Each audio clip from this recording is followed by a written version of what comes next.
Cloud9 has to break this. 2 from the front, 1 through mid, 1 up top.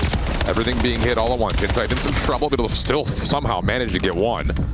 CleanX working with the long-standing duo. Then Gwyn getting behind would now have to be the only one potentially impact the hill. He's able to turn and put himself onto 3. Huge triple. Cloud9 are in. Sometimes you might just need to look at your leader, the most experienced player, to give you that moment that you desperately were looking for to potentially come back into this game. But Koi still are winning a majority of the gunfights, knocking at the front door. Effective trades. You cannot win here, but you can get pretty damn close. Gwyn trying to follow up with another special wipe, but not going to happen. And boy, would they love to have had a trophy system during that potential hold, as no one had one earned yet. Courage trying to hang on and keep this contest alive while you've got Gwyn working on rotation to new. Still doable, especially if Encourage can continue to finesse, able to finesse at least a little bit longer on top of the time. But now we take our attention to the 5th hill, and it's going to be Gwyn there first. Man, they're fully set up too, so Koi is just going to send all 4 guns right through the front, and I love this pinch play. Set it up from Webby. Yeah. He's going to be able to find the first, but your teammates don't find effective trades. Numbers in favor of Koi, but they're playing impatient for the next wave. As you're able to work out with Encourage to at least neutralize some of the time here as the hit from Koi starts to develop. Long route from CleanX. Not the gun you want, but he's still finding a lot of damage. And he's, of course, putting pressure on the potential spawn situation as well. Insight wins 1. Turns this over to find Webby for the second. Flip. And that will be a spawn flip, hill flip, everything turning up in favor of Koi to close the game out here. And Gwyn is going to lose that initial fight. You need that guy to open up with 1. Final 10 seconds potentially of C9 season. 244 to 176, last hit. Abe able to shut down the first. Damage over the top for another. CleanX going to follow behind this, looking for the last couple of seconds. Not quite able to find the final punch. Insight just watching the exit.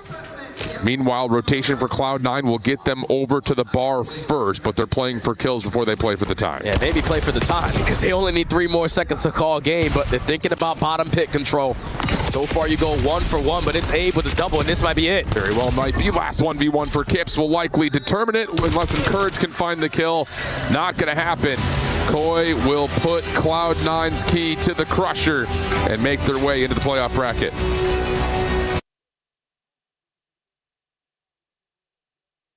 Not a good route, not the best setup coming through for Heretics. The idea was there, the execution was not. Double trades rolling through on the top side of the minimap, and Flames good for 2. Real wins a wicked one. Oh! Dimensions, though, going to take care of him, and that is everybody down the line. Dimensions gets to be the frontline man. It is, in fact, Team War. They have the pressure. They got the numbers here. Can we get the kills? 1. Good for 2. And the 3rd man so damaged, and I don't believe it. The equalizer. Can they run it through? Vikrams finds the corner, but Real from inside service slows the play. Now to the lobby. The nades are there, and it's in. 3-3 with 2:20. We got ourselves a ball game, Miles. Back to the middle of the map. Rancor, well, good for 1. It's just going to be the full line spread. Mid-cut firmly in control of Heretics, and a nice nade coming in from Rancor. Nice nade coming in from Real. The explosions raining through Device, though. Still going to be down, but Heretics, they are crawling around your spawn. Yeah, they got space now to work with down by B, but that's big. Flames gets a big one. Mid-map, all good. As now Team War have got a space to play with.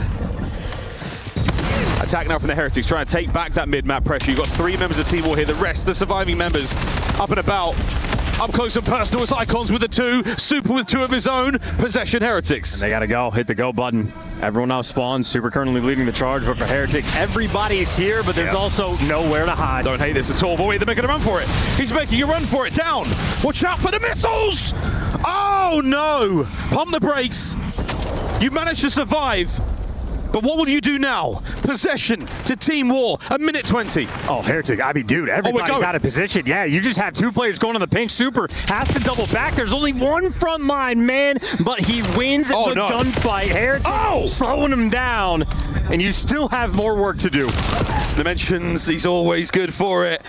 Now you've still got numbers. Worrying about Real, who's managed to weasel his way in under the armor of Team War on this push. Heretics possession.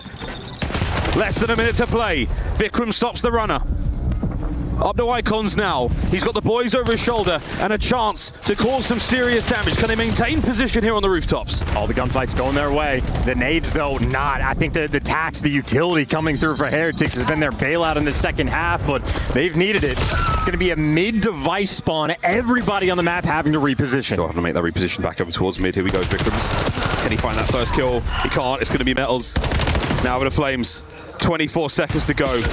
And we will be going to overtime. Big run now from the Heretics. This might be it.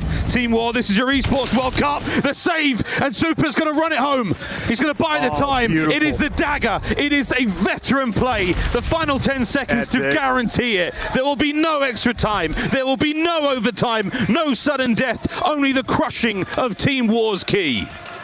So smart for the Heretics to secure that 3-0. The instant recognition, and they snap when they need to.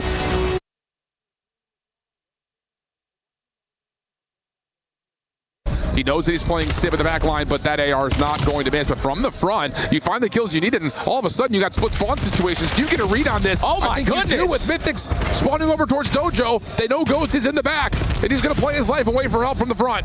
Yeah, Linz is here to assist them. Well Ghosty is going to get taken care of, so now you know the back is going to be crystal clear. 30 seconds here at the P4, and you know the pressure from the Gentlemates is going to be from the front, but Estria and Joe find the opening too. Oh, Linz stuck, stunned, still able to find one. Does he slip to safety? Yes, he does.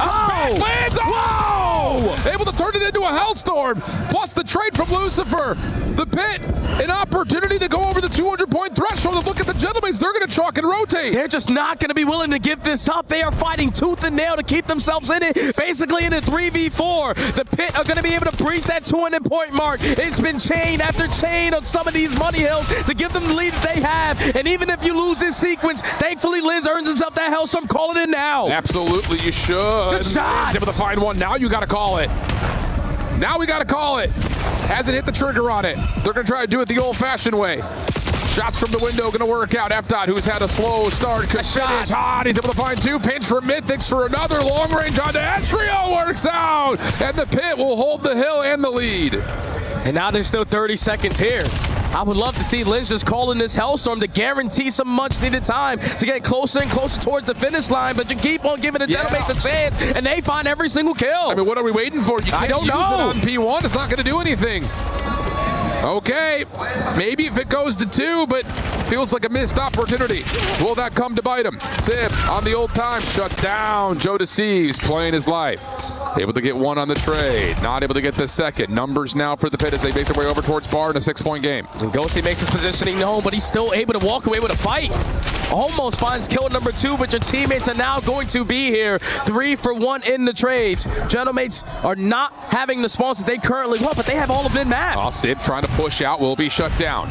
Lead swap on board. Gentlemates now in the lead. Here come the Pit, though, with numbers. Trying to get back into play quickly is Sib. Joe able to find one slip away. Estrel provides some cover, and Sib with an SMG right back in the mix. That's all 4 dead. Opportunity to start to rotate here. Gentlemates could still just win it if they want to on P1. Yeah, without a doubt, man. And I'm wondering if Linz just forgot that he has himself a Hellstorm. We need the contestant towards this whole time, but he's going to work on this long route. F-Dot is able to find one, but that's going to be all 4 dead. You might not even have a chance to call in the Hellstorm. What are we waiting for next season?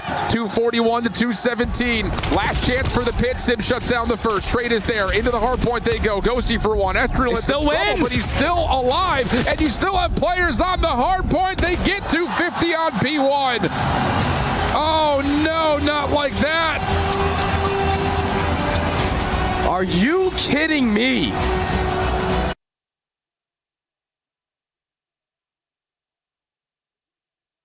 Clearly, when Mercules does something crazy enough to make you go, oh my god.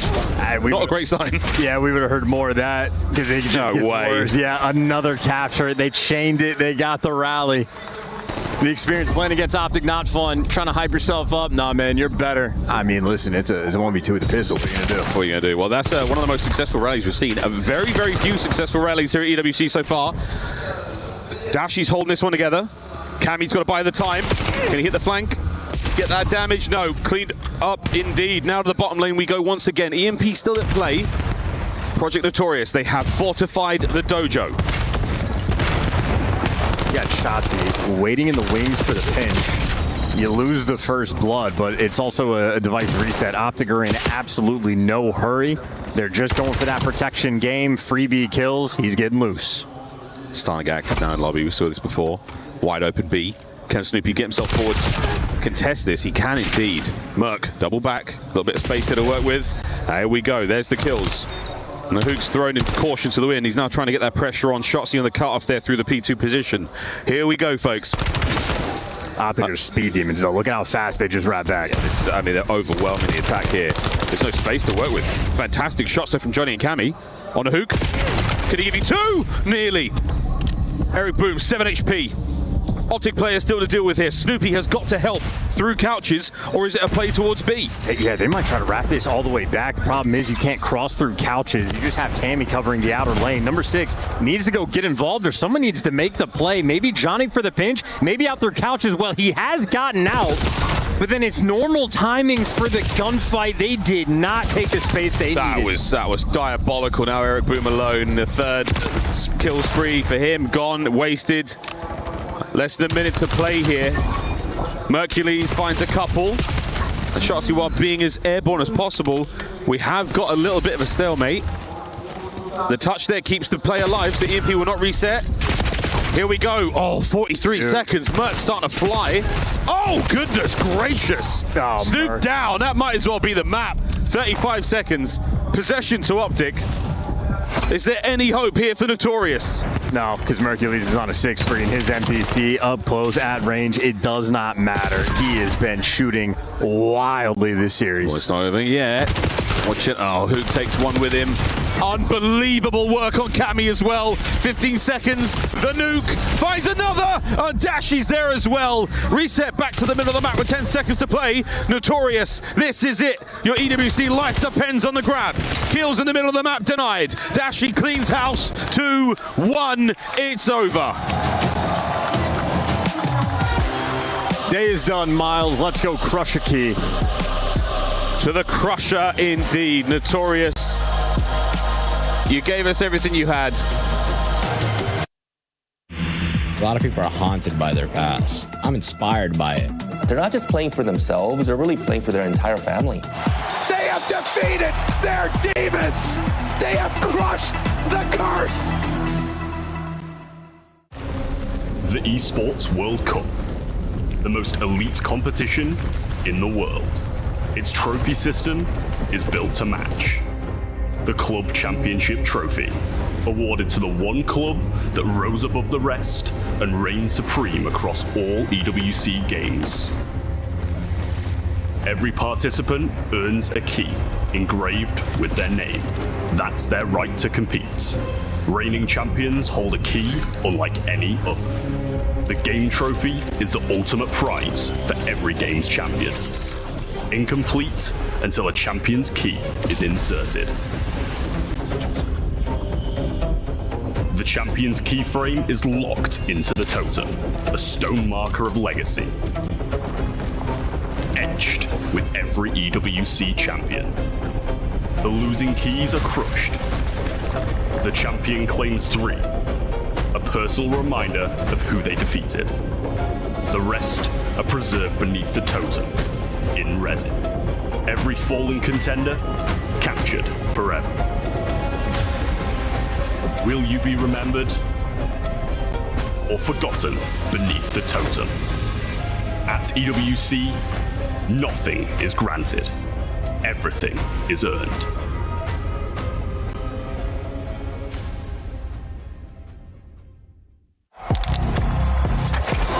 He thinks he can come in here and play my game!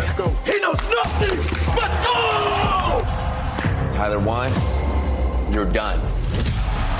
This is my ladder! You can't climb it! It's better than being hard-suck at Masters. You're going too far now. Your eyes buggy. Your elbows ashy.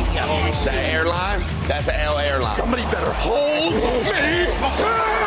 Okay, yeah. Do something then. Raw energy. Hard from blow the house down!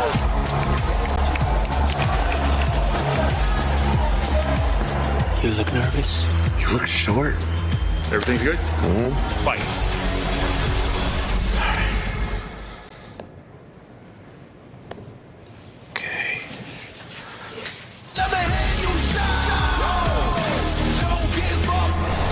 need the reps? Yeah, that feels like overkill to me. Everyone is playing, you're not yet. EWC Play is your all-in-one platform to compete in fantasy, pick'em, and quests for a grand total of $300,000 in prize pool. Build your dream fantasy team in 5 different games and track your score with live results tables. Predict the winner of every game, every group stage, and every tournament. Complete daily and weekly challenges to earn boosters that help you climb the global leaderboard. Got what it takes? Join EWC Play now.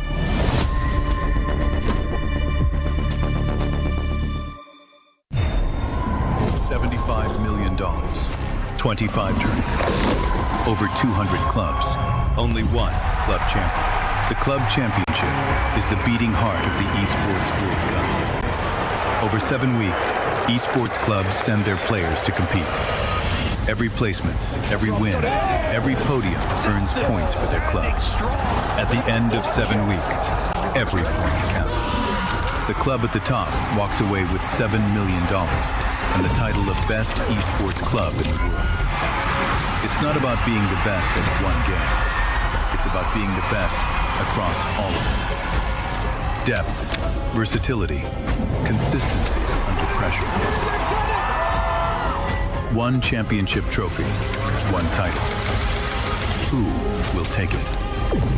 Watch history unfold in Paris at the Esports World Cup 2026.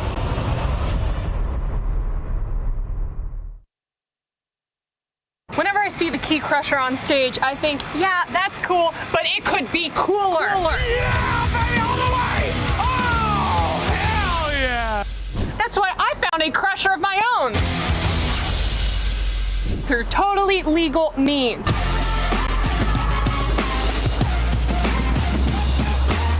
Ah! Now let's crush this watermelon.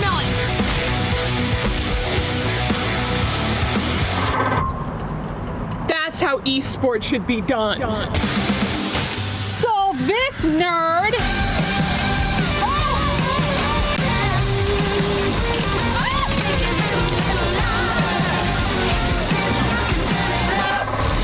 Yeah.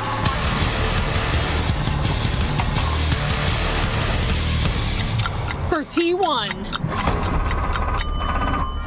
Okay, France was stronger than I thought. Don't need soap when you're in esports. Squeaky clean. Can of beans. Ah! Ah!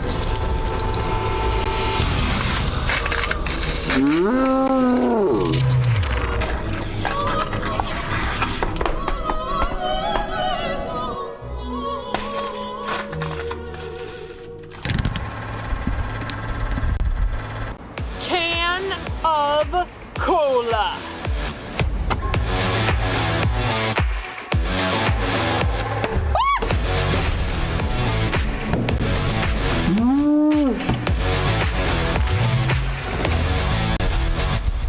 Esports! What time is it?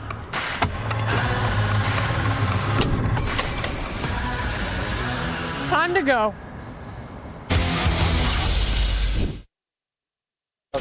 Falsetti, two of them. Can you guys? All three. You guys take left. I'm gonna flank. You guys take left. Yeah, we gotta play for this. What's their lobby? Hey, outer. There's two. Cammy's one shot. They're running on ball. I'm here. Another one. I bottom red. Yo, bottom red. Oh, wait, there's 2 ult. One long, one ult. Left side ult. He went barrels. Already cut in. Barrels, that's nice. One more ult. Let's do this. He's not barrels yet. Still people. Hit through, guys. One could be Rex on me. I don't see this guy. Long is maybe? Low barrels.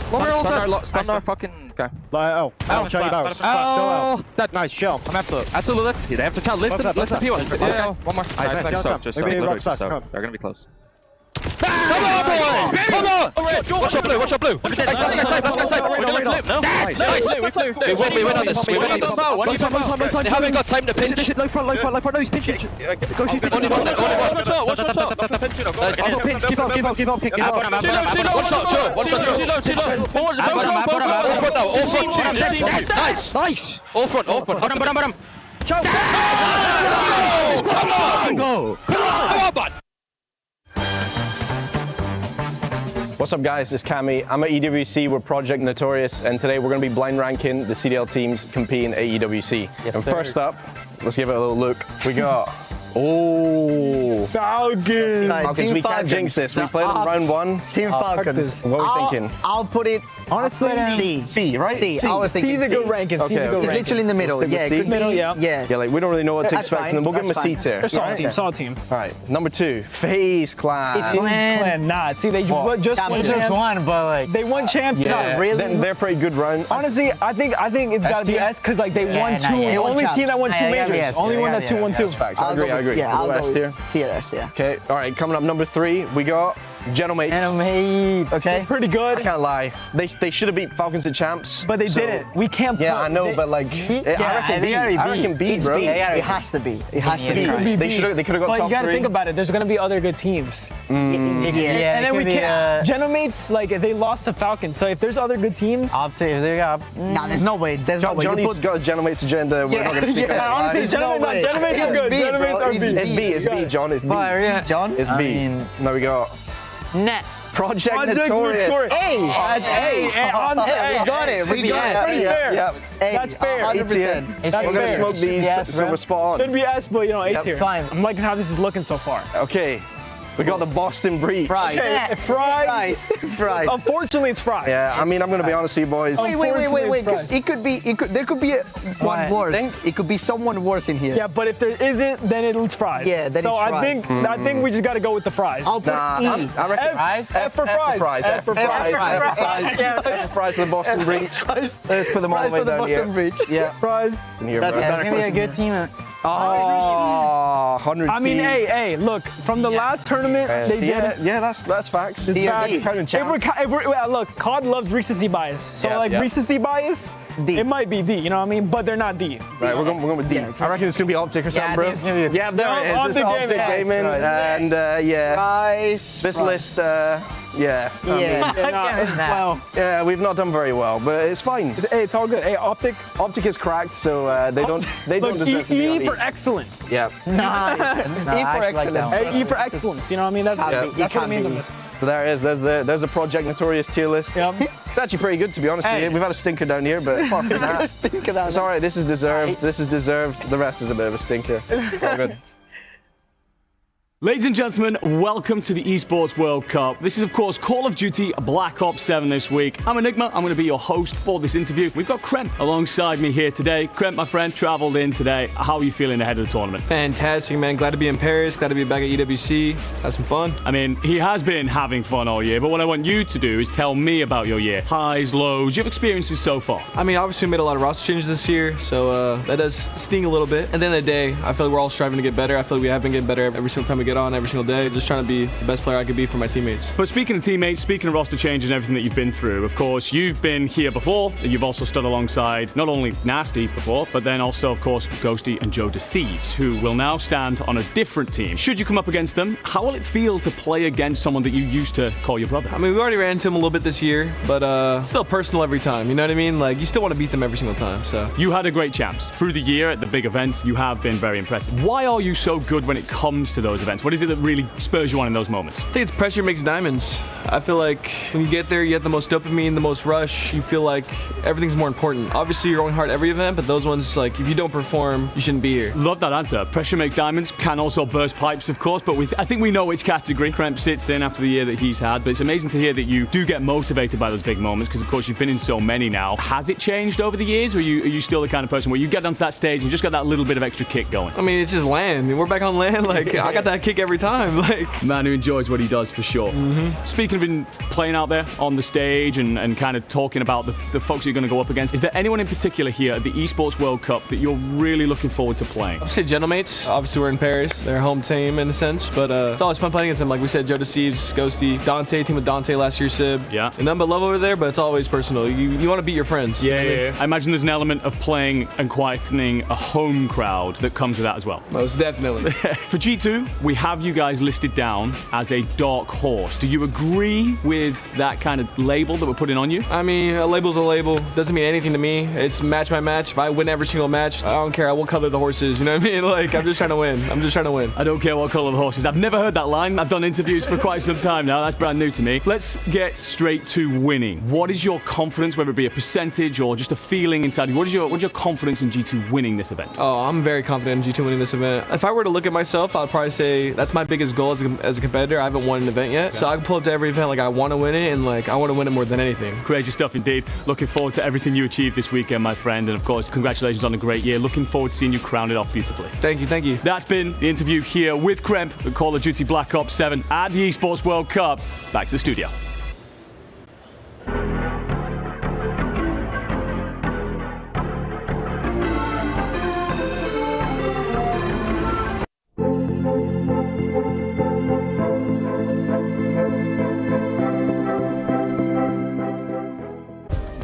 Play is in our DNA. Whenever we let it out, it becomes our superpower.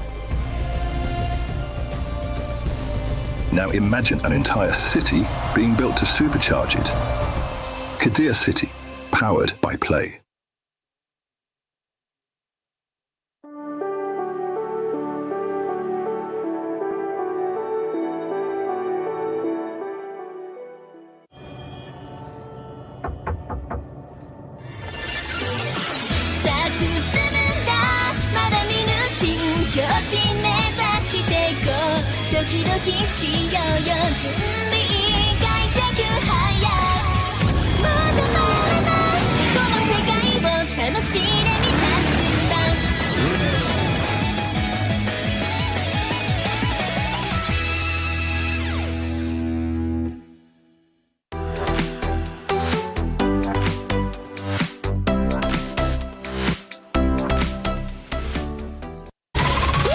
Je suis prêt, c'est parti, voir où m'emmène la vie.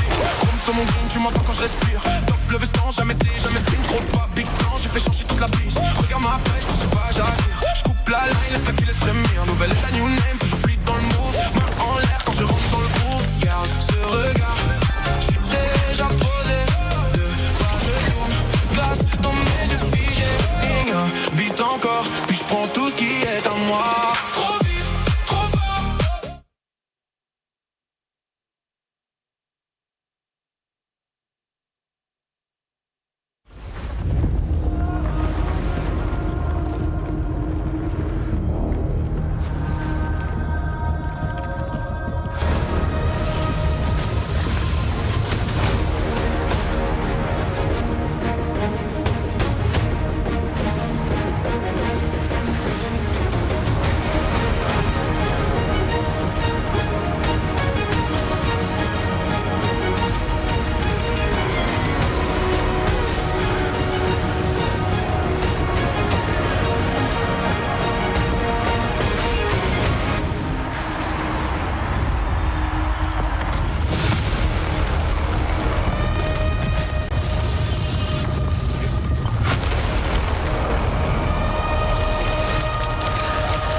Bienvenue, mesdames et messieurs. Welcome to Saturday here at the Esports World Cup, Call of Duty Black Ops 7, and we are rolling through what has already been a historic and quite frankly crazy tournament so far. My name is Miles Ross. I'm joined by Enigma and Rosalie. Guys, what a unbelievable day. Days it has been so far away.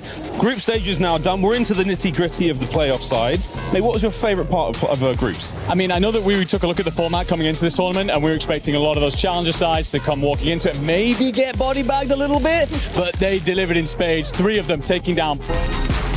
It's time having cast a lot of challenges through the year. They've gone through a hell of a lot, sacrificed a lot to get to this point, and Team War in particular taking out that Boston Breach side, and also just looking good against other top-end teams. Put plenty of stock into themselves for next year. So exciting again, seeing those amateur players, the challenger players throughout the year. They've had so many opportunities to prove themselves, and now up against the pros, I think stocks have gone up. Some may have gone down. That's a bit of a worry, Ali. What were your favorite parts of the groups? Well, so going off of that story, I think the S&Ds were a big storyline just from those challengers teams. That was really fun to watch over the weekend. But speaking of S&Ds, Thieves versus Optic Gaming, where they have had the glaring weaknesses. That game 2 and 5 out of Thieves. For me, it's not only that we finally got a game 5, right? Like, we were gifted to some pretty quick ones because of the way that the group play works out. But I think specifically Thieves coming into this, their storyline, and kind of bombing out at champs, now coming to EWC weekend, this is their last chance to kind of prove that they are that it team, go up against Optic, handle business, look the most confident they've looked all year. So I think that's probably my favorite one. You're seeing that it team, 100 Thieves playing later on today. A lot of exciting stories though, and some fantastic matchups coming your way. A very, very long and exciting day of Call of Duty. But our Crunchyroll story of the day though has got to be the rematch. Optic taking on FaZe. The embers of champs have barely burnt out, and we're already getting right back into the fire. Guys, I'm very excited.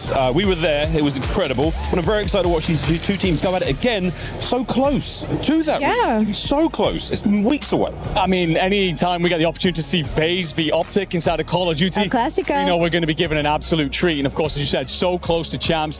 That incredible series that went on. 3 round 11s coming on through. Just a ridiculous time. Set up by the finest margins. We talked about the Optic potential issues with S&D, of course, and FaZe, how they do get over that line. As much as I maybe lean FaZe in this series, you just never know because of how damn good both those sides are. Both sides amazing, Ali. Good news, though, for Optic. They don't have that many fans in the arena. That is wonderful. Good news. Especially for those search and destroys. Ali, you excited about this matchup? What's sticking out to you? Absolutely. I think as a Call of Duty fan, we all are, especially because we're getting gifted to it so early on in this weekend. It feels almost weird to say we're going to go into a Sunday without either of these powerhouses attending, and so I think there's going to be a lot of eyes on this match, rightfully so, especially when Simp was dropping 40 during the group stage. I think everybody's going to bring their aim game. Excited to see a lot of other teams playing as well. G2 Falcons, very excited to see how the Heretics do. They're in a bit of an upward trend right now.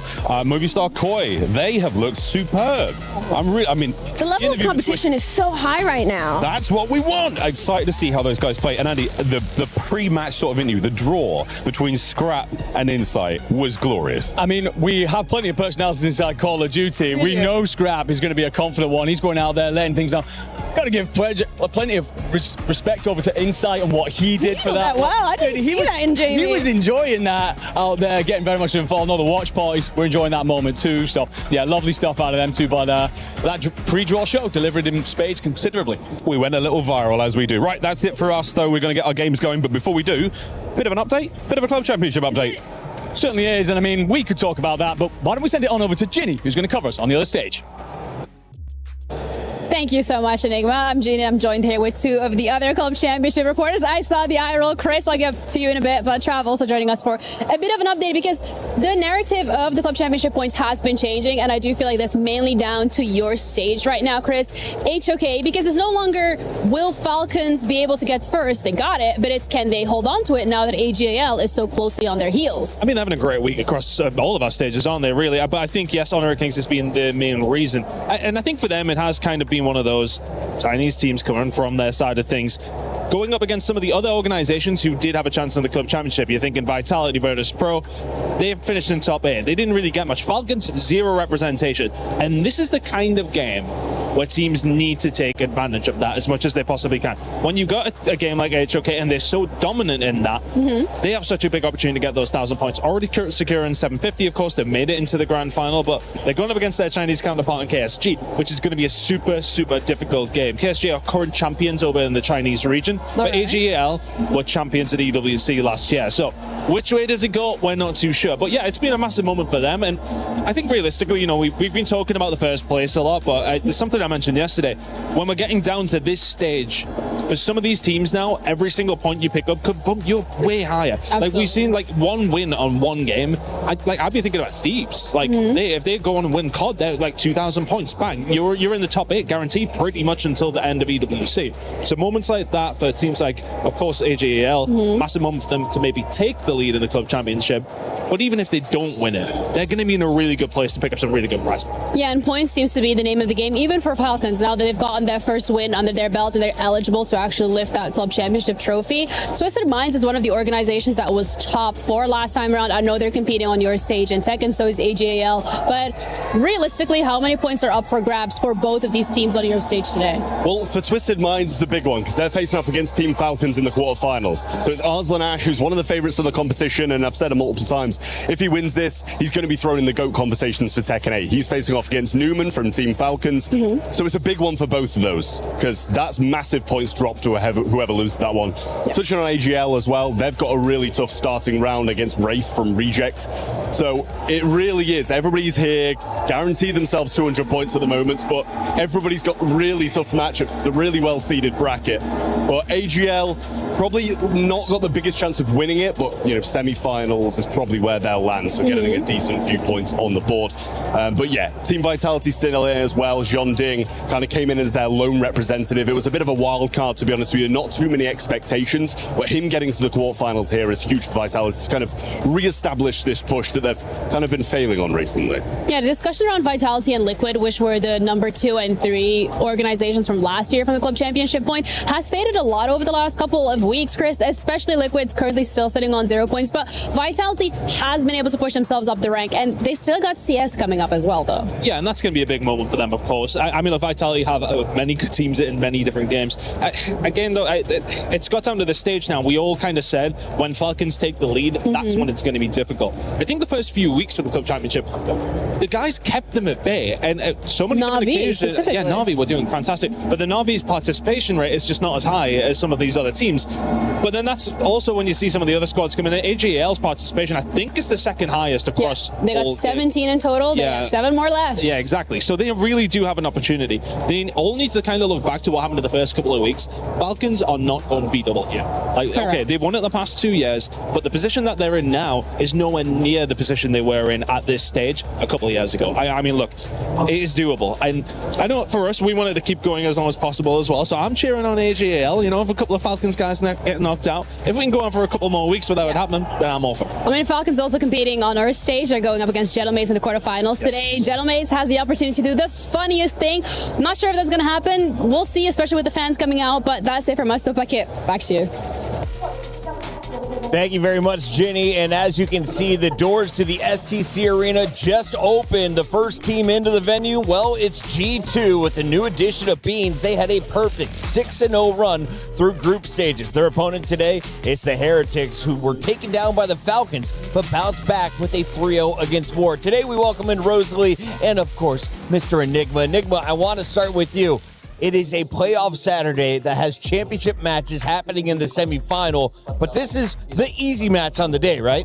It's supposed to be. The 3 times that these two teams have played, it's been incredibly close. So you're probably looking at this opportunity for this series. Yes, it's your best opportunity in terms of getting through to that next stage of the bracket. It's a very lopsided bracket, but I don't think there's any such thing as an easy matchup thus far. Ali, the winner of this one is guaranteed $130,000. That comes with 300 club championship points. It's a huge opportunity for Gentlemates. Of course, their matchup against G2 didn't go as planned. So for G2, rather, let's talk about their opportunities. Yeah. After winning in Warzone, this is another big weekend for players to cash out for the squad. They won't be earning club championship points, but you've already put yourself on the map if you're Beans. You're going to be picked up by a CDL squad. Now you're playing for possibly even more salary next year. Yeah, and it's not even like a far reach with the way that they've been playing. I mean, they have 2 players in the top 5 search and destroy right now, and I'm looking at them like their S&D has been unbelievable. Not to mention, Envoy has had an insane weekend so far. He has been playing at championship level, dropping 1.7s in search and destroys, dropping 1.2s in the respawns. We forget he has a ring sometimes. We forget that he has a ring, and if he's playing like this, and you're also getting the little bit of honeymoon and sign of Beans, it's going to be really difficult to take this team down easy. Andrew, can we look at this top line here? He dropped 76 kills against Cloud9. Against Gentlemates, a much more difficult opponent, 73, and still positive with a 1.09 against his former squad. He also drops 9,200 damage. Yeah, you know that one tasted pretty sweet, right? Revenge. against the side that sent him packing earlier on in the year. And one of the things that you mentioned there about the ring, he's won in every title that we've had for the last 4-5 years. There's a reason for that. Envoy knows what he's doing, and he's very much so bringing his best version to the EWC. Dropping some serious damage, and he's done it in just 6 games so far. Ali, do they go the distance? Because today we're playing best of 7s, right? So we could see a game 7, a little bit of a shakeup here in our format. Oh, Chris, did you forget what G2 likes to do? They love to go to game 5s. You give them 2 extra maps. I fear we might be going the distance, especially just this matchup in general. These two teams pace each other incredibly well. Now, one thing we know is Heretics are playing Search and Destroy way different than they did at Champs. They have been working on this game mode since Championship, since after talking with Methods and Sick, their lead coach, he says, we're most confident in Hardpoint. We're crushing all of our scrims. Search, it's still sketchy, That's but we're crazy starting to to build on that. That is insane to me. Just because I'm looking at the numbers, Super, we saw him pull out the sniper again. Now, if that was just them kind of disrespecting the team across from them from in groups, that could be a situation. But if not, and he starts pulling it out this weekend, we could see my Heretics start to seriously take some maps off of teams. And not only him, Real's been playing unbelievable in that game mode as well. He has a 1.7 right alongside him. So those two have been carrying in those 2 and 5s. No, fully agreed. I think that one of the issues with Heretics typically in their S&D has been those opening duels. Super pulls that sniper back out. He's looked like one of the world's best since his career really got started at the top level, and he has been helping them in the earlier stages, and then they've been converting. But of course, not to overlook Real here. We've had conversations about the ups and downs that his year has been and kind of where his stock is sat. I'd say it's at the highest it's been for some time now, as he's rounding out the back of this year very well. Opening duel win percentage 60%. He's going to put his body on the line. Very much will be the tip of the spear for this team. He's good for a killer round. That's always entertaining for me to watch. If I'm an observer, I'm like, oh, he's a guaranteed player to start with here. Real, he's played 3 Search and Destroys. Can he keep this pace up? I like to think so, and the only reason I have confidence in this is actually because G2 and Heretics are the only teams that kind of played other good pro teams. I'm talking about in the fact that Heretics had to play the Falcons, and on the flip side, G2 had to play the Gentle Mates. So for Real to put numbers like that in the group stage versus one of our pro teams that is looking to hit a Sunday, I think that's more impressive. I think he can continue it. We caught up with 2 players who made a ton of noise 2 years ago. They were silent last year, but now they are starting to get loud here at EWC. It's Beans with Real. What's up, everybody? It's time to get the championship bracket started, and we're on a stage in which many men wish they could be playing on right now, but just 2 days left of Black Ops 7, and it's time to crush many keys today. Real, we got Beans up here, G2 versus Heretics. Real, you saw the draw show yesterday. How was you feeling when Crimp said we wanted Heretics? I'm not gonna lie, I was feeling great. I was licking my lips when they picked us up, so I'm excited. I mean, Beans, he said that he was licking his lips ready to play you guys. You think you made a mistake here? I mean, look, they got to say that. They don't want to come in saying, they're going to get shit on, but I mean, they know that they're the underdog here and we're on fire this tournament. So, I mean, it's going to be a breeze. He said it's going to be a breeze. So far they've been undefeated. They've been looking good with Beans on the roster, but how you guys going to take them down? I mean, we're just going to do what we do. We're just going to run at them, fucking shit on them, and send them home. That's it. Any last words on that one, Beans? I'm about to eat some serious paella this series, let me tell you. Woo! Paella and Beans. Who's going to eat what? Let's dap it up real quick. It's about to go down. First match of the day. Don't go nowhere.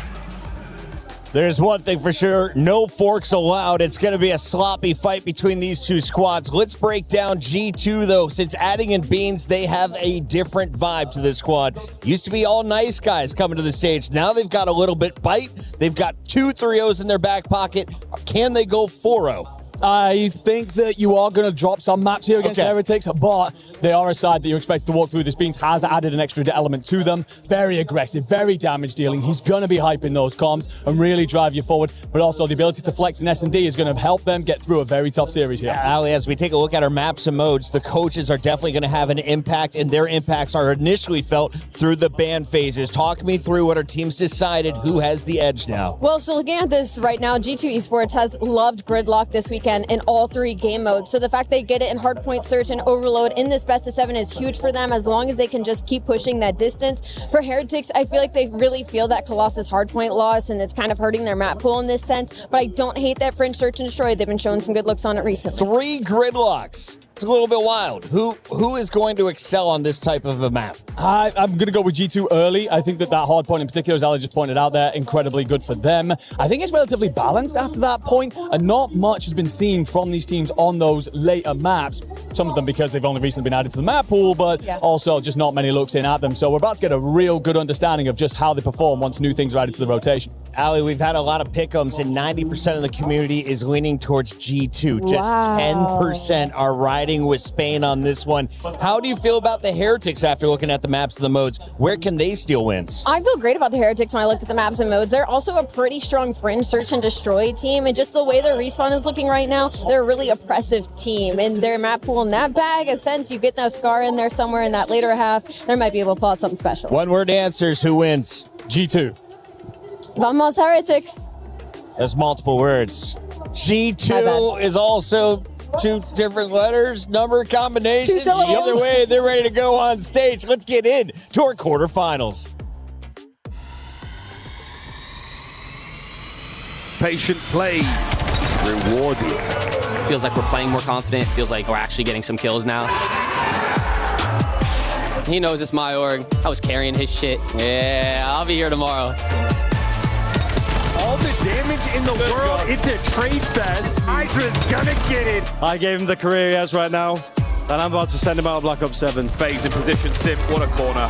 Could not have asked for any more there. Yeah, I would say Optic's probably our biggest challenge this event. They've made like every finals this year, so they're definitely the team to beat. Real back at his home inside of P1. I mean, I feel great about it. G2 is the easier matchup compared to FaZe, so I'll take that every day. Beans is popping off all 3 maps there. He's been a great addition. Low help ball for the 1v2. Oh! Eat that! I'm full confident that we can take this tournament. Single limb now, so need to lock in. Can we see Project Notorious step up? Kismet, he says no. Now those expectations are set for us, and we kind of expect to be playing on Sunday. We expect to be playing for a trophy. Playing against Falcons, it's a bit tricky. They're a little bit hard to read sometimes. Gives his team the advantage. Needed. Saves off the top. We actually wanted to play them. I think that if we were to get first in our groups and they were to like lose or whatever, we were going to pick them. Kind of one of those mindsets where they took our ring. You know, we want to beat them. Get behind enemy lines, and he just wants Got him. The shots he finds too. He's got less than 10 seconds to find the kill. Who's doubting 100 Thieves in Paris? Who's down 100 Thieves? F them. You know what I mean? That's all I got to say.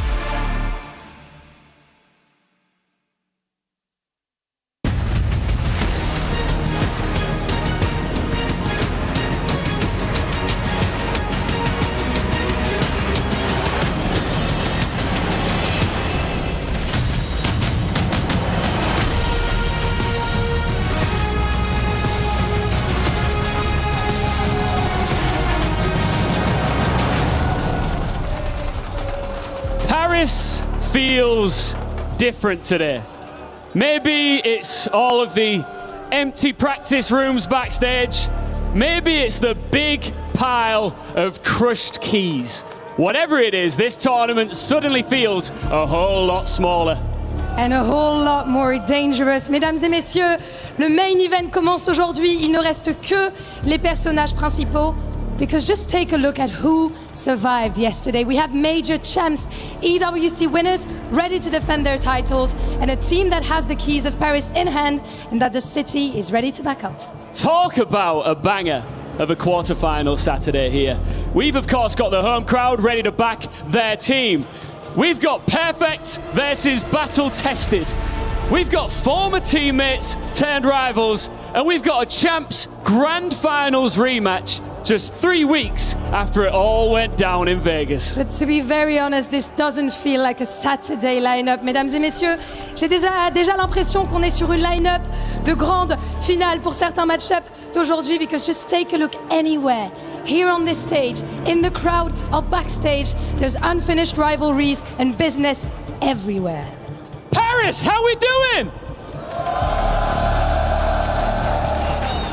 We are gonna be crushing keys all day long as we lock in our 4 semi-finalists. Mesdames et messieurs, welcome to the quarterfinal Saturday here at the Esports World Cup 2026. And welcome onto the stage, G2!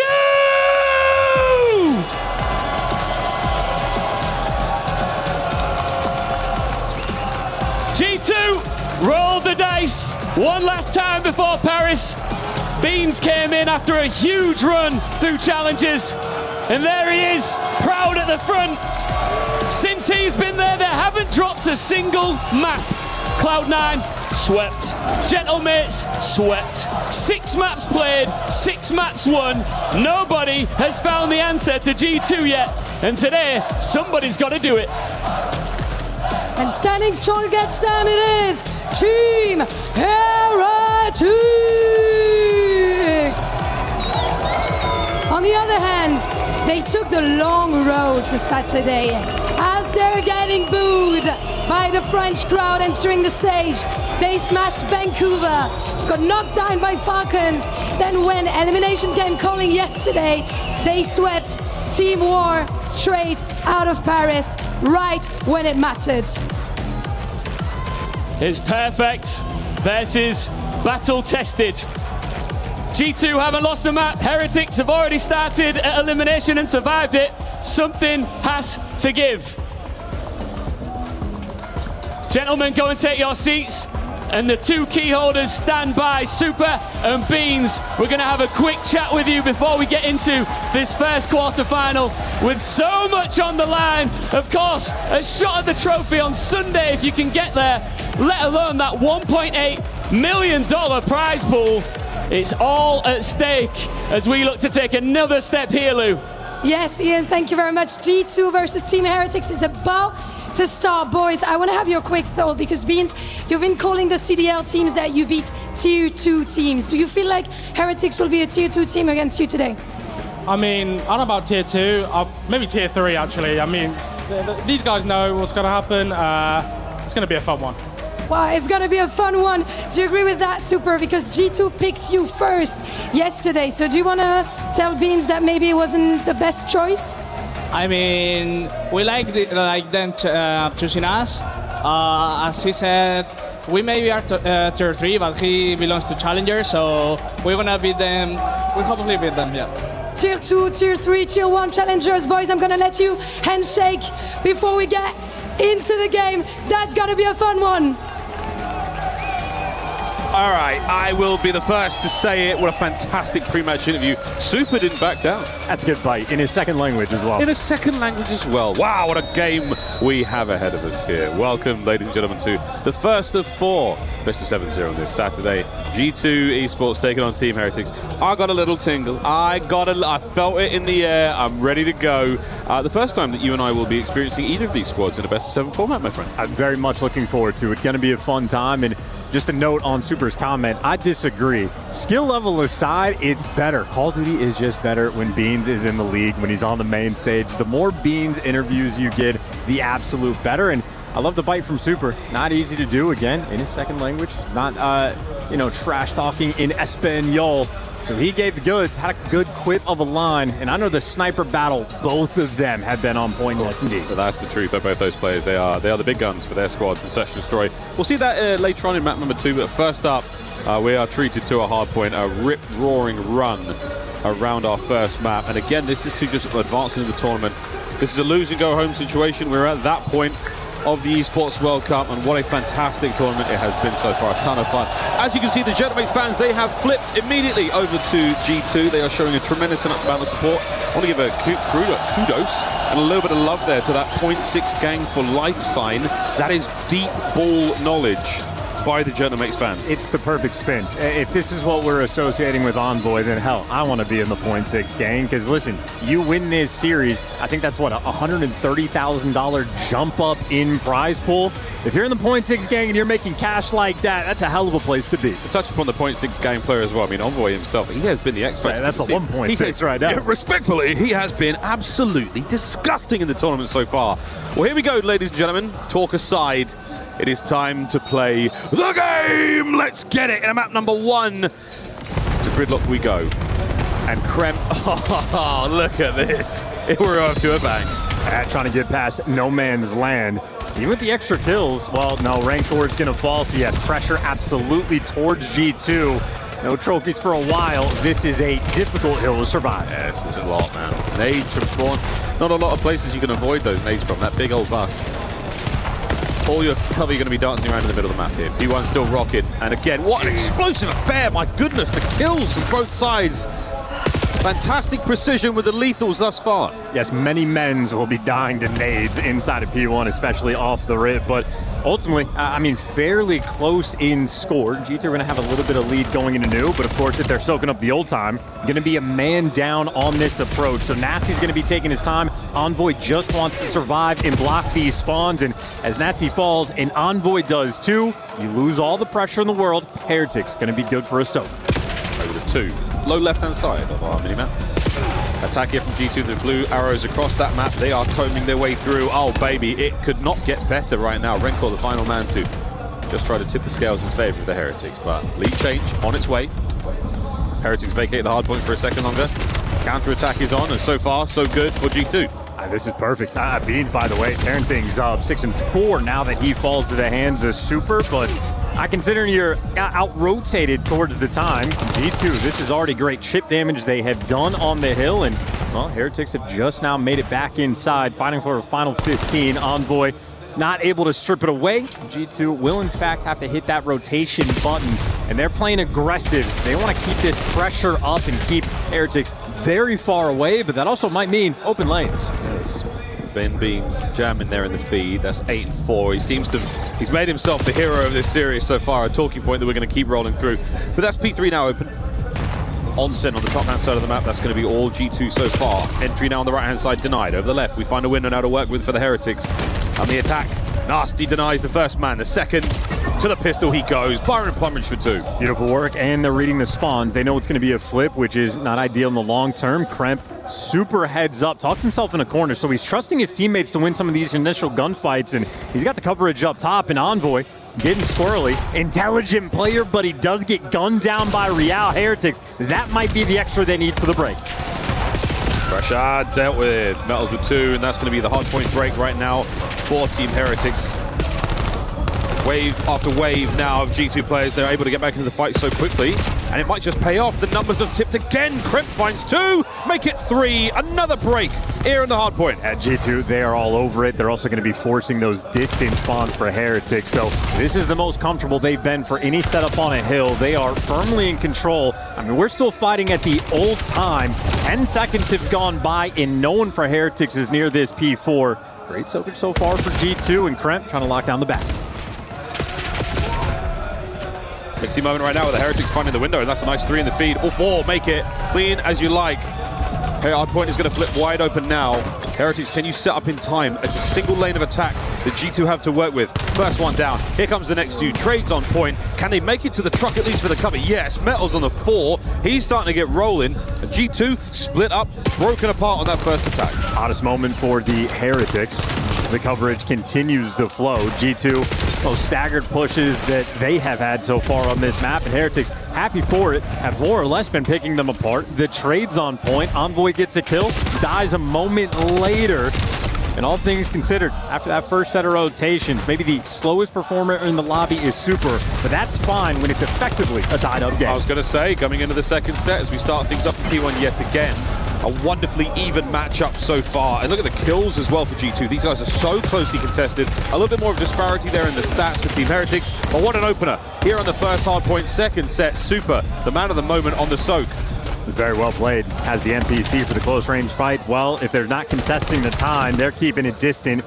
Great reads there on the pinch, and a 1v1 for the extra edge, the separation. Metals is going to be doing the dance battle, and that means everybody's going to be close. It is a full square of battle. You're just reading the kill feed in these moments, and then it comes down to the 1v1. Heretics get it, and they're going to be good for the final 20. That is phenomenal P1 time. That is as good as it can possibly get. You're talking about that separation, that little bit extra might come down to the end because it's still closely contested. G2 starting to fall off here in the second set. Let's go for a Saudi check-in and see how they sound. Bust up, IVT. One's replaying, I front. One is front. Bust up half health. And Super's out. Outer 18, outer 18. Outer milk as well. I see, I know. He's alley. I saw the back is both here. I think he's staying alley. Donut. Big Tom was 18. What's up? Watch out. Nice, super. 18 actually. 18 weak. He's telling me sushi guys on time. 18. Still 18. I spawn solo still. That was on time, guys. Give him time. I'm coming through post. I spawn close on the bus. We can play this. Yeah, super still 18 on you. 18 weak in the close couple. Yeah, you got me. 18 then. Nice, He's getting pillar me.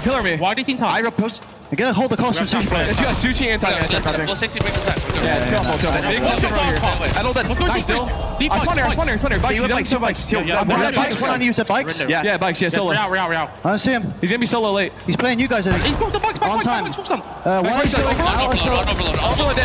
Yo, one is gonna be dojo, okay? Super. That guy's spawned ice cream. Yo, I spawned old. I'm gonna pinch you. Whole week out. Yeah, there's two going mirrors in. I'm pinching.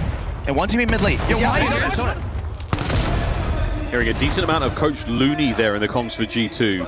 Clarifying some information, just keeping the boys a track of players. A very interesting addition that, as of yet, not really working out. Heretics on the run. Yeah, I mean, the spawns from the old time at P2 end up making that super mixy. Helped out G2 to get the break, and they're trying to capitalize, take that full advantage. They're down by 50. Heretics, once they got the momentum, they have ceased to look back. Well, now they might need to regroup and try to gear up for the push. The trades in the feed are great, but G2 is going to win this battle currently with the pressure like this. So far, so good. Beans and Envoy getting a couple. Onsen starting to get a little bit more relaxing for them. Kremp with the mid-map space. Going to get caught out by the timing. Over to Beans. Can't get him a 5 in a row. Renko, what a kill. Over time. Nasty holding it all together. But a two-man pinch is going to see that one go the way of the Heretics. A few seconds, a few measly seconds, but now on the rotation, a sneaky corner from Rencor yet again. What a life this is. 3 superb kills on the rotation. Yeah, they're going to give up that front pressure towards time. So G2 actually make it to the hill first, but without the back spawn, very difficult to hold on to it. Need to win the gunfights inside the time. They actually have a trophy, so in a defensive position, G2 trying to make the magic happen. Finally, you get the clearance there for Heretics. They trade a little bit of time to make it happen, but they're playing the long game. We're running out of time to keep playing long games. Trying to get this one closed out sooner rather than later for both of our teams. This long best of 7 is a campaign that they must continue on. Shots from Super, 21-19. We're finally seeing that separation in the kills department. He and Metals, 23 and 18, starting to take over. Here's the gap as Heretics continue to widen it. In the first set of rotations, you had Super about double negative, and it was still effectively a tied-up game. He was much hotter on this second set, and Heretics have built themselves a fairly sizable lead. 44 seconds separates the two teams, and it is going to continue to be a battle on P1. Metals doing the dance, and he gets that extra kill. Heretics in time first. Back to P1. Somebody, for God's sake, play a trophy. We need him now. Turn here for G2, a couple of good ones. Can they find a successful P1? Heretics with that 205, sitting pretty for now. Work here out of Metal, still on that flank, 26 and 19. He is now lost. G2 committing resources to try to find him. He's attacked the hard point. Still providing the pressure, the flank, ooh, good for a second, but G2 survived. Looking at P2 now as well. What a run. Metals is in a great position to sort of be that nuisance, but then Real fills in behind him and they just get re-pinched. So you had a good route from Metals, just a better one for G2. And that 40-point lead has absolutely vanished. A much tighter contestation into the new time. And while G2 are there first, number 7 and number 8, the AR duo for Heretics are swarming for the back spawns. Yes, left lane. Heretics have managed to punch their way through Beans. Oh, the late attack, a lovely two-piece. A third, you bet ya. Beans on a run. P2 still in the hands of G2. Ripping and roaring, and now it is all guns forward. Kremp in the middle of the map, by the way, might hit the ultimate pinch on this time. Heretics, though, pick it up, but he still wins the gunfight, and when you're in a pinch, well, turns into a square-up battle. Both these teams are firing. So on Beans trying to find the entry now towards time. Still close. Beans on a 5. Over the top for number 6.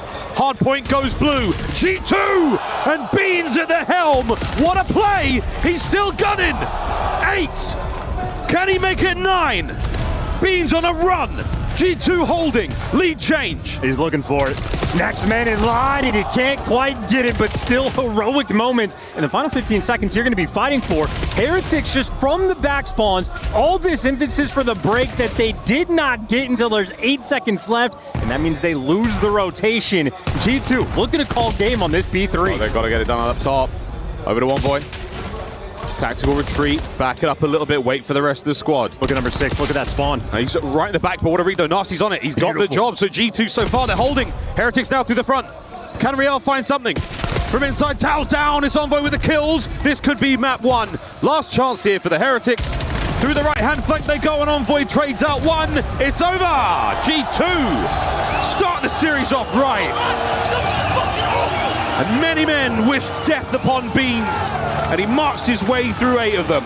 I love him. He is so good. And the conversation around the roster change for G2 is, hey, listen, with Skies, you get great leadership, you get great comms, you get the snipe and search and destroy.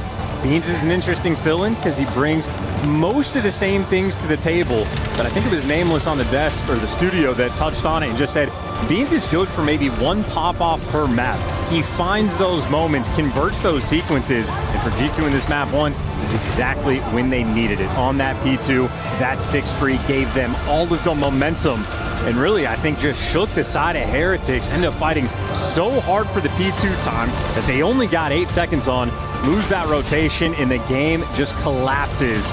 Beans out here playing like butter. He's just having a great time. Half of it starting here, these kills under the bridge, that's a ridiculous bit of work. Third man still on a spree here, ridiculous battles up close, up over the top, playing the 18-wheelers so well.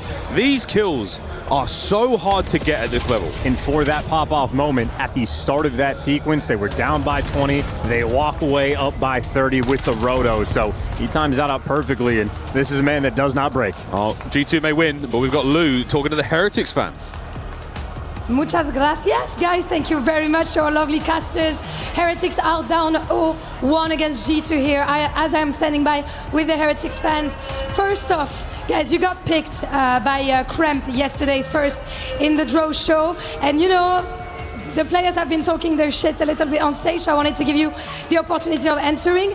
Los G2 os tiraron trash talk y Kremp también hizo el pick primero de Heretics ayer. Entonces, ¿queréis responderles algo? Bueno, le tienen miedo al éxito, entonces quieren el camino fácil, pero van a ver que no lo es. Que no lo dicen, ¿no va a estar fácil para ellos? No, para nada, van a ver que van a perder muy facilito. Oh, okay, they're gonna lose really easily. They went the easy way to the playoffs, and we're not gonna make it easy for sure. And then I wanted to ask you about France, you know, because we know that there is a bit of rivalry between France, Spain, and the Spanish-speaking countries. So I want to know, how has it been so far? Entonces, puedes hablarme de Francia, de París, ¿qué tal la comida, la gente aquí en la EWC? Dime. No, mucho mejor de lo esperado. La recepción, la calidez de la gente, todo, la verdad, increíble. Muy contento, la estoy pasando muy bien, estoy disfrutando mucho de todo el evento y nada, la verdad que increíble, muy contento, muy contento. Genial, es un placer oírlo. So yeah, we've been having a blast here in Paris, the organization, everything. I'm just having a wonderful time and I hope that it can keep on going. Thank you very much, guys. Muchas gracias por la entrevista. Y la última palabra, the last word. ¡Vamos, Heretics! Back to the game. Oh, thank you so much, Lou. Thank you to the Heretics fans as well. Great fun. Bad news for the Heretics fans, that guy. I mean, who's more elite, Envoy at EWC or Lou for the interviews?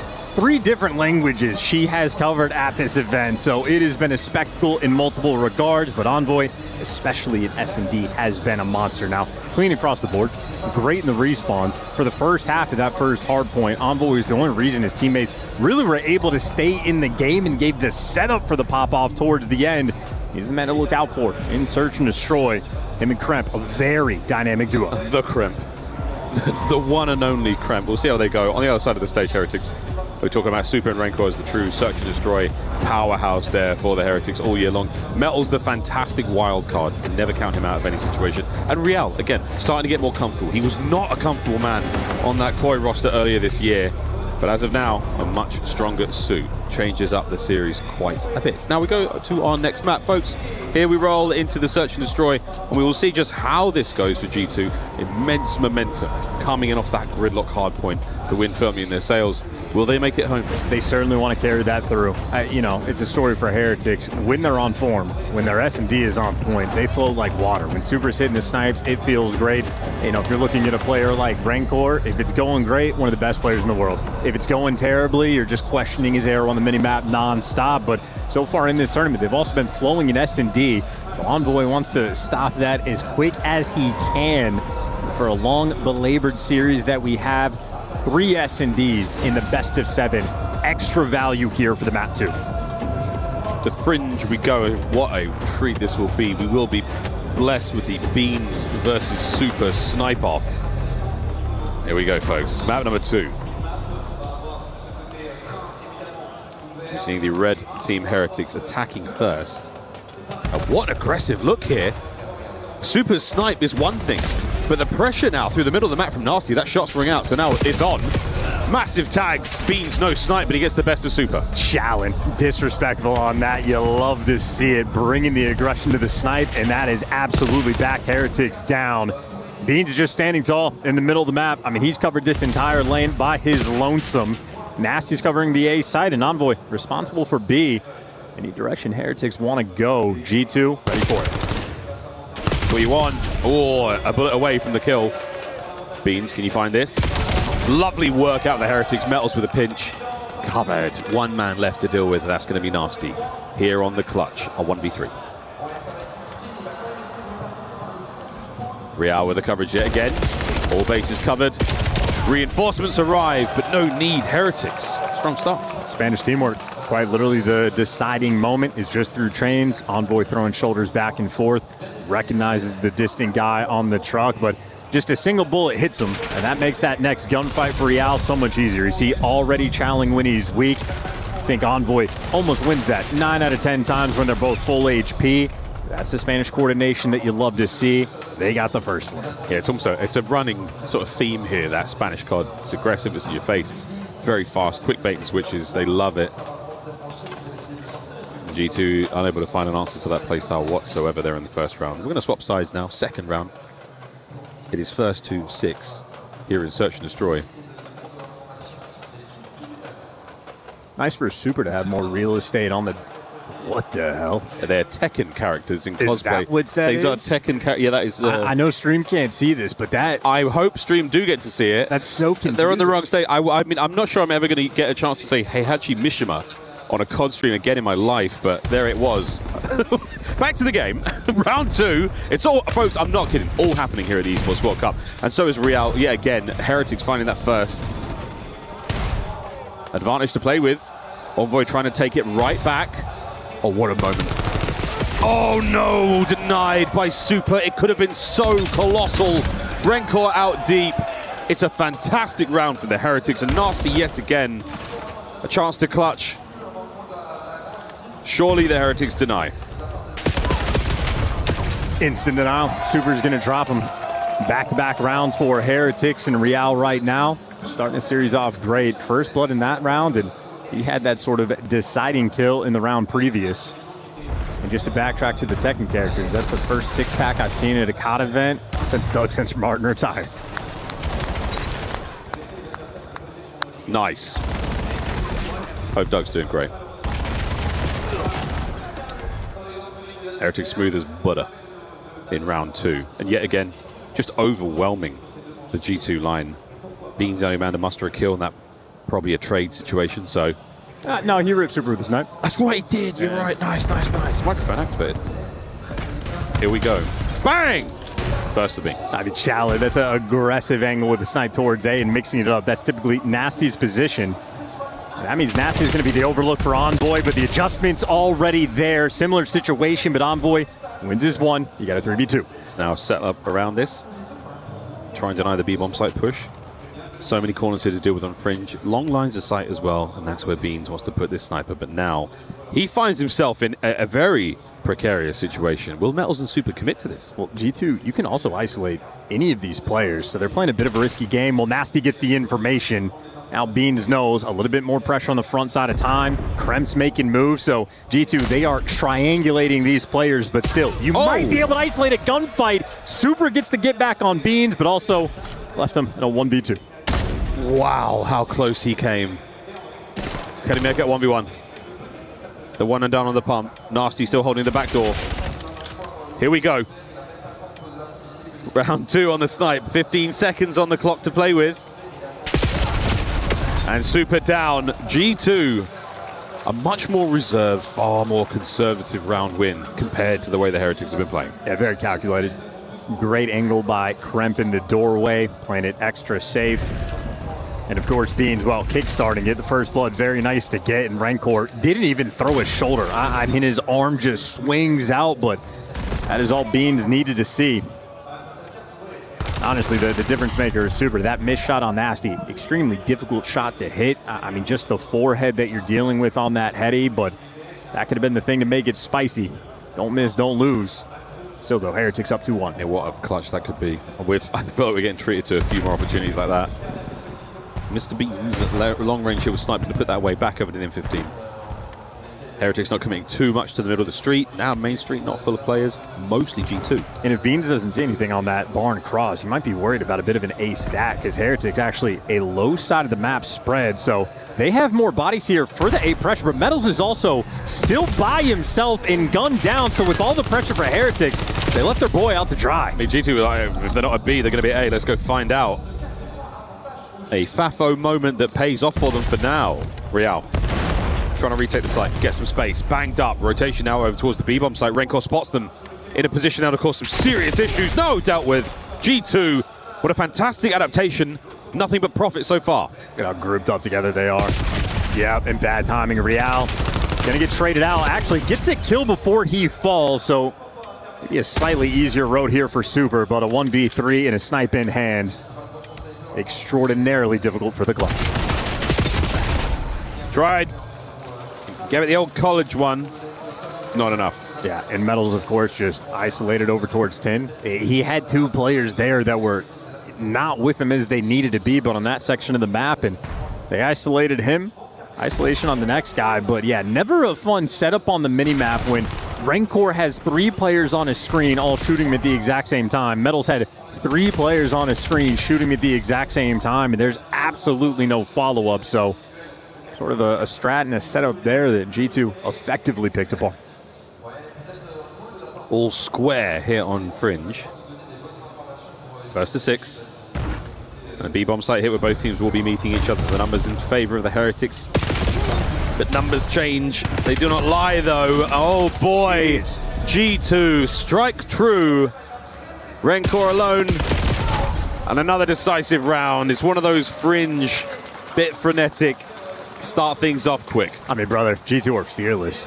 Yeah, the smoke comes out. Envoy says, I'll run through that. That's fine. Wins as one gets traded. I'm thinking, okay, the round will settle down. Heretics will take the space. And Kremp goes, I'll fly through that too. That's fine. I'll go into no man's land. I don't care about no AR backup. I'll do it myself. And Kremp good for 2 and seals the deal. G2 hyper aggressive. Yeah, that aggressive sort of round. Kremp's like, hey, hold my sponsor-friendly energy drink. And he gets involved. Nice save. Thanks, man. Good job, nice save. Thank you. It's not my first rodeo. Advantage now to G2, just a single round to play with. Beans, we haven't seen that many connections from this angle throughout the year. You can see Metals, though, sliding around it perfectly. Yeah, you can Quite see literally. it. It's more about getting the kill. We haven't seen too many of those, but hey, no time like EWC. Kremp with the intel. Oh la la la! Beans pulls up the snipe now to the tracks. Not even going to waste that 7.62 going down range. Anybody home? We're exhausting our nades and stuns quite quickly here. Well, Envoy is chirping in the comms. You see him in the player cam. Giving the communication that, hey, lane's open. Gonna nade out A to see if it's there, and the team really now starting to wrap back. And there is no presence on this site, but Metals and Super maybe quick to fill this in. In the meantime, Nasty dealing with 2, trying to get out of dodge. Yeah, this is a pinch now from the Heretics. They're trying to make something happen. Oh dear, to the bomb site. Send it! Envoy, fearless, drops the bomb. Does not complete the plant, and he will be able to do that again, though. Coverage there has to be perfect. And Kremp, more than his spidey senses, tingling now on the attack through the middle of the map. The Heretics, knowing that the bomb is well and truly planted, it's on. Retake opportunity here in the 3v3. Oh, they're double wrapping through 10. Real, a lot of pressure on him in this sort of solo moment. But he's cleared out the site, so he's feeding the information. He's got 2 players in 10. He can shoot in the back. Yeah, time to go, boys. Beans out of position. Trying to find something here, but no. A meal made of it. Kremp strikes. 2v2. Huge. Metal's going to give you extra. Down a Kremp. And he's got to play this so sensibly and so safe. This is a very common spot. No check for the defuse as of yet. And Kremp, here he goes. 10 seconds. He's going to time this perfectly. Oh! The defuse is good. Vamos, Heretics! The defuse is good. The caster curse is better. Did not time it perfectly. I think he maybe chowed that at 7.8, 7.9. Maybe the second look, but it looked quite 8. I mean, that's how it goes. And great check on the corner just to pick up Envoy. Well, here's your time. He got 8.6 just about when he goes for that swing. Kremp just feeling the pressure of the moment. And that is, again, Rancor at his absolute best. Just L-triggered, shreds them right on top of the bomb. That is a massive round for Heretics to collect. That decision there, and he's worried that the players were maybe already on the bomb. No, I mean, he cleared it. You know, he could wait the 7.5. He just missed time. He's probably worried about a player sliding out the check 10 because they're clearing out everything. Whatever he thought costed him. Well, 3-3 here in the second map. God, what a fun match. Might run actually. Not a huge amount of motion here from either of our teams. Trying to pull anything here. G2 not making any moves.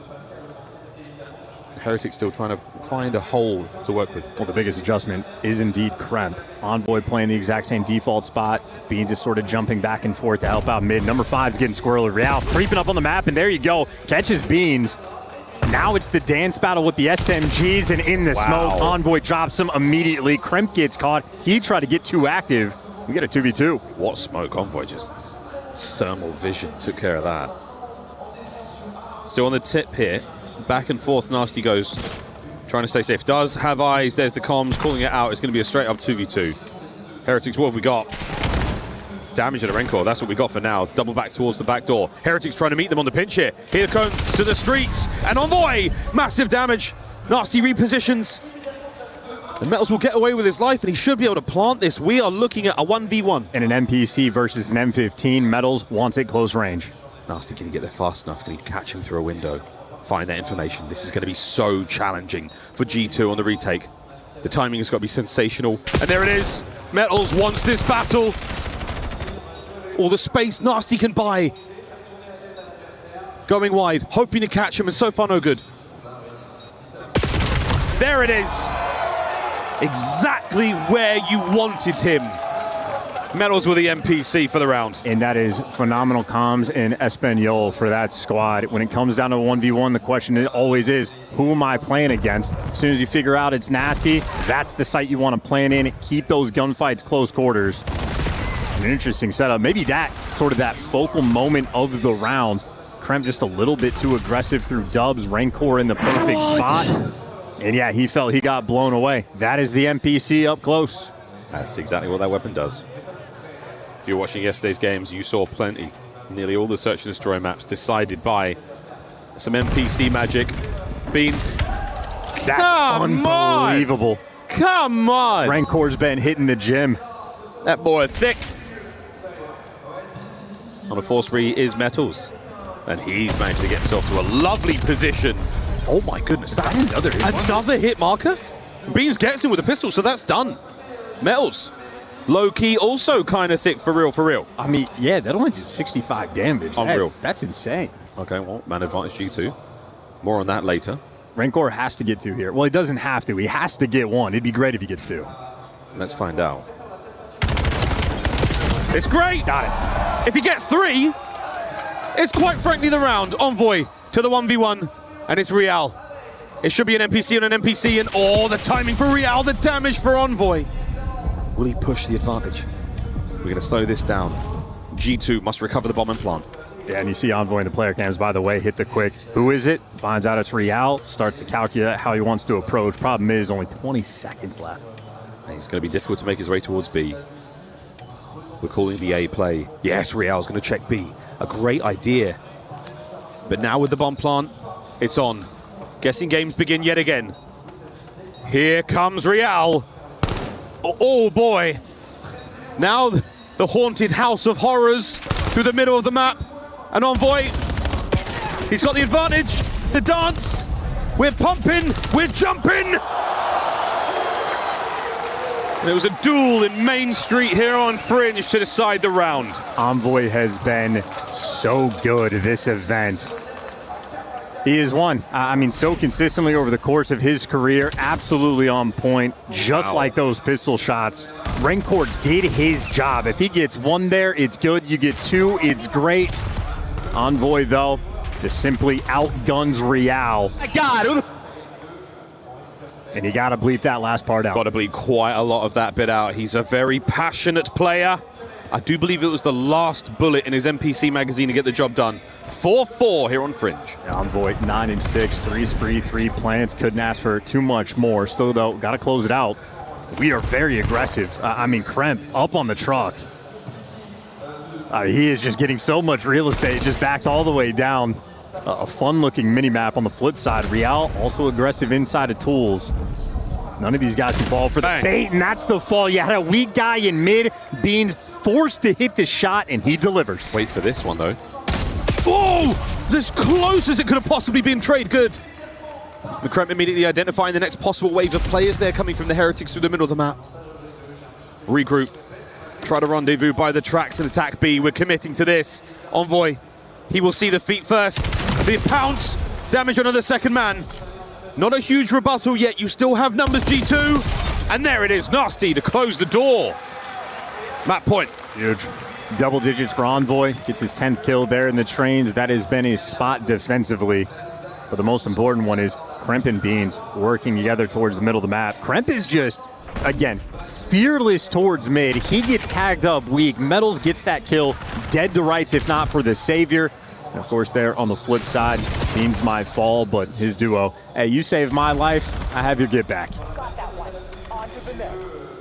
Heretics time to bounce back. Last chance here on Fringe. Envoy bomb in hand. The attacking rounds have not been bad, defensive rounds have not been bad. We've seen a little bit of everything. No B-bomb plants as of yet, and we might be committing to that fast, but that stun, good lordy, that has ruined the plan. Well, Heretics may be double pinching through tin. But they're actually sort of wrapping back. So, okay, Heretics are going to group up together for the retake, but this is going to be a B-bomb plan. Here they come. Vamos a Heretics. Fantastic connection on the nade. Oh, even better work out of Rencor. That is unbelievable two-piece. Beans surrounded. Nasty can't finish the kill, so now the challenge has continued to mount for G2. We might be going to 11. Beans on the expedition. Finds one. We go high. Nasty on the trade. 1v1. And where the hell is Metals? After all that kicks off, this is going to be a 2v4 clutch. Another 1v1 attempt for Metals in this moment. And this is honestly revenge time for Nasty. Donde está? As Metals sniffed him out. The crowd trying to will some noise here. And it looks like Nasty may have been spotted. Is he going to turn around when he needs to the most? No, he's not. It's a round 11. Ay, Dios mío. We're going the distance. And what could have been in that round for the 2v4 clutch? Rencor just kickstarts it. Oh my God. Laser-like shots, gets both of them. But then the teamwork just falls apart. Nasty sort of gets the damage on Metals over towards the A site, swings past, gets good tags on the next guy. So the guy playing front barn, concerned about him. Should have been more worried about Beans, but none of this matters now. The only round that matters here is this round 11. Attacking round again for G2 Esports. 2-2 for the Heretics here. Committing way past junk, looking for the tin hit. Envoy will see them. No fight as of yet. A shoulder thrown. Alone now with the bomb. This could be a devastating moment if he's caught. There's the intel. Mid-map presence, though, still here for the Heretics. What a nade! Kremp makes it a sight. I mean, he just found the route. He is taking the space and saying, hey, guys, this B-site's open. They could be top barn. They could be back spawn. I have everything else. But now the double pinch coming through for the Heretics players. Then they just have two players not worried about it all. Nasty is finally turned, but one might make it through. No, he gets spotted out. Now he's tagged up and maybe gunned down for the trade. No, Metal's still alive. Traded. All down to Rencor. Through the smoke. How long can he stay alive? Battling now. 1v1. Sensational work from the young Spaniard. Envoy. Can he bring down another heretic? Can he put the heresy to rest? Or will Rencor get his boys on the board? They've danced round and around. Heretics take map number 2. 1-1 here in the series. How about that from Rancor? 3 different moments in this map when you needed him to make the big play, he delivers. Ice cold in the search and destroy, and the only round that mattered was the round 11 in a 1v3 clutch. How sweet it was. What a play from Nasty to identify those 2 players in the flank. Comms immediately over to Beans. Heretics were swarming. They were taking so many advantages here. They pressed the initiative. An outstanding map. Over to Enigma. It's a stunning play from Rancor to avoid going 2 down in the series. Insane stuff here at the Esports World Cup. Guys, I tell you what, as series go, it's been pretty back and forth, pretty damn close. No closer than that S&D. My jaw is still on the floor. I think from that round 11 on the side of G2, what sucks is like they played that map fantastic. I feel like all the way through they got behind early on because Heretics was waiting for them. They were playing really passive. We're not used to that from them. And then they got used to the pacing. Then they were like, fine, you guys are going to sit back. We'll start playing as a team. We'll start playing these trade battles and these picks. It goes their way. I think you want that round 6 back where Kremp unfortunately peaks a little too early because then we have a different result. Man, I got to tell you, as we looked at some of the reactions from that round 11, like those are the plays that you live for. And it was set up so well by G2. Like they waited for that pinch. Nasty finds the kill. They're in such a good spot. On the info. And Rancor with the 1v3 just guns Kremp. Like Kremp's the guy that gets smoked there. So he's going to need a big bounce back in this break. There isn't a hell of a lot of fans here for either G2 or Heretics, or of course Pockets. But if you could hear the screams, that's because everybody inside the venue, of course, losing their minds. None more so than you, Rosalie. We're over the other side of the venue. Insane. And I think the boys were picking you up. But of course, some lovely stuff to close things out. But what about the early stage? What are you seeing from both sides, considering the length of the series and the S&Ds yet to come? A lot of confidence, and I think in a couple of moments, so like we ended up in a lot of 1v1 situations, 1v2s, and the feeling of like this isn't over just yet, because I feel like all the players on the stage right now are definitely trying to play at their peak. I don't think I've seen Rancor play at that level in a very, very long time, man. Yeah, I think, for this Heretics team, it was really when they were winning searches, just super finding the snipes. And, early on in this map, Beans played super aggressive, shut down that sniper, and so you saw Rancor had to get creative, he had to get crafty. One round pushed all the way up to 10, playing an off angle. Like, he doesn't typically play that aggressive with the AR in Search and Destroy, and I think that switch up just set them up for greatness, and he caps it off with, one of the all-time plays in EWC. Now, you mentioned as well, of course, some of the superstar players have been coming through, the aggression. Of course, that man right there, Beans, having himself an impressive series thus far, but none more so than in map 1, Nameless. He absolutely popped off, of course, a lot of great stuff coming from him, but it's not all about that end spree. Yeah, I mean, listen, they had to make a little bit of a comeback. Heretics they did. Off to a nice start. Another story. They're down like 60 points or so. It's second rotation P3, where Beans, he just has these moments, and we've been talking about them throughout the weekend, where he can just take over a sequence, finds a 4 streak to win them that P3, they get a 60, and then he closes the game out, Ali, on what was like an 8, 9 streak. It was an 8. So two I think separate he moments. went for the 9. He almost could have got it, and he probably just ran out of ammo near the end, but that's what they needed to just give them that final push near the end there. Like you said, they were on the back burner. In fact, it was Beans that was struggling down the board, but he ends up over positive with that final streak and doing exactly what they needed.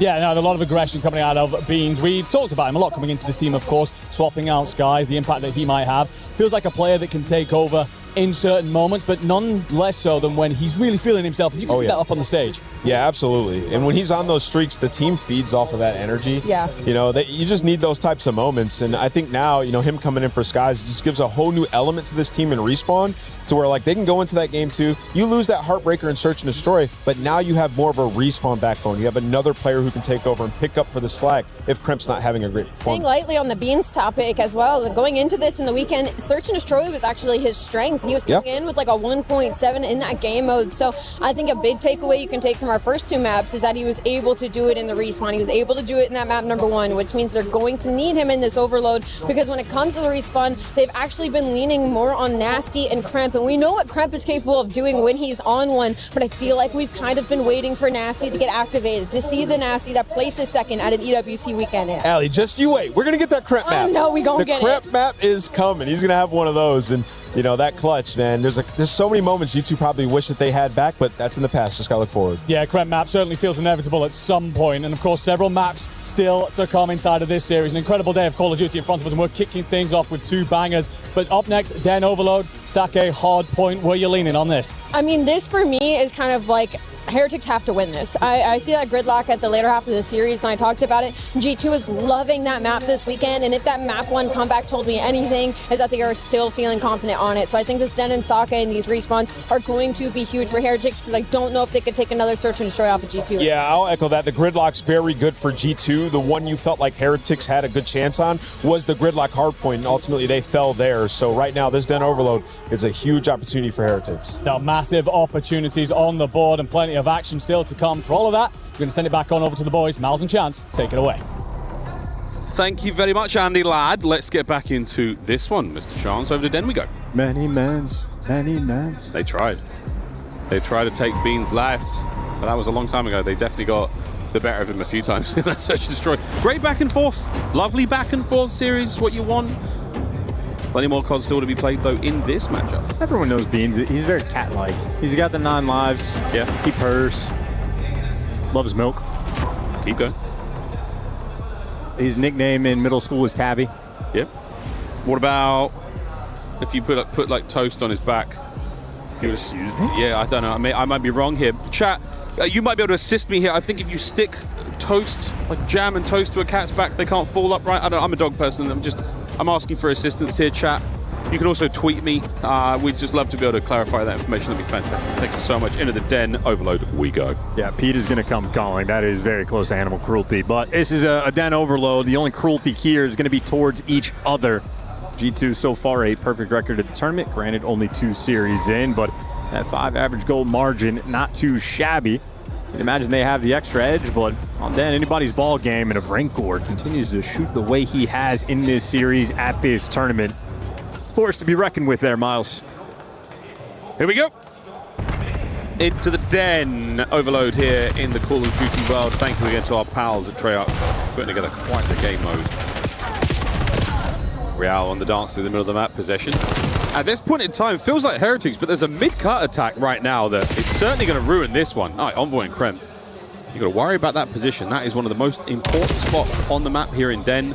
Denying transit through the middle, making sure that the bottom lane is safe as well. We'll get more on that later, but for now, the battle continues. G2 currently winning. Not an ideal team kill. Metal's doing everything for the squad to keep it active, but when that nade rolls through, it's going to be G2's ball game here with the pressure. And they're trying to go straight through mid. 2 players in couches. Device Eye is going to be there and simply nowhere to go. Nasty trying to do a kickflip. Envoy has fallen off the map. We are very scattered here for this overload. Kremps managed to sneak his way in. Oh, can he get a kill? No, he can't. This could be a capture. Nasty the line of defense right now over the top, and bang, Metals on the dunk. 1-0 Heretics. This is the sloppiest god either one of these teams has played this week, and Metals very happy for it. Has the Hellstorm, has the capture, everything he wants in the first minute of this game. Little rat-a-tat-tat through the paper walls of Den here. It's going to be a nice 3v3. What a square up towards the bottom side of the map. The next DMP spawn is litty, ladies and germs.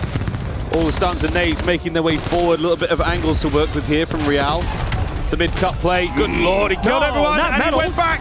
He went back for good measure.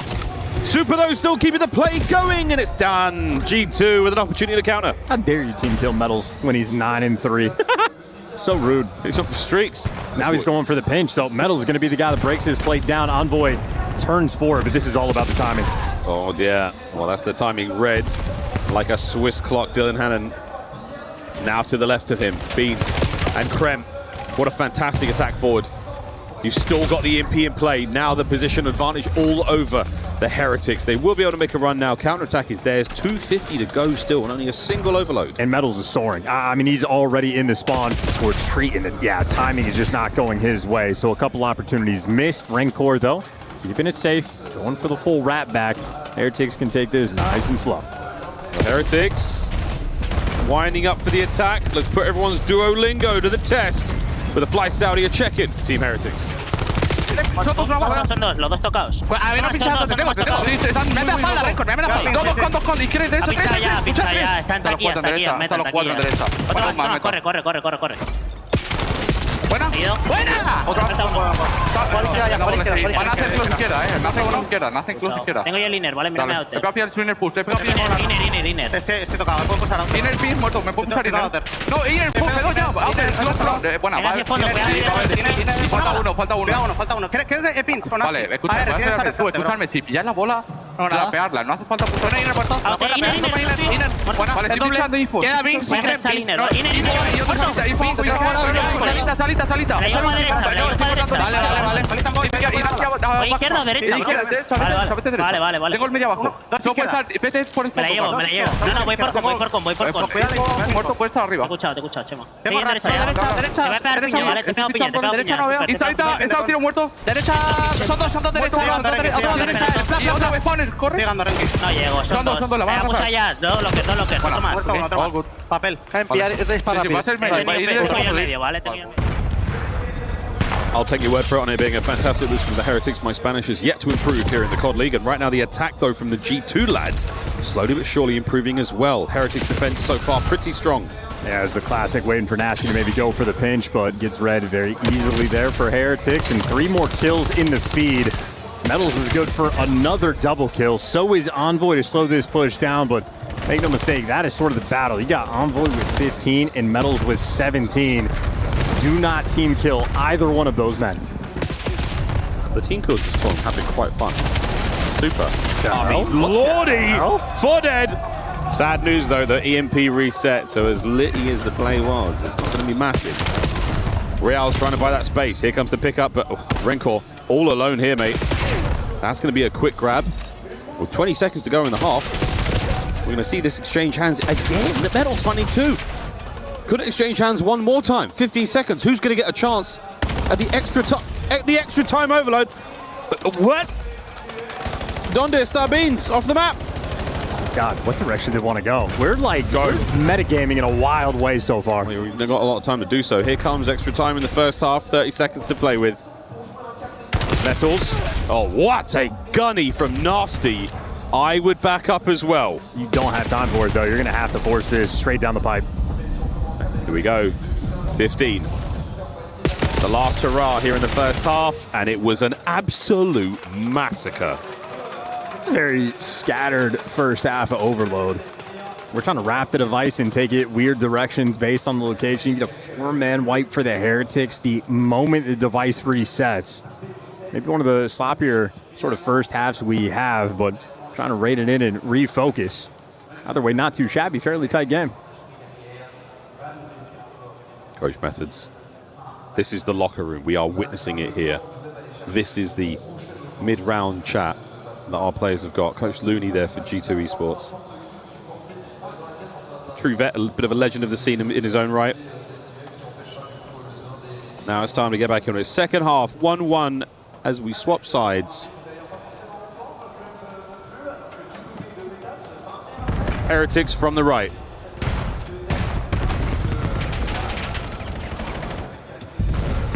Envoy's made himself well and truly known here up forward.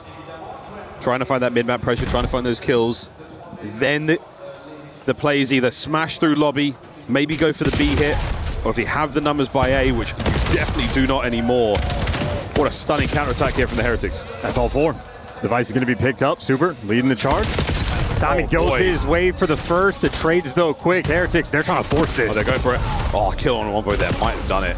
Rencor must retreat here. Bit of pressure now from Real. He's going to find the flank. Here he comes. Oh, the timing. Superb work for the second kill. Oh, that was the grab from Rencor. Kremp has saved it. A kill here, though, and it could be looking at a goal. No, Kremp for 3. Outstanding defense. That's the hot spot, man. Metals is good for 3 in that exact same spot. Kremp delivers, the hero for the team. And now you're trying to go through the roof side of the map. And maybe you could leave Real out of the picture, or maybe Nasty just going to get shot in the back. They're going to get this score. It's going to take a long time. Yeah, it's a slow wind up here. We're really hoping for a couple of these kills. Somebody just give a little bit too much skin. And right now, no one's showing much. Rencor with another unbelievable 3. Outstanding defense. Attack now forward. Nasty, though, cuts the legs out of the runner. Reinforcements have arrived. Can Kremp do it again? Another defensive masterclass. And he's waiting for the squad. On the outside, here comes Super. Envoy backs up, worrying about the flank, and you've killed the runner, so now, once again, a stalemate. Oh, great tracking from Beans. Yep, gets the spot on Rencor. Kremp there for the cleanup kill, and that is efficient work. Still need to get the space. Real, outside lane, gonna fall, and now you can take a little bit of a breath. You get the extra kill. Now you can play with the options. Middle of the map, though, Rancor shuts that one down, and you simply do not have the bodies. Kremp is now trying to put space down low, but you're just getting the catches, so Heretics winning quite a few key gunfights. Oh, this is impenetrable defense so far, and we might have just cursed them, but no, Envoy staying alive. There's the backup from Nasty. Neither team able to break the seal here in the second half. If at the end of this time we don't have anything, we go to a regulation draw to overtime. The Super's trying to make something happen here. Super's on for something special. No, denied. But wait, reinforcements here from G2 have got to be clinical. And it's not happening yet. The damage is there. Wait a minute. Nasty for 2. Is it going through? It is. Lead change, 2 minutes 15. The big old bang. Metals, by the way, still sitting on that Hellstorm. Keep that in the back of your mind for these final 2 minutes, and they're leading the charge. The reset's going their direction, but they lost that first key gunfight, so okay, no rally captures. Woo!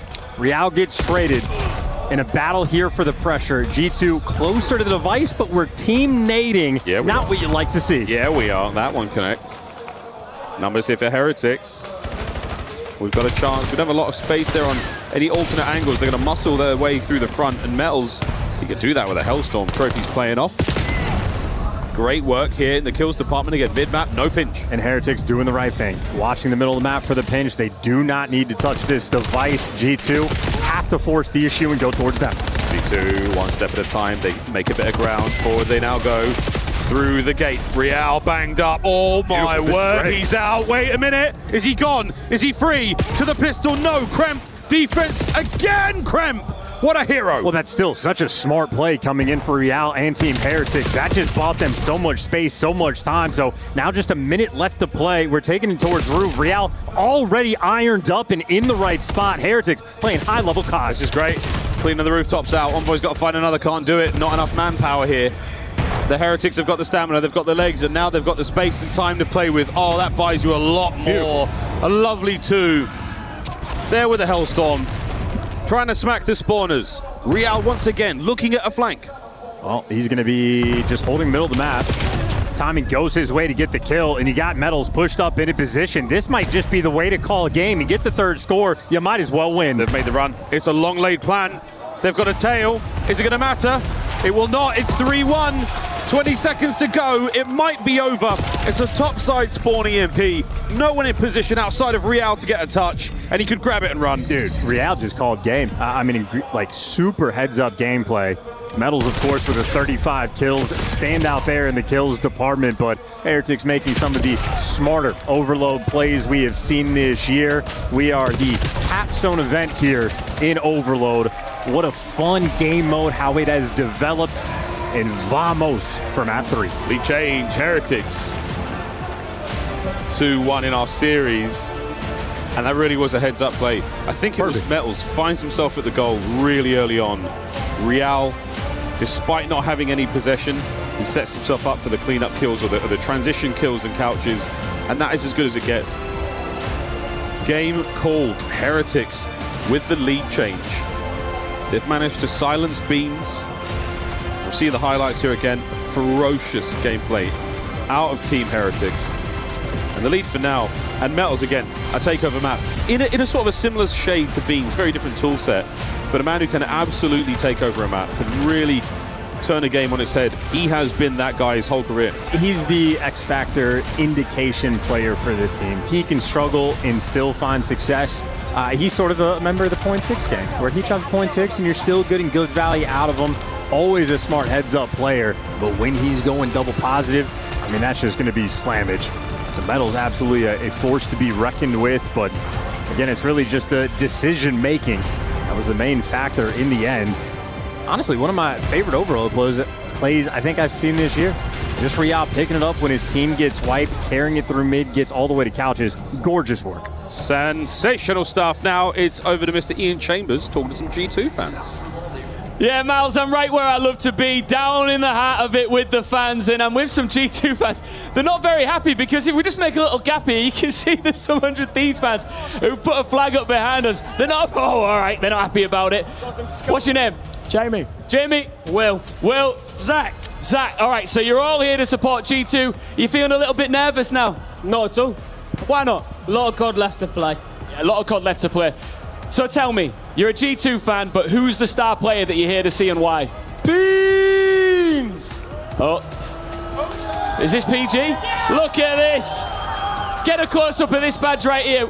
Tell us what this means. Colchester, this means everything. This means everything. Colchester, up the fucking news. That's where Beans is from, yeah? That is where Beans is from. Oh, there's something newsy, I think he said. How are you feeling about G2's chances here? And a lot of people have seen you as the underdog, some big teams in the building. Do you feel like that? No, I'm confident. I mean, there's a reason we called out the Heretics. Obviously, the worst team left. It's going to be a whitewash, I'll be honest. Like, they would just let them have a couple of maps, have their fun. See you later, boys. Saturday's over. You're out of here. I love that from him. Hey, listen, the Heretics fans are listening over on the other side. I'm going to let you have the mic. Keep it clean, boys. Keep it clean. What do you want to say? Oh, keep it clean. He struggled with the clean bit.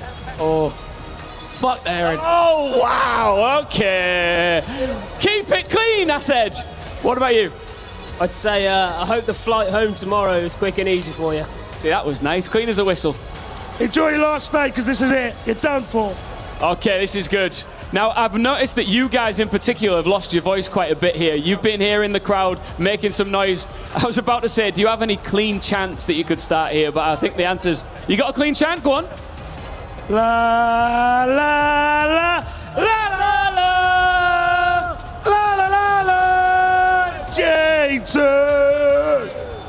La, la, la, la, la, la, la. Here we go. La, la, la, la, J2. Nice one.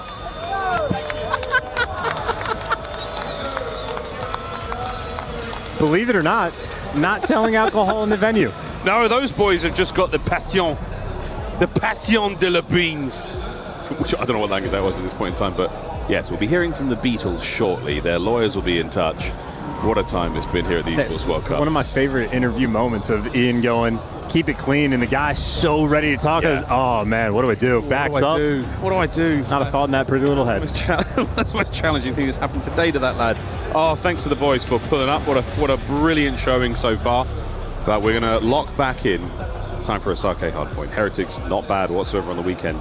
Those stats, yeah, those stats are pretty good. I mean, that's not a bad look. G2 as well, they've shown us some goods here. Heretics, no chance after a map win like that. Is that the advantage? Possibly. Certainly going to be a comfort spot for the team. New man on the roster, undefeated record. You're up 2-1, feeling good. And we were talking about how Rancor, maybe the man to watch out for after the map 2. Metals makes his appearance to the lobby. There's a lot of players you got to be concerned about, but as far as the opening breaks go, hey Jude, hey G2, Envoy, right through. Wow. Well, they find yourselves in times of trouble. Dylan Envoy comes to me, speaking words of wisdom. Give him 3. He only got 2 that time. But with 30 seconds to party here, G2, this is a very, very solid looking first P1 hold. And again, the kills are outrageous. This is a sensational start. 7 kills in a row, 8 kills in a row. Not too shabby. 9 kills in a row. Come on. This is unbelievable. Did they switch sides? Can we get... Let's go. What in the devil? Ain't no way. 10 kills in a row? Ain't no way. Finally stops it. Finally stops it. Supers finally stopped it. Oh, apply a tourniquet. These boys are bleeding out. That might be the best opening break on Sake we will ever see. We've got a day to make better. But for now, that 38 and climbing to the 3. Looking at the T2. Jeez. It ain't bad for G2 on Sake. Good lordy. Nasty, though, does get caught, so now you're going to be very softened up on this approach. Beans can feel the heat.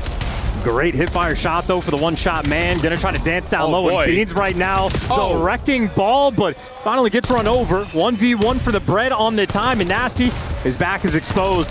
Turn too far. He's going to get traded out, and this has just been a gauntlet of a fight. But G2 do come out on top. Envoy trying to play the close corners. This is, again, for any and all criticism we have of gameplay, the hardpoint time has been sensational for G2. In all of this chaos, they have managed to find 5 seconds here, 6 seconds there. Contests being ended rapidly.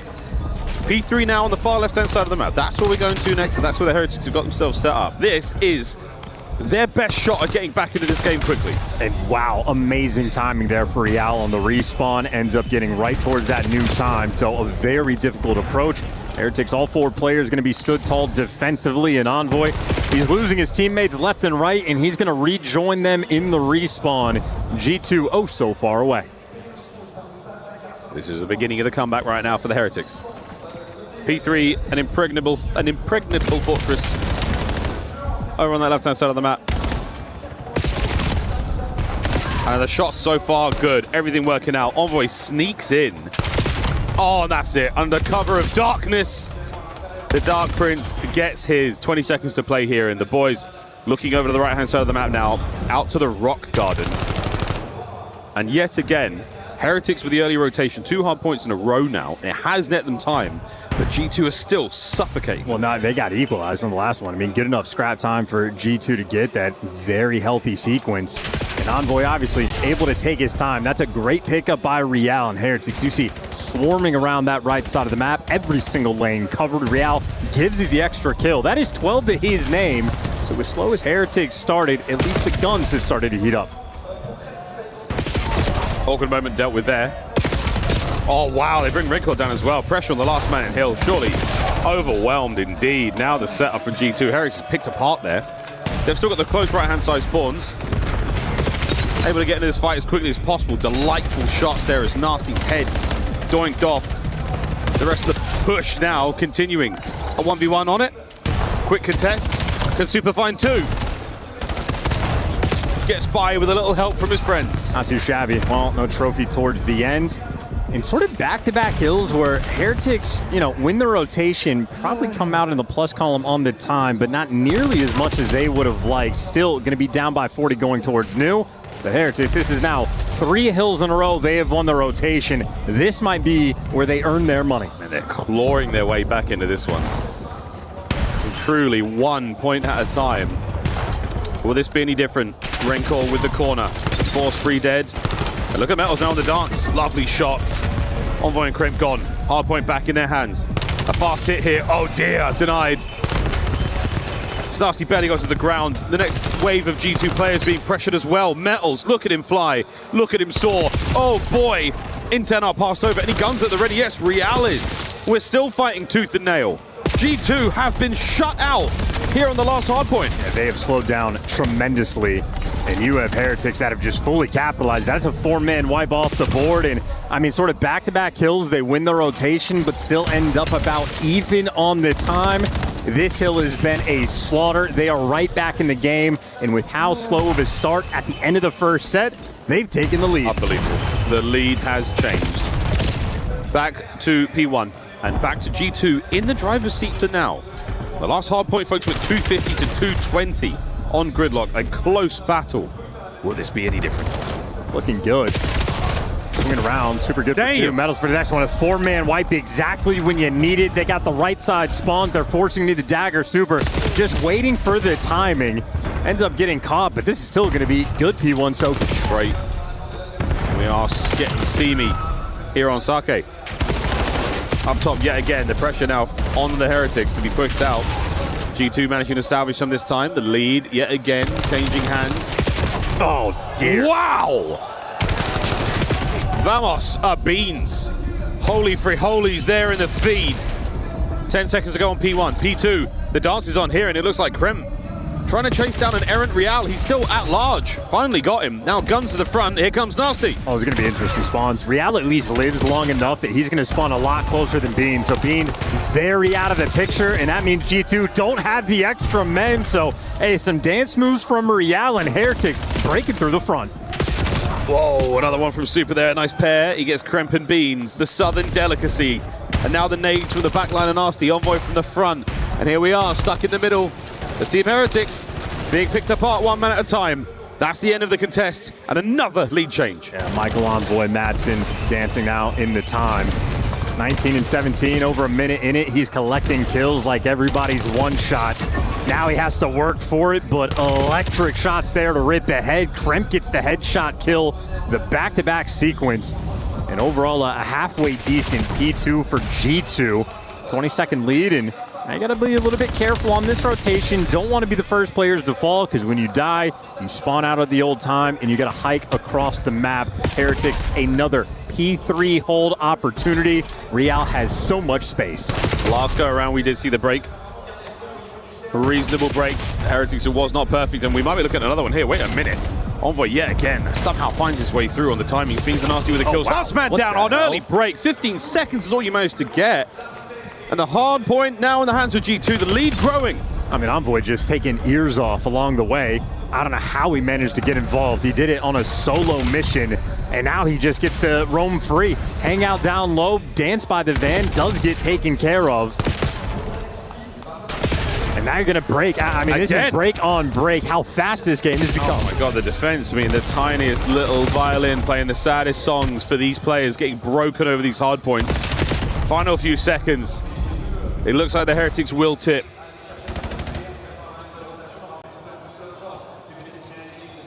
G2. The wide outside we go yet again. Perfect shots from Krem on the back line. Another man to deal with in a moment. But for now, they're still holding. Can Krem go 2 for 2 on the backline battle? Beans joins him. Heretics unsuccessful from behind. What a nade. Now to the front, and they're winning the fight there as well. Yeah, Krem is playing his angles perfectly. Don't want to give Metals the pop-off moment. Want to hunt down the one-shot kill, but he has disappeared, and that might cause nasty. Metals does it again. The break again. Another. The back-to-back breaks on our hard points. A 2-2 attack here from G2. Heretics have got to fan out. They've got to manage to get these kills decisively. Otherwise, we're going to look at another. Metals on a 5. Here we go. The contest. Down. Oh, it might be another. Who was this still? The feet are in the sand and they're digging in. Heretics survive. No break this time. But the stuns and nades over the top. No trophies yet. Dude, and watching this series, I just have the thought in the back of my mind that Metals might be the most underrated player in the league. He just finds ways to make heroic plays, keeping his team alive, nearly tied up going into new time. And look at the only man for Heretics attempting to rotate. It is Metals versus the world, but overwhelmed. G2, they have the extra bodies. Beans from the back. Super trying to find entry through. Well, absolutely spat on. Envoy from time. Heretics still trying to fight their way in. G2 have kept a healthy lead. No one in the kills department going too crazy. It is a well-oiled effort. It could be another break now for the Heretics. Oh boy! Metals for 3! Breaks good. I'm telling you, man. And now you got to keep it going. This is looking like it might turn into a P2 finish when all is said and done. You want the extra lead, and you want to get it on this hill. Heretics right now delivering. Fantastic shots out of Super. And now Discordance coming through for the G2 camp. Heretics have taken the lead. Desperate for something to happen here, but no, look at that. 3 in the feed. Hard point now, going to be going over to P1 yet again. And the scrap time going to the Heretics. What a dire moment as G2. Last chance for them to fight forward here on Sake. And with the score line, Heretics are going to have all the pressure because they can win it on this P1. If G2 make it interesting, it is going to be a crucial rotation. So 2 battles, the battle for the time and the battle for the right side spawns. Well, here's the battle for time. And so far, relatively even. Rencor with the M15 up close. What a snap. Rencor. And there's Real on the pinch. It might be done. Last chance. Heretics holding, identifying the spawners. Super with shots at range, feeds, Metals another one, it's 28. And no one off time right now. Rencor on the back pedal. Over to the hard point, again we go, and here come G2, and there go G2!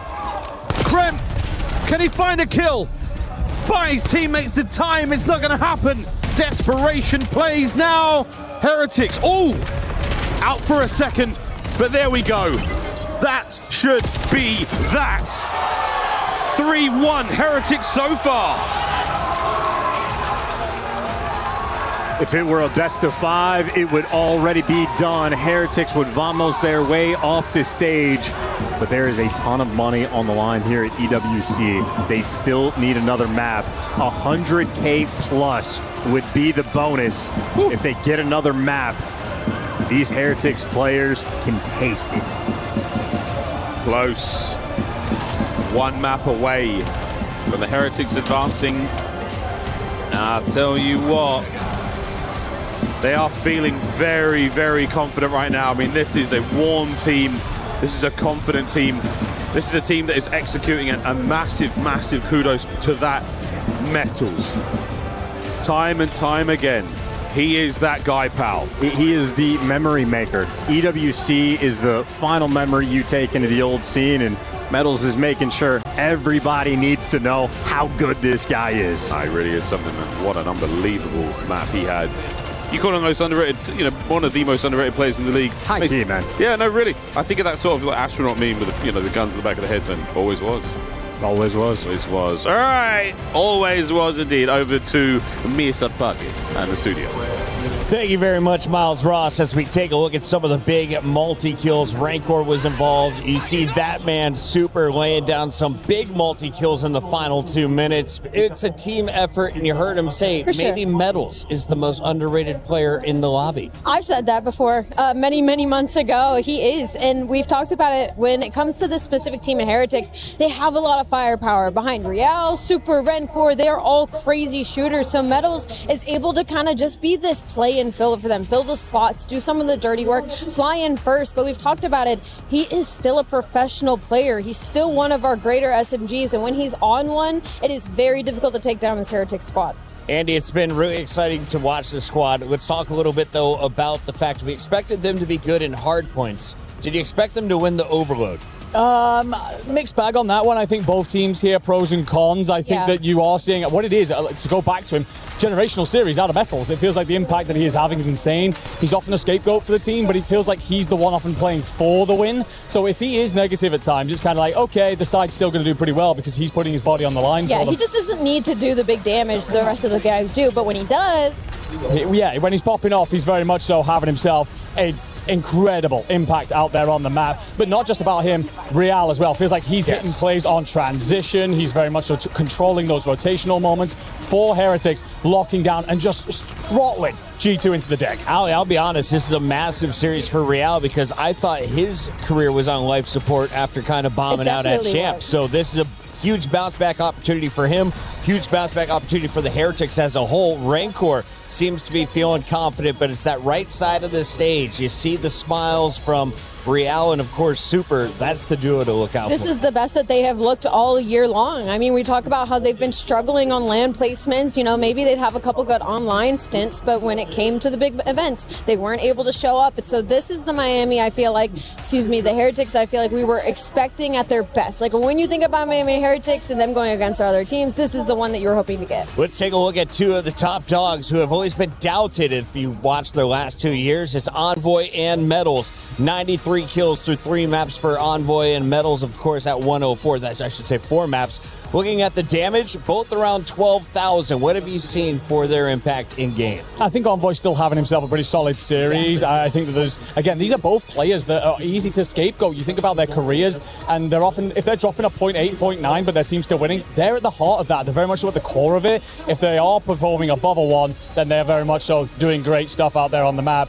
I think Envoy being on the negative side right now, he's looking to his team to kind of light things up. Feels like they've slowed down considerably, relieved a lot of pressure on Miami. And as soon as they start to build up their tailwind, they are a relentless force out there. Rosalie, let's take a look here at our maps and modes and tell me how you see the rest of this one playing out. Is G2 gonna bomb out of playoffs once again after looking so good in groups? No, because they should be licking their lips. Looking at the next 2 maps, we've set it up perfectly for them, making it to the distance. They now have double gridlock back-to-back. This is where they should feel the most confident in this series. And to be honest, G2 isn't really playing bad. I mean, the only reason they're losing some of these maps is off of some heroic and next level plays by the individual players on Heretics. So I think for G2, this is definitely their moment to strike back. Who are the gridlock players to look at?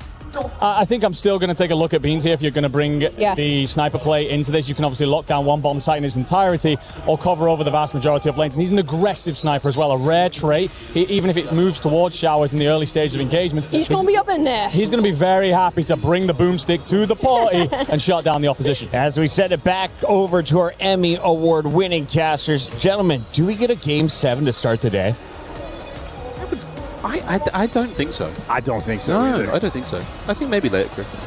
But not to start the day. Sorry, Chris. Hey, listen, we want it. We want the Game 7. Make no mistake, but... Oh, I'm down. The Deskin, Rosalie was talking about how Gridlock, very good map for G2. Clearly, they proved that on the map number 1. Yeah. And Beans for this squad, a focal man. sort of had that resurgence in the latter half of that game on the P2 to take over. Yep. But we casted a Heretics playing on a gridlock S&D, and that's when we went, oh baby, Super is back with his snipes. Very aggressive gameplay. I mean, maybe had multiple strats where they're just triple on defensive, running it down mid. I think you have Heretics in a situation where they can play fearlessly. Oh yeah, we talked about that to no end. What a dudes say when they see Super with the snipers. Infierno C is hell yeah, dude. You know what I'm saying? So we're going to see plenty of that, and hopefully Beans does, match him in that regard. But Chris, I'm not sure if Mr. Puckett can still hear me, but I mean, I'm so convinced that we could definitely see a game 7 or 2. Fingers crossed. A longer series at the very least. I've taken my shoes off. Chris, I've taken my shoes clean off. That's what I'm saying, bro. That's what I'm saying. I'm not sure if you can see this from here, Chris, but like, I'm out. I'm good. He's also got his shoes off. I mean, we're cozy, guys. We're here for a long day. Wherever you are in the world watching, I hope you're comfortable as well. This series could well go on. And then we've got 3 more best of 7s. This is what Celine Dion sings about all the time. Esports World Cup 26, Team Heretics, G2 Esports. There are several people in the crowd looking rather alarmed at my feet over the desk, my bare feet. They're not bare. You're wearing socks. Those are gamer socks. They're real gamer socks. Not going to mention any more than that. Yeah. We've learned a lesson. Yeah. What energy drink? I have no idea. Yeah, family-friendly, nondescript rock and roll, ladies and gentlemen. But very close to, if not in the game now, folks. The fist bumps have been met. Skin-to-skin contact complete from our players. That means it's now time to do battle. Search and destroy on gridlock. Good luck, have fun. And I would love to watch some Super off rip. I think he snipes. I think he takes over round 1. I mean, pick your poison. Metal's had a lights out series. Super has the snipes. Rancor had the 1v3 in the round 11 to put Heretics in this type of position. And on the flip side, I mean, listen, Envoy dropped double digits. He was pretty on point. Kremp is yet to have that sort of pop-off moment that we have been accustomed to. Keep that thought in the background. Beans will have the bomb, a 2-2 split on the attacking end. If that bomb is leaning towards B, Real, the only defender, doing a little hop check for the intel.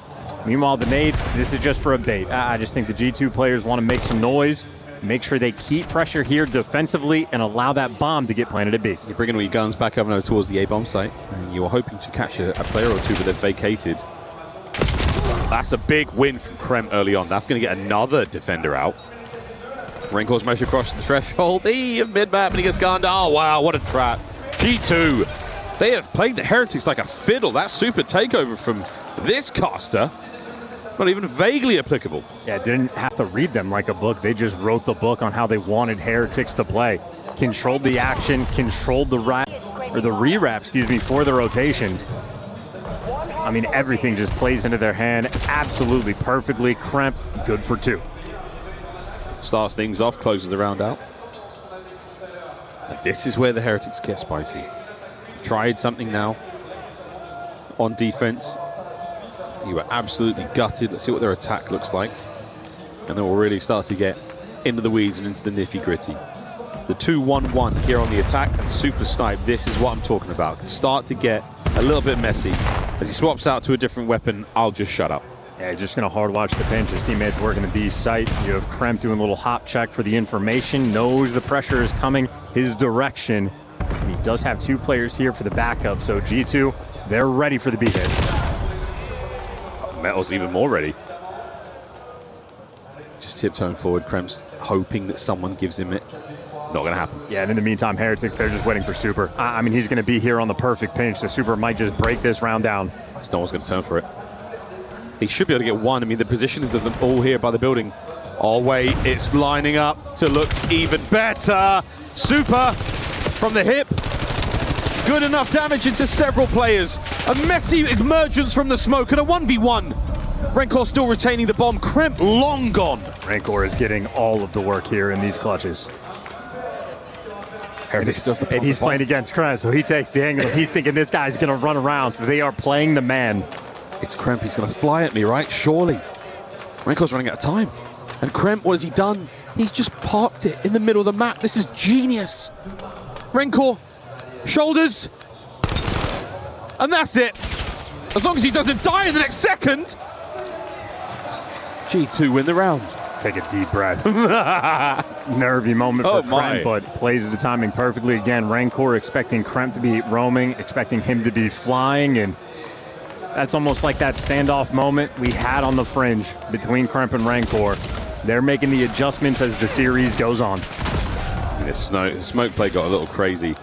Give you 5 seconds to plant the bomb, and as soon as Kremp denies that, Renkor's only option for winning there is to find the kill. And Kremp out like a light. 2-0. Brilliant round. And another one over by the A-bomb site. G2 is a 2v2 over here by A and 2v1 at the B-bomb. This is a reversal of what we saw for the first attacking round. But Kremp it 2-0. I mean, just purely behind enemy lines. If Real ever gets spotted, Kremp is here ready for this kill. Such an awkward dance. Real just below them. As soon as that bomb's planted, we're going to see something happen. And here comes the reinforcement. Super now through the laneway. Numbers are here. That nade gets the job done. I was going to say connects, does more. And now Kremp hoping to pull this one back somewhat. He does. Envoy! Oh, what a win! An incredibly clean dispatch. Stamps the rounds. Nice shots from Envoy, and you love the adjustment. Kremp gets in the exact same position from round one, but now he knows that he's conditioned him. You see Real down low, looking at those steps, ready for him to soar up top, so he just never overcommits. Kremp plays it way more patient, and that is not what you expect against a guy like Kremp. You expect him to fly, you expect him to soar. G2 have just been conditioning their opponent. You've primed them, you conditioned them, and now you mess things up. Beans looks like a snipe on NPC now. I was thinking we're going through mid. Smoke here on the A-bomb, a complete route. We're going B. Well, number 3 stands tall, so Nasty, he has the trophy. He feels the pressure, and he does have the support in Kremp, so that initial bit of noise doesn't change anything. And now Real in the pinch for his team is going to be dealing with Envoy and Bean, so a lot of action all over the map. Real gets his one, gets away, but does get traded out. There you go. 3v3. Now turn your attention to the B site. Now you know that there's only 2 players there on the B-bomb site. They are working in tandem together. We're going to see this plant in this perfect 3v3. Beans, rendezvous now with the lads. Try to make this retake happen. Metal's playing the close corner. Rancor on the flank there, but that'll be an M15 in that position, so he will still be effective. Metals, sensational. Over to Beans. Not a hope in hell with an NPC. Heretics, good round. Did you see that for Metals? He got his 2 kills, put a controller down, and went for the fist bump. He was like, hey, yo, man, round done. We're chilling. Do we have a replay of that? That's a legendary moment. He did not count the trace. Wait, here we go. Look at it, look at it. 1, 2. Yep. Nice. Hey, we're done. No, no, no, no, no. No, we're still going. My bad. Well, he's like, I thought we were done, boys. I thought this one was in the bag. Like, it was, thank God. Wow. Hey, listen, no one ever said COD pros can count. The ones that read books win world championships, so it's, you know. Oh, my goodness. Metals, he's still going. Highlight moments. That's a deep nade as well. Yeah, one way or another, he gets it. Bye-bye, Beans. And the bomb's still going towards A. There's a little bit of time here before we see Kremp get into the action through the middle of the map, and he's going to have to run through Real. Oh, good luck, have fun there. But the NPC might be the wrong weapon for the job. His M15, definitely the right one. Problem for Kremp, he's also going to be worried about the pinch. So Kremp has 2 jobs before him. And Heretics not falling for the bait. I mean, just standing tall. There's the big Nasty. Traded. Metals in position, and they keep that man advantage. That advantage helps. Bomb plant even more so for G2. Can they play around this now? You're not going to win the battle for trades. You've still got a smoke to work with there if you're Kremp. Uh-oh. No more smoke. And Metals has just stamped on him. And Envoy, they're going to check all these corners. And they're on the defuse as well. There's one. Oh, wow. Last one. Fully identified, and Metals is going to charge right at him. Envoy surely knows this. That is that. An immaculate 3v1 for Envoy. And the 1v3 that Rancor had in the round 11, the final man was Envoy. That loses it. That is his revenge moment. And we got to bleep him out again. Well done, everyone. Truly, well done. God, these COD boys, foul mouths. 4-1. G2. When you need it the most. Heretics on match point. And we're talking about the gridlock. G2 have flipped the script. That's so far on point with it. But now a 4-man hit for A. So Heretics, they've thrown strats out the window. We're banging this out. Oh, here we go. There's the cross covered. Beans with a long lane out by the right-hand side. A swing and a miss. And he's down. Super, what a first blood. Envoy now to sight. Oh, it's an incredible mess. He gets one before being brought down. Krem now on the close corner in the smoke and somehow detects the next man. Nasty at range. 2v2. And no bomb plant. 55 seconds left in this round. Pre-plant. Heretics want to get out of dodge. We've had enough of the shenanigans on the inside of Onsen. No more smokes to throw, no more nades to throw. But I love the sneaky play here. Real's going to remain on site. Yeah, no one's come through. Wait. Bomb's now making its way forward. Will G2 stand here? Oh, goodness gracious. Maintaining this position, preventing that bomb being planted, keeping the timer running. We're getting squirrely. Real trying to go for the kill, and he's done so much damage. Nasty's got to retreat. Nasty's got to make a run for it. He's down. What a patient play. It pays off for the Heretics. Out team worked. Heretics simply better in that 2 versus 2. I mean, Real gets reduced to 10 HP inside of showers, but just a passive approach from the G2 players, and eventually overwhelmed. Oh, and you see that? A little bit of body shots coming through. Took down Beans. We're chirping in and out of game.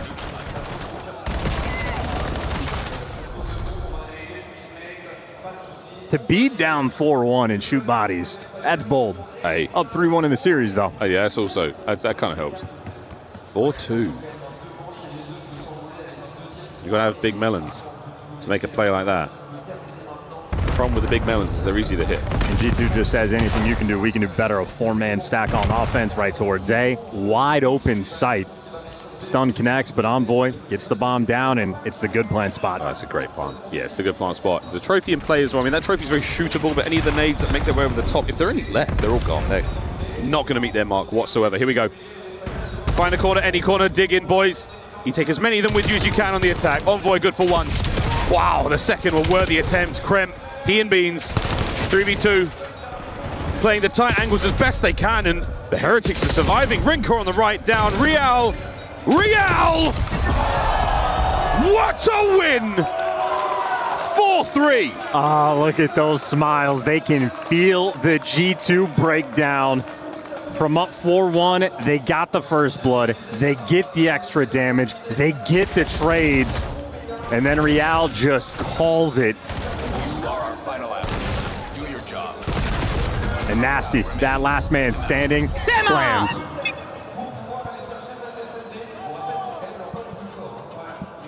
What a moment. I had to. It's the rule. I apologize. 4-3. Wu-Tang forever. 5 in a row for Real. What an unbelievable 2v1 win. That Spanish COD, it is blistering. And when it turns up, it's a thing of beauty. And now Super, he will be at the charge here. Envoy, the only man here at A-bomb. Oh my, I think he might have seen his toes there. Here's the wrap. Double pinch. Rancor, big responsibility. He's put himself in the prime position, but the timing might not pay off. Oh, it might. Oh, it does, Beans. What a win. Envoy now still to the front. Oh, what a unbelievable kill. And Super barely misses. Stun's now over the top. The open tree space to play with. G2 still with the man advantage. Super caught unaware. Krem on the flank. Gone! Gunned! There's the defuse. Map point G2. What the hell is that pistol shot?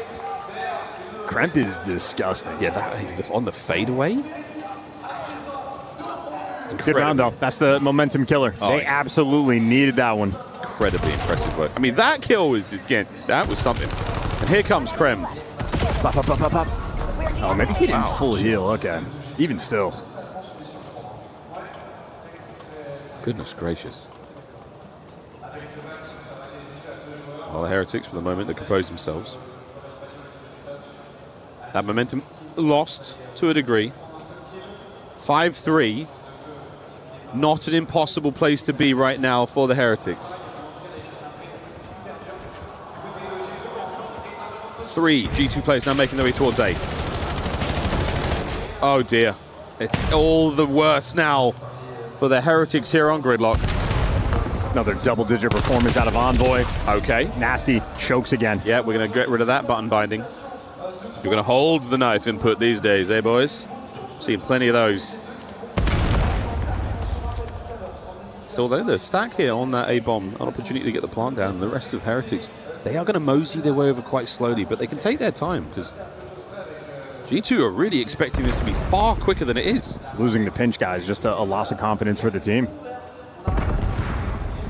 Here we go. Real's going to get himself into the play here. Spotted out, and Beans, he's out of position. That could have been a kill, and Real's instead found his first, and he's now evicted Beans from the site.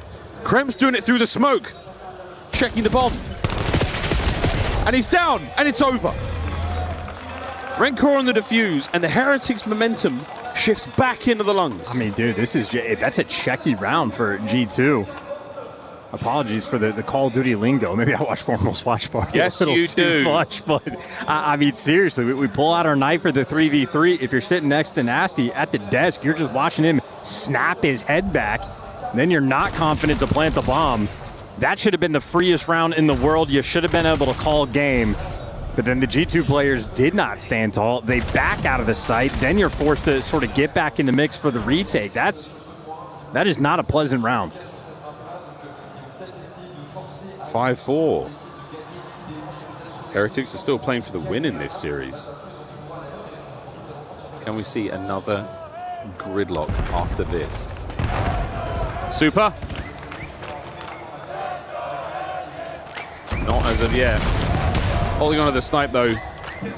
B-bomb site is going to get a little bit more love here, some more reinforcements. But they're just more targets for him to work with. He's playing the close box. There's players above and below. And if they wrap back towards the A site, Envoy will be the lone defender, but that does not look like the commitment. So Rancor watching the pinch. It is guns forward for the B site. Heretics making their move. We're hoping for Super to find that opening pick. Nothing being shown as of yet. G2, a wonderful job. Just to conceal themselves right now. Stay in cover. Real, this is an incredibly challenging gunfight to win. More than anything, it's just buying that time. And the flank still being watched, Envoy is now getting to work. Such a nervy moment. G2 creeping forward. Bomb planted. Real trying to pounce. Oh dear! But it's collapsed, it's fallen to pieces, and now Rencor is alone. He can't stop the defuse. He can't stop a thing. G2 take the search and destroy. They got that. Hit the reset button, take a big breath, and know that they get to stay on Gridlock. They won the hard point on the map. They won the search and destroy on the map, and they will see it for Overload, looking to force that map 7. Spicy moment again. None of us caught the perfect timing of those G2 players to kill both of the defenders, or both of the attackers rather. We'll see some of the replay here. Real swinging for it, but Nasty shows up at the right time. I mean, look at the damage alongside Envoy. There it was. From one man to another, perfect timing on the kills. Heretics just could not react. He doesn't elect to go all the way deep. Envoy instead cuts through the middle of the map. He denies that long, deep pinch watch. Rencor out of the play the entire way. What a superb bit of COD there from G2. And the crowd not on the side of Heretics. Unpleasant words they are using for the chant of breaking out the drums. Keep in mind, this Paris crowd, their hearts still in Envoy's favor. They're going to be rooting for G2 in this series to make this comeback, and they just need to hit the mental reset, get refocused, and they'll be good to go. That first Overload, though, it was a medals masterclass on the Den. Set Pace was the Titan in the lobby with his 35+ kills that he had. Truly set that tone. 0.6 gang for life. Hell yeah. Hell yeah. What's the French for hell yeah? Let's find out. Staying on Gridlock, we're going to a very, very tasty game of Overload now. Gridlock chance, a late addition to the Black Ops 7 year, and a very unique map for Overload because we only have one EMP spawn.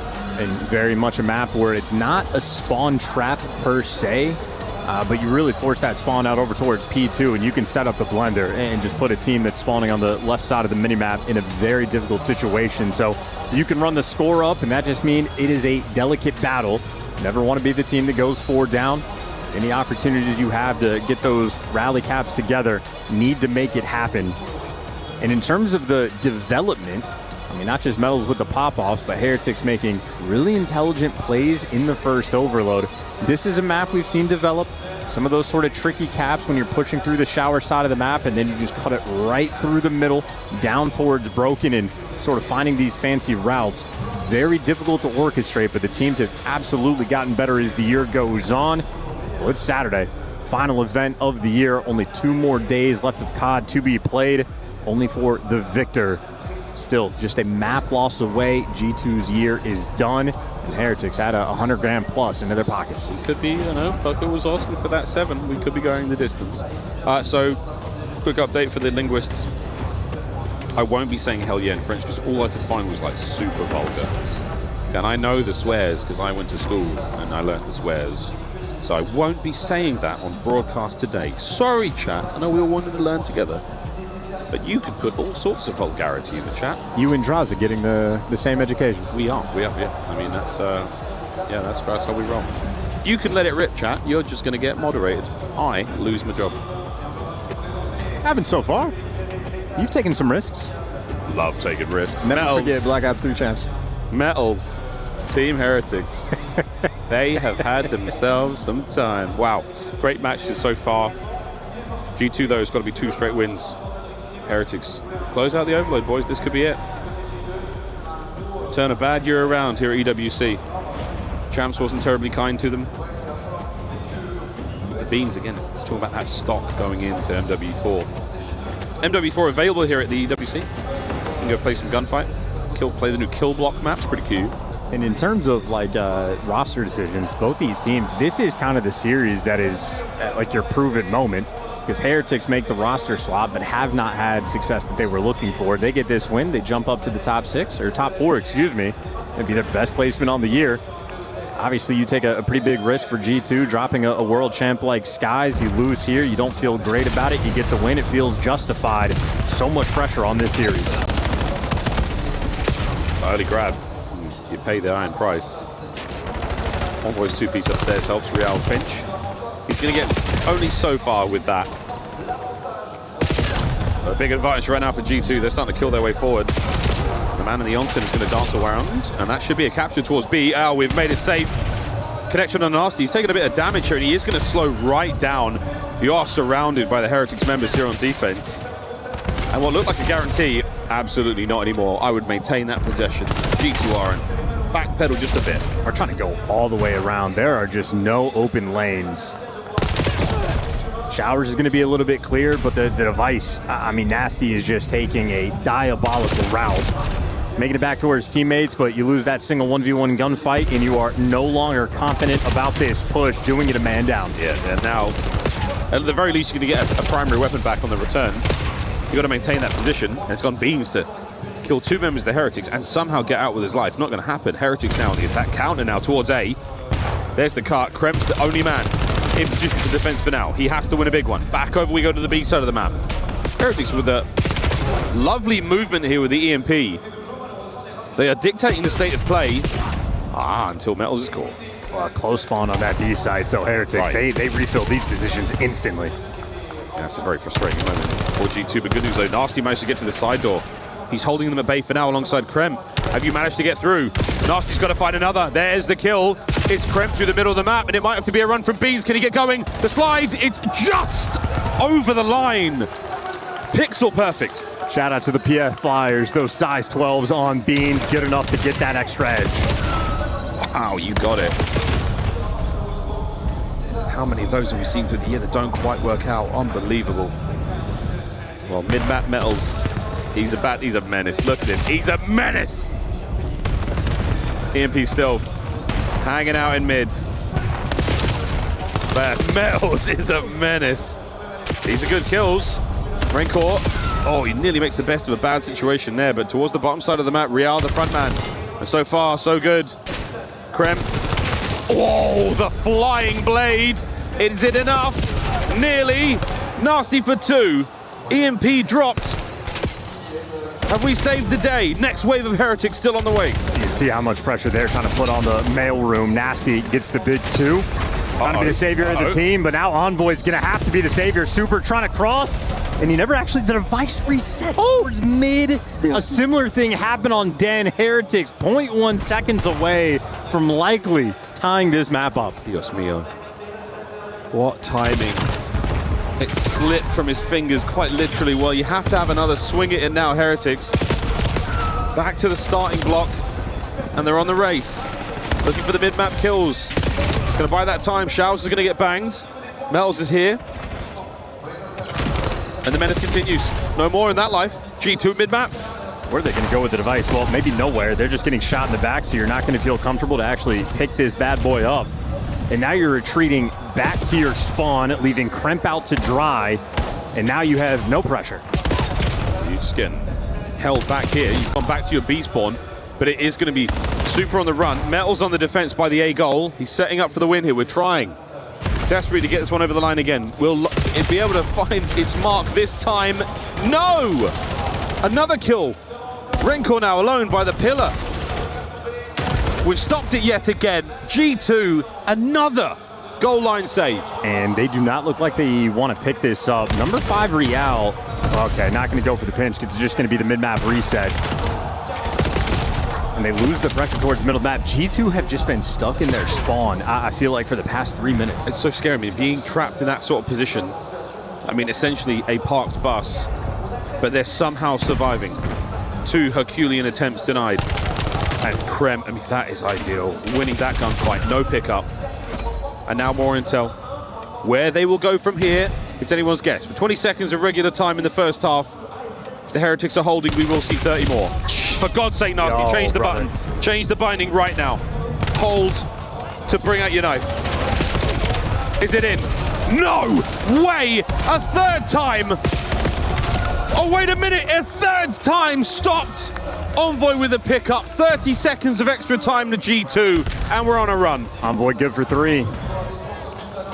Number 5 got through. No, he gets caught. Kremp with a nice pickup, and I get the front line man. It's going to be all up to Metals to stop this, and he's going to fall in just like that. G2, the punch of score number 2. They go up 2-0.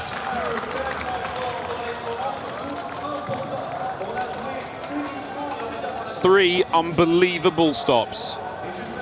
The Heretics' offensive line denied time and time again. And then in one deft blow, a goal for G2. It is impressive work.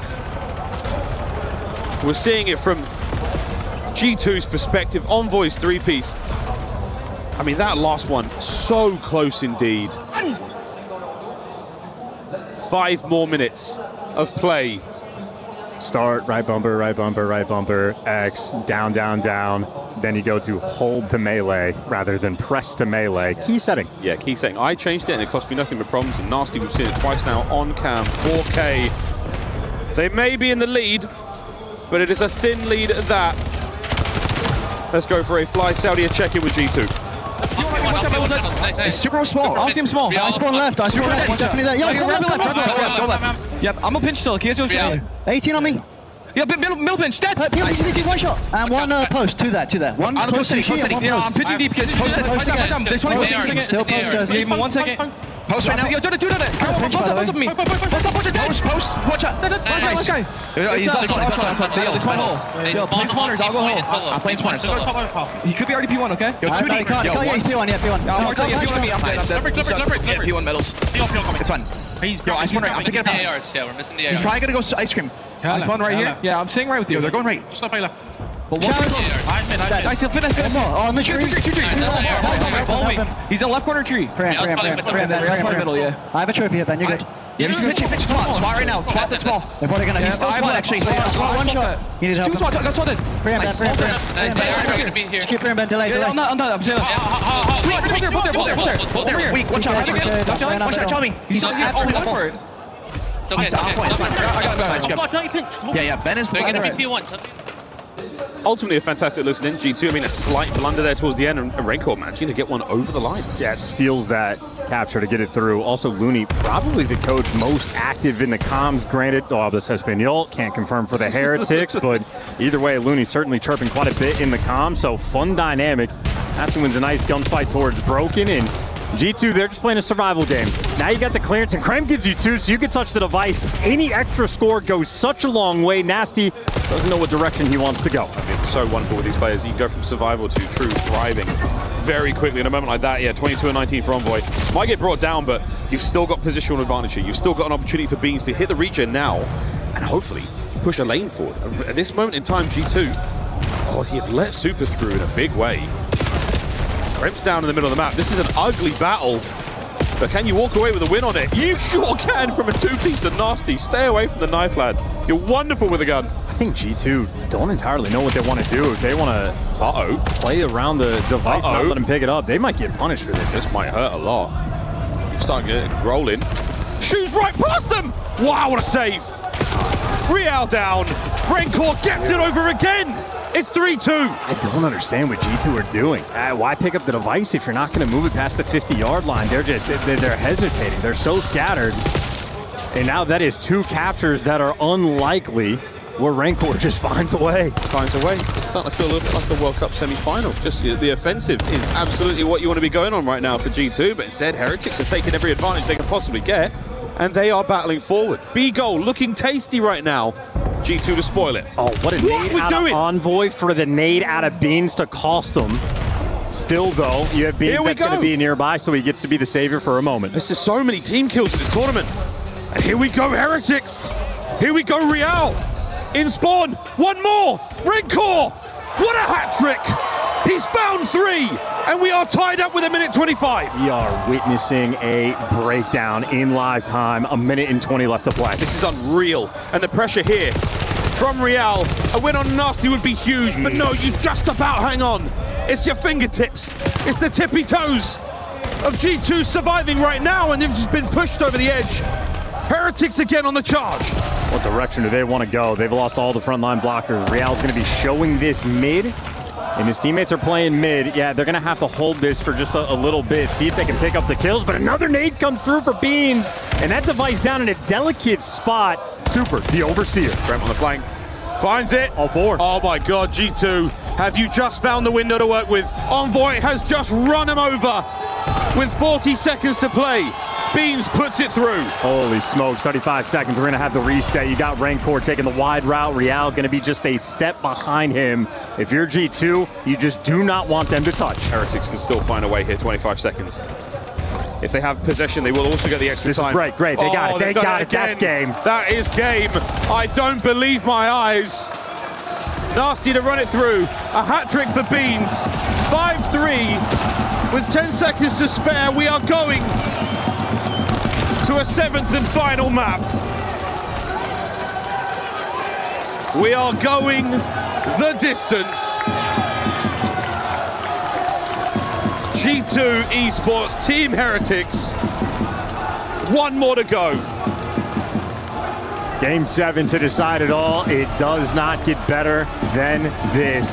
Justification for either team for their roster changes. Everything on the line. The cataclysmic ending to the season for these 2 squads. One of them will fall here. A last map, a final map. And what a banging game of Overload that was. A sketchy game of Overload. A sketchy second half. And we were playing for the tight defense. The first half defense was unparalleled by G2. And the second half, you nearly let it run right down your leg. Destel, they were on point with the gridlock calls. We are indeed making our way to the end.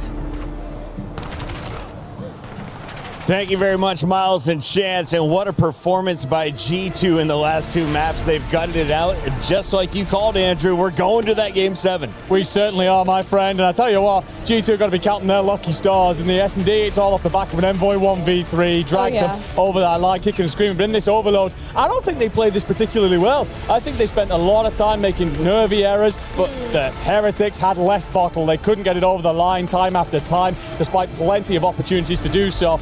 G2 pushed it on all the way to that 7. How did Rancor walk away with a hat trick there?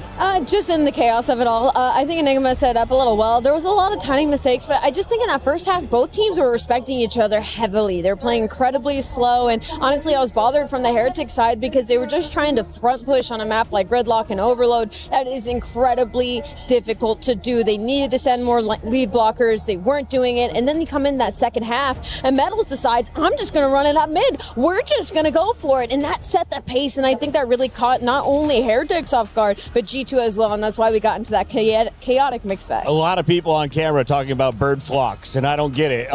Can you explain why there's been so much drama on the stage between Beans and the other side? Does Beans just get this fired up regardless of the opponent? This is when Beans is best, whether it is as an entertainer or just when it's time to light that fire inside him. He loves the smack talk. He doesn't do polite and little perfect princess type stuff. He gets out here and gets in everyone's faces. It's brilliant. Allie, let's take a look back at the previous maps. We, of course, saw a double dose of Gridlock, and we will have a final Game 7 coming up in just a little bit.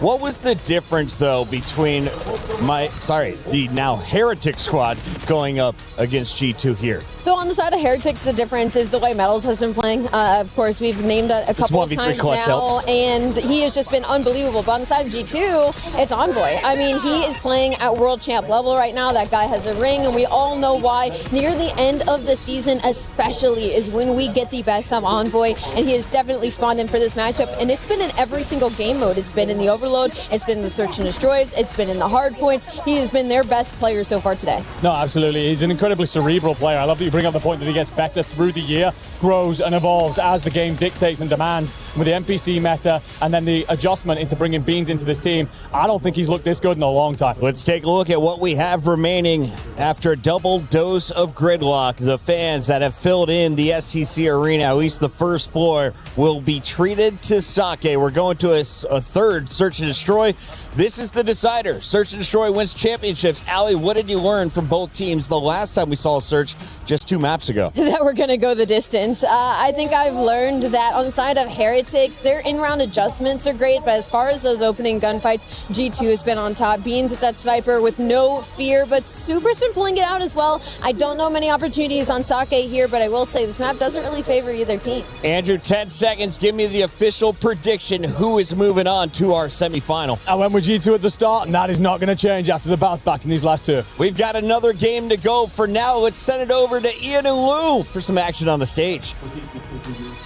Incredible scenes here. Can you believe, kicking off quarterfinal Saturday, that we're going to map 7 here in Paris.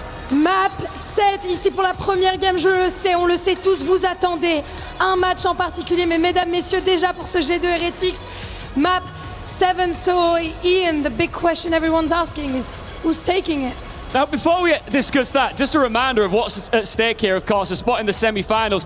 Just a win here, just 1 map win guarantees your team $130,000. And you're right to ask the question, Lou, who's taking the final map? Is it gonna be G2?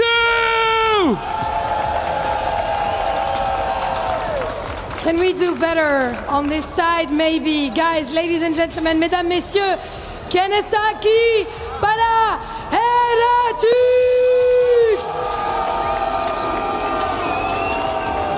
I'm hearing some boos here. Let's try again, let's try again.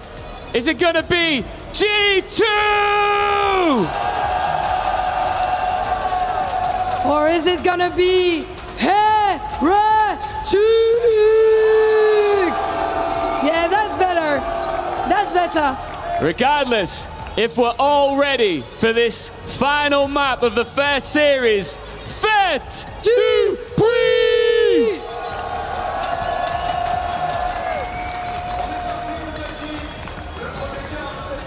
It's time Double A! Game 7. Hell yeah, dude. Love a game 7. Hell yeah, brothers. How we feeling, chat? How we feeling? We vibing. Long day at COD.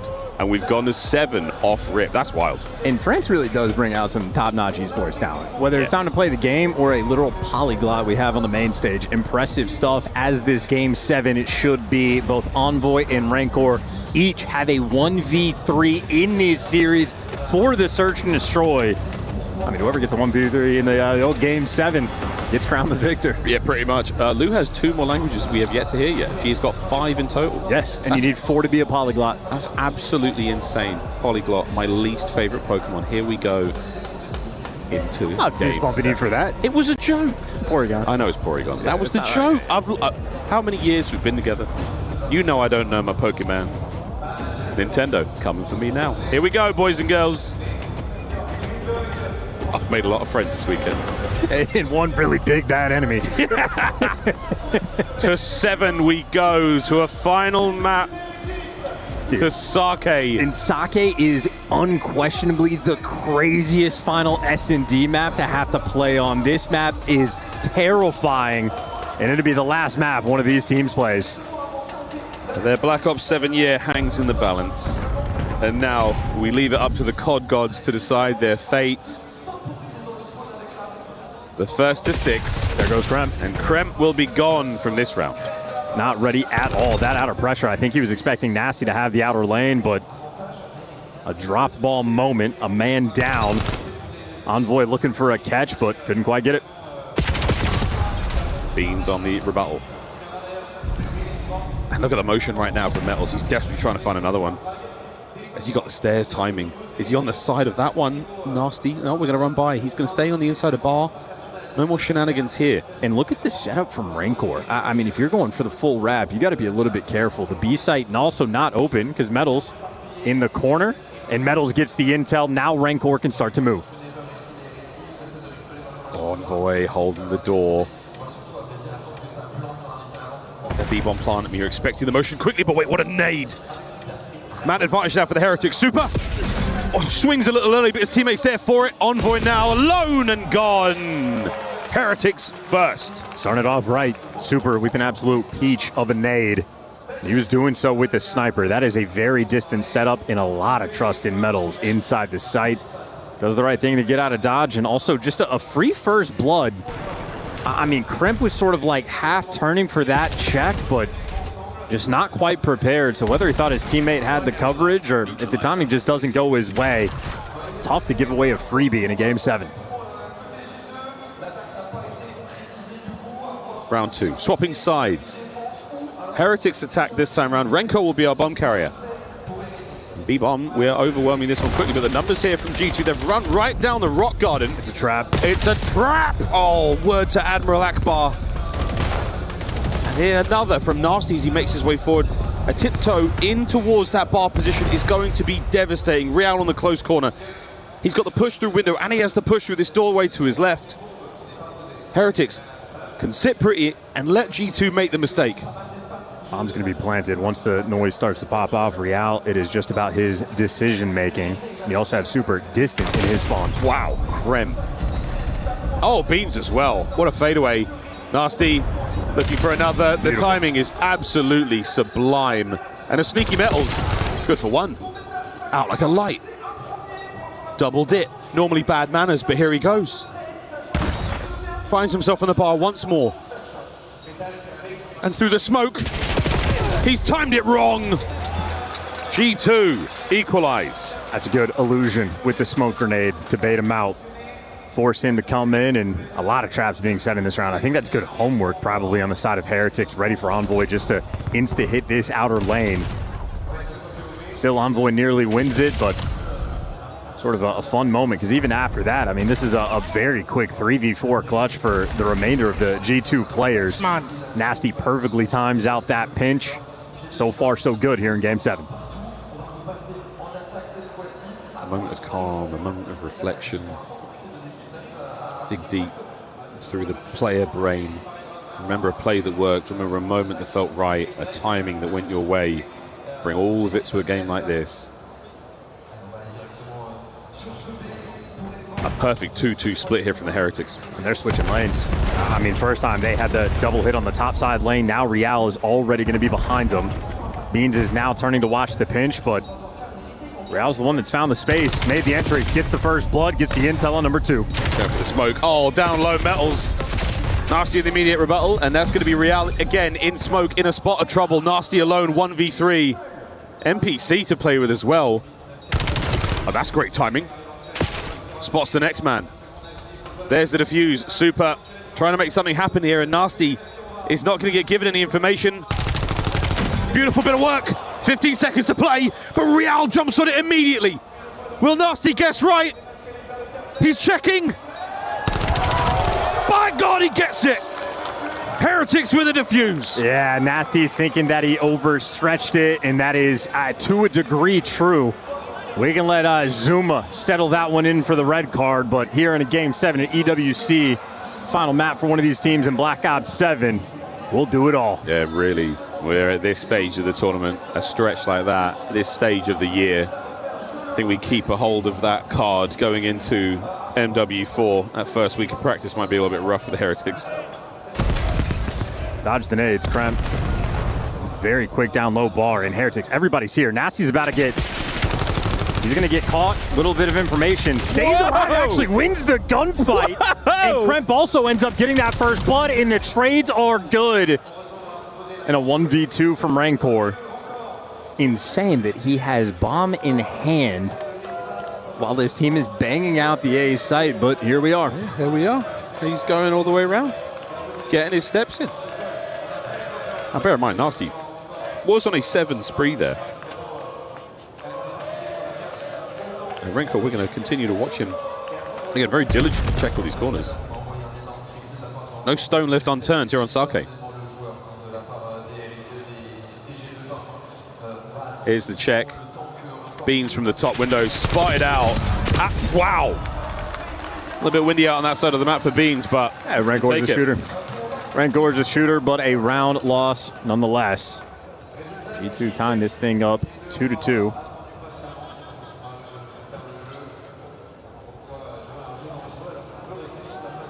And I think defensively for Heretics, the thing we're going to be concerned about if you're a G2 fan, they've been very aggressive on the defensive end. First round, just 2 players from the top side lane. Next round, Real just straight through the bottom. They have been getting active, and I think for G2, it's been felt a little tricky to keep this map under control. It's a lot of that middle, the central building. The jump ups, the ability to turn a single play on its head like that. Oh God, and then you've got this to worry about as well. Oh, Super, a delightful shot to start things off. How close he came to the second. He will not be given a third. Not when he's shooting like this. Well, Bean's going to go pick up the bomb. The B side is going to get left open. Heretics happy to play for the retake when they have the 4v3. It looks like, yes, we are indeed. We're plotting B here. Trophy systems in play here still. Crimp should not be throwing that smoke. Probably saving that for some sort of next trade situation. But look at this position. Oh my, he's done it again. Super has done it again. Twice now on the map. Nasty gone. And Beans at a 1v4. He has got to stop that man from the defuse. Not a hope in hell. Heretics take the lead. Deja vu all over again. Super, basically the exact same spot. Connects with the nade, and I mean, checking those common positions. G2 not making the adjustment and getting punished for it. Super, of course, also with the impact for the first blood. So we've had, what, a couple defenses for the Heretics where they're very aggressive with their SMG players. Well, this time it's the sniper that makes the impact for the start. Nice! Plenty of options here on the defensive end for Heretics. Understood that. Maybe my Spanish is getting better. Just naturally. Feels so natural. 3-4 Super. Back over to Renko with the bomb. We'll see if this hits a little closer and a little quicker to home. An incredibly efficient Team Heretics we're seeing at this event. Word to Nameless. Another first for Super. What a demon he's been here on Sake. Splinters and shells in the basement there of the distillery. The trade complete. Rencor, oh boy, makes it a 2v1. G2, it all falls down to Beans in this round. And he's going wide, round the outside. round the outside. Traded, complete. Heretics further they go. Better 4-2. Yeah, better teamwork, just right next to each other. A small victory for Beans. He gets the kill on Super and shuts down the spree. That small dub doesn't feel good when you still lose the round. I mean, look at some of the positions these gunfights are taking. I mean, we're really, the heat map on this one is going to be broad. We've gone all over Sake and then some. There and back again in this game 7. Yeah, my Spanish is definitely getting better. G2 fans running out of nails. Why we even sold them seats? They're not using them. Been on the edge of it since the start of this matchup, and now they are on their feet, willing that squad to victory. A-bomb pressure, and Super with a diabolical angle on the attack. Oh, we've seen this spot before. Metal's in the delicate situation. And Super, though, finds the snipe, and then you just pounce, try to catch the guy off bomb. Nesty, well, wins the gunfight, and he disappears in the smoke. So Nasty, he is doing this with the bomb, trying to run at the sniper. He might have found the timing. There's the damage. Super should be able to back away from this one. The last man for his teammate is the bomb. He's over by A. So Heretics can slow this right down, contain the position that they found G2 in. But Nasty's on the hunt, mate. Nasty's not giving this up. He's doing this all alone in this 1v2. He needs some help. Clock's still ticking. He's done it for a third time. God. A third time. On the Beans. No clutch. Match point Heretics. This is it. This is your moment. Nasty nearly had that 1 versus 3. Real drags that bomb towards P1. And he puts that seed of doubt in the back of your mind. Super, he's been that guy for 3 rounds in a row now. A patient Metals. But a mechanical failure. And it's a game settings. You've got to learn yourself at this point of the season. We're turning that off for MW4. 5-2. Heretics, they can smell the win. They can get weird with it. Yeah, we are flying. Metal soaring out. You got the lead in the round. You can try to make these types of plays, but they get punished immediately. Super and Rancor left in a 2 versus 4, and Nasty's already taken the space. He's behind him. They got him in the pinch. And then they die. Wait a minute. It's gone. Wait a minute. Envoy. He finds 1. He gets out with his life. That's unbelievable. Rancor down. Wow. Heretics. Jeez. Unbelievable resolve despite the attack. You get 1 more chance. It's never easy, is it? It is never easy at all. I mean, the spot you find yourselves in underneath the distillery. Heretics in 2 corners. Envoy managed to pie the whole space, kill this player in the corner, and get away with his life is unbelievable. Yeah, shout out Envoy. He struggled a little bit. He's gotten sniped. A couple first bloods don't go his way, and we're sitting at about 1-6 at the start of that round. But makes the heads up play, and he got his 2 kills. Him and Gremp made their show of force. Still, though, these attacking rounds for G2 have been an issue. Heretics have just locked them down. Lovely nades here through the middle of the map. Not as effective as we've seen on others. Den throughout the season. Real on this incredibly close spot. Is somebody there to watch against. So many things to worry about here. Bomb plant, smoke to obfuscate the play, allow for that egress from sight. And Real, he finds himself another dirty angle here. He's managed to slip through. He's cut the defense in half. Kremp on the trades, and now we're getting messy. Oh, this play's everywhere. You do not want to have a sniper anymore. He's going to go wide. He's going to run into Kremp in a second. Rancor spotted out, down low.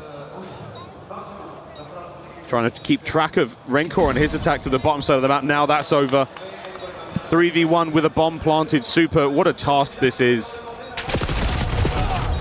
Lights up a dead body, and G2 string 2 together here at the 11th hour. They kept it stock and standard. Default B bomb plant. Spread the map, have the coverage. Real sort of finds the timing to make that play for the first blood, but everybody else just a little bit too slow, and Brent made a play over towards P3, P4. Real's opening infiltration. It's great check. Great check. And Envoy there, he watches the flank later on. This is the kill onto Rencor, so it was a long battle. You know, really a battle of the minds, of the wits. 5-4, Heretics. And still one more. One more for the improved cash prize. And this is starting to feel impossible for G2. Nasty's looking to make the play. It's such a delicate position, and he just guesses wrong. He guesses wrong. That's so unfortunate. The call has been made. You know it's happening. Over by the A-bomb site. And for one last time here, G2, it has got to be magic. Nasty on the check. Good for one. Gets away with his life. On the other side, it's Envoy. Finds success. No chance on the second kill. Now to Nasty. A 1v2 to stay alive. To the warehouse.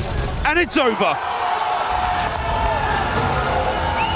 Team Heretics close it all out in Game 7. Heretics are not here to make friends. They are here to make money. And so much they just collected on that sake S&D.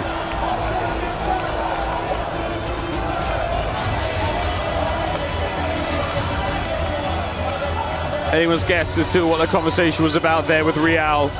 A single round given to a good plant, a good diffuse, or a stretch, however you look at it. But regardless of that, the Heretics, some of the best COD they have played all year in that series.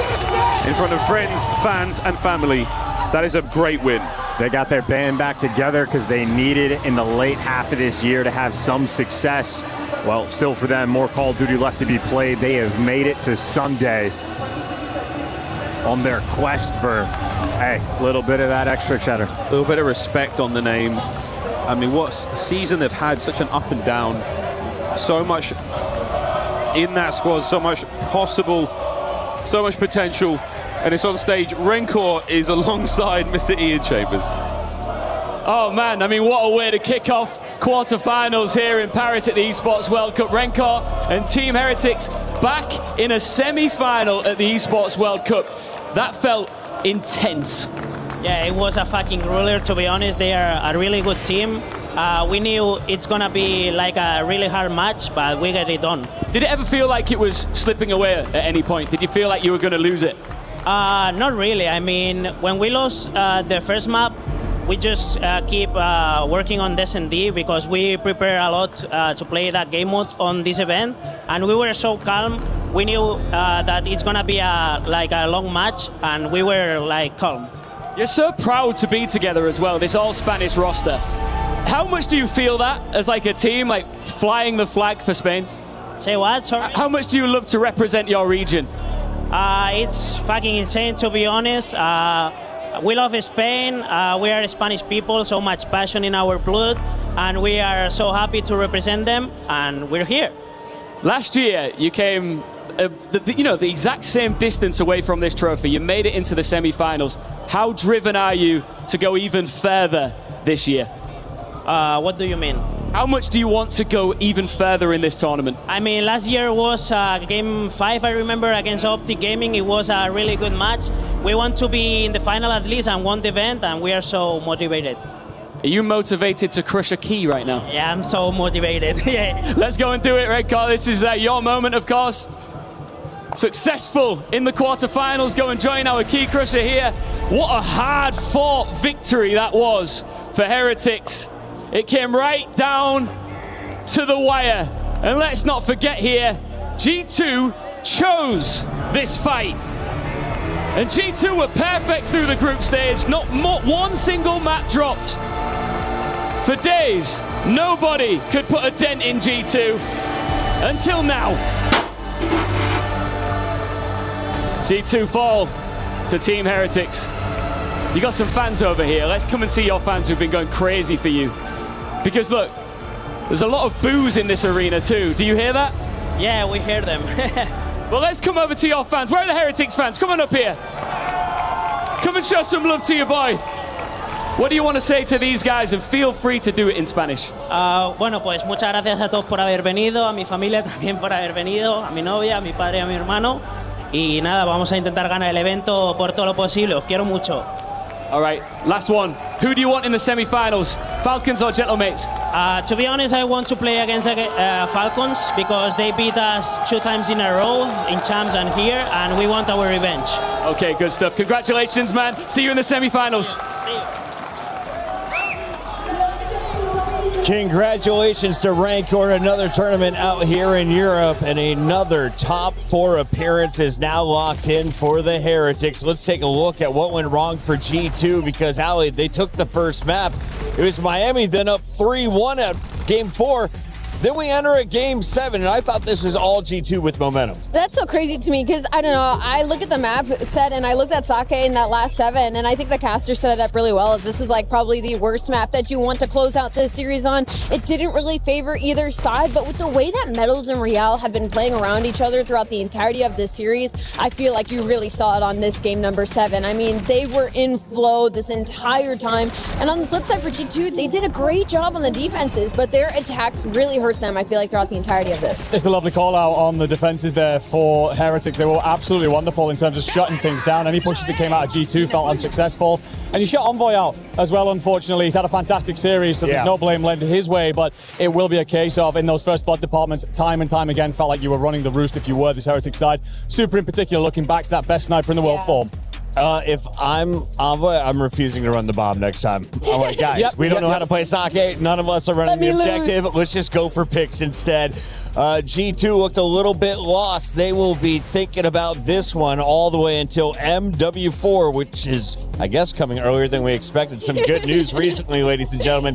Make sure you guys are checking out the beta, and of course, make sure you're checking out the Heretics as they are powering forward in the bracket. Why are they moving on? Well, it's stellar play from the whole team, but especially the X Factor. You called it at the start of the tournament. In fact, 2 majors ago, you said when Metals is playing well, that's when this team can go deep in events. They're guaranteed a top 4 finish now. Yeah, during our regular season, Metals is probably one of my favorite players. I love the players that kind of have to do the dirty work and fill in for their team. And the thing is, they can have ceilings like this. When Metals plays like that, you're going to get results like that in the best of Heretics. And honestly, thank goodness, because Heretic was not having a good season. They needed to perform here on LAN. This is a great start to their week. Yeah, no, I love the focus here on Metals. Again, so often the player that if there is an underperformance from the Heretics, the fans and the rest of the COD timeline, they're on his ass. But he gets his get back here, big performance out of him. And again, the dirty work, the guy that's going to put his body on the line, wants to win. And he's going to get an extra $130,000 plus some extra club championship points. I love that you said get there, get back. Let's take a look at your bracket because there's an opportunity for a few teams to get theirs.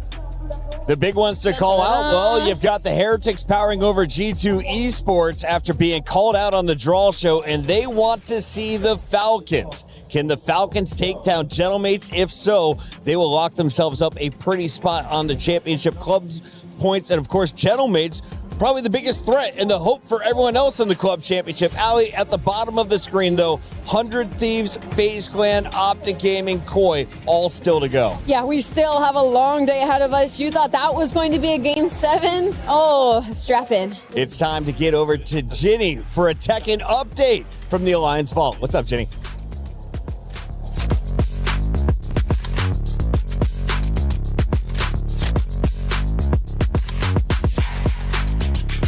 For Tekken 8, as it is the final day, which has semifinals, quarterfinals, finals, everything happening in one day. A lot of games, but what's the rundown when it comes to club championships, Trav? Yeah, well, it's a pretty packed bracket, to be honest, when it comes to club championship teams. We've already had Vitality play, we've already had AGL play and Reject as well. How did they do? Vitality are out of the competition, unfortunately for them, and not just that, they lost to a person who's not even representing a club. So that's kind of club championship points to waste in the semi-finals. But another story, Reject have just been taken out of the competition by none other than AGAL, who seems to be a big storyline for the club championship this week. He's looking really good, to be honest. He went 2 games down, kind of brought it back and looked quite composed towards the end. So I don't mind his chances to go further now, especially because he's going to be on the same side of the bracket. as Yagami, who's not representing a club. So, as I say, it's Club Championships, points wasted if AGL don't go all the way. So what about Falcons, Twisted Minds? I know that's also two of the organizations competing here. What's their status? Yeah, so they're going to be playing against each other in quarterfinal number 4. It's going to be Arslan Ash versus Newman down at the bottom. So that's a huge one, a big swinger when it comes to championship points. As we know, Twisted Minds, not a bad week last week, but a little bit underwhelming for them towards the end as they did just drop short in Overwatch and Warzone. But yeah, Team Falcons is a big one for them because with AGL catching up with these performances, they need to try and retain that lead. All right, well, thank you so much for the info. That's it from now, and of course, we're going to keep you updated as the day progresses.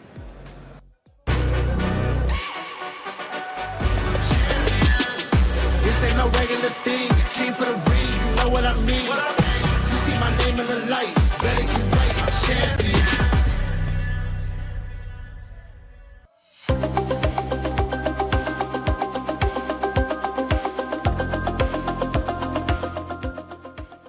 Ladies and gentlemen, welcome in to Call of Duty Black Ops 7 here at the Esports World Cup. I'm Enigma, I'm running interviews today, and the man alongside me needs very little introduction. It is Scrap from 100 Thieves. My friend, welcome into the tournament. How are you feeling in the build-up? I'm feeling good. You know, Champs didn't go our way, so I'm excited for this one. Well, let's touch on that a little bit. Let's not dodge the question. Champs didn't go very well. Yeah. Thoughts on the result overall? I don't know if allowed to curse, but pretty shit. Definitely an underperformance, we can say. We can definitely put it in that terminology. Why? What was missing? And how have you prepared differently coming into this tournament? Yeah, I think we went into Champs a bit overconfident, which is, I don't think, a bad thing at times. We are a very good team. We are a top team, so I think being kind of like having that delusional confidence is good. But yeah, when something didn't go our way, we just kind of broke down when it mattered, and that's not good. What did it take for you to become the team that was that good through most of the season anyhow? Yeah, I think understanding why we're so good. You know, there's a lot of teams that they win, it's just kind of like move on and, you know, let's show up at the next tournament, hopefully it happens again. But I think what differentiated us was that, you know, we understood why we were so good. We understood why, you know, we were going deep in these runs and big long win streaks, and so that was the biggest thing for us, just understanding what we were doing right. Your story is interesting coming into this tournament because you talk about, you know, that kind of belief in yourself. Tell me then, is EWC essentially a redemption and an opportunity to remind everyone that you are that team that's done so much damage this year? Yeah, for sure. You know, I think when you go throughout the whole year, you're a top team and you go to the biggest tournament and you don't show up, you know, you just kind of feel like you just wasted your time. But I feel like with this tournament, it's a good way to end the year off. And yeah, I'm looking for a big one, so this might be it. I mean, yeah, it certainly feels overdue at this point with the career and qualities that you have. But of course, you are then that unit, that squad that you're bringing into this tournament. In order to get to the top podium, the place you want to be, there's going to be a lot of check marks on the way, a hell of a gauntlet. Any teams in particular that you really want to play? I want to play either G2 or Falcons again, get our get back from Champs, and then obviously any of the top teams. Always playing Optics, always fun one. FaZe, Gentlemates will always be a fun one. So yeah, any of those like top 5, top 6, I'm ready. Of those teams that you're going to be playing against here at EWC, have you got any words for your opponents before you step out there?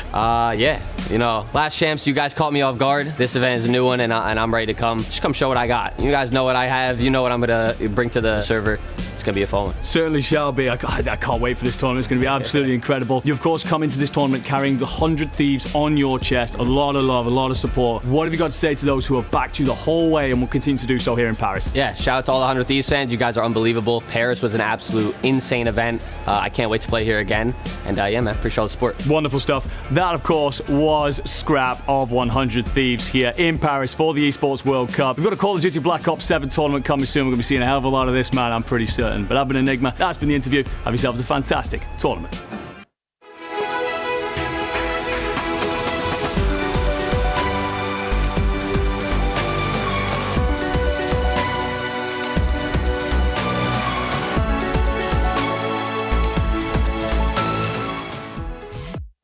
A total of 64 teams are competing here for the CS2 LCQ for the last 4 remaining slots for the final week of EWC. Now, when it comes to the club championship points, there are only 3 teams currently sitting at the top of their groups that are relevant, that are most likely going to be making it out of today. And that is 100 Thieves, Virtus.pro, as well as Team Liquid. Every single one of these organizations is currently sitting on a 2-0 record in their respective groups. So the question remains, can they make it out of this absolute brutal bracket?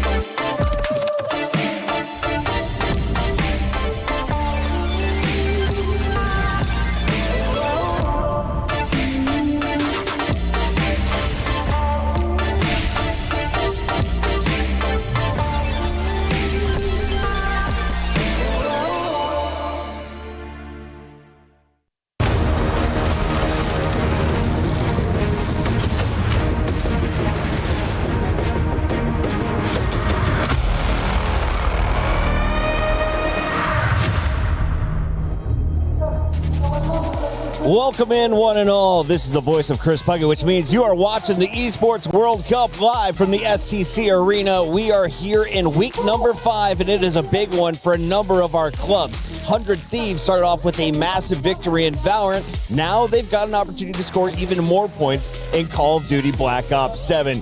This is honestly the game that they were hoping to score biggest in, as we welcome Nameless as well as Enigma to our studio once again.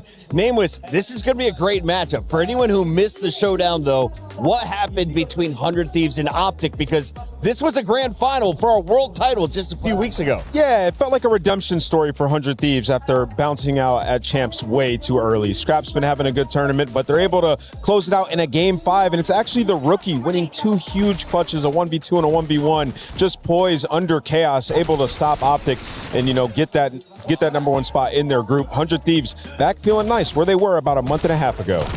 Yeah, no, he's having a fantastic event just generally inside of Search and Destroy. Rocking nearly a 1.4. Very much involved, not only in the clutch moments, but the strategy, the opening jewels. He is that kind of player through and through, very selfless for the team, designed to set up superstars, but also proving that he's one himself. I love that we have a rookie causing this much chaos amongst the oldest player in the league. Bruce has been running into some round 11 issues. It's been late game Search problems for this Optic squad. It cost him just a group spot, but it sets him up for a very difficult matchup earlier or later today. Let's talk a little bit about Neom, though, in particular. What has he shown you? Because I've seen him snipe, I've seen the AR, I've seen the SMG in his hands. Where is he at his best? I honestly just think it is that flexibility. It is that dynamic ability to kind of slot in where this team need him best. We all know what Hydra, Scrap, and Co can do. We know the powers that they have. It's a case of needing someone to be that glue guy, that player that's going to elevate them to the standard that they want to be playing at, and that freedom on the map. And that feels like where he is the best. So yeah,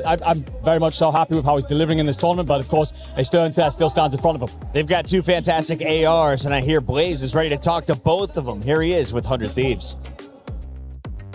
I just talked to Insight, and he said, yo, that's my son. Yeah, I'm ready to go. Jamie says I'm his son.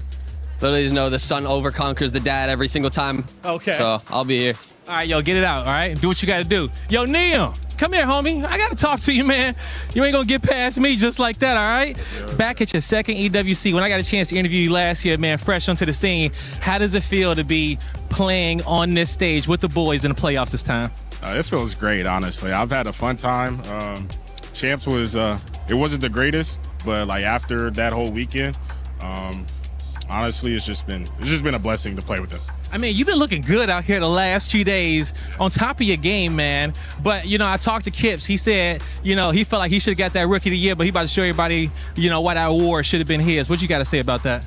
Honestly, Kips is good. I mean, that's my guy right there. Like, he's talented. Like, he's going to do great things in the future for sure. But honestly, like, I got his number for sure. Hey, man. Well, dial it right now on the main stage. Best of luck to you, homie. Thank you.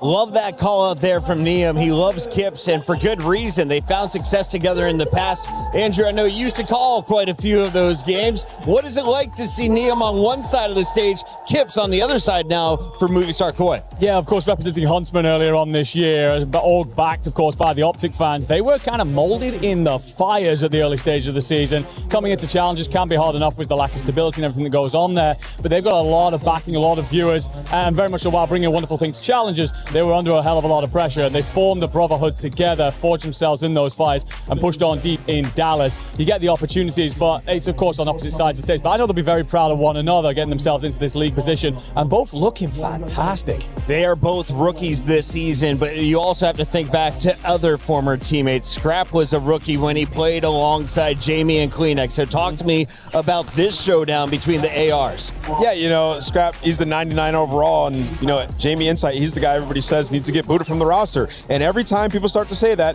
he finds himself in a top 4 placing, and he's had 2 of them on this season. And, going into this matchup, they know each other incredibly well. We've seen a different side of Insight throughout this tournament, running the NPC a lot more, and even in their loss that they had to FaZe, the team that won champs, it was incredibly close, and it required Simp to play at his absolute ceiling to win it. So I think this Koi team, they're ready to go, and, he wasn't blowing smoke on that stage. He is confident in this matchup against 100 team. I think I saw Kip shoot some Spider-Man webs over at Gwyn in that matchup. I don't know what was happening, but I really enjoyed the showdown. down. The rookies are feeling confident. Let's talk about some of the old guard, though. You have that on Koi. You're looking at Kleenex. He's talking about what it's like to play in front of the European fans. Do you feel he actually gets a buff? Because I felt like he did back at Birmingham when we saw him play in the UK. I certainly believe so. I mean, I think one of the elements is maybe more personal when it comes to that. He's talked about it before. When he gets the opportunity to come over here, he's seeing family, he's seeing friends, he's able to switch off a little bit, and that is helping him mentally, I think, especially as well. I think he was checked out at a certain point through the season once the Joe Deceive saga goes through. Felt like he was a little bit, maybe, okay, so I don't know what I can really do next with this team. But he gets the opportunities when he plays over here to really kind of lock himself back in, and of course, is delivering in spades, but I want to see a little bit more from him just yet inside this tournament. It's a system team, and we had Blaze checking in on the system behind the scenes. Here's what they had to say. Ladies and gentlemen, movie star Koi are in the building, and they are ready for the playoffs, man. Jamie, I saw the draw show yesterday. Scrap said, I want you. And you said, man, I brought you in this world. I'm going to take you out this league. How you feel about it coming into today? Yeah, you know, obviously, I'm excited. I'm just excited to get into it. You know, I'm Scrap's father, so it should be fun. All right, yo, go show him why you pops out there, all right? Yo, Kip's in the house, man. Kips, I know you ready for this matchup. You know, at Champs, you didn't get Rookie of the Year. Some people felt like you was robbed, but how does it feel to go up against Neom right now in a big matchup where whoever comes out on top can take that title? Everybody knows who it really was, so we're going to see. What you say? We're going to see, all right? You ready to do your thing today? It's a big matchup, man. Say something to the fam out there. I appreciate all y'all. All the love, support, everything. Just can't wait to play. All right, there you go. Good luck to you, man. Who we got back here? Hey, man, I know your brothers are right now going crazy in the chat. I've met them already, okay? So how do you feel about today? I'm thrilled. I'm confident we're going to bring this home. Hey, man, you guys been looking real good out there, and you starting to find your form. You feel that way? Hell yeah. Hell yeah. Maybe it took a while, but I'm here when it matters, so. All right, best of luck to you, Abe. Lastly, I got to talk to Captain over here, man. Kleenex. It's a big day today. You've been playing on this stage before. You ready to go up against these thieves? Yeah, always. It's always going to be a good matchup. It's been a good matchup for 5 years, so we're back here again. Feels good. When you saw the draw yesterday and Scrap called y'all out, what was your opinion? I mean, he's my boy, so it's just all jokes, all having fun, but it's not going to be fun on the stage. We'll see. Best of luck to you today, Kleenex. He's not wrong. It's 2-2 on the season, despite Koi's ups and downs. And, you know, for these guys, it's been a hard one. You lose Joe Deceives, you bring in Abe. He doesn't play well at Champs, but so far here, even in the phase game, Abe's been playing incredibly well. And they've tried to change their entire thesis towards Search and Destroy. And to me, that's the key. In a best of 7 with the added Search and Destroy in it, you have to be on point in that game mode. And it's looked a lot better for Koi throughout this tournament. No, I fully agree. I think that this is where you can really take this long series ahead of you from your opponents. Of course, you know the foes that you're facing here, the talent that they bring. Kips in particular loves this matchup. Like, there's no wonder he's feeling confident, not only because of his performances elsewhere, but just against Thieves himself is absolutely putting belt inside of Search and Destroy. And Abe himself actually has a great impact in the opening duels against the SMGs that he's facing in this. So yeah, plenty of opportunities for them to do this series justice. Namos, quick question for you. Sure. I know you don't have a tablet on you right now. You don't have your note card, so it's a perfect time to put you on the hottest of seats. Sure. What is the success rate of our two teams in best of 7s? Because if you're watching the Black Ops 7 season, the only time you saw best of 7s was in grand finals of minors or majors up until Champs. Well, 1-1 on land grand finals for the 100 Thieves, and then in the minor they won, I think, both of them. So yeah, it'd be 3-1 for 100 Thieves. They're in a great spot. And in terms of Koi, haven't had one yet. Haven't had one. And listen, the problem with them has been their Search and Destroy. You know, they tend to give up a lot of space. They've tried to change it since they've entered into here, but that is definitely a focal point in this series with the added Search for them. Be locking in our maps and modes in just a second. Until then, Blaze is all over the place. Right now, he's out with the fans. What's up, Blaze? What's up, everybody? Make sure you download the EWC app because it's time to do our pick'ems yet again. And I got some fans here with me in the building. Guys, we got a big matchup coming up next on the stage. 100 Thieves versus movie star Koi. Anthony, yeah. What are we going? Are we going 100 Thieves? Are we going Koi? Who's winning and by how much? As a Frenchman, I would say 100 Thieves, you know, for Hydra. And I would say 4-1 for 100 Thieves. Okay, 4-1. What about you, Raphael? I think that there will be like a 4-0 or something like this because I found like that 100 Thieves is kind of pretty good right now, and Koi is not doing a great year, so I feel like 100 Thieves will win easily. All right, Antoine, your boys are saying 100 Thieves. Are you going to go with them on this one? Yes, for 100 Thieves, for one, because he drives the GOAT. He will crush him very hard. Yes, 100 Thieves. All right. Hey, the Paris fans say 100 Thieves. You know they rocking with Hydra, but let us know in the chat, who are you guys rocking with? Oh, I wonder why they could be siding with Hydra's team. Hydra, of course, the superstar coming out of France as a rookie. He made a ton of noise with Wobble Bobs. Was that his first squad? Either way, he gets signed up early by Clayster and Crim 6, plays alongside some of the GOATs. Now he's considered to be one of the biggest stars, if not the biggest star in the game. And at the end of his game, that's where he shines in Search and Destroys. How many searches do we see out of the possible 3? I feel like this was one of the series that I had coming into this as one of the long ones, so I'm going to go with all 3. I think that the series that we just seen in the G2 matchup, I was expecting that to be relatively short. If that's the way we're going to get things kicked off, I think we're in for a long day today, gentlemen. Expectations for this matchup, Nameless? Yeah, I mean, they started off this tournament with some good search, and then the one I saw yesterday out of Koi, I did not like. So I think 100 Thieves actually closed this out in 6. I don't think we get all the way to that game 7. 100 Thieves are here to play. Hydra's having a tournament.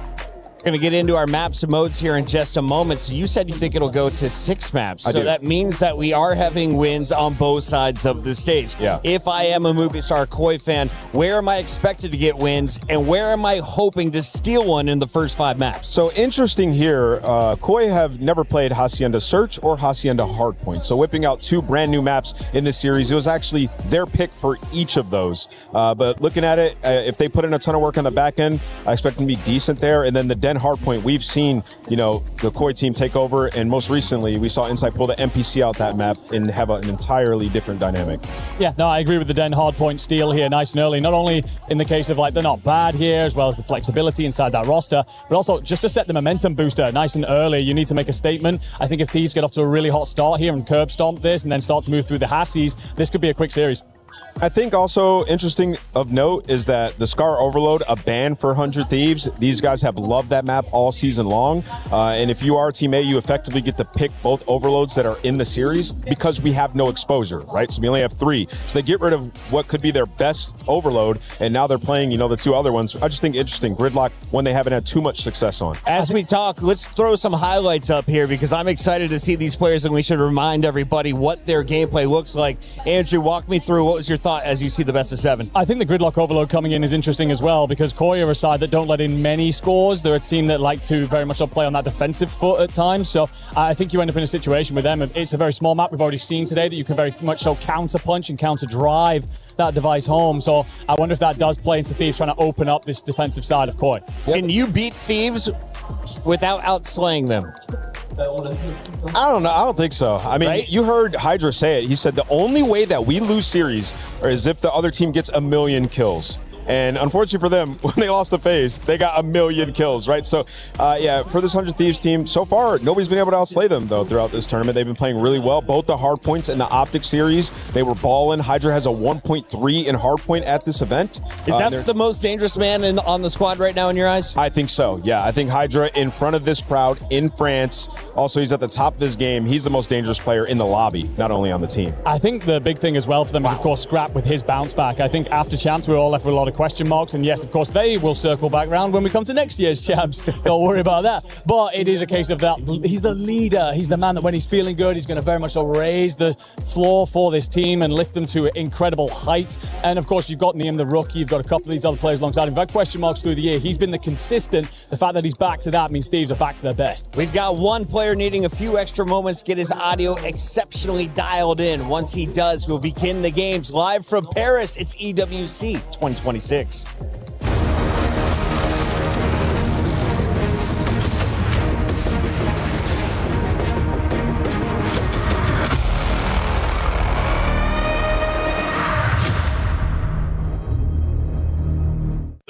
Ginny here over at the KSCD Battle Grid, and I'm joined with Lax to give us an update of what's happening Siege related. I know it's a 2-week event, but so far, what have been the biggest stories on the stage? I mean, honestly, the biggest stories, we have 2 NAL teams currently in the top 8. We have 1 SAL of the world, the 2-time world champions of FaZe Clan, and then GK, the first EML team to qualify. All right. And I would say one of the bigger upsets, surprisingly, is that Falcons is on a line of possibly not making top 8.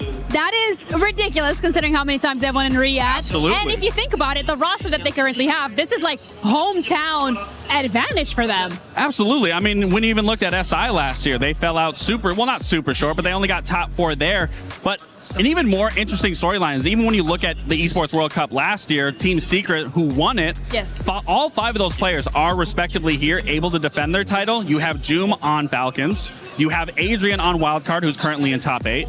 You have Savage, who's on M80, currently trying to play for top 8. And then Noah and Mowgli, who are on the cusp of also going out and not being able to defend their title. So it's kind of a cool way where 5 players are able to defend their title, but only one of those players is confirmed main stage currently. That is actually a crazy story, especially when we're looking at it from like a club championship point relationship, because Falcons in that lower bracket could mean they don't make top 8, means that they lose out on the points. AJL is currently playing Secret, but if AJL wins this, they're going to go up against Falcons. So currently AJL is second in the club championship, which is, who do you think is going to win that one?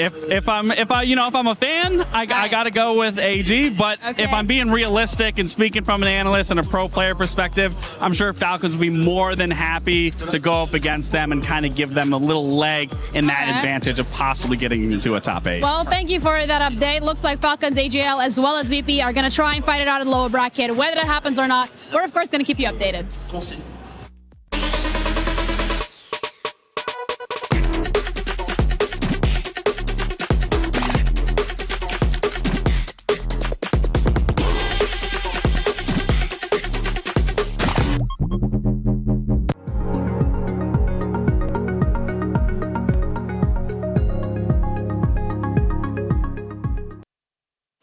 I'm supposed to meet with the big producer, but I don't see her anywhere. Kitty, you made it! Oh wow, I made it to what?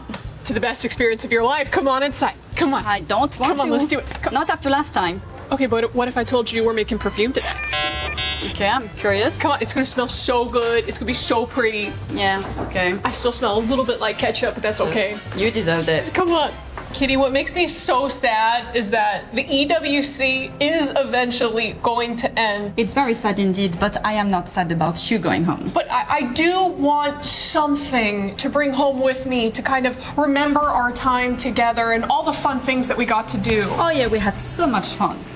I want to create a scent that truly captures esports. What do you think of when you smell esports? Nothing really good, to be honest, like people sweating, being focused, keyboards that are not really clean. So yeah, that's what I think about. And that's exactly the scent that I want to capture.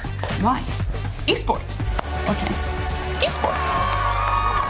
I'm gonna start with the lavender one. Let's start with the base, okay? Lavender, what is that? Are you kidding? Is that an NPC? It's not an NPC. It's like a flower. But I think that for my base, I've actually been able to take a gaming headset used by players and distill down a lot of the dandruff and head lice into this concoction. This shall be my base. But take a whiff. I think some of the lice are still moving around in there. I'm gonna put some vanilla in mine. Some what? Vanilla. Isn't that for eating? It's used for several things, you know? Do you know where you get vanilla? Yeah. You actually get from a beaver's butt. When beavers fart, they have vanilla. How do you come up with those things? I just really love beavers. I've managed to capture KC fans' blood, sweat, and tears. This is the blue wall in blue tier form. Oh my god.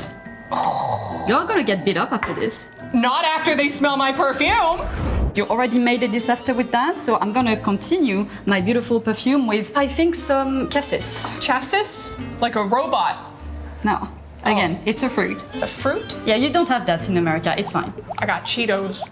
Yeah, I know. But for my next part, I actually got the finger gloves of players, and we're just gonna go ahead and add a little bit of sweat. Ew. That's atrocious. Yeah, but it was from Team Spirit. It smells like victory. It's not gonna bring victory into your life, trust me. I found one of the jerseys from a team that's gone to 23 back-to-back tournaments. So what this smells like is pure failure, desperation, and yet some resolve. Oh god, overly wide. Is it in? You can really smell the failure. I have it right in front of me. I managed to take one of the keyboards off the stage, and what I did was I removed all of the dead skin cells and food junk and crust, and I put it into this liquid form. But here's the thing, it is very potent, so we can only do... Oh, I missed. Oh, God. Don't do it. Okay, I'm sorry. You're disgusting. I managed to take all of the Cheeto dust out of the controllers that were on the stage and create this. This couch cushion from one of the practice rooms. I heard that the players did not leave this baby for 24 hours straight. And so we got this beautiful essence. This is gonna be a fantastic perfume. I feel like we just gotta mix it up a little bit. Oh, God. Smells amazing. You have no idea how amazing this smells. It smells like resolve. It smells like perseverance. It smells like desperation. It smells like esports. Don't put it near me. Just a little bit. No, I promise. Can you just try? Oh! Ooh. It's disgusting. That'll come off. I promise. That'll. Oh, God, don't touch me. Don't touch me. You're me off. Every day I come with her. Every day she's something up.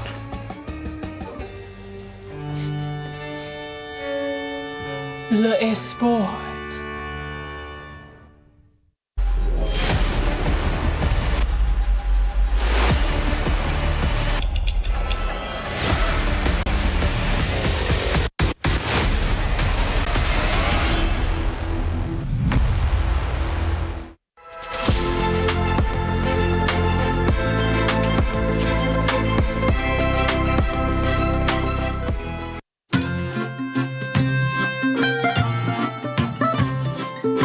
Yo, what's up guys, it's Mythix here and I'm here with the Petit Year. Today we have some landmarks in Paris and we're going to try and figure out where they are. We'll start with this. What even is that? I don't even know. What's it called? Arc de Triomphe, I think it's called. Arc de Triomphe. I probably butchered that, but some of that. It's a good try. Alright, first things first. Yep. Right, is everyone okay if I put it right here, yeah? Yeah. Roundabout makes sense. Roundabout. I'll try. Right. See all the streets around it. Roundabout, no? Roundabout, gotta be. Yeah. Top left. That one. Top left? Yeah, that one's yes. It's that one, guaranteed. We'll just put that there. Wait, you know that's submitted now? Alright, listen, we went to the Eiffel Tower. It's next to some water. I'm trying to think when we actually went there was a curve to the right. Let's go seal, no? Wait, no, you can't put it down yet. You can put it down, you lock it in. It's locked if you put it in. I swear that's there, bro. You know what I think? Well, I don't know. This is near a river. You know when you see a picture of the Eiffel Tower, it goes straight, right? Yeah. Yeah. And thank you, Slave. I'm thinking it's you because it's next to river and there's like grass near it, no? There was grass near it. Yeah, see? For me, that's either here or here. Yeah, but we need to pick up. No, but you're French, you should know that. This is where we walked, and then this is. But listen. There's no way it's here because there's no bridge. This can't be the Eiffel Tower because the water was on this side of it. So it has to either be here or So here. it's this one then because there's no walkover. We would walk over this, no? You need a lot of space for the Eiffel Tower. I trust you, Slave. No, bro. I trust you. I don't think it was here, you know. I trust you, But Slave. you know what? That's fine. Right, we trust each other. That's good. That's good. That's why we win. Where does the... Just put it here, I feel like it's that one. Yeah. I think it's that one. Next to the grass. Yeah, no, I think it's this one. For the fact is, if you remember, if you looked over the bridge, yeah, there was like a massive like. Oh, the green? Yeah, the green's like. Yeah, but there was like a house like. Yeah, exactly. That's what I'm saying. That's what this is. I feel so Lock it in, lock it in. Bro. Lock it in, bro. Lock it in. I have a feeling the Louvre's this one here, and I feel like that one's that one there. When I was at the Louvre, we're trying to go to the Eiffel Tower. That was like 15 minutes. What is that? That's the Louvre. Yeah. Louvre. Where do you think, Björn? Surely that's more like... I reckon that's that one and then that's that one. How do you pronounce that? I don't even know what that is. I don't even know what that is. I don't even know what that is. This is like underground, I think. What? It's in the museum, bro. I swear it's underground. Wait, what is it? Notre Dame, yeah, that's the one. That's a crazy yacht. Oh, I don't know. Take a guess, I think. Oh. What, we just winging it? Are we winging it? What would be more on the wall? Wait, yeah. What would be more on the wall? How fast like a peddler are you? No, that has to be this, the Louvre. I don't even know what that is. That's 15 minutes for you. So that's this? That's probably about right. That can't be this, bro. Paris. So this is this? That's this, yeah. That's that one. Right.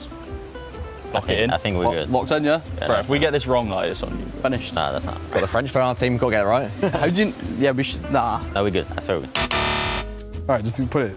Lock it in, bro. 1 for 4. Oh, bro. We're 1 for 4. Not feeling confident with it. We'll see how we did. I think that's... That's on the water. That'll do. That's perfect. Spot on, I think.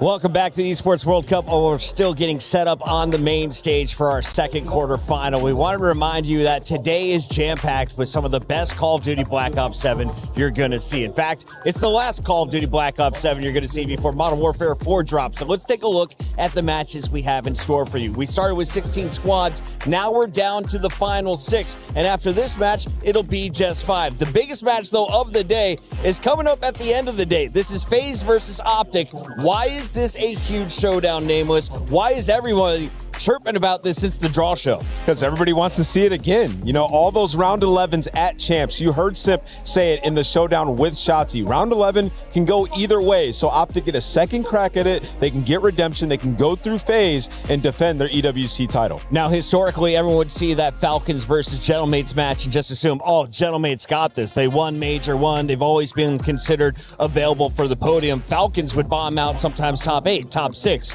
Well, the Falcons just finished top 3 with a rookie. So for anyone who hasn't tuned into the Falcons recently on the Black Ops side of things, what have you seen from their Call of Duty team? It's a wonderful thing to see them look actually like a team. It feels like they've been a little bit all for themselves at points through this year, but of course, the Luka coming into that roster, he's made a monumental difference in terms of not only their vibes inside that team, of course, but the superstar takeover power that he has shown. Technical ability-wise, we knew that he was a star inside of challenges. It was always about whether or not he could have that impact with the mature decision-making required, fitting inside a system.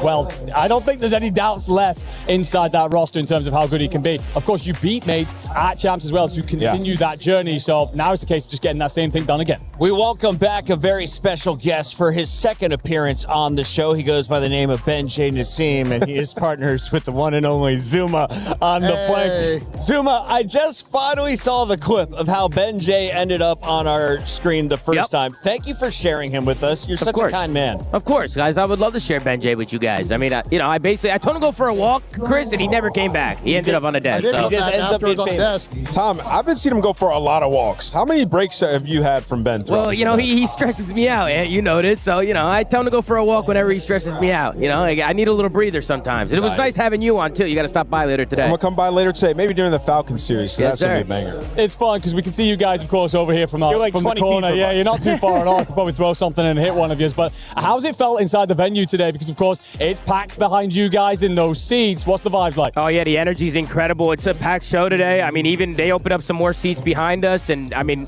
they might need to open up some seats in front of us, too, because they're starting to fill out pretty quick. So the energy's live in here. It's pumping, and we're feeling good. We're happy to be here. Tom, let me ask you about that last match. Obviously, we go all the way to a Game 7. Yeah. Got a little greasy on either side there. What are your thoughts on the Game 7 I mean, it was a great match. Obviously, Twitter's hot right now. The timeline's hot. They're going back and forth. He might have something to do with it. But it was a great match. I thought Metals had a great series. He was unbelievable. I thought he was the X factor for them. When Metals is playing like that, I feel like he just elevates everybody around him. So Miami's looking pretty good. We'll see if it lasts. So do we think Beans has done enough for his stock to guarantee a league spot next year? Because I've been saying it for a bit now. I think at the last Pro-Am, he was playing so over the pro teams. Like, Beans deserves... Is Beans back in the pros? He deserves to just be in the league. No, I agree with Nameless. I feel like Beans definitely showed out. He kind of showed everybody that, he could still compete. He could still keep up. I didn't really like the way that he kind of got fiddled out of the league. I feel like I was happy that he got another opportunity to get back in there and kind of showcase his talent. So, and he's a great guy. He's just a great dude. Everybody loves Beans, his personality. He's just great for the scene. So it was awesome seeing him back on the stage. Are you surprised to see G2 bombed out early, though, guys? Because how many times have they looked great in group stages, and then when it comes time to make money, they just walk away empty-handed? Yeah, I mean, they were looking good early on. I mean, we kind of had them in the mid-pack, like, top 6, top 8. So, they looked really good coming into it. I thought Envoy was playing unbelievable this weekend. He played great at Champs as well, but just seems like every time they need to ice up and clutch up when it matters most, they just can never get it done. So regardless of the roster. Yeah, they got to find some ice next season for sure. I do want to switch up the topic because my daughter is at her first ever EWC. She's the one with the butterfly wings behind you, Benjay. If she is going to get a non-FaZe jersey, because I know you guys are a little bit biased over there on the flank. Just a little bit. Of the teams remaining in the event, who is she most likely to rep winning on the end of Sunday? Why don't you go first, Ben? Who do you think's winning? I said to some fans yesterday, I weirdly think that Falcons might get it done at this event. Yeah. By the way, they have a great jersey at this tournament. Coming from the biggest Falcons hater of all time is very rich. Some people might know me and have a podcast. Ant's been very optimistic about Falcons. I've been optimistic about them. Iffy, but I think with the Luka, they look like a different team. Is there S&D elite? I don't really think so, but the respawn is very fast, very quick. Teams are having a very difficult time dealing with them on P2 dens. These close, tight hills where they can pull out 4 subs. Yeah. MC's been playing super quick. I think with the side of the bracket they have, now with Miami, if they do get this win against Gentlemates done later, I kind of like Falcons' chances maybe on Sunday. Versus the Gentlemates at Champs, they won both the searches, I believe, right? And they're 0-2 in S&D at this event. So just need the respawn to stay super strong if you are the Falcons. But yeah, the AR deal has been incredible. Yeah, I'd probably have FaZe or Optic. I think whoever wins between FaZe or Optic is going all the way. I just think they're the 2 best teams. I think it's going to be a grueler at the end of the day today. I'm so pumped up for that match. And I think whoever takes that one's probably going to close it out and close out the weekend. Okay, so a little bit of a prediction from there, guys. But also, we've obviously checked in with pretty much every team thus far. Who have you been most surprised by, whether it be a player or a team themselves? Who's impressed you at this event? Dylan Envoy. Dylan Envoy was great. I mean, obviously they're eliminated right now, but he was really good. And Medals. I mean, I already said Medals already, but I mean he was fantastic today. He was great. I think Shotzi's been looking pretty good for Optic too. I think Shotzi's been turning up, and Chris Lair was he was unbelievable. Simp was insane. I mean, I know it's Simp. I know we all expect Simp to go crazy, but he basically 1v4'd the last series. He was balling. He was doing some stuff that was just unbelievable. But people are showing out. It's the last tournament of the year, so they got to go out with a bang. And going into the offseason, we know roster mania gets really mixy, so people want to leave a good impression before the season ends. We haven't talked about the series that we're about to see much yet, but you guys think 100 Thieves is officially 100% back after what we've seen so far?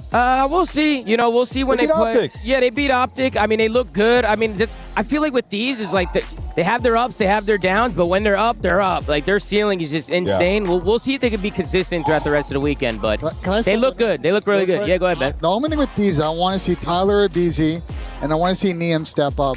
I know Neum played. Neum went crazy. I know. I was about to say, I think Neum has been pretty good so far in this tournament. Okay. Tyler was really good since the beginning of this meta.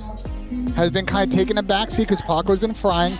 If they want to get past Toronto, past Falcons, they want to get past Toronto, past either FaZe or Optic, and then probably play Falcons or Gentlemates or whoever, they're going to need all 4 players to fry. And at times it feels like, they're relying on the Paco and Scrap hard carry. But Scrap's back now, so we'll see. I don't know. Neum's been playing good. Yeah, he's been good. Yeah, he's been really good. I don't know what he's saying. Also, BZ was making huge plays as well. And he's been trying to ask a question for 5 minutes. Come on, go ahead. These guys are having a reunion. It's absolutely wonderful to sit here and just tune into. In terms of the series coming, though, we were kind of debating up here about how far it is going to go, how many S&Ds we're going to see, etc. What's your predictions on this, boys? Don't just give me the team, give me the map count. Yeah, I mean, I got Aroma right to my left, so I'm riding with him today. I got Koi in this one, but my chat, they think I'm a Thieves hater, man. They think I hate the Thieves. I love the Thieves. They're a great team. I just have a good feeling about Koi. Abe, he's a stallion. So, I'm riding with the Stallions today. You know what I mean? I have a more important question for Ben J. So, Ben, you and I have been here for a minute. You texted me as soon as you touched down, asked me where everyone is eating. So, this morning, I got in a rickshaw, and I got dropped off at a place that does duck-dipped frites. Okay. Duck fat dipped frites. Okay. Then you dip it in a meat juice. Have you had anything better than meat juice dipped French fries in France? I've had some great dishes. The catering here is also phenomenal. But I don't know if I could top that, Chris. I don't know if I could top that.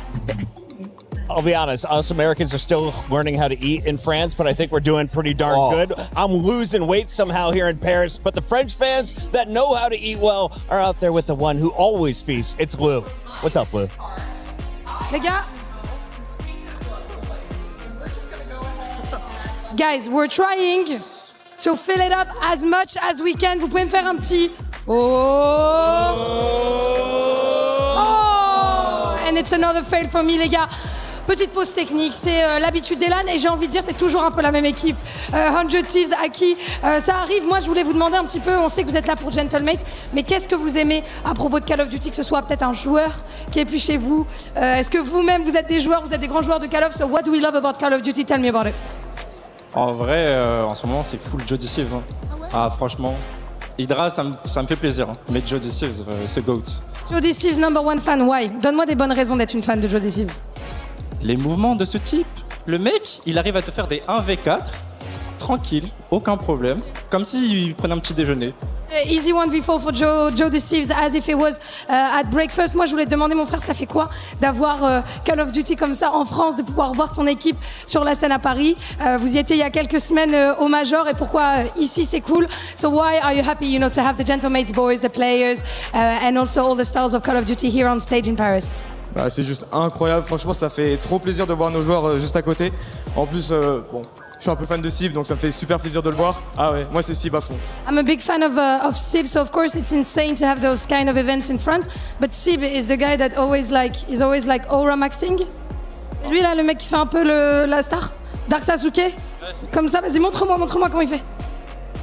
Like this, okay. Now I'm ready to take Sib's aura. Et moi, je voulais vous demander, les gars, un peu, c'est qui le meilleur CEO entre Brox, Gotha et Squeezie sur Call of Duty? Who's the best within your three CEOs?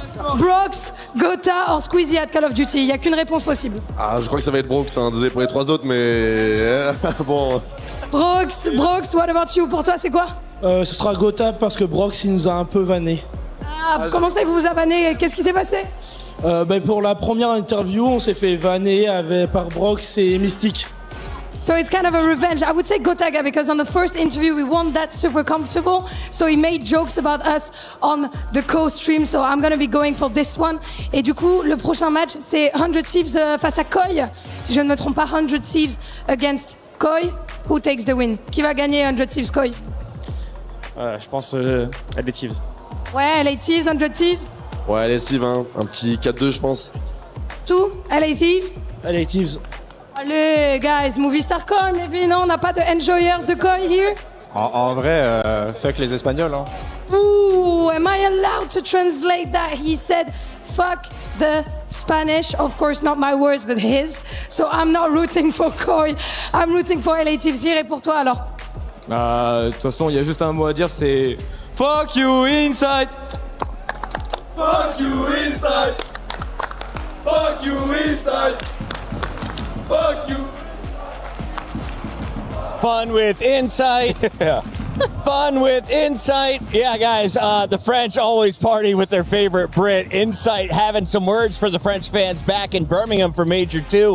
Now you will see him in the movie star Koi taking the stage. Everyone seems to be cheering for the other side of that fight. And 100 Thieves, well, they already scored big in our club championship. We welcome Gennaro to talk all things CC. The club championship is where you can earn some serious money. Gennaro, for those just tuning in, how much money is on the line for some of the bigger orgs with multiple titles? Come on, you stole my question. That was going to be my question to the analysts, actually. How much money do you think the club championship points? 20 million. Close. I was going to go with 25. That's so safe. Like, I mean, that's what I thought it was. It's so I don't know. 22.5. It's All right. 36. Oh, wow. $36 million. And how much can talent get? 0.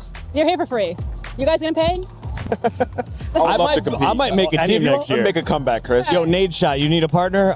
Let's talk a little bit about our club championship standings, though, because Nadeshot's team surprised everyone with Valorant. Correct. But this is supposed to be their best team. Yeah, and 100 Thieves already getting 1,000 points. So basically the gist is, if you win a title, you get 1,000 points. Right now, Falcons is sitting very pretty at the top with 2,800 points in total because they won one game so far, which is very much important. But they have 20 teams competing across the 24 titles. So it feels like they put the most chips on the roulette wheel.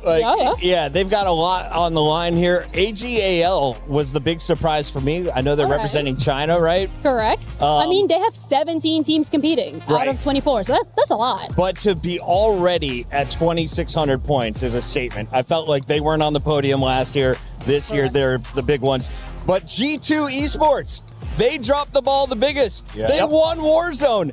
Their team was in top 8. Jenny, they did a roster change and didn't qualify for club points in this game. No, that's all they got, 1,000 points. I mean, for Valorant as well, when we're looking at G2, it was a disappointment. So was it for League of Legends. They had a really good performance at MSI. I mean, they beat T1 in MSI. And then you come here and you don't even get top 8. So So 100 Thieves, I've been cheering for them. FaZe Clan, of course, I've been cheering for. But Gentlemates, I know somebody has been exceptionally loud for. His hair curls a little extra special every time they're on screen. Talk to me a little bit about why you have faith in their Call of Duty roster, and not just the Call of Duty, the Rocket League roster that plays on this stage next week. He's putting you on the spot. Well, I think that the Gentlemates themselves, obviously, they put a lot of backing into those rosters. They've, of course, been on the hunt for some of those style sides, especially with the shifting out of CS and kind of moving into the other esports more considerably. The Warzone team, of course, getting that top 5 position, and that's a Battle Royale is just a very kind of anything can happen on the day type of esport, whereas I look at Call of Duty, I look at Rocket League, it's settling things straight down. It's one-on-one, but most often. The Gentlemates Rocket League team has actually been pretty damn good through the year. They've had some relatively disappointing performances at points through the year, but they've got an opportunity there to walk away with a ton of points. And here, yes, it's a tough bracket, but you still got to expect them to be one of the favorites with a crowd like this. Yeah, it's in front of your home crowd. You're in Paris, right? So they got to be feeling good. But yeah, I'll just focus on the Falcons one. They have a chance to win the whole thing. You heard Ben and Zuma talking a little bit about it. Like, this is the best roster they have had all year long. You're saying their Call of Duty team can add another 1,000 points? Yes, they have a chance to win this whole tournament and get 1,000 points, which would put it pretty out of reach for a lot of these teams, right? I mean, AJL right now is in the finals as well for HOK. It's literally 3-3. It's a best of 7. So all right, so walk me through this. That could work out too. And they have another player competing in like 10 minutes on Tekken 8, also a semifinal. That ends today, right? Yeah, it does. And a lot of people saying that there's a world where they win both today, which would be crazy. Question. I don't know much about HOK. 3-3 in a best of 7. How long is that as a series? It's like a 20-minute game. God dang. Okay. So, you know. Not that bad. Yeah, it's not horrible. Not that bad. You ain't there for 6 hours, but you were there for a minute. Here's a look at some of the highlights along the way. Is this a Asian-dominated game? Yes. Is this global? Correct. How have we seen so far? So HOK is a game that has actually been released in China years before it was released to the West. So right now, it's just Chinese teams' domination. KG is another Chinese team. They're going up against HAL in the finals. China is so dominant that when they came to EWC, they told every team, if you can take a map off of one of our teams, we'll give you 10 grand. If you can take a series, I hear that, I'm retired. we'll give you 100 grand. I'm going to a new game. Nobody won anything. The team is putting a bounty on themselves. Yes. Yeah. Yes. That's outrageous. They're like, the That's prize how money is confident they are. guaranteed. We'll give you a piece of it. You're like, here, you get a map, 10 grand for you. You get a series, you can have 100 grand. You know what? No worries. Yeah, they're Is that why Rain Day is allowed to wear a tie? These people with that kind of money over there?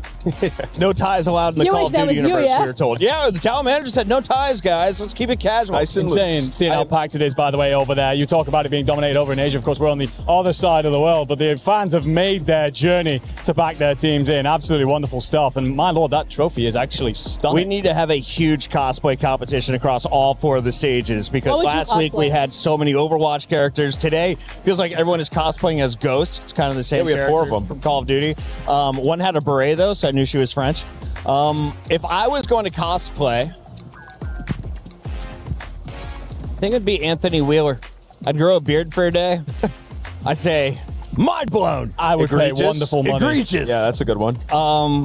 Or I'd dress up as Rosalie for a day. I feel like that'd be really fun. Anyway, we'll talk about that stuff later. In the meantime, we got a minute 30, I'm told, till the stage is ready. I heard that like 30 minutes ago, though. Yeah. So is the audio actually fixed? I bet it is. And let's talk where we're at, where we're going, to remind folks what we've been waiting on. This is the second quarterfinal of a 4-match day. So we saw one go to a game 7. What's the realistic expectations knowing it's the first of 4 wins? Yeah, I mean, the realistic expectation is a competitive series. I mean, these guys have teamed together before. We were talking about the Koi guys and Scrap on the other side. 100 Thieves have been unbelievable throughout the season, have definitely had a better performance than Koi, but Koi are playing well in this tournament. They can go to bat with them if Insight continues that level of play. I think it's an interesting one, as you bring up there as well, is it feels like a while ago, but Scrap, of course, was the franchise man for Koi for so long. He was part of their academy side. He very much came through that pipeline. I wonder, I would love a penny for the thoughts of the Koi fans when they look at that boy on the other side of the stage up against them. It must be a tough, bit of a bitter pill to swallow, really, looking at just how good he is. No one thought 100 Thieves would lose back at COD Champs. No one thought that Koi would be able to power into the top 3 at Birmingham. Here we are with both teams fighting for their spot in the Final 4. It's time to find out who is going to power into the semifinals live in the STC Arena. Let's get it going to the stage.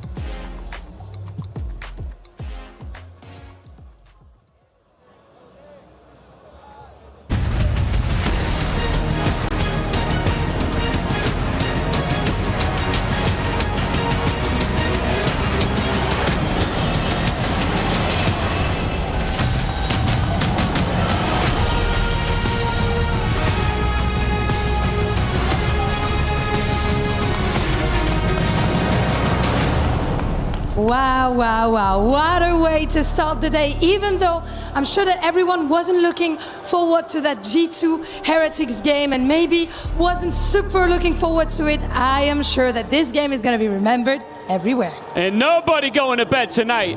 We like to start as we mean to go on, and we saw a 7-map series. It was a banger, and we saw Heretics lock in that first semi-final spot. Heretics sont vos premiers demi-finalistes, vous l'avez donc compris. And what I'm glad that we got able to witness as well is that being a trash talker can sometimes backfire. And I know that we're in for a treat with that next game when it comes to talking trash. Moi, j'aime bien le fait de voir que quand on a une grande bouche sur Call of Duty, ça peut parfois se retourner contre nous. Yeah, could we be about to witness another case of be careful what you wish for? Ian, I feel like the ghosts are calling. Okay. Hello? Sounds like our quarter final is ready. It's ready. Over. Let's do it. Over. Starting with 100 Thieves!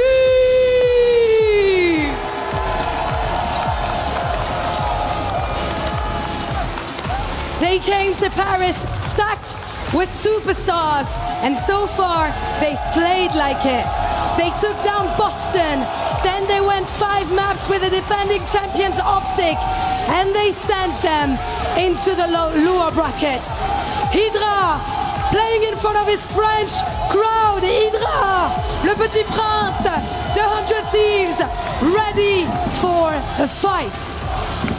Let's welcome their opponents. It's Movie Star Koi!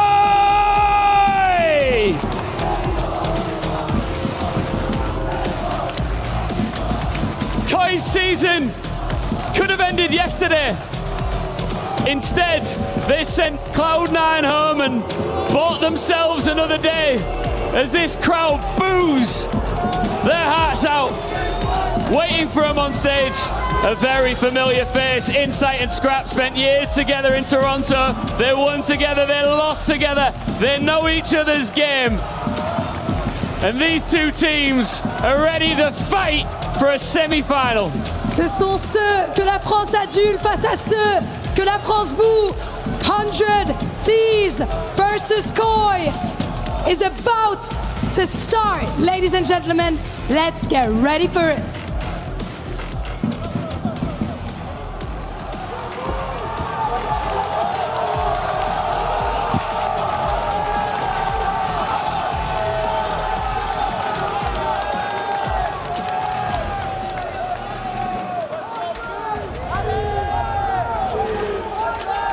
Once again, these two men face up. They absolutely blew up the timeline yesterday, and they have one more opportunity, Scrap and Insight, to get into each other's heads in front of this packed crowd in Paris. Scrap, what do you want to say to this guy?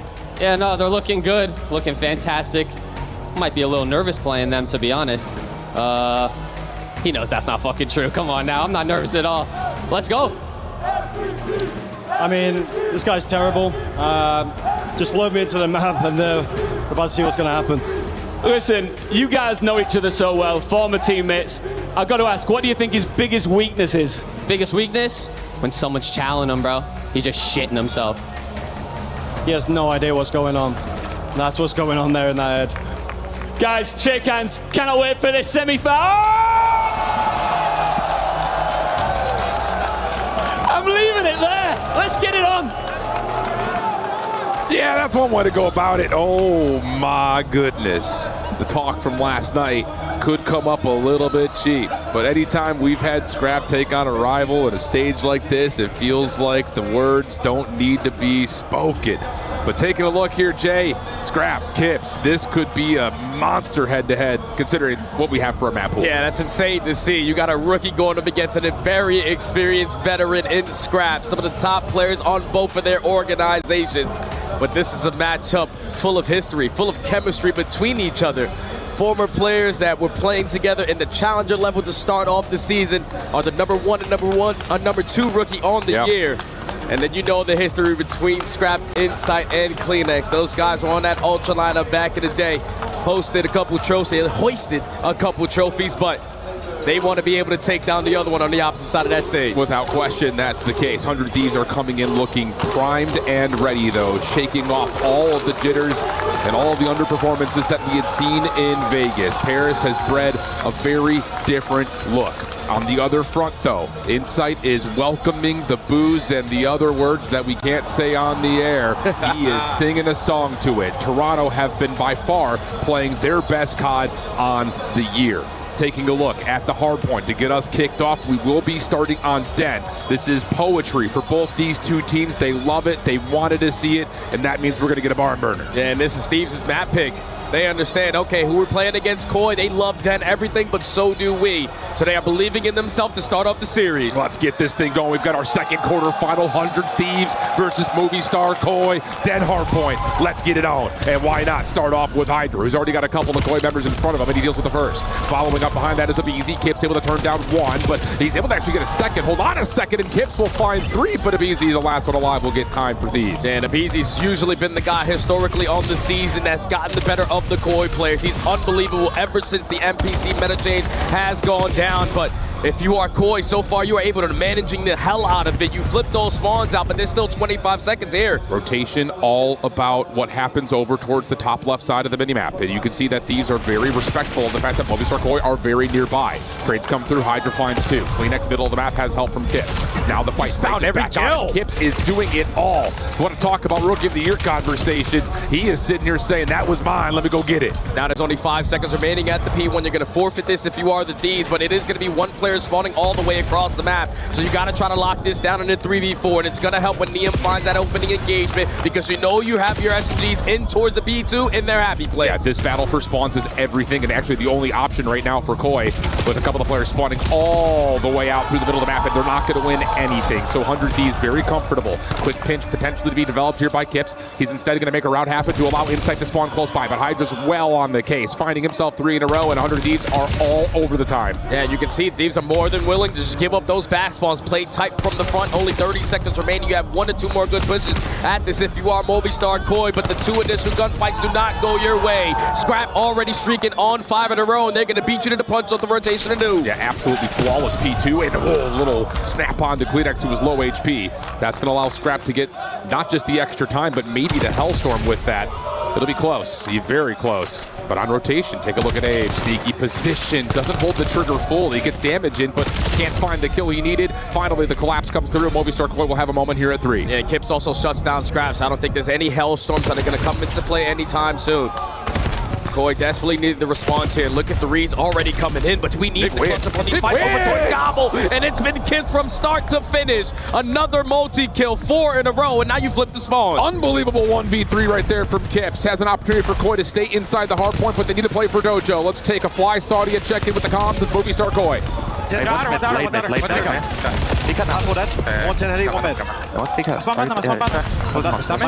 Outer wait on me. Let's go, kid. Outer wide time, he's BK then. BK weak, BK one shot, BK outer right, one shot. Absolute outer right. Back up. 2 BK, Jimmy. They're both challenge. Coming back, challenge 3 Dojo. I spawned there. They're already Dojo. I spawned out. Come on, Lorette. Cross absolute patio. Hearthstone 2. Where? Patio, one shot. Dead. Nice job, Tom. Dead! Nice! I have time, okay? He's spawned. You're alone left. I'm out. Come back to you. Come back. Yeah, spawn me. Two spawn, one shot. I'm back up. You're low right, blue steps. I'm back. I have you red. Patio, absolute. Mining it. Close spawn lane down. One patio now. Mining patio. Patio, then. Red. One shot, me dragon. Two. One to F2 dragon. You have to child. Back patio. In time, last guy. I spawned out front. Step. Only one side. They're gonna spawn close front on you. Koi doing a pretty solid job of trying to play the macro game. Thieves are just making it as difficult as they possibly can, though, every single hill. Yeah, and it's always through the SMGs. Gunfights that they're not supposed to win. They're pulling them out of nowhere. Abizi now is blessed with an opportunity to spawn over towards the backside of Dragon, because Koi have lost the spawns in the final 20 seconds. So you're going to give the Thieves the advantage that they want, potentially 50. Going into our second set of HP. Scrap with this NPC seemingly sometimes is too much to handle. But as we end our first sets, I'm definitely looking at Abe. This is the reason why Koi been looking so fantastic this weekend, because he's been outstanding. A 4-11 start. It's not about how you start, it's about how you finish. You still got time to work it out. Yeah, problem is he was trying to use the hard point as his alarm system before he took his challenge. And he misses an opportunity. Now there's an opportunity for EWC on the other front to come back on the flank. Inside, mid-cut, able to find one, but not the other. That's 100 Thieves still soaking up time.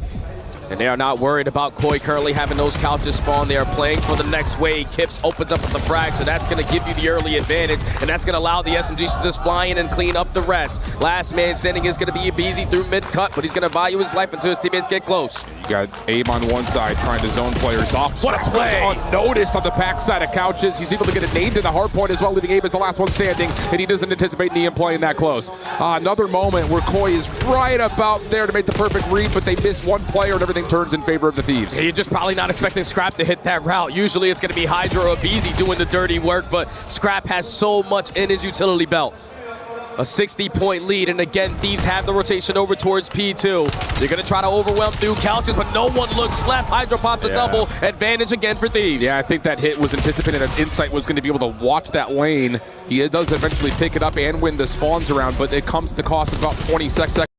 At P2, Hydra now just trying to finesse outside the hard point, able to find one back over towards couches. Scrap trying to get involved, but is a little late to the party, and that will now lead to Hydra trying to block spawns as we move over for this next break. Yeah, Hydra just got these guys on their toes. Someone consistently having to watch the backside, and he's going to choose the timing of when he wants to commit. Gets the better of Abe. Spawns are now going to be a little bit scattered all around the map, but the break is good for Thieves. Yeah, this has looked really good for Thieves, making the most out of even very difficult situations. Ooh, little team damage right there, but Thieves still in position to receive this next hit. EWC kicks us off with first blood. Shots down low, make Hydra an opportunistic player to move in, but it's Neum who gets the final double. Then now all of a sudden, the lid is blown off this game. 100 Thieves well and fully in control. Look at how fast the Rookie of the Year is. He gets the double at old time, and he's already off the rotation. Wins a massive one-on-one gunfight there, and now is going to set up Scrap for the bait and switch. This is a flawless sequence here from the Thieves, and the Rookie is the reason why. 4 in a row, almost lines up kill number 5, but that's the opposite. Rookie on the other side, giving a multi. We needed that from Abe. Now to 9 and 17. He's not playing the hill. He is playing for these rotation kills, so he has to cash out on it. EWC in the corner. Does not anticipate that Abe is still playing close. Scrap is also low. Abe thinking about it, has help nearby. Scrap damaging on the Bolt, able to find the first but not the second. Abe now all of a sudden on 4. Could be potentially close to streak with a couple of objective kills, but the big news here is that Koi can continue to fight for the hard point. Yeah, but they desperately need to fight for some hard point time, because if you are Thieves, you are just keeping them away from it for so long, and every single time they're thinking that they're going to have a setup, they're not really getting it for a good chunk of it. So the final 15 seconds to close out the P3. You are in the heavy advantage now if you are Koi, with how much space you have already taken, with all 4 kills going down, and players in the position that they are in, but Insight loses a key one-on-one. Yeah, that's tough. It's really a 3-man hit coming for Thieves, and Insight got a lot of it, just not all of it. And Abe, who went on 7, doesn't earn the Hellstorm. Oof. So now you got to do this the hard way. Trophy system is down here for Thieves. Player stuck in the corner. Nice. That's really well played by the Semtex to block the front door. And Koi are trying to wait to try to get a second set of spawns, and Insight will punish as Thieves are trying to reflip this. Insight for more. No, it's CleanX is able to find the kill, and that little push out for Thieves gets punished, and with that, Koi get the time. Yeah, it seemed like Thieves right there were a little bit hesitant. You just got 3 kills. The last man is standing towards the back. If you fly to get the trade instead of allowing that player off the respawn to pop a double, you spawn Koi all the way on the opposite side, but Koi are starting to rally. Abe starting to turn up, down by 50 and still going. This is looking better here for Koi, even though it might not be necessarily defined as convincing. Abe in the corner, trying to do what he can to be the last one standing here for the back 15. Not quite able to do too much. CleanX going to give this one last effort, one last heave-ho, but he will drop to Hydra, who is now 23 and 19. Just about keeping pace with Neum. And it would exit from this second set of hills at about 190 to 129. It's now or nothing for Koi. You've got to win P1. You need to win the rotation to 2. Yeah, you need to win some gunfights off the rotation, but they're already losing the initial 2. Thankfully, back-to-back rookie kills through mid-cut. Just to keep Thieves off of this time for now. It's been a 60-point difference, a majority of this entire map, number 1. But Koi is still managing to keep themselves in it. Yum, yeah, well played. Sitting in the corner, trigger discipline allows them to turn that into 2, now 5 in a row. Looking for a Hellstorm, which could be an insurance policy here for Thieves. My. What a set of shots from Neum. Off the reload, off the regen. One more assist or any sort of damage at all would get him the Hellstorm. Waiting for his opportunity to strike. Knows he's got Abe up top. There's the damage. Does he get credit for the assist? No, he just does it to CleanX instead. Abe gets 2. Not able to get through Neum with the pistol, though. 8 in a row for the Rookie of the Year, and Thieves are cruising. Oh, he finally is going to get shut down there from Insight, but again, in the final 15 seconds of the P1, Thieves were able to flip those spawns. So they're going to be initially in towards the P2, and I feel like all of the Thieves players have been rocking this NPC all map long. Feels that way, feels that way. Abe, Kleenex, simply the first 2 eliminations. They need to break this in one fell swoop. Niam, last one left, he will fall. Can you get any zoning pressure over towards the rooftop? Try to stop the Thieves from being able to approach this early. No one blocks the back. You've got 2 players spawning up. You're going to get the awareness on that if you're Koi, but you're completely trapped up. Kleenex, the last one alive, will fall, and Thieves now have win condition built. There's so much trust between Hydra and the rest of his teammates. He understands it's a 2v2 on time. I'm going to continue to cut off the front. I trust you guys to win those one-on-ones. And you still have the win condition right in front of you. Team kills are not going to help. Hydra is still alive, but now it's going to be Hydra slowing it down. You can sit here and play for whatever seconds Koi try to leave to pick up, but instead he will drop. Now the rotation over to New. Easy, the one in the way. Scrap able to assist. You take away the space, you pretty much win the game, and those kills will pretty much guarantee it right now. You have to run through this setup if you're Koi, now or never. Gotta go quick. It's all about finding the opening kill, but the BZ playing a credit angle finds the opening onto Kleenex. Not looking good. We're getting close to 240. Koi able to break past that first line of scrimmage. Scrap the next one up, able to take down one. That will limit the approach, but Kleenex will find one to the middle map, leaving Hydra now by himself. Abizi trying to get back in off the respawn. Tough fight with inside on the opposite side, and he will respect that. Back away for now, but the pinch is now being hit. Scrap right back into the time. Last couple of seconds could potentially come through right here, right now, and Scrap may just want to do it all himself, but he's got his long time doing now of Hydra to clean things up, and Thieves gonna take map 1. There's too much pressure right there from the Thieves from start to finish. There had to be at least 1 to 2 lives where either Niam or Scrap were rocking that M15. Other than that, it was NPCs galore. Fly, trade, beat them to the punch, be consistent as hell in the final 15 seconds to flip them all the way across the map. And just a slow start there from Koi. They were continuously trying to catch up from the deficit of 60 points from start to finish of that game. Yep. But you know, when the rookie of the year, Niam, goes on that sequence, doesn't even need to invest the Hellstorm to call game on this one. It was only a matter of time before Thieves take the map. Yeah, and it's just the first 2 sets of hills, you could look at it and say it is a battle for rotation. And both teams are making the exact right reads, the exact right plays. It's just even when Koi do win the spawns, they have such a tough time because of the speed to get into a position to block out any part of the front part of the hill. They're just continually being hit. And then as soon as you get developing hits from the front, all of a sudden there's someone on your flank. It's just, they could never get the true zone around the hard point that they really wanted. And that's due to what Thieves are just doing, man. All right, you're going to have 1 SMG player with another 3 SMG players approaching the front, but it's all a distraction play. If I'm going to apply so much pressure, the comms are going to be hectic as hell on the side of Koi, but it wasn't going to change anything. Too easy for Thieves. Thieves able to strike first, and Lou is in the venue, hanging out with Koi's biggest supporter and live streamer, Aroma.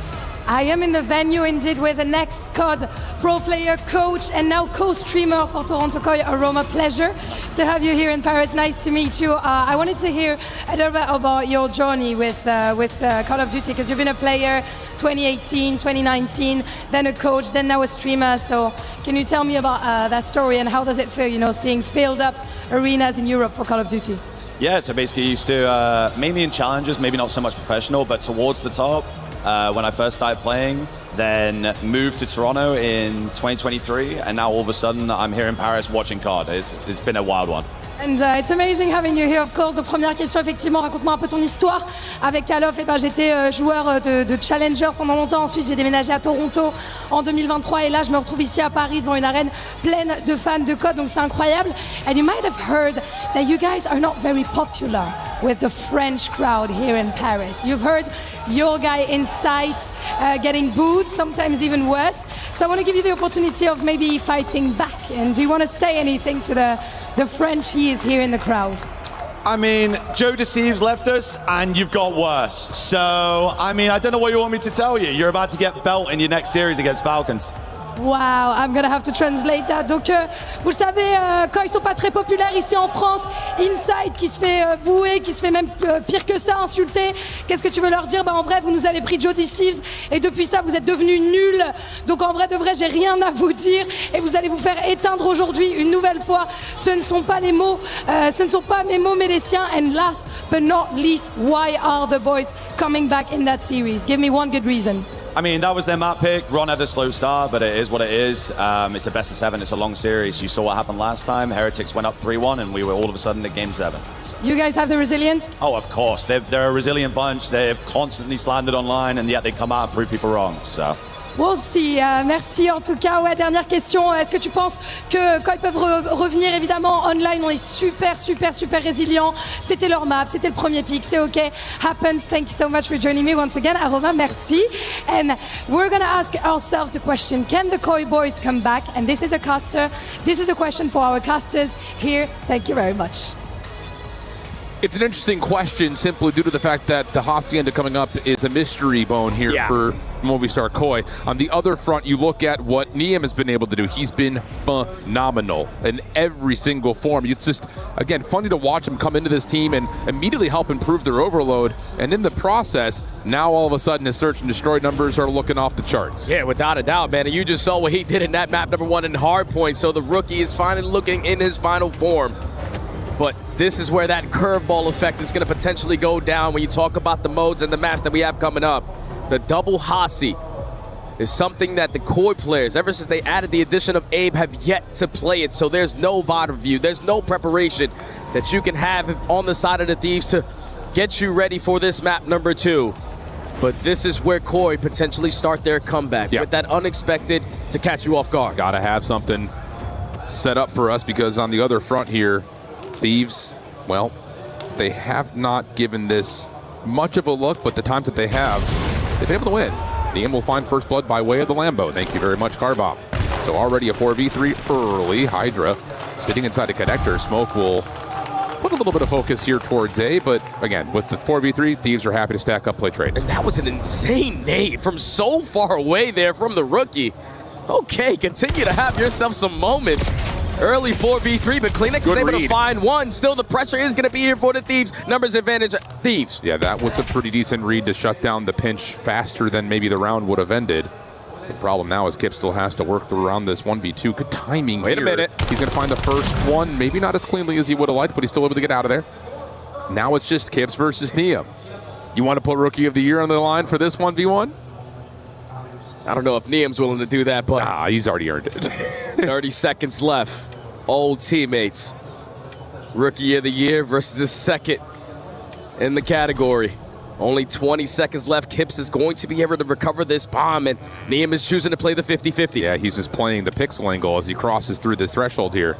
There you are. And Niam is going to find the easy freebie.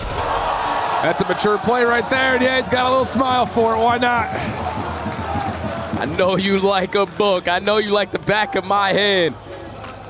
You've been playing alongside that guy for quite some time. You've seen what he's capable of. You know that Kips loves to hit that bomb and grab it off the rotation and just play the mind games, but Niam was not going to be fooled. A fantastic opening round there from the Rook. Yeah. It's a bold call to play that pixel peek, too, as a 1v1 clutch. Knowing that Kips likes to rewrap, woo, he goes long through P2. Different story, but not here, not in this universe. 3 in the round for Niam, including the opening set nade. Thieves now onto the attack. Going to spread the map just a touch. And Niam's going to toss just a little stun over through connector. Easy trying to play for a pixel pick. I don't know if he actually saw the cross there from Kleenex or not. Hard to say, but you can see for Koi, aggressive setup defensively. Yeah, they have all of mid-map. The Thieves have yet to show face. Still a little bit hesitant on where they're going to start to approach. You see Scrap and Abizi slowly working their way up the rocks. They're going to try to cause a distraction on this side of the map, so eventually Hydra can work this late pinch. So if you are Kips, you got to choose the direction you're going to go. You can see inside, he's still watching the long flank. They're just thinking there's no way Thieves are playing this slow that they're still in their spawn. But now the shots, the nades, all of it coming through. Abizi comes out. Kips able to find first blood at the Hydra on the other side of the map. So now you've got numbers here for Koi to re-attack this B site. Nice nade over the top, also lands. So now it's down to Niam trying to hold the bottom bar. Not going to happen. Kips able to respond with 3 in the round of his own. Okay, so it's the rookie popping 3 in the first round, and then it's the other rookie doing the same exact thing. It was the perfect play call there from the Thieves. I just thought Hydra was a little bit too quick on his approach on that late pinch. Because Kips knows who he's going up against. You know what Hydra likes to do. So the fact that you work the outskirts for the first blood, you catch Hydra with his pants down, and then this is a nade all the way across the map for kill number 2. And oh yeah, let me just work into bottom wine and take care of Neum. All tied up. Clean. Yeah, I get it. I think at a certain point too. I mean, Thieves are banking so much of, we haven't made any noise, we haven't thrown any utility. There's this thought process of maybe Hydra got through us somehow. But you're right, that timing from Hydra is not quite able to navigate. Ooh, what could have been a late pinch situation. Kips tons of damage through the shutters. Not quite able to find a first blood. We're going to stay 4v4 here early. But at least for now, you have everything that you can work with if you are Koi. Hallway control, bottom, middle. Just got to choose wisely of where you're going to be able to spot at least one of these Thieves players at. I don't know if there's any trophy system that are yet going to come into play, but once they earn it, they're going to commit at B. Oh, Kip's able to find first blood, though. BZ shut down on that play, trying to exit through the office side. Hydra now playing the staircase. Does not see Abe, but sees the trophy come through. And wait, Bomb is not committed for the plant here. Hydra's in some trouble. Here comes a long pinch from Kleenex, able to put some damage into Neum. But can they get these eliminations? Because as soon as they reset, the map starts to look a little bit different, but Insight watches the cross out. Hydra will fall. Bomb gets planted at B. Neum for the 1v4. He's already going to be spotted. He's already going to be taken care of. This game plan right now from the Koi is just unexpected. They are aggressive every single round so far, and they're just not allowing Thieves to get into positions that they want to be in. You give up mid-map in the first 10 seconds. You know at that point, everything is for your taking. If you are Koi, you can do whatever the hell you want, but once Thieves have to try to make a move, knowing that you have all that space, you keep on catching them. So it's 2 rounds in a row now for Koi. Yep, good stuff. I like the tempo, I like the pace that they're setting. It definitely feels like Thieves are trying to get a gauge for it with some of their setups that they've had to this point. Back-to-back rounds where they've played very passive on their own right. Yeah, because this is not a comfortable map for them now. Yeah. Even though they're 3-1, they just haven't played it all that often, at least not in competitive form. How about this? Koi, aggressive through B. Stuns a little bit late here. Scrap has to get out of dodge. And as he chooses to move, he's going to get just enough cover from Neum and to get back into the play. What a heads-up play from Scrap. Trade number 1 comes through. Neum still pelting. Hydra wants to follow up on that damage. And Kleenex is out of there trying to reset the 1v3. They're potentially going to try to chase him down. But once you don't spot him at rock, take what is given to you. Get this bomb planted, but Kleenex is going to throw a shoulder. He spotted in towards the garage. Bombs goes down, and this round became basically impossible. Yeah, Kleenex was hoping for a miracle laser beam right there. Nearly got it. Now has to work this likely through open. Going through office is not going to feel great. Tough fights. Semtex to clear off the right side. Doesn't get full clearance, nor any tags. And then this is easy double shell high-low. No problem there for Thieves. Really bold play, though, for Scrap to get pushed out, caught with a stun out, and still pushes over to the opposite window from Fountain. Yeah, they were just sick of getting pushed around. Yeah. There's a couple rounds in a row where you were just allowing Koi to take all the map control in the first 10 seconds. So they say, screw this, we're going to do it this time to them. It's the bait and switch out of Scrap. Set up Neum for the first blood, and then the rookie just wall-banging everyone through that hallway. Allows his SMGs to keep their advantage, to press their advantage. Put them in a 3v1, get it planted. Easy closeout round, tie game. Next attack here for Koi. Looks like they want to keep the forward foot here and just move quickly. Largely playing over towards this secret hall position. Abe's already holding over towards fireplace. Thieves are here. Abe looking to see if there's going to be any sort of forward challenge from the defense. None here initially. Little shoulder on the interior towards the window. No scouting there either. BZ's doing the exact same thing that Abe is doing. But Abe with the bomb in his hand, he doesn't want to make the wrong move. Yeah. You already have Kleenex sitting at bottom Fountain. He's scouting everything. Late pinches are being watched. We're watching the right side of the hallway, but neither team is willing to give up any info. No. Well, here's a couple of attacks coming through. Abe able to find a BZ. Scrap, who rotated to be the only real defender over towards the B side of the map. Now all of a sudden is a little bit caught. He's able to find insight, and Kleenex is a little far away to be able to find the trade. Oh, big shutdown there. Hydra coming up the staircase. Nearly able to turn the round in favor of Thieves, but instead it's Koi with a 3v1. Scrap on the complete opposite side of the map, so bomb is going to get planted. And he will be able to spot them on the exit over that jump wall, but he's able to hit the wall bang, turn it into 1v2. He should quickly fall. Koi just outclassing him, and it seems like Thieves are just getting antsy. because you don't need to move there if you're a Beezy, but the fact that he throws that shoulder in towards Secret, a couple shots go down, that's what sends an Abe for that first blood, and then it's a domino effect after that. Yeah, it's tough because you're at that point in the round, and this is where that familiarity may be coming into play here, where you haven't seen anything since that initial little push-up towards open hall. Scrap bails out to give some sort of line of sight towards B, but he's so far back at office, he can't tell if they're actually there or not, so you need to find a secondary source of info, and Abizi gets punished for that. 0-4 for Abizi. 3-2 the count for Koi. Definitely feels like even though this map has been tight, Koi have provided the control right now. Great jump spot there from Scrap. I'm pretty sure he was able to spot one on the top of the fence, and Abe is not going to move. First blood goes to the MVP, and he has a second guy weak to potentially set up Hydra, but you're trying to put down cover fire to keep him alive, and that's too much cover fire. Team kills are not going to help. 1v4. Yeah, CleanX caught over towards Connector. Nothing there. Little jump peek, able to get the info, and then the brilliant shots onto Kips. Makes that round very simple. A little credit to Insight for helping out Thieves there in the round. He just learned new things even at the final tournament of the year. I thought Abe was just going to put himself in position to at least try to contest top secret or also be able to scout towards the outer side of the fence, but he doesn't see Scrap. He gives up his life for free. And then in the 4v3, it's just easy to keep on putting down bullets, to set up your SMGs, to take those close gunfights. And we have a tie game again. Yes, we do. Yes, we do. Going back to the attack. They've shown us variety, hitting both sites now. It's going to be a 3-1 split with initial focus towards B. Defense will be close by. Scrap and Neum playing on the interior, though through windows will not have the ability to check the cross. They're going to be playing passively behind this. Neum looking for an angle. Insight will see him. And we're going to get the plan for the 4v4. Just keep on playing so fast, allowing the plays to come to them. 40 seconds to go. Scrap is able to find that first blood. So now it's all on CleanX working the late pinch. Yeah, he's able to find one. Beautiful smoke to get him out of there. He'll survive. No trade. Secondary attempt. He's just going to make this play over through office. You don't have to be the first one here if you're CleanX. Abe now the one contesting the play over through open hall. Through rocks. Just kind of slips away, finds himself one. CleanX will fall though. Post plant becomes a little bit more vulnerable. And Abe is just making the clock look so strong, but you gotta be able to lock down the alley. And 100 Thieves just burst their way through. And Scrap finding that first blood to start off the engagements, even though CleanX was able to work that late pinch, turn it into a 3v3, and basically stall on a lot of that game clock to go their way. It's Scrap who gets this one done.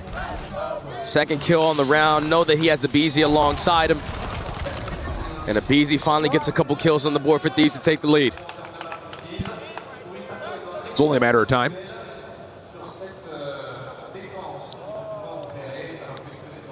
Is that enough to turn this map over to Thieves? 4-3 the count. You go back to back here, you're feeling really good about your ability to close this one out with the variety of things that you could put together in your playbook.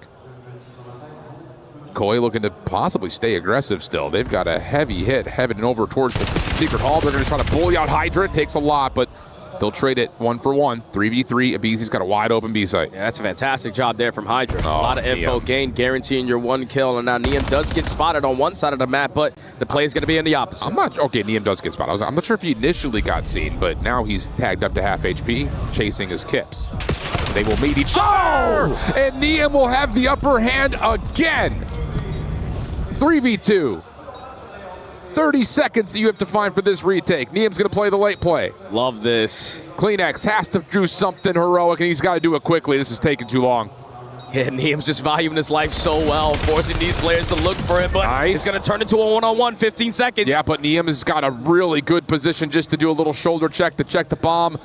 And CleanX, who's looking for the kill, is not going to have the right timing, not enough time to defuse, even if he were to have won the gunfight. 100 Thieves, 5-3 up. Dude, this kid is making next-level plays. Is he a rookie or a vet? I can't really tell right now. The fact that he was the island player, gets the info, wins the gunfight he's probably not supposed to, and then just stalls out the time. Forces these players to look for him, and you know, once CleanX Bob says double, he's instantly looking at this mid door because that's where Neum should be coming from. But the reposition too strong, the clutch gene too strong, and now Thieves at game point. Unbelievable back-to-back. Unbelievable. just continues to do what feels like the improbable, not the impossible. Koi on the offense, showing some significant force at A. The bomb is not a part of this play, though. 2-2 split. Scrap over the top, gonna get bullied out. Nice stun, connects, makes that kill much easier. And now, all of a sudden, Koi will rotate, but there are a couple of defenders here for Thieves. Yeah, it's extremely difficult to get this bomb down if you don't have top secret control, just like the last title. Bees is going to get one. Niam gets his second. Numbers Thieves. Yeah, that looked like a mental head case moment right there for Movistar Koi. It looked like they were about to just be able to use the map however they want, but you're absolutely right. Trying to plant without any window control is so tough, even with the trophy system down. So now you're a 2v3 the other direction. Long wrap over through well. Hydra the first one to sprint through. Kleenex up to get one, but Insight gets taken care of. Kleenex now by himself. Smoke behind him. 30 seconds. He does have the bomb. Can reset here against Hydra. Just trying to play the mind games. Hydra's going to work all the way back through his spawn. Just going to kill the noise, potentially cause some doubt, but Hydra's not going to be fooled. No, he's coming back over to A. At least for now. And now as Kleenex tries to make the play, Hydra's going to check, find the easy kill. Thieves are up 2-0.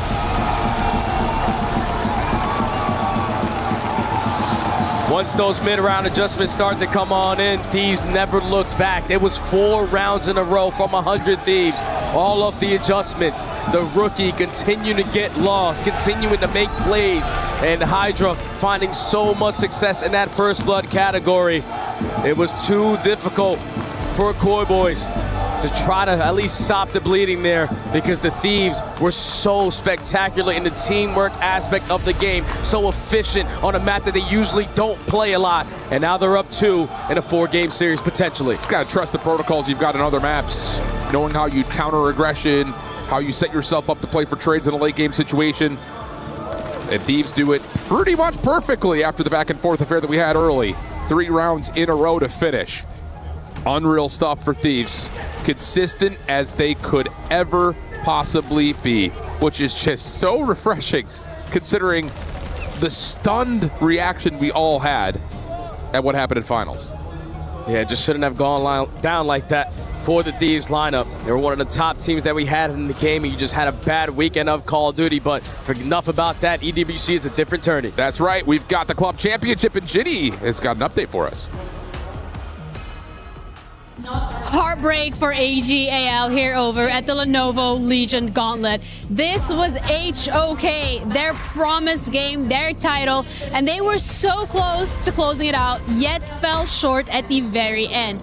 KG Gaming are the one who takes it, and that gives them 1,000 Club Championship points, which means that for now, AGAL will stay stuck in that number 2 slot. There are still going on. For example, Tekken 8 happening and finishing later today as well. They have the opportunity of making it to the final, of winning it, as there has been a lot of discourse about the recent player that they have picked up. But for AGAL, as flawless as their run was here at EWC for HOK 2026, it was not enough for them to be able to close it out and get those Club Championship points. But I gotta say, congratulations to KG. They fought for it, they pushed them to their limits, and they took it all the way to the 7 maps before they were able to close it out.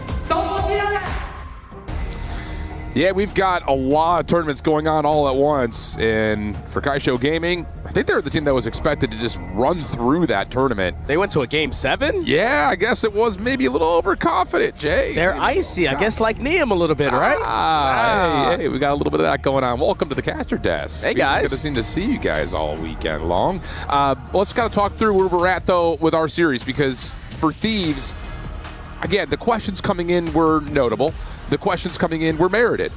They've put all doubt, though, aside based on what they did in the groups, and now also what they're showing against Koi here today. Yeah, I was still having questions in my mind if these were fully going to be back. Obviously, in that first series to start off this tournament, you win the Search and Destroy, but it was all the way in round 11. Yeah. It was a lot of individual plays. Then you go into your next matchup, and you improve that Search and Destroy, clutch up in the game number 5 versus Optic. But we've always expected them to be fantastic at respawns. That's right. That was the best version of them in that Search and Destroy game mode, because it was everyone providing their 25, and when you needed superhero plays, they also came too. Absolutely the case, and that's I think what we get to, and we saw this last year at EWC. We even saw this in the first year, but I think even more so last year. where we get to the end of the regular season of the CDL, we get to the championship moment, and you're like, okay, what is EWC going to give us?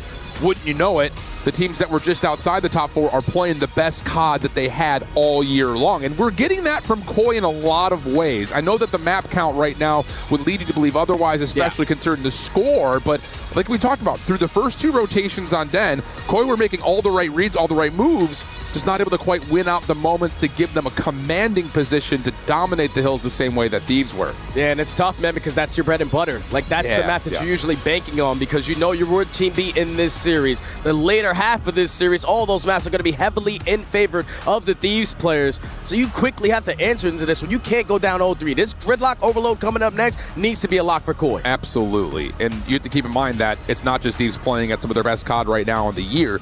They're also making incredible adjustments. You talk about, first and foremost, Avizi's 0-3 to start this map off, getting first blooded a couple of different times. We talked about how Koi were playing with a certain level of aggression, having not shown any film on this map, that was likely keeping Thieves a little bit off guard. They were trying to establish their own type of assertion, not working out. Then all of a sudden, you kind of hit with different numbers. You're at worst trading first bloods out, if not earning them freely yourself. And that changes the dynamic around the entirety of how this map was played out. Without a doubt, because Thieves started to step up their aggression. And when you step up your aggression, it means you're not waiting 45 to 50 seconds to gain your first piece of info on that round. No, you're getting it in the first 10 to 15 seconds. So it allows you to make plays a whole lot quicker. And they have just been outstanding, especially in these closing couple of rounds. This is one of those rounds where Koi get the first blood. Yeah. You're thinking, all right, we should have fence control. We have their plat. But we've known this for quite some time. This is not the first time you play Hacienda. It's extremely impossible to get that bomb planted without top secret window. So that was the priority there for the Thieves. Even with Scrap falling at plat, we still have a chance at closing out the round, and it was the SMGs that got it done. Yeah, it almost felt like Koi in that round were anticipating that because we haven't shown anything beyond the initial first blood, they're thinking we're wrapping this back over to B, so we're just going to gamble stack with the trophy. Not the right call. Series stats coming through here for Hydra and Neum. They have been leading the way right now for Thieves. 1.19 series KD for Hydra, but again, Neum just continues to do the dang thing. 1.46 through 2 maps, and he's going into his connoisseur map of Overload coming next. Oh yeah, he's the MVP right now of EWC, no question. Every single time you have questions of the young rookie, he provides answers. And now Koi needs to provide a heavy answer here on this gridlock.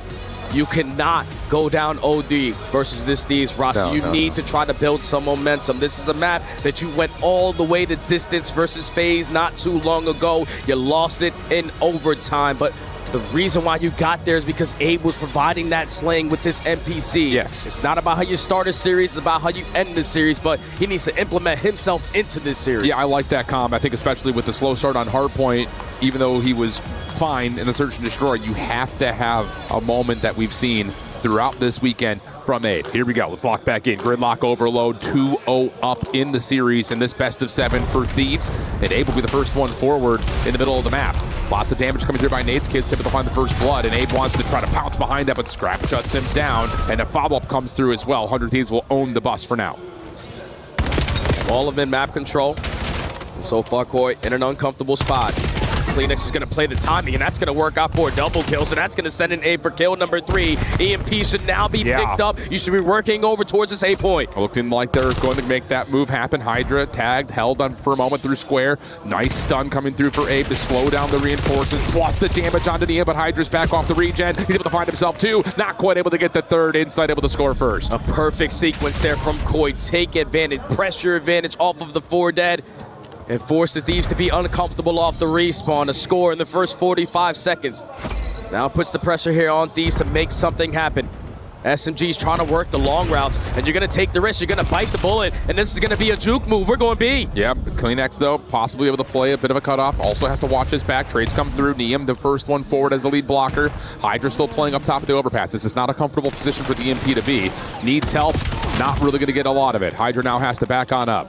Again, just showing different pressure, but the spawn for Thieves will keep them looking towards B for now. Yeah, Hydra's thinking, all right, if you guys get a spawn over towards that A street, we're going to wrap it back through Ice Cream, but everyone over towards the showers, we're going to commit with our numbers. First 2 kills go their way. Abe trying to stop them. A Kleenex team kill isn't going to help, and that's going to lead to the Thieves tying it up. Yeah, Scrap could have a hard time exiting from this position, but The more space and time he creates, the more opportunity that Thieves can come off spawn and be right back in the middle of the map. But CleanX finds Scrap.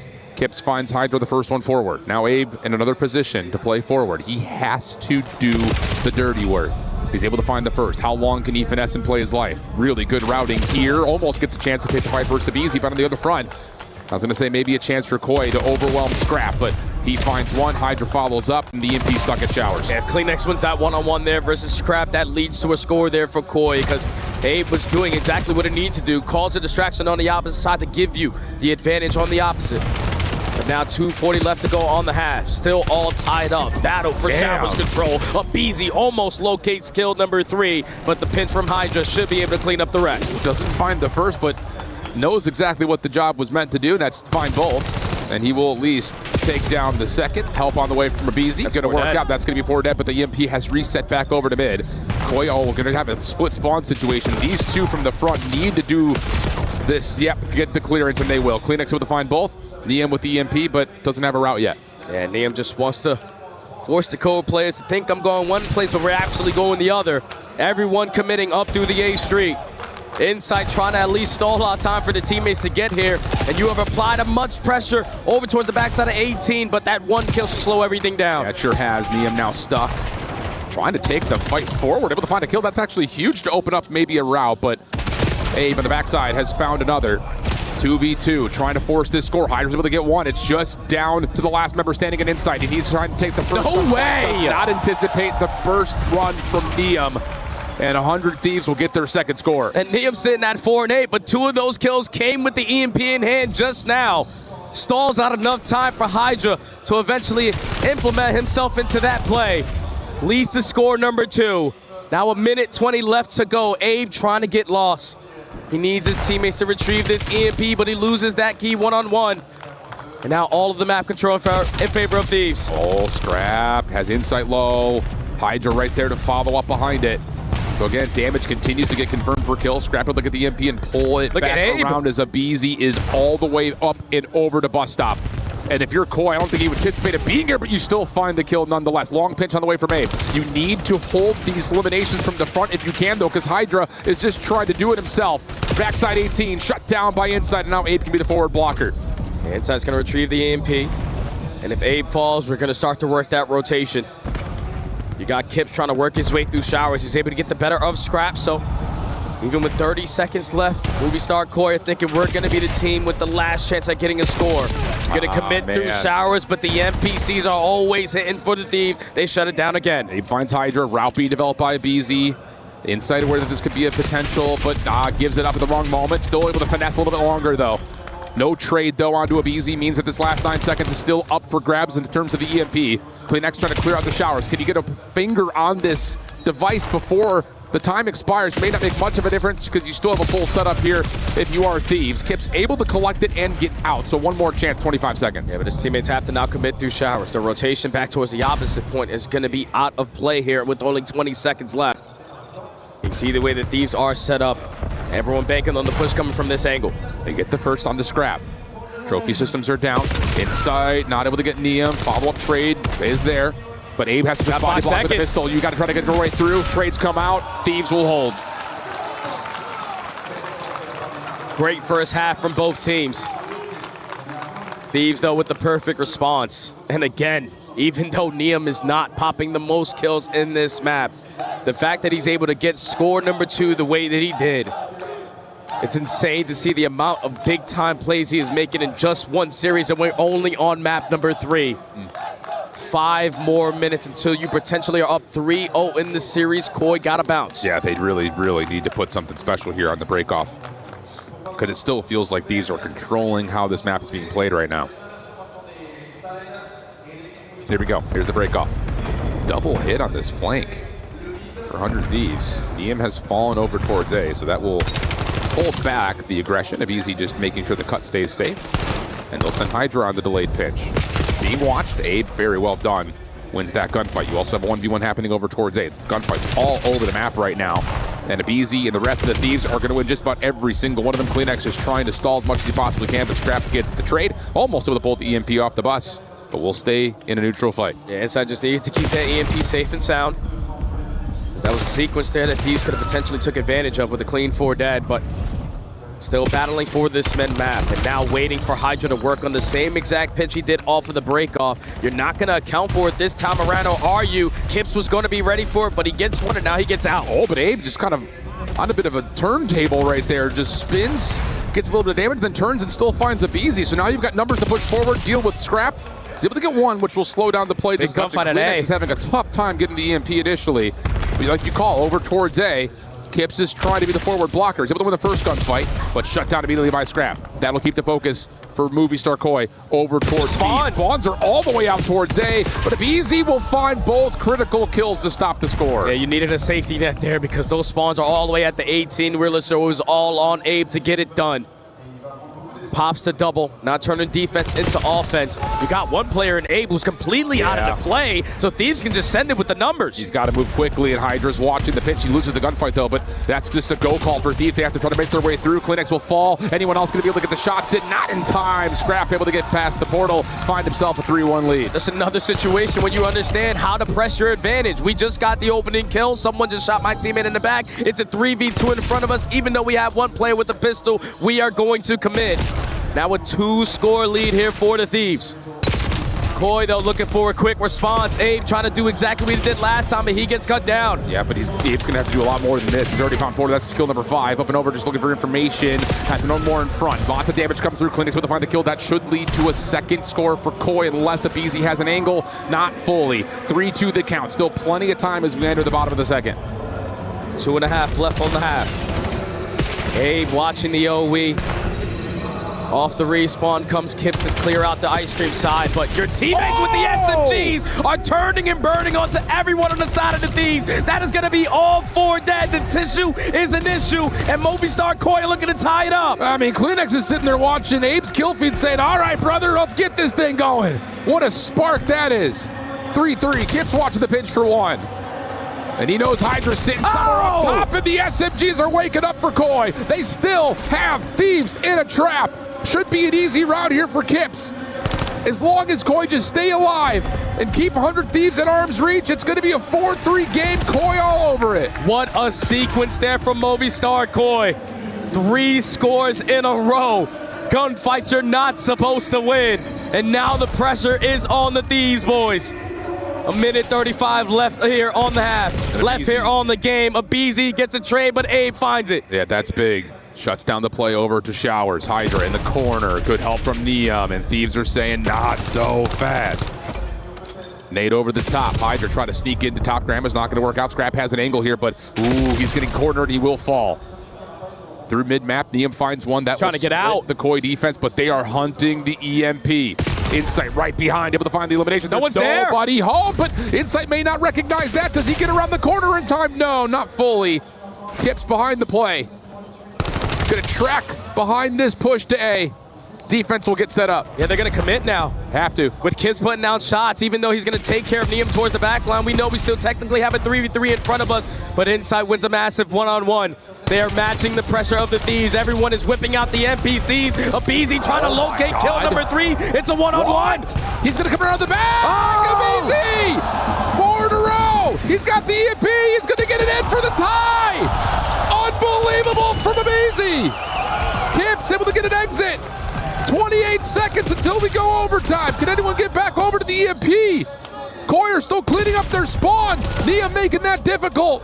And now it's just a battle for Bus. We got to take care of Kleenex. And thankfully, Hydra gets Call of Duty timing to go his way. 10 seconds remaining on the half. Hydra pops a double. Insight with the EMP just needs to get back to his team. Scrap chasing, damage out, shut down by Abe. He's fresh. Do they know BZ's in the corner? They see the cross. Do you anticipate the player up close? Now they would. Nade cooked up. Kleenex able to find one, and the nade will connect for the other. You've got a chance to run this. Kips is cutting off the middle of the map. It's just down to Scrap. Trophy system. Abe able to find the kill. A BZ in the back, and only able to get one. Neum, yes, we're going extra. And that is such a good trophy to get placed down there from Scrap, but an even better stun grenade over the top from someone off of the respawn. Tac mass is phenomenal in the game mode like Overload, but you don't have it there in that final push. Koi do everything to almost walk away with the map. But in the final 30 seconds, Abizi pops 4 and ties the game. We're going into OT. Unbelievable out of Tyler Abizi. As if he heard Benjay Nassim say, "You're going to call me out, Benjay? Are you kidding me? Get back on the watch party." Oh, mercy. What a play from Abizi. Extra time. And if you're Koi, the last team you want to face off a break-off on Overload is Thieves. Because you know Hydra's going to hit some kind of route that could potentially catch you off guard, but it's Kips trying to work his way through Ice Cream. Scrap is going to be able to meet him, but Hydra finds the opening. He's just going to commit through. He's got help. You wouldn't anticipate that Abizi's also here. So as long as Scrap can stay alive, there may be a chance to score here. But that neutralization will keep the EMP static in the middle of the map. And a nice follow-up here from Kips allows Abe to actually play a little bit forward with an M15. He may be able to hold down this 100 Thieves respawn. And they're going to push it right through mid. So it's going to be 2 players from the Thieves potentially playing defense, and they get the opening kills. So now Kips needs to provide finesse. All of his teammates are dropping like flies. Hydra is trying to clean up the final, but it's going to be Scrap with that SPC to shut him down. And now you're going to try to work your way up through B, but this is a massive one-on-one through the middle of the map. Yeah, Kleenex just, wow, dancing with the bus like it's his partner. Able to find 2. Neum trying to come back to the play. Kleenex still sliding, dancing, finessing, but Neum clean shots. Gives Thieves a chance to possess. They got it out. Abizi's already the lead blocker. This timing gunfight is everything. He finds the opening onto Kips. Now it's just the floodgates, and you also have Scrap working a pinch. Oh, but Kleenex, he's able to find 1. He's got help. List enough to stop the EMP in its tracks, but Scrap is still alive. 1v1. No, not quite. Kleenex again coming up big. 35 and 27. Koi in control. And do not want to fight it over towards this A Street side. Let's wrap it back over towards Showers. Already a minute and a half wiped away in OT. Hydra takes care of the late pinch. Now you know they have to commit up through the front side, but Neum finds kill number 2. Now you gotta retreat back. Oh, but they don't anticipate that Hydra played with so much pace through middle. Abe able to find 1. Big gunfight here versus Scrap, pushes him off. Kips right there to help out. Shots over the middle of the map. Able track down Neum. That's all 4 dead. Staggered spawn for Hydra, puts him in position to defend the B point. But the EMP is not fully there, but Abe, talk about coming up big. Puts a little distraction into play. Can you find a kill from the front, though? No trophy system here. Stalls out Koi. Stuns and nades are not going to be your best friend. Neum's just going to fly on in and pop a double. Neum is able to find 3. You're going to turn defense into instant offense. Look at the spawns there from Koi. They're so far away. You got to try to hit this cut. Neum coming back to the middle of the map. They don't anticipate this, but is that maybe a little bit too aggressive? No, what a move. Switch it over to A, but Insight's there. Hydra will fall. Oh, my gosh. What a call from Thieves to rotate, and an Insight comes up big. That's insane. I thought that was the perfect play call, especially when you find the opening double, but it's Abe and Insight with all 4. Another goal line stop, and now Koi on the attack. Oh, and Kips sees Hydra on the cross. Who wins the gunfight? That's 3 dead. You've got a wide open A site. It's all on the Scrap. It's all on the Scrap. Hydra was anticipating a play back over through mid. Stuns, nade still landing. No trophy system. This time it gets through. Koi with the advantage. It took quite some time there in that OT for them to get that score. But what a massive stop there from Insight and Abe. Because it was every single kill. You looked at the kill feed, it was all lit up in blue. You're thinking, all right, this is Thieves, up 1-0. Koi have to have the response, but the perfect counterattack. And I think Neum over towards the shower side actually allows one player to walk on by him, banking on his teammates to win those gunfights off the spawn, but they don't. And then by the time he tries to retract back to his spawn, it's way too late. And now you got to beat the clock. Under 2:58 to try to get this one done. That is a lot of time, though. Here comes the break-off attempt. Hydra's going to play forward.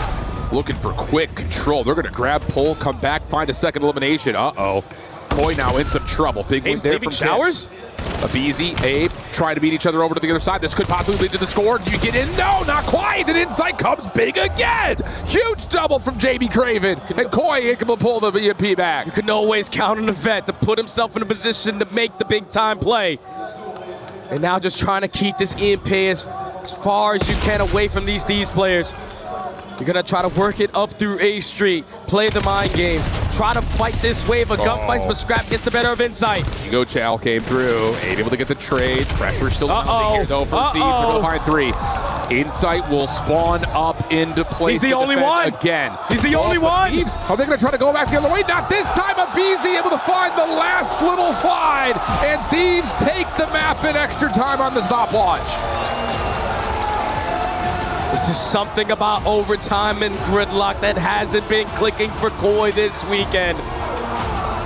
You do what you need to do. You get the early stop. You bring it back. You force the Thieves to be the aggressors. But it's just something about them. When they have those NPCs, gunfights just seem to be a little bit easier. You find 3 kills, with the first one being the EMP carrier. Everyone tries to keep him safe. Everyone loses those one-on-ones. And the only one that gets the close spawning is Insight. But that is just way too much to handle in that scenario. Koi fought as much as they could. But regardless, Thieves take the map, and now they're up 3. Unreal.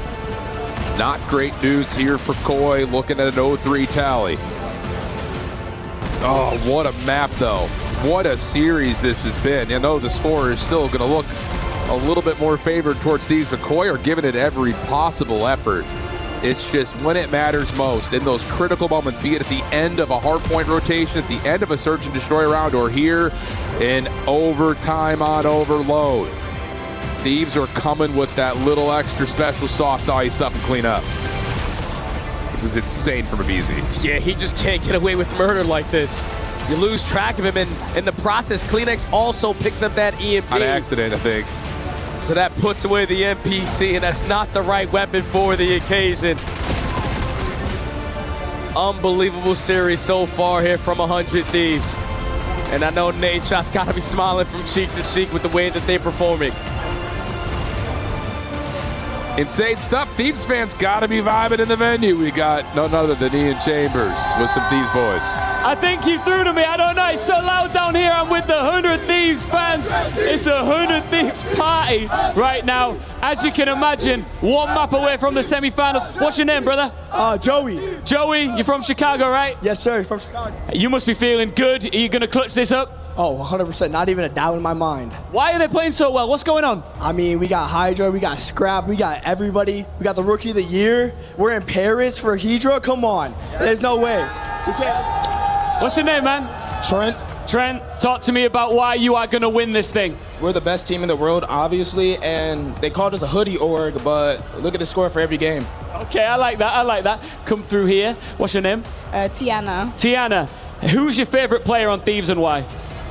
Scrap, because he's just the fucking goat. I think that this guy agrees. Bring your sign forward. You say. I want to see what this sign says. Can you just show it off, and why have you written this? I mean, Scrap just fathers them every single time they play. So, I mean, it's pretty well said. Did you guys see the heated exchange between Scrap and Insight all week? Moi, je suis français déjà, et j'aime bien la rivalité, franchement, elle pète sa mère, et en plus, ce qui est bien, c'est que Scrap, il lui a dit, c'est moi qui t'ai fait, c'est moi qui t'ai donné ta carrière avec Toronto, et là, il est en train de me déchirer! Oui! Magnifique! Have you seen the back and forth between Scrap and Insight? Oh, 100%. What's your message to Insight? I mean, Scrap's your dad, dog. I'm sorry. It's over. All right, we're going back in one more time. Make some noise for 100 Thieves. Can they clutch up and close this out? Well, again, they just keep coming through when it matters most. That's been the big story, at least in this particular series, and you could even echo what had happened yesterday when they were playing up against, or 2 days ago when they were playing up against Optic. Clean stuff to this point, and it's still looking at Nia, man. Unbelievable. He's just controlling the pace of the game in every single game mode. He continues to shine with the lights on the brightest. And now you're one map away from guaranteeing your spot on Championship Sunday. You know that these players desperately want to have it, especially with just what just happened a couple weeks ago. But if you are Koi, this is where you look at your vets. You know, your backs are against the wall. You have been in situations like this before. It's one map at a time. It's one mode at a time. It's one hill at a time. And it has to start here on Hasi. And this is another one of those question marks. Kind of a rubber band map right here because we really haven't seen anything really from either team. And we saw it at Champs from Thieves, they got blown out of the water on it. And maybe that's what kind of spurs Koi to say, maybe we should work on that a little bit, talk it over and edit into the pool, because they have not played it at all. So here we go. Fresh face for Movistar Koi on Hacienda Hardpoint. Battle for the rooftops. Likely the first instance of gunfights, but they don't actually come through it. Instead, it's just going to be a hard hit around the back. 8 Kleenex for the first 2. Hydra will drop. And Koi will have the opportunity to get into Fountain. And that is the perfect way to play the P1 initially from the bad side. You don't want to be the team to just slide in towards the hard point and give up all of the access towards the hallway. So you send 3 players over through rocks. You win every single fight. You instantly flip the spawns on its head. But this is what these have been doing ever since that map number 1. When you think you're in a good situation, the SMGs just push you back and put you in a bad spot. Oh, nicely done. Abe really heating up since that first map. Gets to 3 in a row before being shut down. Kleenex stopping the rotation over to 2. Has to respond to this play over into Spiral, though, and Kips will throw a lot of shots down. Stun to follow up. Should be able to get the chance to reload. He's also got help nearby. Good rotation here from Koi. And they need to lock this one down. Not going to have any trophy systems, but Inside is going to be the guy doing the dirty work, watching the OE, assisting his teammate through bottom lobby. So technically, this is already the first push being shut down. All of the Thieves now have to commit through the front. Yeah, head on a swivel right there for Insight. 1 well, 1 Spiral, 1 back fences. Beautiful. But again, Koi just a little bit further back into this hill than you would have anticipated, considering they got a staggered 3 dead. Abe now has to get the regen, pop back up, able to find 1, damage onto the second. Insight not quite able to follow up, and that is really quick and maybe a little too easy from Thieves Spray. It's just extremely hard to hold down this P2 here in Black Ops 7 compared to Black Ops 6, because that rotisserie with the car on it, it's extremely difficult with an AR to hit those shots, and you still don't have any trophy systems in play. So Thieves just use their attacks to break through the front door. They are going to lose those spawns over for the P3. They're going to take a 10-point lead, but you would gladly take that if you were Cody fully set up at new. Well, here we go. Once again, same story. Koi able to set themselves up on Roto. Thieves looking to break, already finding an opportunity to play up top. And in this moment, why not? We'll do a little comms check with 100 Thieves. Three. I'm stunning her. Let's win that kid. I'm blocking the front. I'm blocking the front. This one deep. Alright, they're spawning secret. Yo, top close already. No, nothing. You. 2 1 shot. 2 and you. 1 went back to mid. Close right then. You to mid. He's in you. No, he's in you. I'm going that deep. They're in the back. Stay alive, Ernie. Stay alive. Outer fence. 110. Nice. Outer fence. I'm nading inside outer fence. Yo, rotate, boys. Big fucking hill. Yeah. I didn't nade him on the fence. I'm going mid, okay? Go on top. I'm jumping up over. Just wait for me, ready? Jumping up. Try to jump up top. I'm watching your left. Just watch. Yo, I knew. Our side new. Shot close. Phoenix. I'll see him open. Phoenix, one shot close. I'll see. Cleanix. Nice. You guys. Yo, one more. Let's get close. Where'd he go? Yo, we have to go. Save me that. Yeah, they spawn in the back of ult. Most of them. One combo. I'm gonna shoot her front, okay? I'm gonna go get her closed, okay? Yo, what's front? What's your front, Phoenix? I see nothing closed. Don't die, Jay. Don't die. Yeah, I will. Yo, what's top flat? Top flat going closed, okay? I'm just getting back to the hill. I'm leaving P2. Yo, Charlie, top open on me. Stay me dead. One more top open. Last guy, our side. We're blocking. I know. Well, you heard the comms. This was an important hill to scrap in the Thieves, and they are coming away with just about all of it. 30 seconds left to fight. And this is exactly why, because you know as soon as that P4 starts, those trophy systems start to come into play. You get there early with early numbers advantage. It's going to give you the advantage in the gunny. To be the last one standing, you have yet to break in towards this time. If you are Koi, you don't have any angles to work with. You are basically going to forfeit a full 60 and have a tall ladder to climb into the second set. I mean, look at Hydra just playing so far out from the hill because, of course, he can. Abizi's right there to shut down things through the cut. Oh, man. Niam's also on 5 in a row, has a Hellstorm earned. 108 plays 54. Another one of those rotation of sets of hills where you look at Koi, you say you're doing a lot of the right ideas, you're just not able to get that next layer established and get some good time. And now you are playing with the leader's advantage if you are Thieves. Hydra still finessing over towards the rock side. That's going to be another 3 dead in sequence. You get the info onto Kiss, but if you are Movistar Koi, you got to get him out of Fountain. Yeah, you do. Trap able to find one. Oh my goodness! Found the trigger to get a second, and now he's got Kleenex in his sight, but in that moment, Koi come away with 3. Hydra, the last one spawn standing, flip. 14 and 7 with the spawn flip. You've got the opportunity to do whatever you want right now if you're Thieves. Oh, but that's a big one-on-one. They're secure from Abe onto Abizi.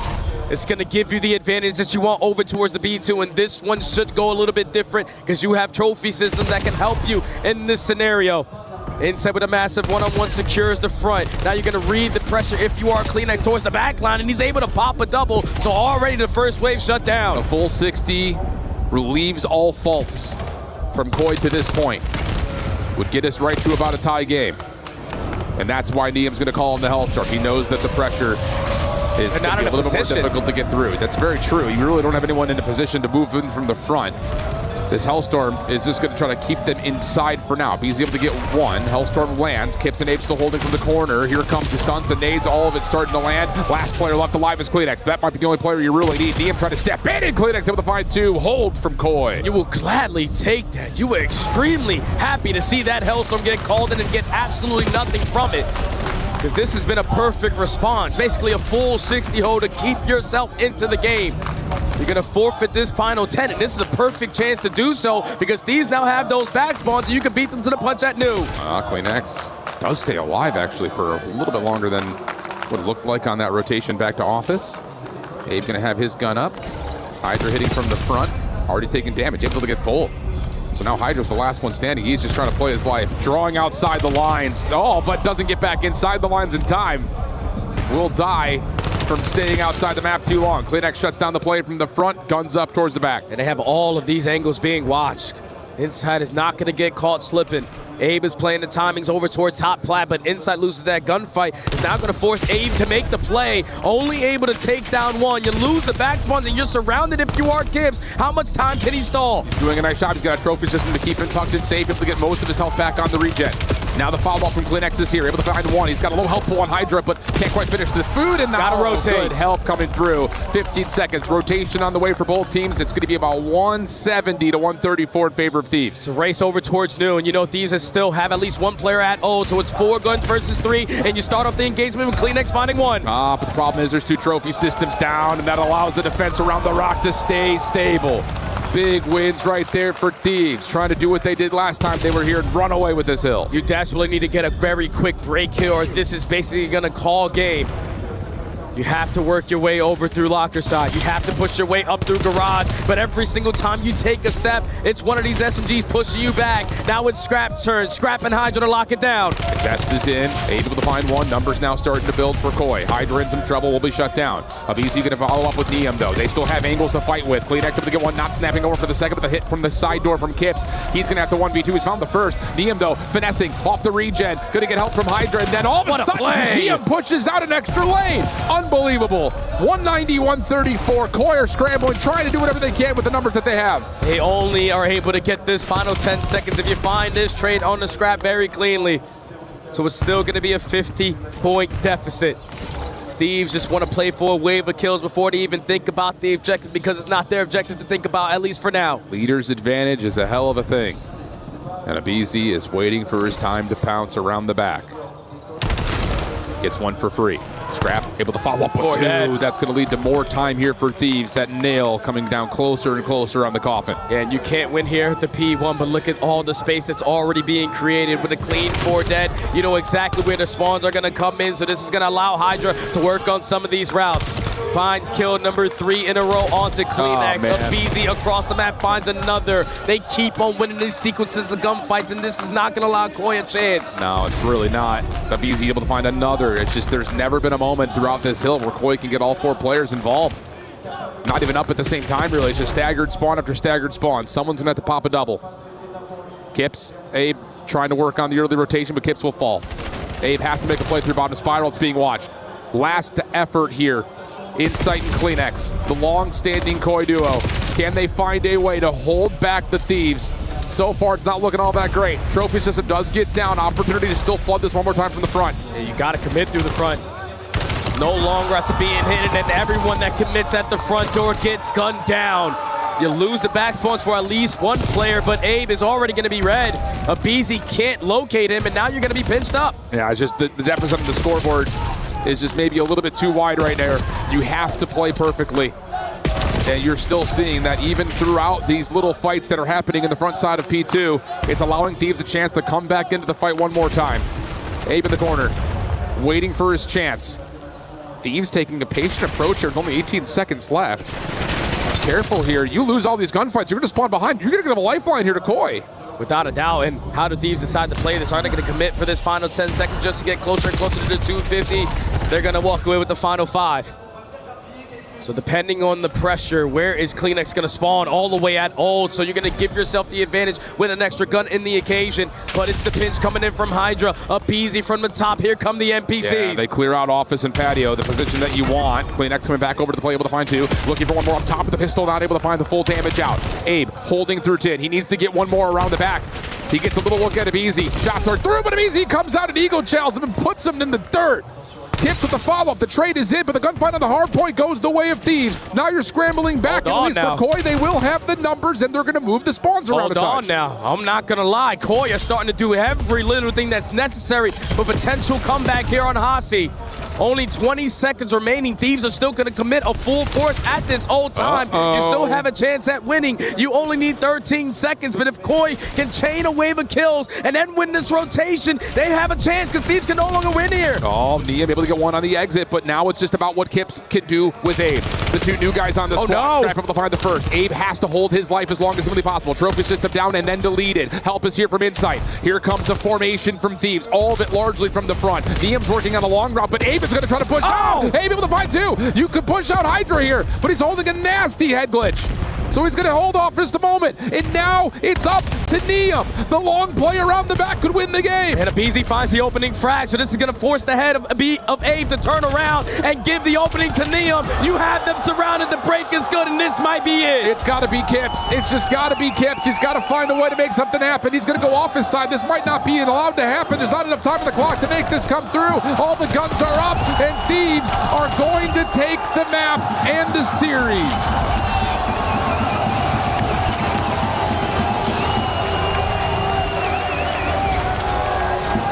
An outstanding series there from 100 Thieves.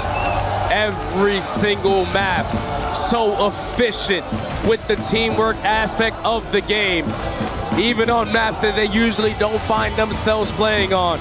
You went down early, but that teamwork, the game plan, everyone being on the same page. You were able to rally back 2 on that Hasi search and destroy, followed up on that gridlock overload. And then in both of the hard points, you just did the fundamental aspect of the game just a little bit better. You brought your slaying presence from start to finish up this series, and it's a clean 4-0 to move on to Champ Sunday. What a heads-up play from Niam, too. One of many that he had throughout this entire series. And it helps because Abizi found that opening frag grenade. If he doesn't, it doesn't force Abe to turn around. Abe has that one-on-one right in front of him, but once that kill goes down, the trade scenario goes down, and then the perfect pinch out of the perfect teamwork from Thieves. Unbelievable stuff. So Thieves will punch their ticket to the semifinals. Koi will be eliminated. Their team will be destroyed. You got to give them some love, though. I mean, they played some great COD this weekend. They did. And I think that just revitalizes a couple of career lengths in particular for, I would say, all 4 of them. They all played great this weekend. Yeah, they just ran into a different beast today. The only teams that Koi were able to beat this weekend were Carolina and C9. But the fact that they played FaZe so good, you were expecting more. That today was not the case. Yep. Whether you call them Hydra or Hydra, lose on the main stage with Paco. Thank you very much, guys. The French Phenom took down Koi here in Paris with a fashion. Hydra, welcome home. Welcome to the semi-finals, of course. I imagine you must feel amazing. Bienvenue chez toi. Hydra, tu le vois, le public est très content de te voir gagner sur scène. Toi qui vis le rêve à l'américaine depuis 5 ans, qu'est-ce qui te manque le plus? Est-ce que ça fait du bien d'être de retour? Ah, ça fait toujours du bien de jouer devant les Français, toujours. Qu'est-ce qui te manque de temps en temps de la France? De quoi? Qu'est-ce qui te manque de temps en temps de la France en étant aux États-Unis tout le temps? La bouffe, ça me manque.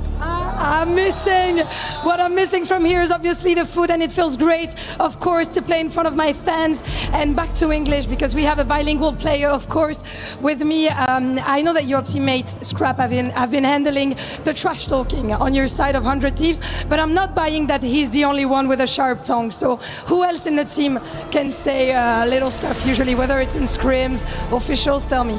Qu'est-ce qui trash talk dans ton équipe aussi? Sûrement moi en vrai, hein. Si je te mens pas, quand on scrim, je tape sur le bureau, Ça quand ça m'énerve, etc. Après, pour les autres joueurs, j'écris un peu dans le chat, un peu. Je leur dis qu'ils puent la merde. Ouais, classique finalement. So yeah, Scrap is definitely not the only one who has a bit of a trash talker soul in my team. Of course, I do it as well. I, slam the desk. I type sometimes in chat as well. Et moi, je voulais te demander, parce que j'ai vu une de tes interviews où tu disais que t'aimais bien être le vilain. T'aimais bien faire taire les arénas. Mais là, j'ai l'impression que tant que tu joues pas contre Gentlemate, le public est avec toi. Donc, est-ce que t'as envie de leur dire quelque chose? Because he likes to be the villain in those big arenas. But I feel like as long as he's not playing against Gentlemates, the Frenchies are going to root for you. So, do you want to tell them anything? Bah, je vous remercie de supporter les gars, ça fait toujours plaisir. Bon, merci. On pourrait croire que tu joues pour Gentlemates, frère. C'est quoi cette hype de dingue? And you deserve it, of course. Hydra, it's time. C'est l'heure du kick rush. Allez, on y va. C'est parti. Tu vas pouvoir exploser la clé. Your first time. My first time. Ready for it. Hein? T'es prêt? Je suis prêt. Allez, let's go. He's gonna get it here in Paris, France. Hydra à la maison qui va renvoyer Koi à l'aéroport. Hydra caught all the fishes and he's gonna crush their tank here in Paris. 100 Thieves to the semi-finals.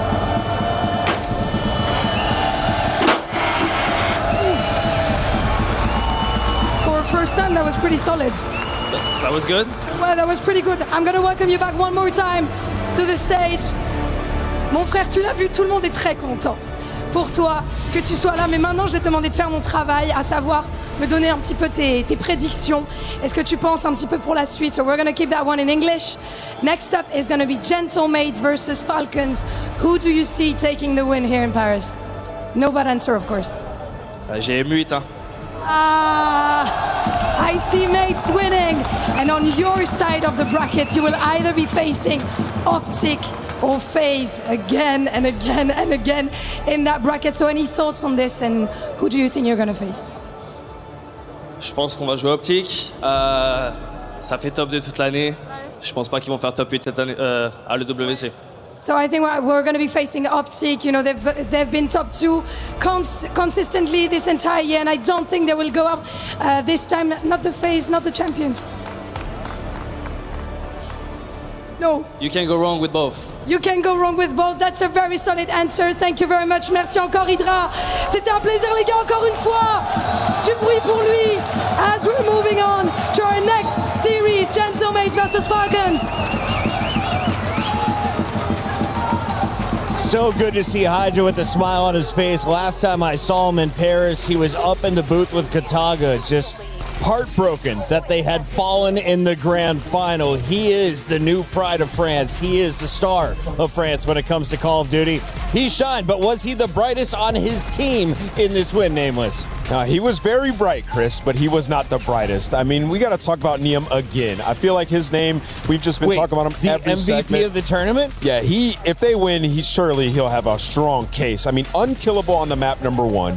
Clutch after clutch in map 2, and then the play to close out this last map. Neum, this rookie, man, solidifying rookie of the year up against the second candidate in Kips. What a beast. No, I fully agree with the call. Neum, a shining diamond right now, very much so leading the line. You think about what he did in that map 1, the takeover that he had, but also here at the end, the composure. So much of Thieves' performance inside of that map came off the P4 rotations. They were late to it for once. You could feel Koi were coming. He holds his nerve, hits that ramp, lets the boys get active on the other side and collapses at the right time. That's veteran stuff. Beautiful things from the rookie. It was the 100 Thieves side of the stage that they were working on for so long. So thank you, 100 Thieves, for making it worth it. They made it up to us with a hot 4-0. They did. We're 5 hours into the show, and officially 2 matches are done. Nameless. It only gets spicier from here, though.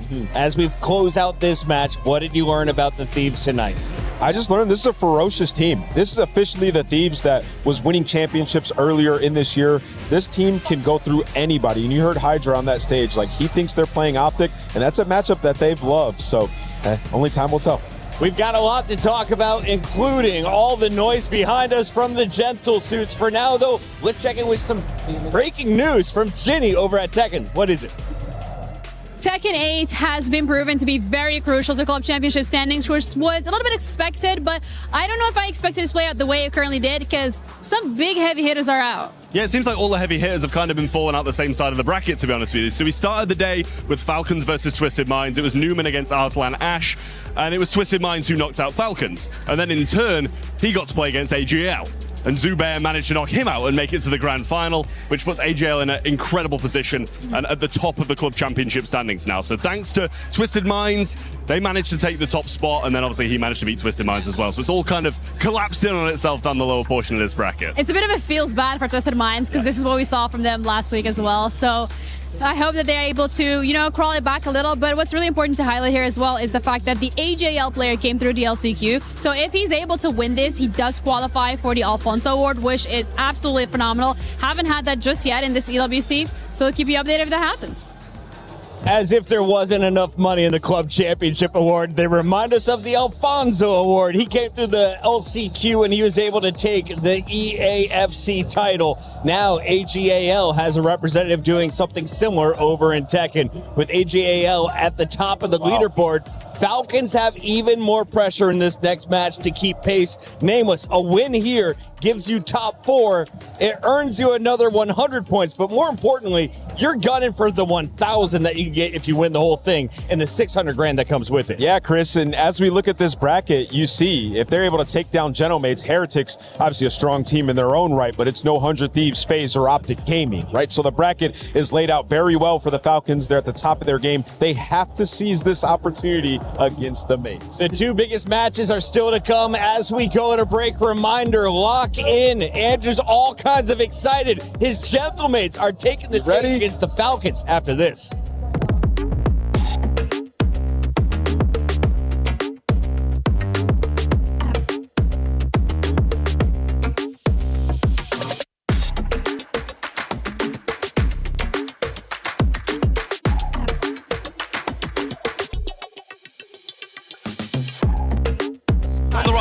On the rocks, son. Guys, I'm 50 BT. Yeah, let's go. I'm behind him. Stay alive. Just wait. I'm dead. I killed one more. Aim dead. Nice. Good shit, yeah. We're not blocking anywhere. He's gonna be open. I'm running at boat. Nothing boat. They're not boat. You're gonna be open. I have a pinch. Everybody pre-aim open. I have a pinch. I have PT. Nice. More, Paco. One more challenge. One more week. Two, one more. One more. Jay, good fucking flame up, bro. Oh my god, you're sweaty as fuck. We were there for every click, every clutch, every respawn. We were there for the years of grind, and we're here now. The proud founding partner of EWC, powering the biggest event in gaming, shoulder to shoulder with the world's best, making history. Greatness deserves a stage. Lenovo Legion, reach your impossible.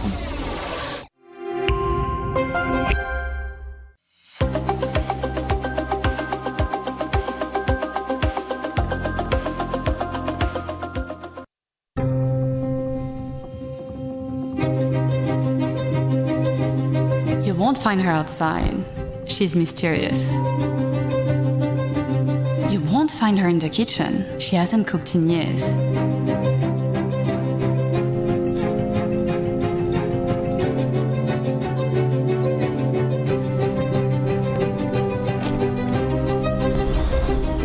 You'll find her here. Get wrecked. No, that hitbox is cheap. It's cheap. Oh, I hate this character. On day 4 of a gaming bender, with no time to sleep, or move, or shower. She is sedentary. She is stale. She is gamer. You. Essence of e-sport. Eau de toilette.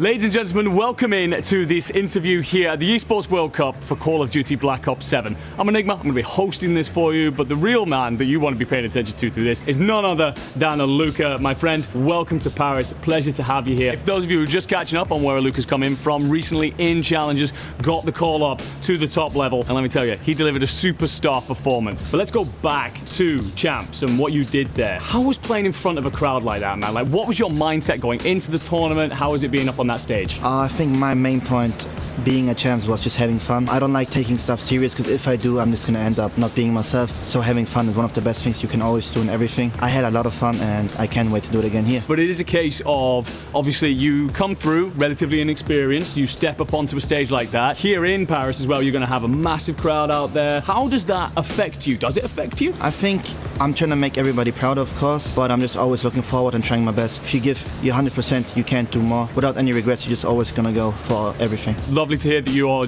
dealing with the pressure, right? Because that's what it is out there. It seems that you don't really feel it. It seems very calm and collected up here. Let's talk a little bit about you from before you really took that step up onto the stage. How long have you been playing COD for? And when was it that you thought, I could go pro doing this? I've been playing COD for a little bit. I started because of my big brother. He was playing Black Ops 2 on the big screen, so I was like, yeah, I want to play this as well. And I was like, oh my god, this shit is my shit, kinda. And I was pretty good. To be honest, it was the only thing I was good at, so I was like, I should give it a try, yeah. Couple of important things to follow up there, though. Who won, you or your brother?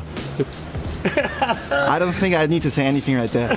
Yeah, one of you stood up on the stage. Look, you got third at Champs, all right? Incredible performance, best performance from the Falcons all year long. A lot of people talking around that. Was it a honeymoon period? You know, what can you guys do to get better? So I tossed that question to you. How have you improved to get yourself onto the top spot when it comes to this tournament? I think it was also a role from Falcons where they needed an eye. Also, I'm trying to be like, not the vibes of the team, because we all have vibes kinda, but I'm trying to be like the young gun, which is also trying to like get more vibes into the team, trying to stay together and be a unit kinda, so I'm just trying my best and I think it works well. Obviously everybody comes into this tournament wanting to win, but what are your expectations as a squad and individually? As a squad, I think we can really show out. For me also, I don't think those boys are my teammates, they are more of really good friends of mine, so I think we're all gonna give our best. And for myself individually, I just wanna give it my best, have fun, and show out how much I can really do. I feel like I want to take him home afterwards and just like, you know, be my younger brother. This guy is an incredible human being. Obviously, you're gonna step up on that stage. You're gonna have plenty of opponents stood across the other side. Any words for them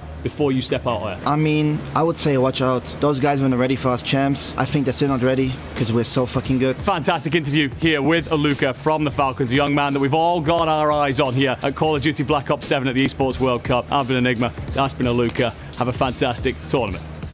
We book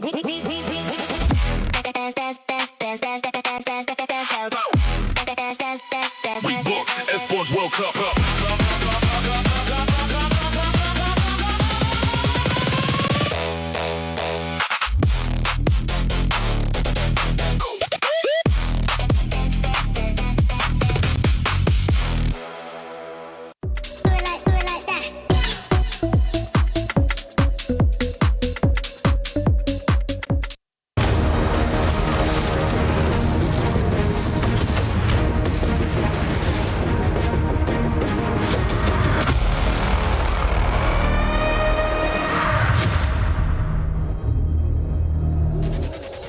And we are back live from Paris. The sun stays up till about 10 p.m. here, but the noise, I don't think it's going to die down until past midnight. Allie, it is getting rowdy here, not just in the front row, but right behind us in the studio. We've got the Gentlemates all over the venue, including the co-stream. We got Brox and Mystic joining us. It's getting crazy in here. I mean, I need you guys to get this shot. We have a group of Gentlemates fans behind us with signs up. The chants are starting, and to be honest, with the way Gentlemates showed up yesterday, I'm feeling pretty good heading into this one. Listen, they need all the energy they can get, Chris. Like, they're going up against this dangerous Falcons team. Is tough. They need this energy, and this is awesome. It's incredible. Brox, I don't know if you're there. I think you might be. Welcome to the stream if you are. Mystic and I had some fun yesterday. I know you've had a blast over on stream. What has it been like since your people have taken over? Man, it's unbelievable as usual. It's hard to talk for me right now because I'm really stressed. I'm so stressed right now. So we are lucky they're here because they're taking my stress away a little bit. But man, when the game's gonna start, like I don't know how I'm gonna be, but like right now I'm just so stressed. You got to be buzzing, man. I had to put in my second earpiece just to hear your answer. The crowd is nuts. The crowd is insane. The crowd is loud. The crowd is really loud. I hope the players will be able to take that power from the crowd and show it in the game. We've done it in Paris in the past. I was right next to you guys yesterday. I know the nerves are high right now, but Brox, talk to me. I'm sure you got to see the guys earlier. How were they this morning? How are the vibes? How are they feeling? Let us know how you guys were behind the scenes. The vibe was really good. They had a lot that going through their mind while going through the group stage, but they tried to figure it out to fix it. And I know that the vibe was really good today. We feed them good today. We saw like a TikTok of Sip dancing in backstage. That's the key. We made a non-challenge guy being challenged. Yeah. Listen, bro. So, I never saw that before from Sip, so I'm happy about it. Listen, Brox, you know ball, and I'm sure they have all their ideas on how they're going to come in and win this. In your mind, what needs to happen for a commanding win for the Gentlemates over the Falcons? I think like our fundamentals are have to be like really strong. We have to play as a team, especially in our point. I think our S&D were really good. Our overloads as well. It's all about HP. It's all about our points. Our points, like we have to break together, wait for each other, make the right calls, play as a team. And if we manage to do all those stuff, everything's going to be fine. Yep, Joe deceives. That's what we need right here. Joe deceives, exactly. Man. You know, man, Estril has been... It's been an animal, this tournament. It's been an animal, so... I know Estril is a key player that make us really win a lot of points, a lot of time, a lot of games. So I think the key players are going to be the AOs in this game. For sure. And I know Aluka and Celian are feeling fire since James. So we'll see. Well, Brox, this morning I got a text from the green room chat that said, "Hey guys, wear pink if you can today." I didn't know what it was about, Ali. I'm starting to figure it out here as they're matching up against the green and the Falcons. Brox, best of luck at this matchup. Thank you, guys. Thank you. And I hope we have a great match.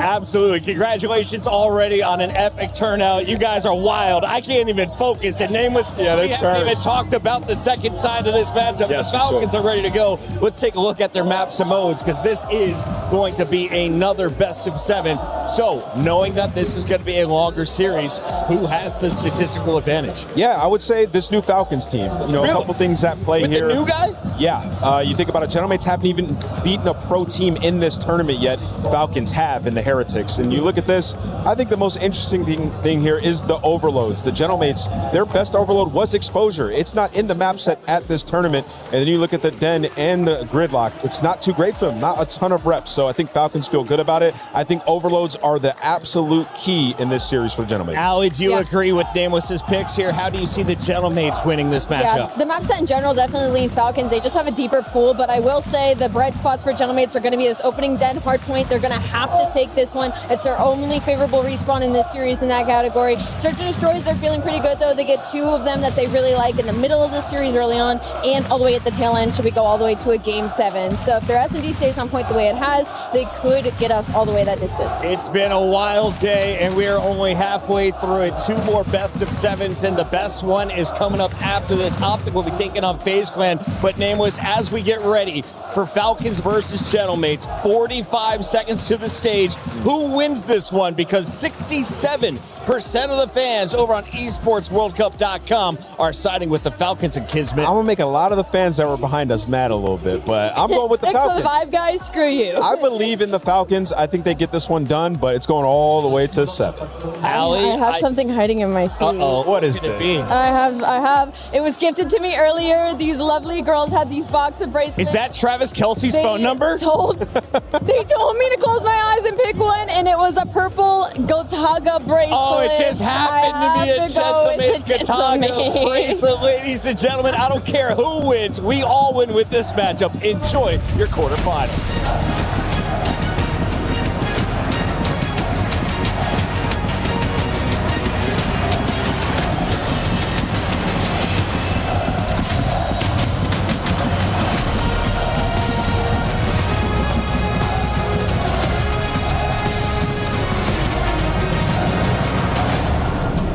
Whoa, whoa, whoa, whoa, whoa, whoa, whoa, whoa. Guys, not yet. We're not yet here. Look at this arena.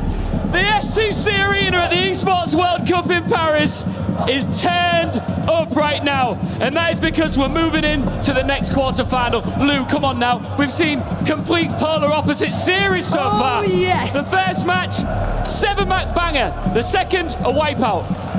Yeah, and following the logic, this match should go 7 games. So I am very, very excited about it. Si on suit la logique, normalement, Gentlemates Falcons, c'est 7 games, and I think that the Gentlemates fans have the cardio, but do you have it at home? That's the question. I think we're gonna get some boos, but I don't think they're scared of them. So please welcome onto the stage, Team Falcons!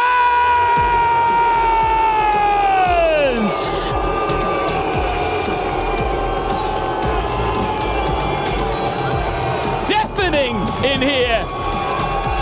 A few weeks ago, Falcons made the move everybody questioned. And Luca came in. Then they finished third at Champs. And now they've arrived in Paris, ready for action. They've kept it rolling. Project Notorious couldn't stop them. Heretics couldn't stop them. And after walking through the group unbeaten, that Champs run doesn't look like a miracle anymore. Standing against them, les gars, vous les connaissez, c'est Gentle! Gentle! Gentle, Gentle, Gentle! There's Paris. Gentlemates got humbled yesterday by G2. Yesterday, with their tournament hanging by a thread, they had to answer, and they did. The pit went home, the key survived, and the home team is still standing. They are trying to keep their dream of this trophy here in Paris. Woo-wee! Falcons have spent the last few weeks destroying expectations. Gentlemates have an entire city trying to drag them one step further. It's one of the hottest teams in COD against the team Paris refuses to let die.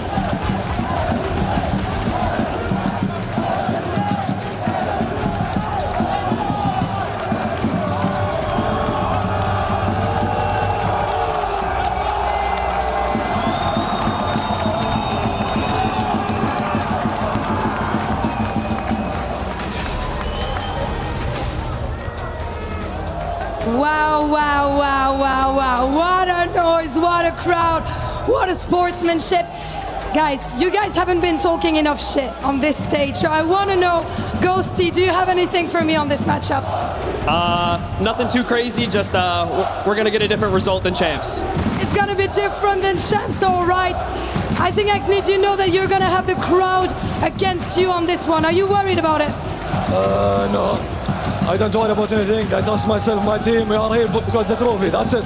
Doesn't matter the crowd. I'm gonna let you guys handshake. Thank you very much, boys. That's gonna be a good one. Falcons versus Gentlemates. Game on. Falcons, Gentlemates. What a battle this will be. The quarters continue.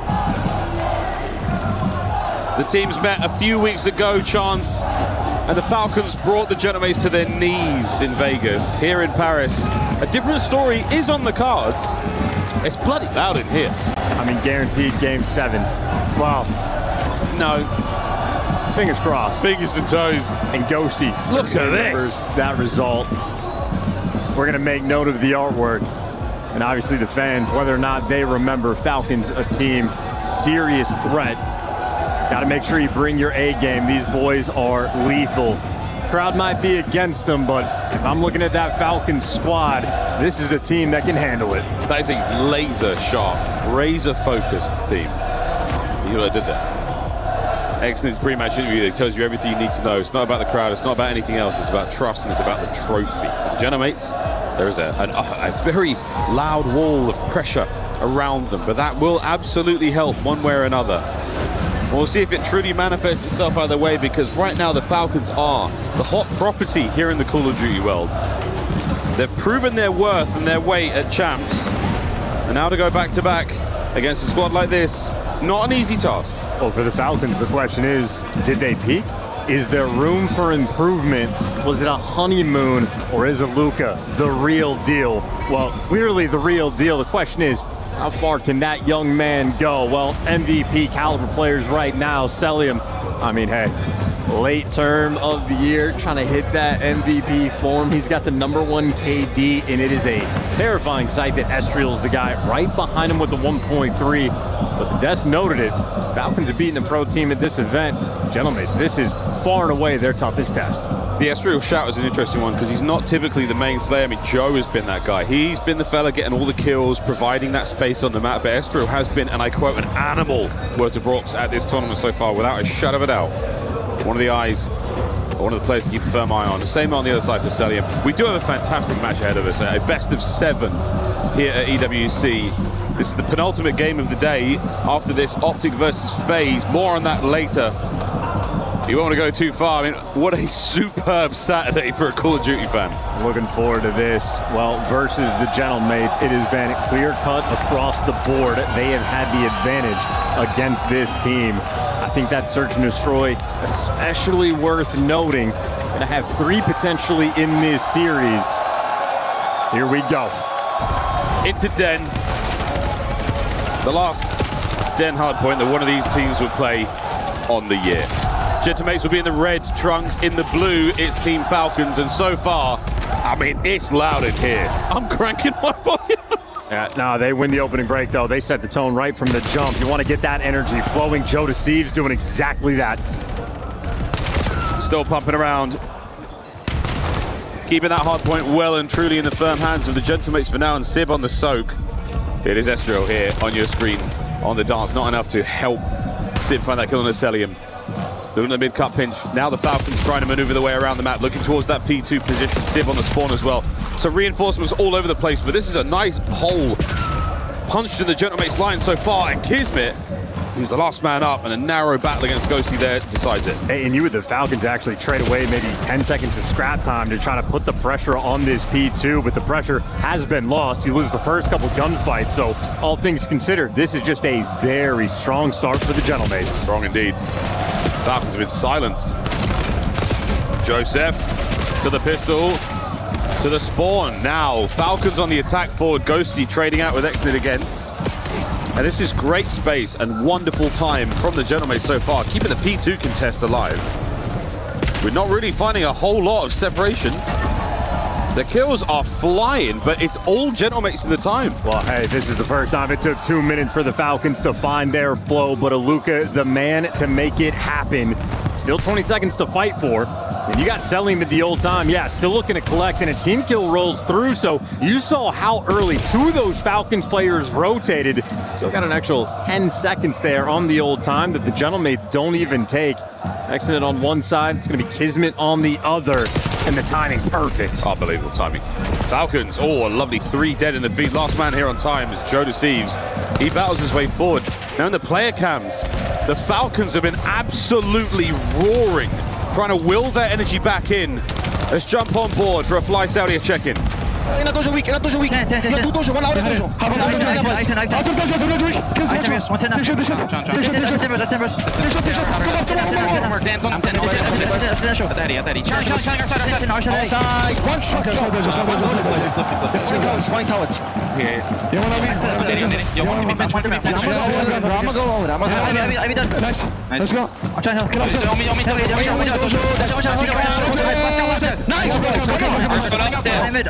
If that goes, Left me, left on me, left on me. One left on me. Two left. You're quickly. all left, guys. I'm netting left. I got all of your friends.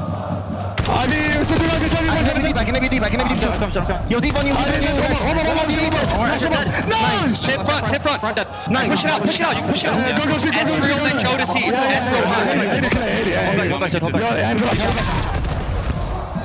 And the 5th voice in that listening, Clayster, a legend of the scene. That is essential information given in a very calm and concise manner. Will that be the difference maker with the lead change here minutes away. Yeah, how nice is that for some of these rookies to have in Aluka? He's been shooting his gun, 11 kills, tied with Joe Deceives to lead the lobby. And you had a moment on that previous hill where Gentlemates might have had the runaway game. Well, Falcons burst right through. 12 more seconds of the scrap time. They're shaping up to get, Ghosty thinking about it, but he's going to get got. Now in that rotation, though, Gentlemates, they will be set up around P1. Kismet, he's taking the route. Go far right.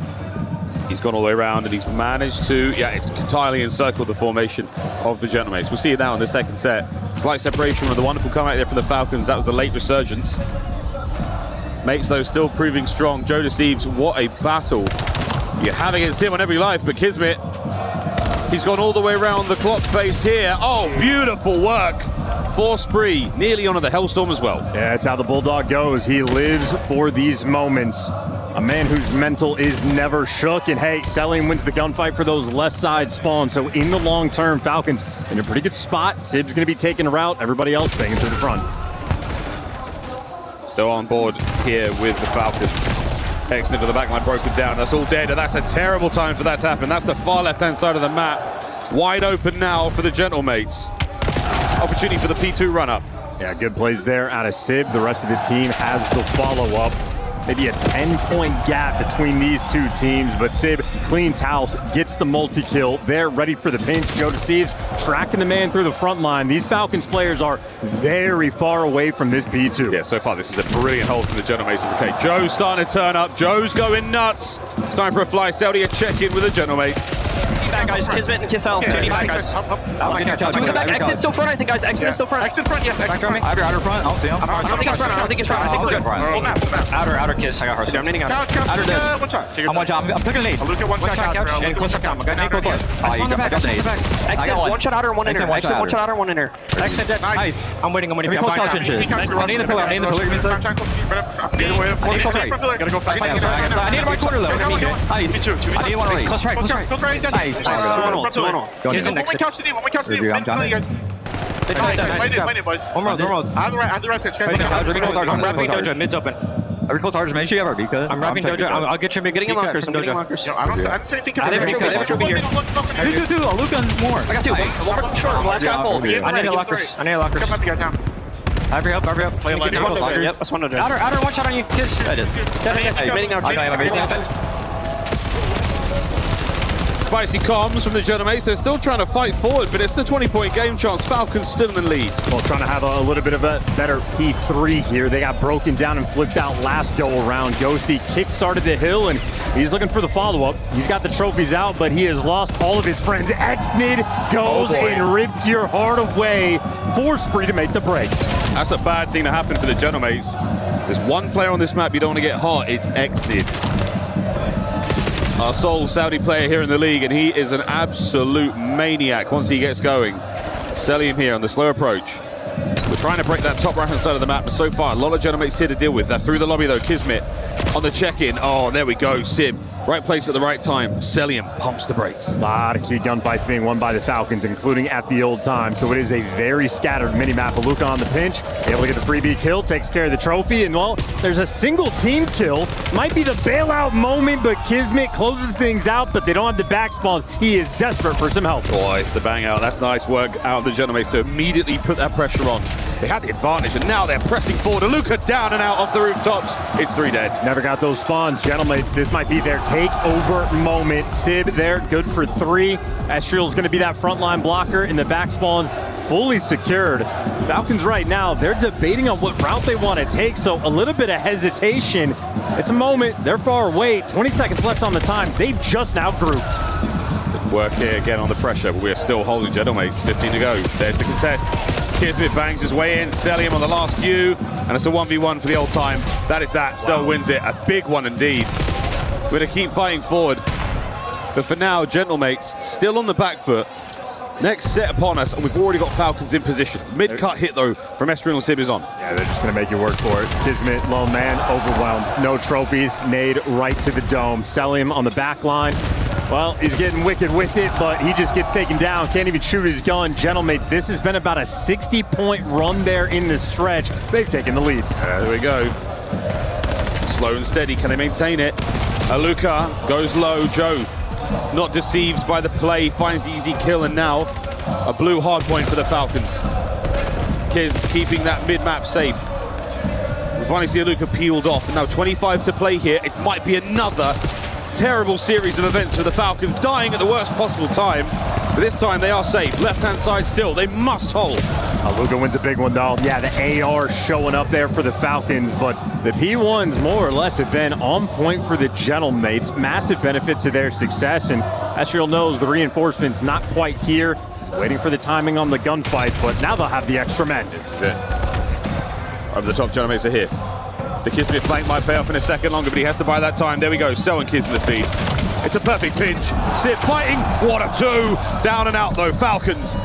They're still swinging, and Kismet on a 3 spree. So well timed. The crowd is bumping, and yet they remain calm, playing good Call of Duty, but the corner check there on Kismet, good enough. Trades going in the way of the Gentlemates. Luca, last man standing, overwhelmed and gunned down. Gentlemates right back in the time. Here we go, number 2. Oh, Exnid kills them all. Exnid, Soud for 3.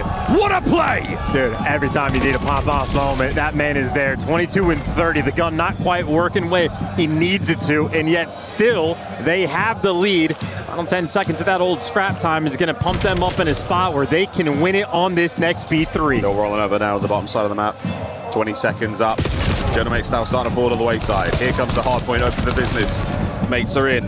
They have the numbers. The battle now on the left-hand side of the map, and an unbelievable spawn from number 2, Kismet. How does he do this? A tactical insertion from behind. Here he goes. Joe managing to turn and burn. Exnid yet again, and Sib has taken a tumble. Sayonara, off the map he goes. Now you're a man down, and it's that longer respawn time. 10 control in the hands here of Falcons. 20 seconds, and they get map 1. They are starting to feel the pressure.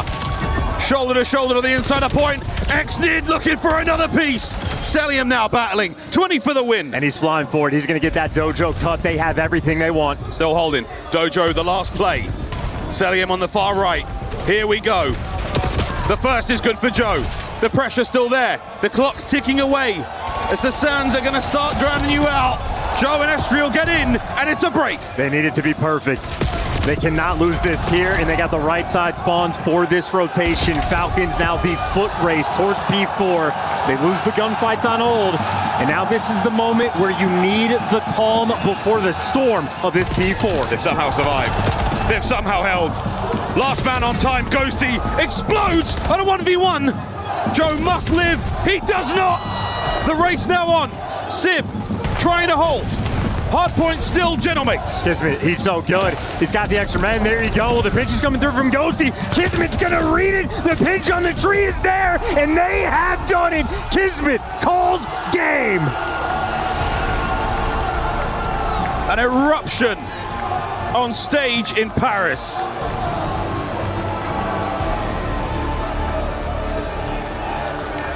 As Coach Clayster tells the boy to maintain their cool. The energy, the fire being breathed out of those boys. That dragon on the end going absolutely wild. Dracarys in map 1. And I'm telling you, these Gentlemate fans know the Bulldog is not to be messed with. That final 5, I think maybe 6 free he goes on for the final hill. He loses all of his teammates around him. He's stuck inside that AS&D room. Just shimmies over. Doesn't overcommit to the gunfight. Gets the slide chow and rips the guy off the tree heady. Gets the trade on the guy towards the pinch. Absolutely unreal stuff from Kismet in the final moments. What a hell of a map 1. I mean, that is about as electric as it can possibly get off rip. Spectacular team kills, as is tradition here at the Esports World Cup, but my goodness, did X did make it all okay with that play. That wasn't even the end of that clip, which is insane to say. And that moment from Sib, that is a minor moment, but goodness, an extra few seconds on the respawn there certainly hurts. The final seconds of contested chance. Gentlemates had the will, they had the firepower, they couldn't get it done. Over to Mr. Chambers, who's found a Falcon fan in the crowd. All right. I always say this, it's crazy down here. Gentlemates fans there, Falcons fans here. You, brother, what's your name? Beto, I'm from London, East London. All right, London man, here in Paris, enemy territory, Falcons fan, how are you feeling? I'm feeling great. This is good. Seeing Clayster and the boys on the main stage. This is beautiful. This is what the esports is all about. Yeah, it is. What's your name, brother? My name is Salih. I'm a streamer in Falcons Esports. Hey, I have one thing to say. Emmett, you gotta cry today. You gotta cry today, Emmett. Falcons are here. Falcons, two champions. Let's go. Yeah, go on. We're gonna win and we will let them cry. They all gonna cry. We will win. All right. Falcons get it twice and we will get it the third time. In France. All right, that's what I'm talking about. I love these guys. They're expecting six. Let's go Falcons. Let's go Falcons. Miles, Chance, let's get it, baby. We've lost Chambers. We've lost him. That was another one for the highlight reel.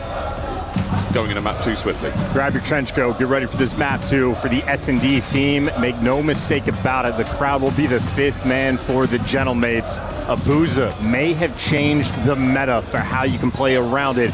Got to be ready for the mind games in the map 2. And Estriel, an incredibly intelligent player, especially so in S&D. A 2.14 KD, 1.15 kills per round. He has been a monster at this event. Really has. He's playing, quote-unquote amateur teams, but nonetheless, that KD is very, very impressive. Falcons, though, Chancellor, we talk about the new Falcons, this current Falcons roster. Their search and destroy has been solid. And Exnid, again, that guy, pal.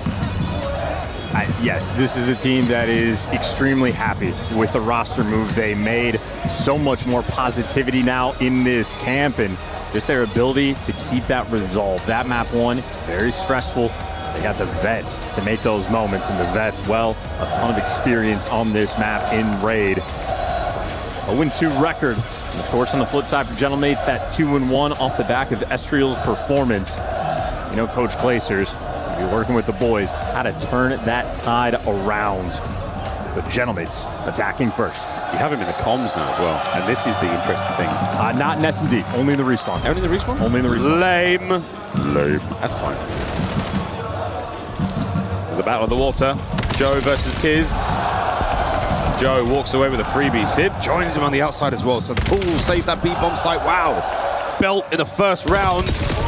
Belt in the first round. A perfect round. Every single player on the Gentlemates getting their kill. It's beautiful when a strat comes together. For the clarification, the coaches can speak in between rounds in the S&D, just not during. Respawn, they're there the whole time. Thank God one of us has read the rulebook. Round 2 on its way. I mean, truly electric here in Paris. Really, the SCC arena is vibrating. And I got it wrong. Estriel good for 2 there in that round. Nonetheless, perfection. Falcons on the attack. 3 men towards B. Ghosty, lone defender. The Ghost is going to run into a spot bother. That water's going to get real hot if anyone checks it, but no, he's managed to stay in the shadow and he's gone all the way round. My goodness, the man could eat. Internal 1. Oh, and he's fired a little early. The rest of the squad will maneuver into position here, but oh dear, no. It's Exnid. Traded out immediately. Celium. Will he be found? 2 for the money window now. As you line up for a second there, Gentlemates, it could have spelt doom for you. Bomb plant by B. Here with the smoke, Joe trying to get involved. Oh dear! It's a disaster for the Gentlemates in this round. Now if you're Estriel, maybe you want that streak and you're not gonna get it. Eviscerated off the map. Falcons, immediate bounce back. You're thinking Ghosty Phelps with the speed. He was able to go on that pinch, is able to make the impact play. It's a perfect plant spot coming in from Maluka. We see all the time the players go for the left side. It would have been a free kill for him. I think Falcons, that was cooked up. I think they were ready for that strat. Gives him an inside of Tiki. Had the awareness to go for that turn. That is heads-up gameplay here on Raid. The teamwork through smoke as well. A little bit of magic there, not an easy thing to do. It all depends on how that smoke looks on your screen. But the boys managed to walk away with that one. 1-1. Going into the 3rd round now. And the A-bomb site looks to be our target. Plenty of Falcons here to deal with this one, but with the ordnance thrown, lethals and tacticals all now exhausted, It does look like a B hit. Nobody home here. It's going to be a Luca on the late push. Well, it's Estriel. Estriel, all of this is on him. It's double pinch rolling through. He's good for one. Estriel good for two, and Estriel is going to call the round for his team. I just got to execute in a 4 versus 2. That's a shock indeed. Well, now, Aluka and Celium. We put their newfound teamwork to the test here. Ghosty from top ed. Outstanding work. Gentlemates, they picked them apart 2 by 2. Goodbye. Advantage to them. And it's stock and standard, the optimal strat. You post a man all the way in depth towards garage. When you're going for this pinch, there's so many things you have to check. His HUD might be hideous, but the shot and the awareness, anything but. I tell you a thing or two about hideous HUD. That one's not that bad. I tell you what. You know me, baby. You're demonic.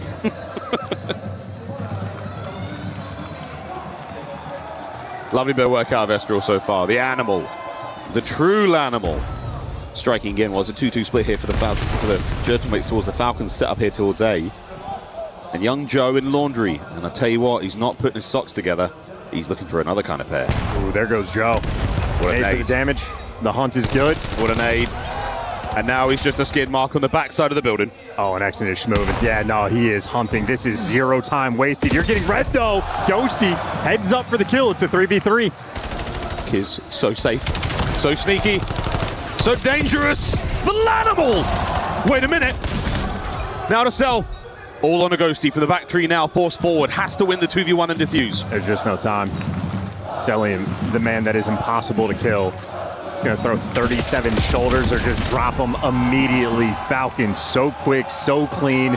Great smoke side laundry steps. Exonid straight in for the charge. Nade damage on Joe. The hunt perfect after the fact. And, well, Kismet in the cheeky spot. He's got the drop. Estriel's POV on this one. Oh, look at that. Meanwhile, Celium, the most unique POV in Call of Duty history. It's nearly impossible to learn from him because it's so hard to replicate. Yeah, he 1 of 1. Well, 2-2. And Luca yet to get himself on the board for the Falcons.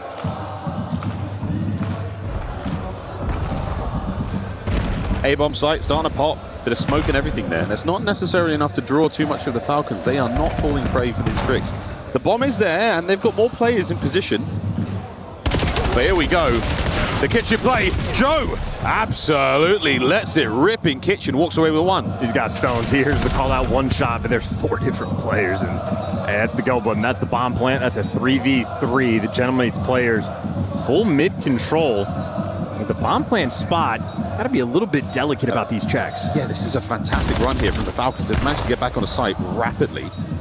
Gentlemates there with the time. There's the bomb. Very, very close to pillars in a wide open spot. Falcons are making a move. They've got to get it done faster. Estriel now through mid. Trades are fantastic. It's all down to Ghosty. And Kismet, what a play. He knows exactly where he is. Going for the run, but it might not be enough on time. It's not going to work out. And Ghosty turns for the kill. I have no idea how he knew that player was behind him. That's a comm from one of his teammates. If we're not rocking Ninja on land and you can just hear it through the crowd. Either way, he makes the read. A look at the first nice gunfight, but it's this square up right here against Ghosty. That was the gunfight that seals it. Ghosty very heads up play afterwards. But just ironed up, ready for that long range fight. Gentlemate's got another. Double birds. And we ain't talking about the Falcons or the Ravens. And I will say this crowd is so loud, it's almost impossible to decipher any meaningful information out of them. It is just a wall of noise. And that noise has just doubled in its decibels. What a round from the Gentlemates. Estriel's gonna stat pad his way through this tournament in S&D. He's got the 2.0 plus coming into it and just eviscerates them in this round. They line up for him. I don't know how he can see past all this yellow, but he is able to get it done. That's not yellow, that's gold. Pure gold out of Estriel. And the slow-mo gives it this sort of like late 2000s montage vibe. Well, now it's a bait, though. That's the exact same smoke when we're going over towards B. Sib's got the kitchen cross, but two players wrap back towards basketball. Go to Sieves. Well, he's going to be inside a Tiki, and we're thinking about the pinch. Last time, it was the pinch play that sealed the deal. This time, it's Sib's responsibility. The bomb just now going down. We're close, though. Falcons are... Or got through. Oh, he got red! Oh, wow! He drops the bomb. Kiz through Tiki, Cell through mid. Over the way we fly, and that's where the bomb will be planted. And, you know, blink and you miss it. Estriel on a 5 spree, 12-3, and he's planting. That should be a Hellstorm. Yeah, well, it truly could be Hellstorm. So close. It's actually further away than I think. And we're still, I see a couple of kills. If that bomb detonates as well. 35 on the clock. Here we go, boys. Falcons attempted retake. Estriel fiending for the kill. Fiending for it and over the top. No, it's going to be Kismet from inside the smoke. Joe a little further away. And they have to try to find the check here. They have to try to find the check. And at the Genomates, they have somehow done it. And the fans this time round, they do aid their team. Fifth man. The fifth man. And we're not talking about the coaches. Yeah, no mystery about this one. Estriel, great read. Yeah, the middle of the map was open, but heads up there in the comms department. Gentlemade's good for it, and once again, Ghosty on Aluka, able to get it done.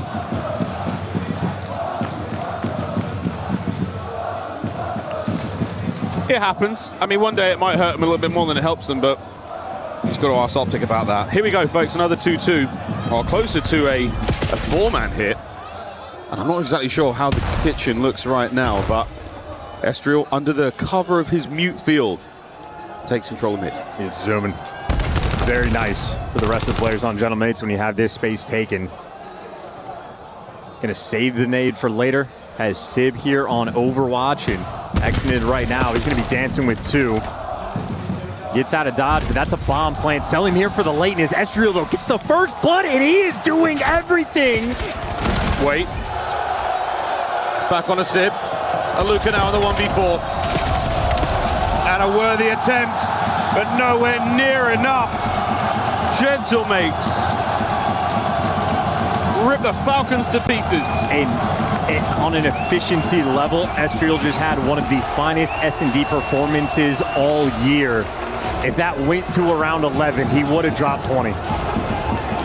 We will remember Estriel as one of the finest search and destroy players from this tournament, without a doubt. He's making a quick exit, he's explaining nothing. Drop a map like that, do not elaborate. The final plays, it really was impressive.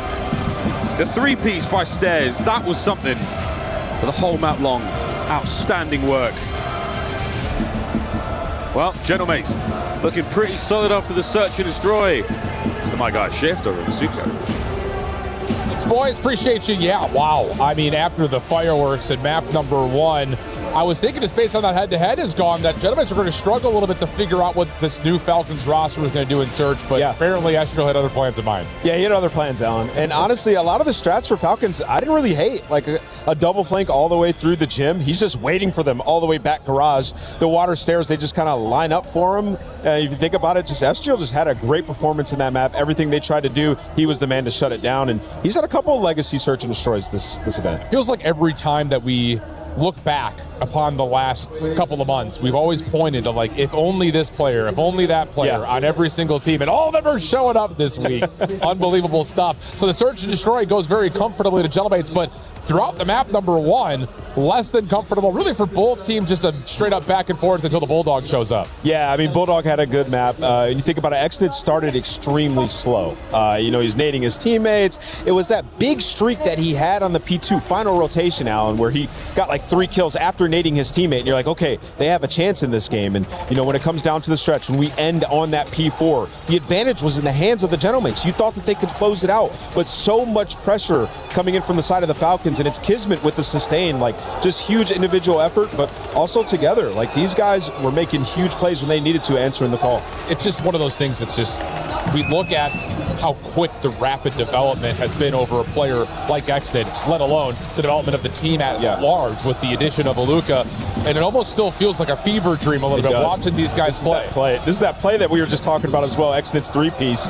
And when you think about that P2, even the way that it started, Alan, they took a super risky approach. You had Exnit all the way in the back and Kismet on that wide flank around, right? So they're comfortable setting up these risky plays with the big payoff. And you see, that's why these guys are undefeated in Respawn so far here at the Esports World Cup. Yeah, it's been unbelievable. And it's just another one of those moments that you look at it and you say the maturity just instantly there. Yeah. You find the veteran presence with Cell and Kiz without question, but to see Exnit and Luca also following up on plays like that has been undeniable. So 1-1 the map count, kind of giving your early thoughts before we jump into the back half of this series. Yeah, well, the Gentlemates are going to have to find a way to win a Respawn against this team. Nobody's cracked that code so far here at EWC. My biggest talking point coming into this series was how in the Overload, well, for Gentlemates, their best Overload isn't in the map pool at this event, in exposure, right? So they're going to be tested. You have to win one of these Overloads. The Gridlock, huge opportunity here for the Gentlemates. That's a nice little setup, but a little bit more of the in-depth on-the-ground reporting.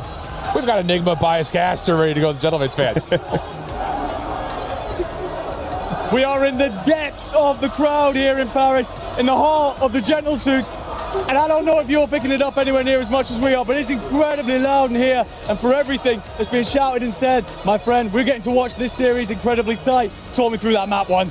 Listen, I have to say, that was the best hard point we've seen out of Gentlemates. They didn't win it. They weren't able to close it out. Exnit, he had a really slow start, but by the end of it, he was making the heroic plays for Team Falcons. But the reason they just got loud behind us is because the Falcons fans, and I think the guy with the G2 jersey, have joined in and trying to rile them up. Yeah, there's a hell of a lot of back and forth going on here. Some pocket of Falcons fans over there trying to be as loud as possible. Of course, they take that map one, look great off the back of it. No one's really figured out how to stop them in the respawns. Mates get close, but just don't get it done.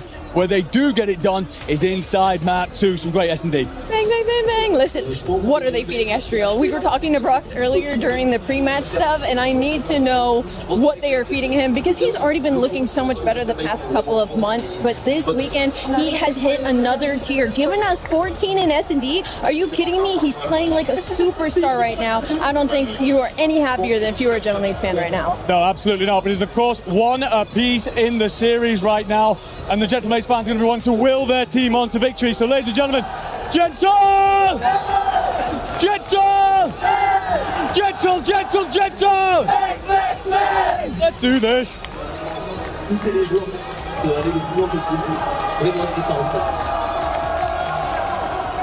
I think it's really exciting that we're doing these new segments here at EWC, and of course Ian Chambers gets to go into the crowd and really talk to superfans. That segment, there was no sort of chaperone, it was just two superfans going wild.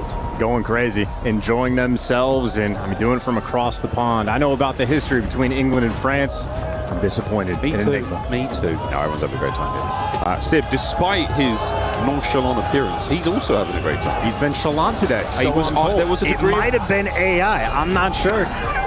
It didn't look real, but also it sort of did. It's a scary world. Yeah, it was quite confusing. Yeah, it was quite confusing. A degree of chalantness was squeezed out of Sib today. Well, Overload on its way. We'll see how that goes because, of course, Search and Destroy going the way of the Gentlemates. If you just join us 1-1 here in this best of 7. We're diving into the Overload in a moment. Gridlock, I believe, is our destination. We'll see how the Falcons fare because they do enjoy themselves some Overload. And, of course, Ghosty loading up on water just in case he earns a Hellstorm. He needs something to drink when he calls it in.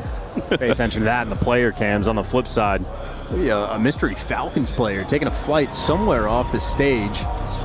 I need to wait for that guy to get back. In the meantime, getting the headsets on, geared up, ready to go. Coach Mayhem for the Gentlemates speaking to the boys. And, of course, 3-time world champion Clayster on the other side. Honestly, excited to do another listening with the Falcons just to pay extra attention to how much he is truly calming for the team. An interesting battle as we are doing a side row. It's been interesting seeing the addition of so many non-native English speakers into the league, the expansion, especially here in the Call of Duty League. That has been a major talking point. Comms. English is a second language, Call of Duty is a third.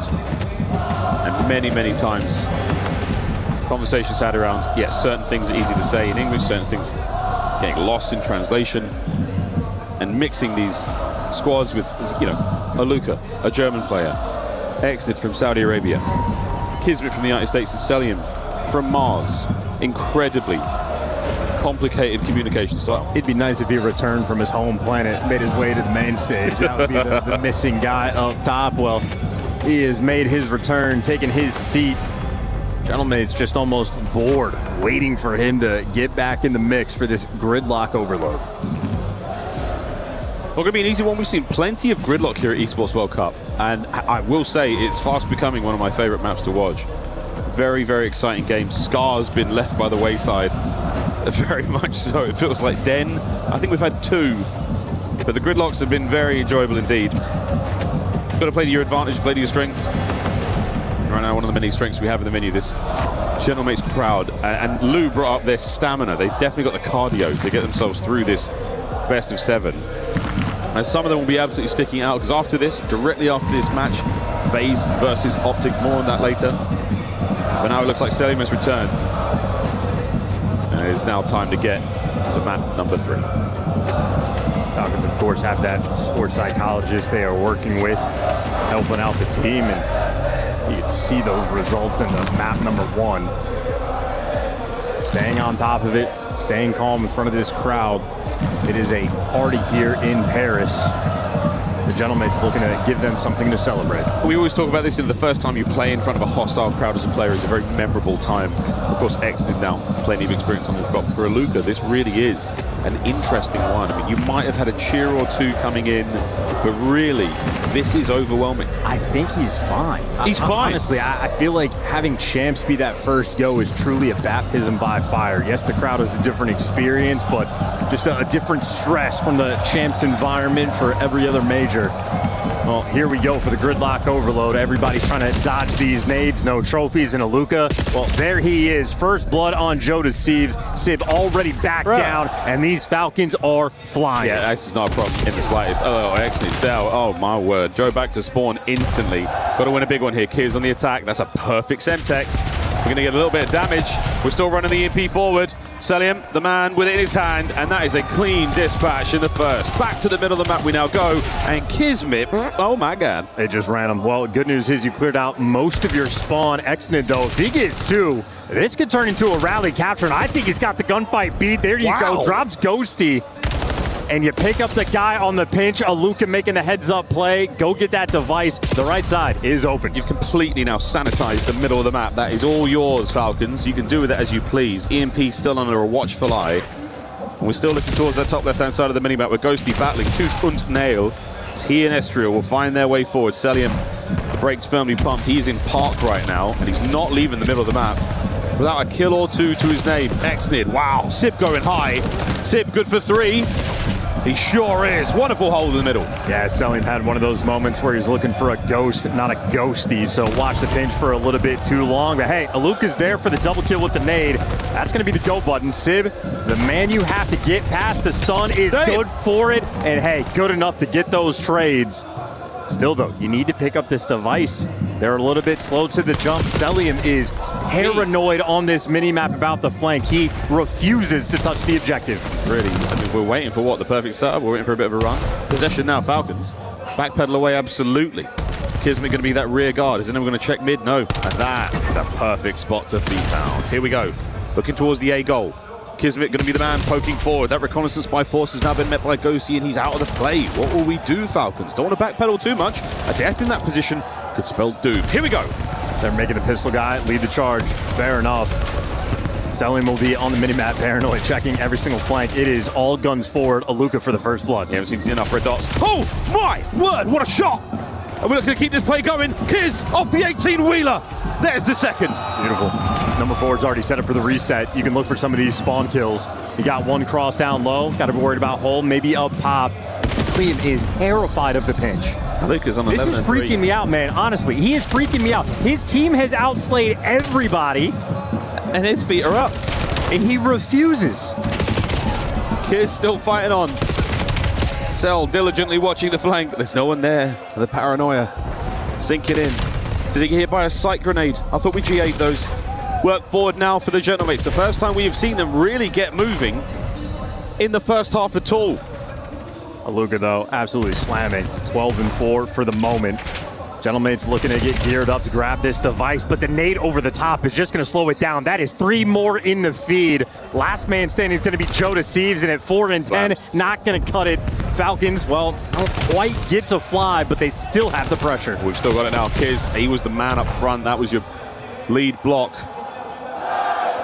And again, with 2-0, with a minute 20 to play, this is still a terrifying prospect. You're not safe at all, Falcons. Do not park the bus. It's time to hit go. It's time to collect $200. Try to cap another goal. I mean, in the kills column, though, they are still keeping it completely under control. One of the few moments where Gentlemates actually have the extra edge, and Joe Deceives is leaning towards the right side. Not anymore. Not gonna pick it up quite yet, but they're still winning the gunfights. We just need that device control. Yeah, it's just a bit scrappy. We're trying to make something happen here without any intel. The spawns are all over the place right now for the Falcons. They are happy to spread the map, and a big grab. Exited with the corner of the inside of Sauna. This could be a very nice moment. He's going to at least see them on the run. Aluka's got the wide. There's the first shot. Oh boy, Sib getting it done with a pistol. That helps a lot. Cell to middle. Could snuff the entire play out here. Sib going over to the A goal, waiting for the resupply and the reinforcements. He's doing it alone. Needs some help. Number 7, Joe Deceives is going to be that reinforcement. Number 5 on the top side of the map. This has been a difficult stretch for either team to make too much progress. And Ghosty's just going to get traded out before he can make something happen. Well, there's 3 in the feed. Exted, no hesitation to pick up the objective. You love to see it. But as he falls, Sib just trying to get it out of dodge. We are retreating to our spawn. Luca's going to try and hold some of these players back, but 5 seconds on the clock. We will be going to extra time. Celium, he must deny. The Jonah makes the push out here. That's just damage, no kill. The clock's still ticking. Joe fighting forward. Can the Genomates find at least one? Aluka yet again with the nades. Shoulder to shoulder on the outside of the goal. Here comes Ghosty. Here comes Ghosty. No! Wow. Only good for 1. The pistol ends it all, and half-time blown. And objectively, I want to say, inept game out of both teams, despite the goals. No. Just selling for the Falcons. I mean, everybody else is doing what they can. Aluka has had just a monstrous first half, and that is incredible reaction time and responsiveness from both Exnit and Kismet for that final kill. Pinch could have been devastating, but they're very much sort of teed up and ready to go. And if anything, for criticizing the Falcons, maybe selling me, wanting them to touch the device more, you're still up 2-0. You are still in complete control of this map. Yeah, right now, I mean, utterly dominant. Genomates have really not got anything going in the objective department. We're really trying to find some possession, but without a shadow of a doubt, Falcons are running gridlock. Look at Sil's KD. It's so nice. He has 1 less death than Aluka in 13 less kills. He does have an overload score, though, so... I mean, that's well worth it. How's this one going to go? Well, Kiz and Aluka, the frontline boys right now for the Falcons on the way forward. Pressure now. That was a good 3. Genomates, surely, lads, you get a chance to get this done. Shenanigans for the first half. It was all the opening minute and a half, 2 minutes. That's really where the action was. Possession now for Ghosty. Can you make something happen? It's going to be Joe. Okay, Joe had to get something going there, and he does not. Still, though, at least you have device control. Play it for the long term. You'd rather have this sort of situation rather than just attempting to pick it up off the bus. That is 3 Falcons players ironed up by the A zone in a slow creep and encroachment coming from the Gentlemates players straight through mid. The nade, though, is going to hurt. Aluka's nades have been on point. Every map, nearly every situation. Joe finding something here. A quick grab and a sneaky run towards A has absolutely been shut down. Falcons are full strength now.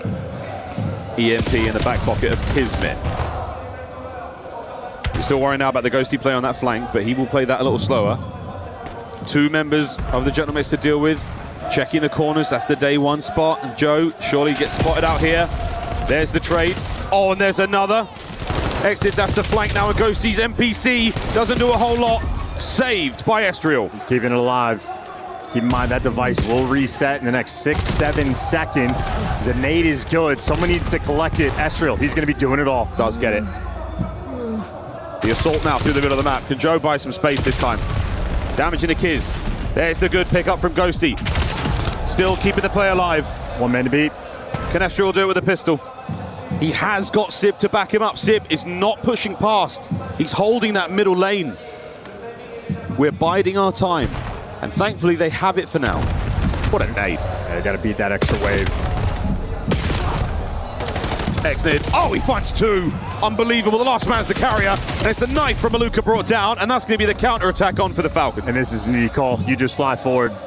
Maybe you're going to wait for Selim on the pinch. He's going to be at the bottom side of the map. Kismet has the cross, and if you are Falcons in this situation, you are in no hurry. Yeah, this is absolutely a moment where you say, yep, I've got a thanks for the freebie. A couple more players here to deal with. Oh, Selim. Beautiful. Unbelievable work now to the B goal. Selim trying to get their pace forward. Kismet unable to break through the threshold. We're still trapped inside the sauna. Well, another Aluka nade. Good news, you have a trophy. Going to be able to stop that one. Nades on the flip side, going to make the impact. Number 8 might have just found the timing on the pinch. Exnid's going to read that with the pistol. So Falcons doing a wonderful job of just controlling this section of the map. They don't need to overcommit. They just need to waste time. Right now, not a problem at all. 4 in a row for Exnid. Thinking about streaks.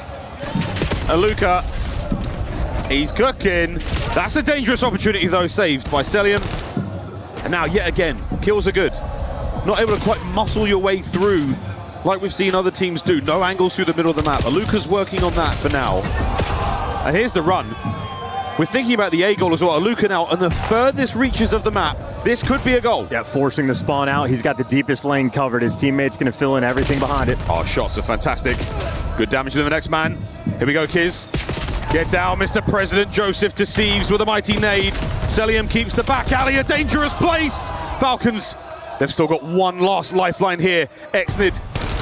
And he might... Oh, Joe, what a save. Unbelievable. Problem is, there's just no time. I mean, Falcons have just burnt 3 minutes off the clock with that device control. You have to score, and you have to score immediately. Sib's trying. This could be it. Can we get it forward? Exnid's got the middle of the map covered. The clock's still ticking. Estriel on a run. Here comes number 1. 40 seconds remaining. Middle of the map covered. Have the Genomates dug in for the win. They're keeping up the spawn kills. Estriel's still going to be there in the back line. There's 1, there's 2. Number 3 in line, and you're going to look with 2 different people. They clear him out, but 28 seconds. You have device control. You're not in a huge hurry. You just got to make this clean. Just has to happen once. Just to force extra time. There's the wind-up. The numbers are good for the Genomates. You've spread the Falcons thin. Shots from Ghosty. One more man! And the equalizer! With 5 seconds to spare. Unbelievable! Here on Gridlock. We go to overtime. The buzzer beaten. A classic theme in any sport. Are you playing to win or are you playing not to lose? That advantage squandered. Falcons do a wonderful job controlling the device for 3 minutes in that round. Not quite able to get it through. And how about Joseph Decivicus? That pistol kill, the incidental device pickup when he's right next to Exnid for the gunfight. Well, he dishes out the hands. He converts that into a score, and they're good for 2. Sib inside of the opponent's spawns, goes on a tear, opens things up. Estriel, the follow-up, perfection. Genomates forcing the issue. The opportunity's here. Overload might be the decider in this series. For OT, let's go. Into overtime we go. A single goal will set the time to beat. We swap sides after that. The team who sets it survive and win.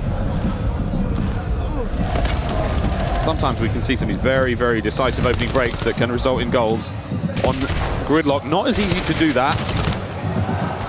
But these players are the best in the world and they will continue to surprise. A lovely back and forth, the red and blue of the kill feed. Joe finally breaks the cycle. Oh, he's made it out, picked up the device. That's exactly what you want. The nade, though. Gonna slow it down. You're getting the kills. Joe Deceives roaming next to the device, doesn't yet want to pick it up. Oh, here we go. Sib, bought you another one. The man in the corner. Aluka down. Ian Pino making its way forward, thinking about the A goal now as well. You're able to deny 1 or 2 of these players from the fight if you can get there fast enough. Easy win theirs. Won't wait for it. Sib trying to make something happen in the back line. Oh, this might be the front perfect line. 4. A perfect 4 man. For the Falcons, they've got a chance to smash towards A. Nades and stuns over the top. Exnid not able to make anything happen on the flank. Still driving forward. Selim down. Siv's going to hold it, and that's another break. We could make a run now. Listen, at these 8 zones, this is just counter cap on counter cap. This is such a delicate moment. Exit going to slow it down, and Joe, he wants that device. We're not going to force it through. Going back to the rap game. A slow approach in this first half. Sid good for 2. And we're running this through the middle of the map. This might be a cut to A. We can cut to A. Here we go. Ghost is going to lead the charge. Makes safe the goal. Over the top, Siv. What a life he's had. And here it goes. 1 minute and 45 seconds to beat. That's a decent pace. That is a decent pace indeed.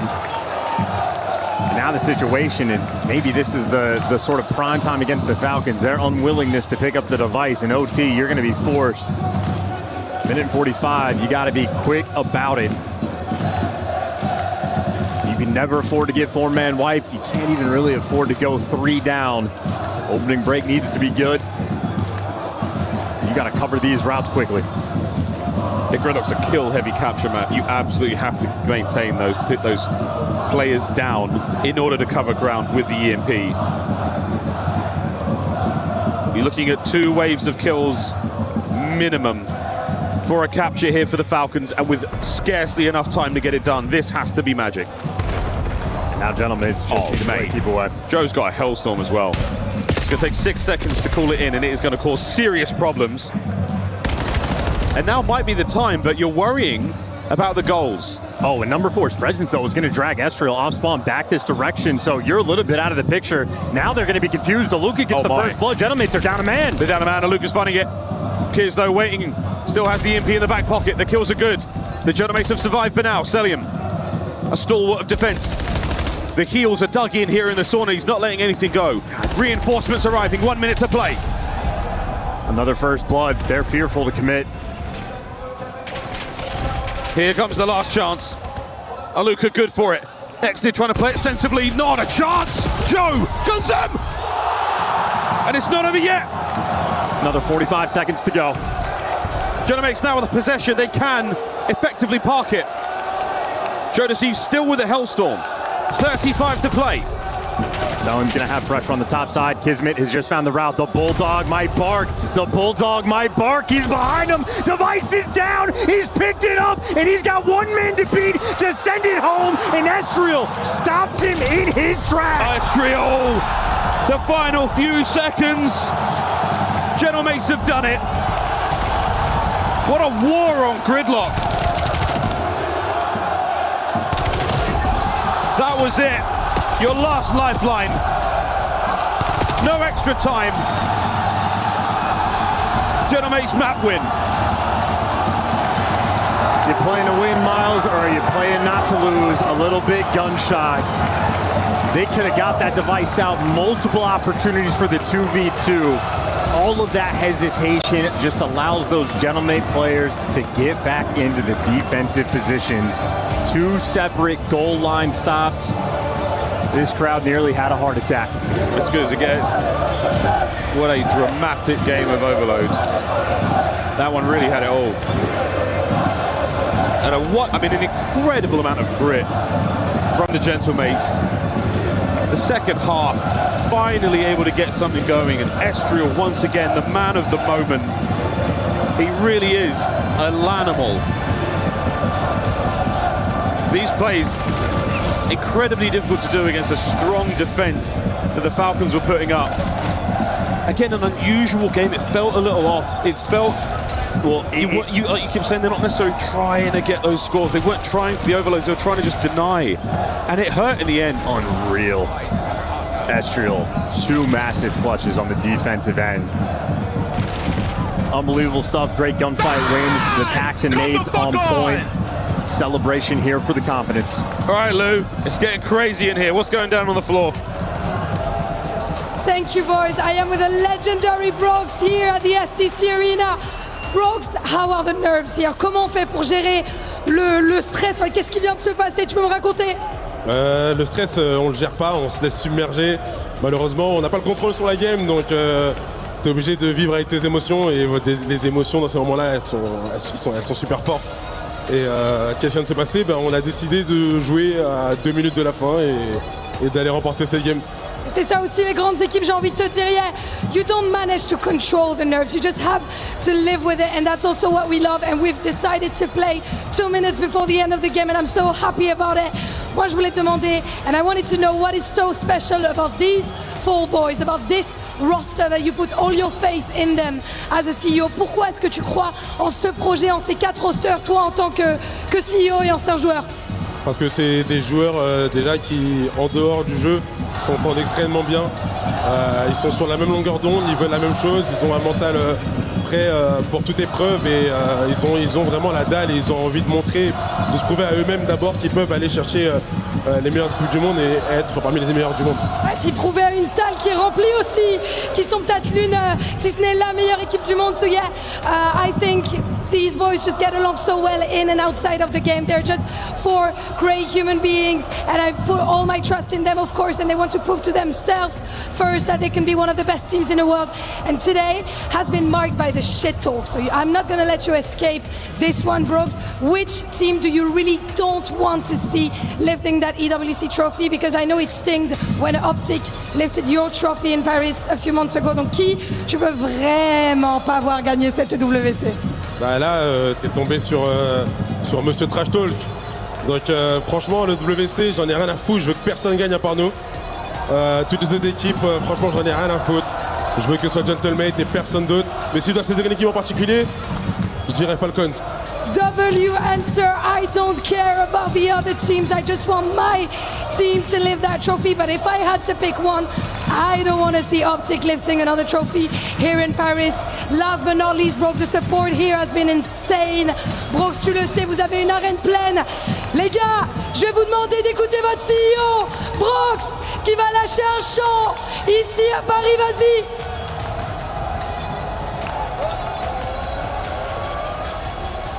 Oh gentlemen, tous ensemble on chantera.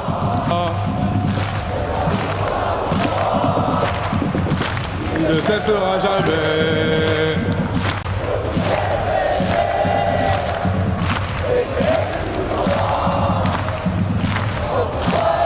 Another hard point awaits us on the other side of this lovely song. Chance. We'll have to ask Andy and Ali what the lyrics are. Whatever the lyrics are, best fans in competitive Call of Duty. The green suits, the gentlemen, they are out of control. Every event when they show up, and they've shown up to Spain, they will go international, and they have a party every time. Every single time. With good reason. I mean, the boys are having a bit of a party right now. This is the Series KD overalls just so far. You know, 3 measly maps in. Gentlemen still need 2 for the win. Falcons lagging behind somewhat after that nail biter of an overt game. Welcome back, folks. We are almost ready to get ourselves into another hard point. And the calm, gentlemen, so far. I mean, this has been a nice look for them. Some hype moments indeed. The Falcons as well, after their victories, they get very, very energetic, but sensible coaching staff brings them right back down to that base level. We need to perform, boys. Get rid of that adrenaline dump. Get back to a solid baseline, because it's time to play a sake hardpoint. Hardpoint's going to be the name of the game. Falcons had the edge in map number 1. It was a well-fought battle. Saw the team stats for the Gentlemates, an even spread across the board. No hard carries, no one costing. Off the rip though, the stun. It's so damaging to Ghosty. Trades back and forth. Sib good for 2. That's good to make sure that time is kept away. It'll be Gentlemates first to collect. Barely. The old P1 sake. Still proving to be an absolute nightmare. A few teams have mastered the sort of 20-30 second squirt, but at this point in time it's just chaos, including team kills. Really, something about this tournament, we have seen more team kills in impressive fashion, multis as well. And a couple of big ones here finally get the Falcons on time. That glory is going to be earned. A lot of blood being spilled. That is one of the more neutral P1s you're going to see. That is over 40 seconds burned off the game clock. So a tough sell there. Only 13 points collected. Well, Falcons got the big 3. They had to hike across the map to get towards this P2. They are very successful. And finally, true time being collected. This is separation in the scoreline at the very least. And look how far away the Gentlemates are being kept. This is a lovely bit of work. The back line now banged wide open. Big two out of Joe. That's going to be your attack now. Falcons closing ranks. The herd is being thinned indeed. That was a break, unbelievably clean. Well, 30 seconds left, and this is a very delicate moment now, especially for the Falcons. How hard do you want to push to make this break? Because you got to be fearful about flipping out those spawns. I think Sib actually, opens it up at the right moment, nearly blocked it, and that's the sort of worst case scenario. You get broken, trade away 30 seconds, you're going to lose this rotation. Now, problem is, Sib is going to spawn out, so Falcons, you see how fast they are on the minimap. They're going to fight a 3v3 at the new time. Over to all in Fortress Sake. And we got plenty of Falcons here to deal with. There's the contest. Joe trying to tatter them up on the way in. It's allowing Esther and Ghost to find those kills. That is exactly what you want there. Ghost with a lovely 2. Eyes across the map. And the forward position there that Sib tries to pick up. Again, all information. Now the boys can use. They hold strong. This is a few different potential Hellstorm opportunities. Estriel and Joe Deceives, each on a 4 spree. Estriel's collecting the time. That's a difficult gunfight win. Well, no Hellstorm, but for the hold, it's going to be good. Sib's going to fall, and Estriel in the feed. There you go. He's good for something extra. Can't quite get it, though, because it is a Luca the Kid able to get 5. That is the big change now for Team Falcons. Thinking about the new hardpoint, though, you still got the Kid on a 5. Aluka still working towards that Hellstorm. As we know, on the next hardpoint, incredibly open. Very, very useful place to find them. And now with the Genomates in control, we'll see how they contempt this incredible onslaught here from the Falcons with a fly Saudi a check-in. Is Art on me? Art. I'm telling you, we did shit. They're both one shot. One shot, tree rock. One shot, there's 20 in the back. Nice, let's get in the back. Let's go, Luca. He's gonna be short steps, maybe. More deep right. I'm back. I'm blocking front. One or two spawn out. I think Luca's in the back for sure. I'm only one ticket. 2 ticket. Get 2 ticket. Luke in the back hiding. 2 ticket, 1 art, guys. 2 ticket, 1 art. In the back hiding, nice. 3. 1 art. You tell me art again. He's close on Mario. I think he dumped the kids. Yeah, he did. I spawned on the back. I spawned on the back. I'm waiting. Exit, don't. I'm just living. I'm just walking. Outer, Luca. I'm needing the tree. I'm needing tree too. Outer, tree rock. Coming down. They spawned out, by the way. Exit, I'm talking tree rock short side. Tree rock weak. No, we spawned out. We still spawned out. Inner, and tree rock. One shot. He's on tree. He went middle quick. One's outer. Go new. If you want to, you watch out. Let's go low. I didn't stun on P1. I'm trying to They're going to beat us here, so just be aware. Zig, cell, 5 HP. One shot, cell. Nice. You could be our window. I'm trying to check it. I'll just got mid. Window, 1 HP. He's gonna jump out. Bullet, kids. It's a 3. 1 HP window. I respect. Under window. 1 shot under window. Going barrels.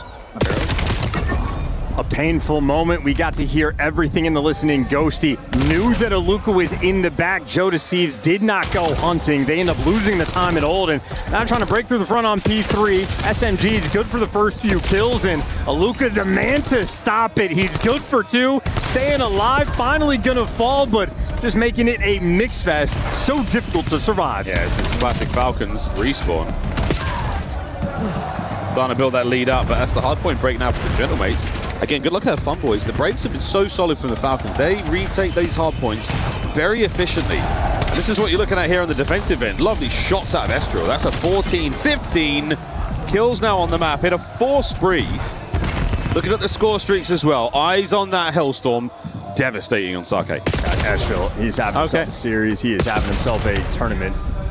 Leading live with 15 kills, but Kismet is there to match him. A P1 where everybody is soaring and flying. Aluka, the man to collect the time. Excellent catching these spawners out. Good luck getting in any sort of position. And look at him dance around. Lethal in the close quarters battle. Kismet's Hellstorm now. That is certainly going to play a role in an upcoming hardpoint. Xnid. Finding these kills all across the map, and finally a P1 that is wonderfully profitable for the Falcons. But look at that spawn. Well, Kismet's going to turn for it now, but you're never going to read it. You at least pick up the kill, and that made the minimap weird. That is incredible awareness out of Kismet in the Falcons. They have a 60-point lead. P1 still in the hands of the Falcons. They have walked away with this one. Gentlemen's fallen asleep at the wheel. Where have they gone? Celium, easy pickings. And the next man takes a couple of tags on his way out as well. 150 to 93. Gentlemates firmly on the back foot. Holding the back line, though, is the Falcons. Cell's going to be playing the distant spot. Gentlemates, they sent 3 players on the pinch last go around to make this break. This time, well, it was 1 guy through the front, 2 through mid, 1 through depths, but Selling has the AR in this position. Cell just holding the back of this rock. Damage, great. Information, great. Kills, massive. Front line work, though, from Joe Deceives. Sublime. He breaks right through. Over the top, Kismet with the anti-air. 5 in a row, yet again, from the inside of the hard point. Joe Deceives a little bit early on that re-chow, so now his teammates just gonna have to try to break this down without the extra man. Lose the first gunfight, lose the next, and Gentlemates right now collapsing on Sake. Falcons taking them to task. You take that two-piece, Joe can have it. Once again, Falcons so strong in the respawn, final 10 seconds. Going back over to the dreaded P3. And the Falcons are in position. It is Exnid roaming his way across the map, slicing the Gentlemates. What a fight from Sib. Well, you want to play for these back spawns. Kismet knows his more important job just to stay alive. He's going back with his teammates. He's going to be following up Aluka, so he's difficult to track and going to get you some extra kills. Aluka back inside the time. 2.5 minutes already, all his. Still holding on, man. Aluka, what a soak. Celium, still a very challenging kill to be found. Attempted break here, looking good so far for the Gentlemates. 30 seconds to play here. They will escape the 100-point mark. But right now, that feels like a consolation prize. The Falcons indomitable here on the respawn. And worth noting, an extremely rare feat to break 3 minutes of hill time. I think only achieved a handful of times in competitive Call of Duty history. Aluka knocking on the door, but a long way to go on that rotation. Falcons will be there first, and it'll be Aluka, the man setting up a time, and that is his hotspot. An opportunity here for the Gentlemates on the break. Aluka dug in deep. What a nade from Celium. That's a team nade. Unfortunate scenes. And now an open hardpoint. The race is on, and the Gentlemates trying to flood their way forward. Kismet now calling in the streak, electing to get it here. That could wipe those players off if there's no trophy. One player's going to send it into Dojo. That's going to be Estriel. Yeah, met by the Hellstorm grenade. Puts Aluka back in his home. Oh, slows down the main body of the missile. Celium, once again on the outskirts, toe-to-toe with Estriel, brings him down. We are in firm position here for the win. Gentlemates must contest. I think Celium just killing the vibe of the 3 minutes of hill time. All he's going to be doing. Joe Deceives, though, the multi-kill master, good for 2, but the follow-up from Exnid is the response. We are swinging the do-si-do on the rock. Kismet there, and Celium, well, he's got the nade spots locked in. Nice little chunk of scrap time there for the Falcons. They're going to be 15 seconds away from winning this map. But this is not ideal situation to find yourselves in, Falcons. You have fallen by the wayside for quite some time here. Joe Deceives on the heat. Aluka now pressing forward. Wait, is this it? Have the tides finally shifted? Here's the flank is done. Eyes immediately forward for the spawners under a hail of gunfire. There was no way the Gentlemates make this. No one's getting close to time. Final few seconds for the win, and we're looking at a tied-up series. This is sheer and utter dominance in the hard point. This Sake not remotely close. Dominance there for map 4. Convincing beatdown. A few signs of life out of the Gentlemates there on Sake, but Falcons have got hardpoint in the bag. I would argue the signs of life were Celium getting the team kill. Yeah. Trying to make a dent in Call of Duty history and not let the kid get that title. Either way, that is an extraordinarily efficient game through and through. Yeah. At this point in time, I mean, a 20-point gap between these two teams. When Falcons found the form, they never looked back. In the next jump for the highlights, you see them up 180 to 90. Oh, man. Just nothing they could do. That's, again, you're truly being suffocated. I mean, just Kismet's POV in the air. At the end, you break 2 players on the hard point, you turn 180 immediately, and off the jump before you hit the ground, you light them up. Well, Chris, Falcons good at hard point. Kismet looking like the bulldog we know and love, but how about the new guy, the German Rook, getting loud on the stage here. He's already got a top 3 finish at Champs. What can he do at EWC? Nameless, you said the Falcons can go the distance. In fact, you called them to win this series. Yeah, I think that they can win this one. You know, the overload was a key. They end up losing that, but a nice bounce back there. And the last 3 maps in this series are the Falcons map picks 5, 6, and 7. So definitive advantage for the Falcons going into that. Rosalie, let's talk a little bit about this hard point, because with all the slaying power, I expected this one to be a Gentlemates win. Where did things go wrong? And where did the Falcons find form? Because they won by over 100 points. They just have way better teamwork when it comes to the HP right now, I think, than on the side of Gentlemates. And that's been kind of their story, is Hardpoint has not been strong. Falcons needed to capitalize on it, especially when you get a painful ending in that gridlock where you kind of feel like you should have won it not only once, but twice in the OT. They're feeling the pressure, and that's why they came out swinging. This place is jam-packed. I just ran into a legend, Ryan Hart, who is over at Tekken, and tells me they just wrapped up. What's going on with the Club Championship, Ginny? Saturday is wrapped, which means that the action from both of your stages is done. HOK as well as Tekken 8 is now officially over for EWC 2026. Chris, I'm going to start with you because the expected winners didn't actually win. No, I think it was always going to be really close between the two Chinese teams, but AJL did fall to Quasho Gaming in the end, which I think, Quasho Gaming were recent champions in their region up against the AJL. They beat them before. We knew it was going to be a close game. Went all the way to a game 7. It did. It was a banger, but realistically speaking, still not a bad result for AJL. A guaranteed 750 points. Pretty good day. Yeah, and for AJL today was a very successful day because over on your stage for Tekken 8, Trav, that was 1,000 points, and now they're also eligible for that trophy. Yeah, I mean, they might have stumbled at the last hurdle on your stage, but over in the Allianz Vault, they got through with flying colours, 5-0. It was one of the most convincing Tekken games we've seen all weekend. Is cleaned him out of there, and Lohai yet again getting another second place. DRX will get some points from that, but from there, obviously, Falcons dropping out early, Vitality dropping out early, Twisted Minds dropping out in the semi-finals. It gives AJL a real boost in that CC leaderboard. It's also really important to highlight the journey that the AJL team took to get here because it was an LCQ qualification. Exactly, like he's come all the way from the depths of LCQ, going all the way and just sweeping everybody through the finals. It was a really incredible performance and thoroughly deserved of that win. Extra prize money for that as well. Nicely Absolutely. done. Yeah, the Jafonso Award secured for that one as well for the individual players. So great day for AJL. Not so great of a day for Falcons, but of course, as everything progresses here over at EWC, we'll keep you updated, but that's it for today. See you tomorrow. No pressure, Falcons, or anything, but AGAL are now qualified for the Club Championship. They are the top dogs, and they lead you by 550 points. Na'Vi very much still in the mix, as everyone still can earn plenty of points over the final 3 weeks, but dang, AGAL finding form this week, and Ant, did you hear that? A 5-0 thrashing in a final. Somebody on this stage did that once. Yeah, sheesh. That puts a lot of pressure on Team Falcons now, Chris. Like, it's 2-2 in this series. They're relying on their COD team to do some damage. They got to turn up and beat the mates. Now, of course, Bulldog was able to do that to Scrap a few years ago when the Subliners took out Ultra.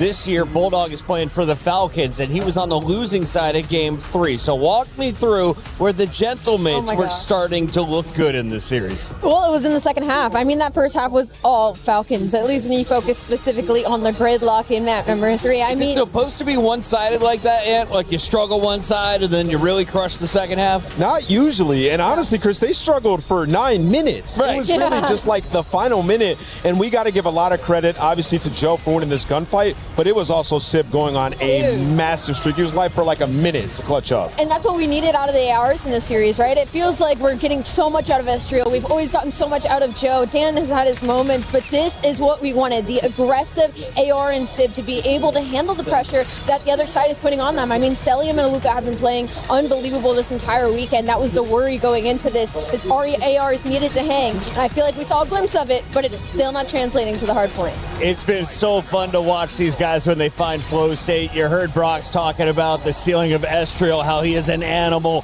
He showcased his skill there, but it was Joey D's reaction at the end. Mr. Deceives getting fired up. He's going to have to match the intensity that we've seen from other teams. I feel like he is starting to find his form, but he just got silenced, or at least his teammates did, in the AR roles in that most recent game. Yeah, 100%. I mean, you think about the hard point, it's been a struggle for them. Early on, they won like the first 4 or 5 rotations, getting broken almost immediately. Like they could have took a commanding lead, and on that last rotation, you saw Falcons just settle in, and it's a 100-point game. So good thing for them is there are no hard points left in this series, and the Search and Destroy was dominant. Estriel's been on a roll there, looking to continue 6-2 was a fry on raid. We're going to Gridlock next, and you just won Gridlock Overload. Is this a good map for you in Search?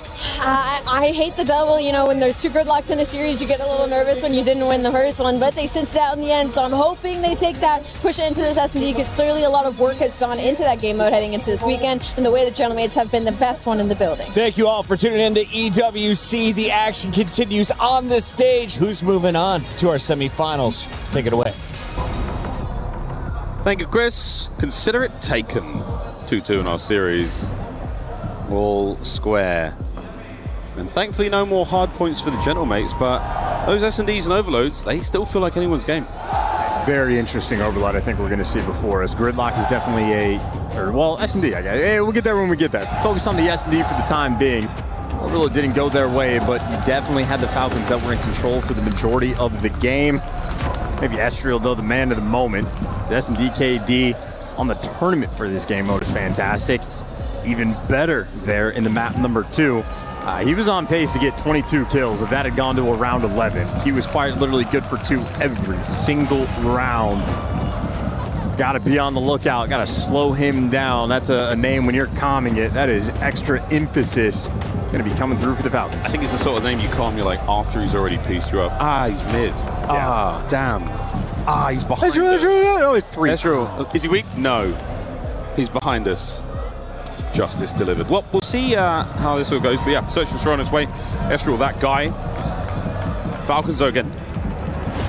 No slouches in the mode. And Sib is back to his seat. I passed him on my return journey back to the desk. It's quite a long walk to the restrooms. He's raring to go now. It's time to get this party started. It's time to get map number 5 of this matchup underway. And Sib, always a very fun player to watch in Search and Destroy.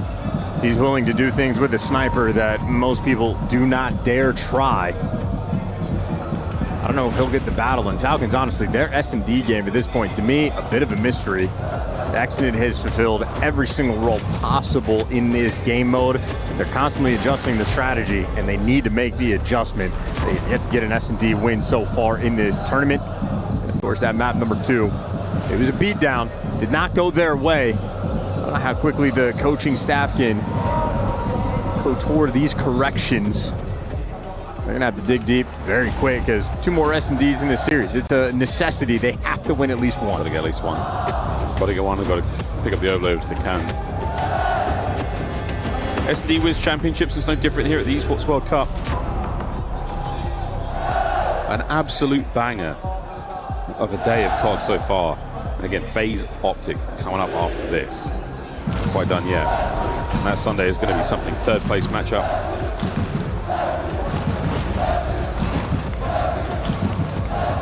Plenty of games still to be played. Well, we're almost ready to go, folks. There's something on stage as the coaches are getting themselves just dialed in. And I saw a thumbs up there from old Clayster, a man who knows a thing or two about being on stage in a moment like this. And we should be good to go. The Gentlemates fans, their endless energy, their boundless enthusiasm for their team. Absolutely running. The mate gang sign, I'm with it. I'm with it. Okay. I'm with it. Right on. No, that was some good stuff. I was just about to whip out the time stone after those hands came up. Falcons ready to go. Gentlemates ready to go. Search and Destroy on the way. It is, of course, known for a map like Gridlock. Clayster, extremely familiar with the Black Ops 4 maps. He's going to have some fun. He's going to be very well prepared for all the strats. I think we've seen all of the brand new spots. The hop checks by ice cream in through the grates. Hydra's ability to float, which maybe it's bad, maybe it's not. I hope it's bad. Fingers crossed. That was a bad one. You never know. You do never know. Well, here we go, folks. This is what we do know. Game on. Game on. Oh, plenty of them in the middle of this map. A-bomb site, it's about to be a party. No trophies. Nothing but good times. And Sib. That's why they call him Mr. Fahrenheit. Because he's cooking. Joe, if you hit that corner. Oh, wow. Ghosty as well. This is about as good as it could possibly get right now for the Gentlemates. Estriel makes it a near impossible task for Kismet. How lost can he get in Sauna? The answer is none. Damn near exactly how the raid started. Close to perfection on the round for Gentlemates. This time Kismet actually able to get a kill, but he was the only one. There was never a hope or a prayer for Falcons to win that round. Sib, instantaneous first blood. Ghosty there on the crossfire follow-up. Frankly, Gentlemates didn't even have to sweat for it. They just placed their reticles in the default spots. The kills fell into their laps. I mean, Estriel's NPC Looks like he's killing faster than most right now. Good for him. Attacking right now for the Genomates. Joe's going to have that bomb, and we're well spread across the map. And the Sib Sniper did find its mark in the previous round, so why wouldn't you run it back? Lucas nades are going to make their way over towards the 18-wheeler here. And again, what a stalemate. We are truly hoping for Sib to hit the shot first.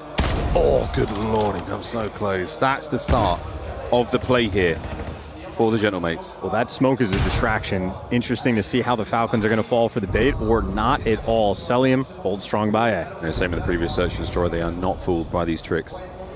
They do not give up the formation until they have actionable intelligence. And that's actionable. That's 2 red dots to work with now. That was 2 NPCs. They think that's going to be the plant. Expecting the nades, if there are any left out, come over the top. There they are, yeah. So Joe managing to dodge them. Here's the smoke. This one's for real. Joe in the close corner, instantly read by Kismet. First blood. Hey, yo. That's that. Good for Kismet. 4v3, a nice shot, though. Wow! Sib for 2. And the far left wing now wide open. Wait for it, a hit marker! Nonchalante with the round. Don't miss, don't lose. S&D with the snipe. Seaborg has the hot hand. Here's the replay on the jump. Unbelievable. Exnid takes that one. The pistol work there out of Ghosty. Bro thinks she's on the team. She says we. She says I hope. Unreal.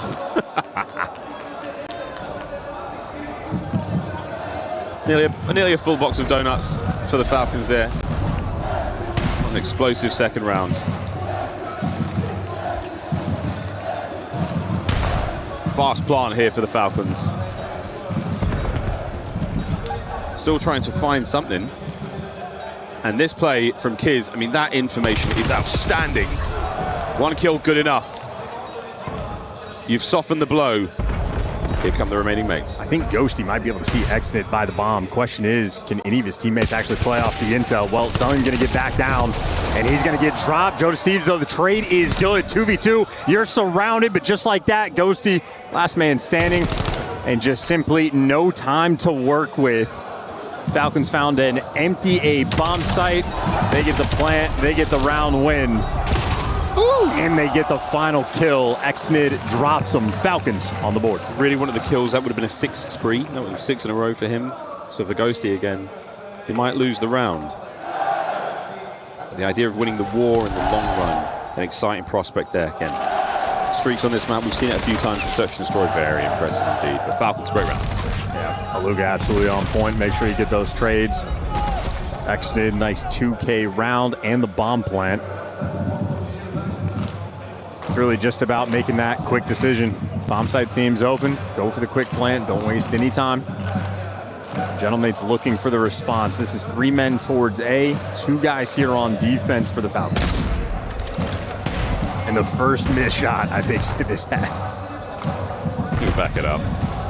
A bomb site completely vacated now. Falcons don't want any part of that. But again, it's Joe Deceives with the bomb back over towards that side. And Sib's position, again, this is a dangerous spot to be in. He does have a little bit of cover on the right-hand side. But with Joe here now, that's certainly going to help out. Falcons, very stagnant in the defense.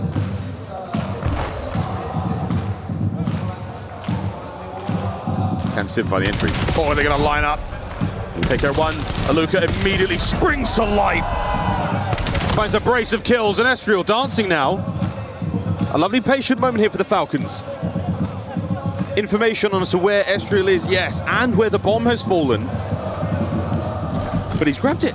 And Estriel also, he was originally an off-season grinder in Black Ops 4. He has more repetitions on this map, maybe than anyone in the world. Now he's tagged up. Still has a nade to play with. There's one. Another man on the bomb immediately. Wait, he's going to check this one. Estriel. Estriel.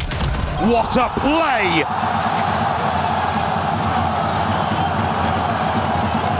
The Lanimal takes the round. And takes the breath out of their lungs. The Falcons' heart's in their throat. Estriel, he is so damn good. That is really impressive work. The Falcons not identifying the bomb on the floor there. Estriel runs in, picks it up. Let's fucking go, bro. Elation for the Genomics fans in that round. That felt all but lost. What a turnaround. Estriel now moot field. He will go relatively silently through towards the A bomb site. And look at this from the Genomics, entirely taking the forward positions. They've taken the forward corners. That is their bomb site. Well, this might be Sib's moment, though. This is a man to be feared. Another miss. This one. Enough to cause some noise, enough to cause some problems. The connection there with the stun again, passing out intel. Here come the rest of the mates. And Sib from this position can cause serious damage. Another miss, but Exit. He flies forward. Meets a whole world of trouble 3v3. Luca's got the spot, but this is the delicate position. Good tags, 2 on the outer lane, going for the chow. He's left weak, staying alive. Down to his side up. Clock's starting to tick. Sib's got to make something happen. Joe pushes forward, last man Kiz, and it might be happening. We're defusing this bomb and it's over. Gentle mates. What an onslaught. Down a man. They don't start the trades well, but they finish it. And 200 IQ from Joe to Sieves. Sib is taking all these pop shots he might be missing, but you expect the trades to roll through. Joe to Sieves just stands tall, gets the first blood, and Gentleman's had the timing down. You got to be fast. Important for that final kill to sort of swing that outer lane. Kismet going to be forced to slide out and chow the guy on bomb. That is a difficult moment to orchestrate. The comms for Gentlemates and S&D, they're on point. So a donut here for Celium, no kills. We're looking at a very serious adaptation. It's not happening yet. The B-bomb still looking to be the target, and a sole defender in the form of Kismet is not going to do anyone any favors. So the Falcons outmanned and outgunned here.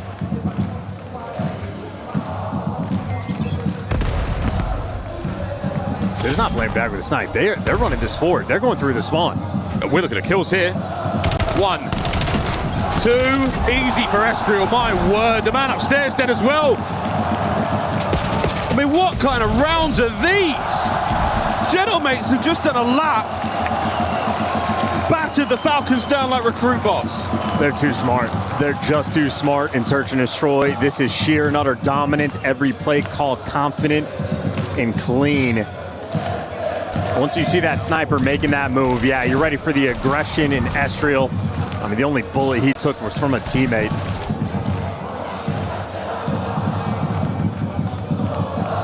It's pure gold from Estriel. What a pickup here on these two players down low.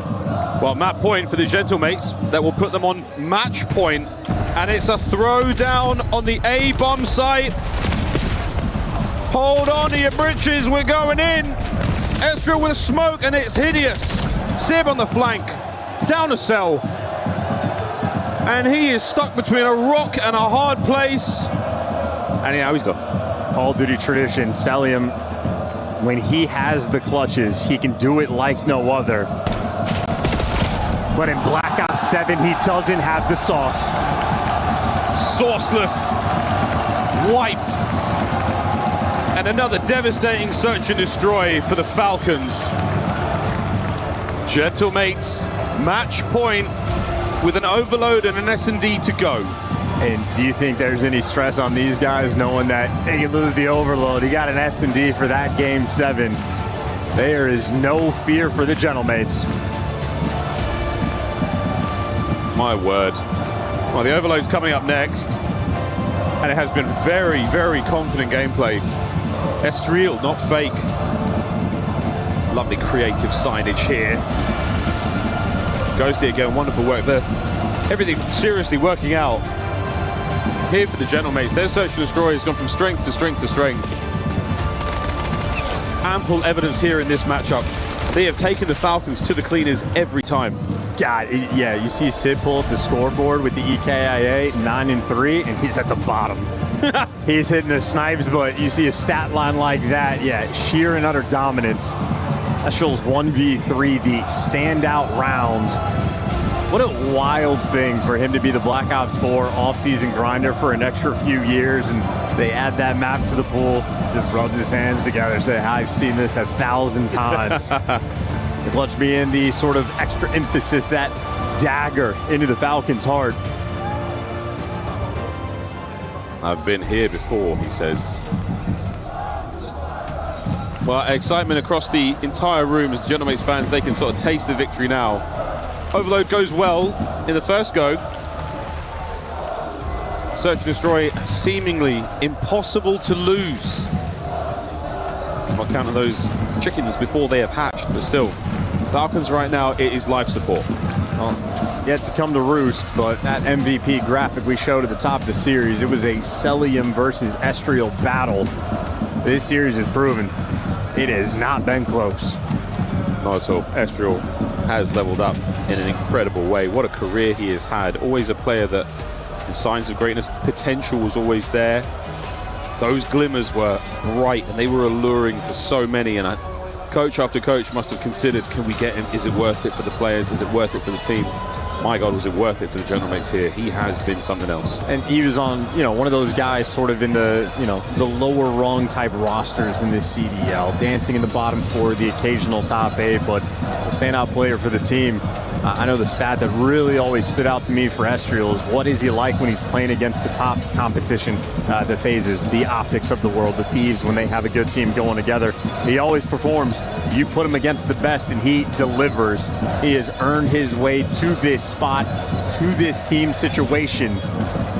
He has been clutch for him today. One map away from securing top 4, making it to Championship Sunday. And he really has delivered against the best of the best.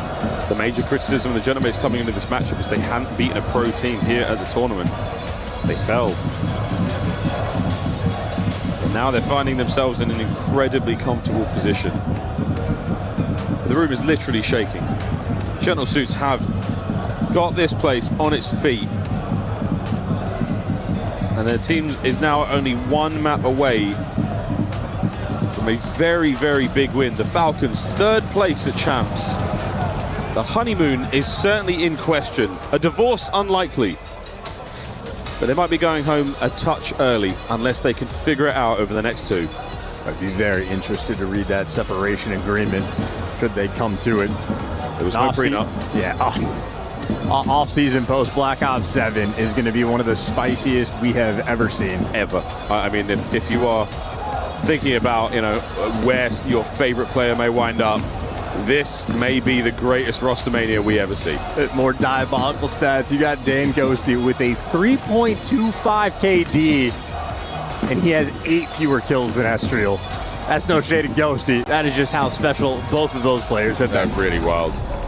Very, very wild scenes. Genomates, well, that's to be that. Mayhem's going to get his headset back on. Joe will get himself set up as Ghosty returns to his seat now. That is a full Gentlemates roster. The entire team now ready to rock and roll. Highlight play there from Sim as well, that snipe round. Not an easy thing to do. That's the tone. That was electric, really electric stuff. Not to mention the hit marker. If hits all 3, I mean, that's something. We've had a few perfect sort of ace sniper rounds. A boozer for FaZe early on in the year on Raid. A treat in the online play for us. What is Shalante? Look at him. Look at him. He's evolving. He can't help himself. It's brought a smile to many. There's a sign out there saying, give us a smile, Sid, which is kind of rude. But he gave it. A little bit. A little bit. A little bit.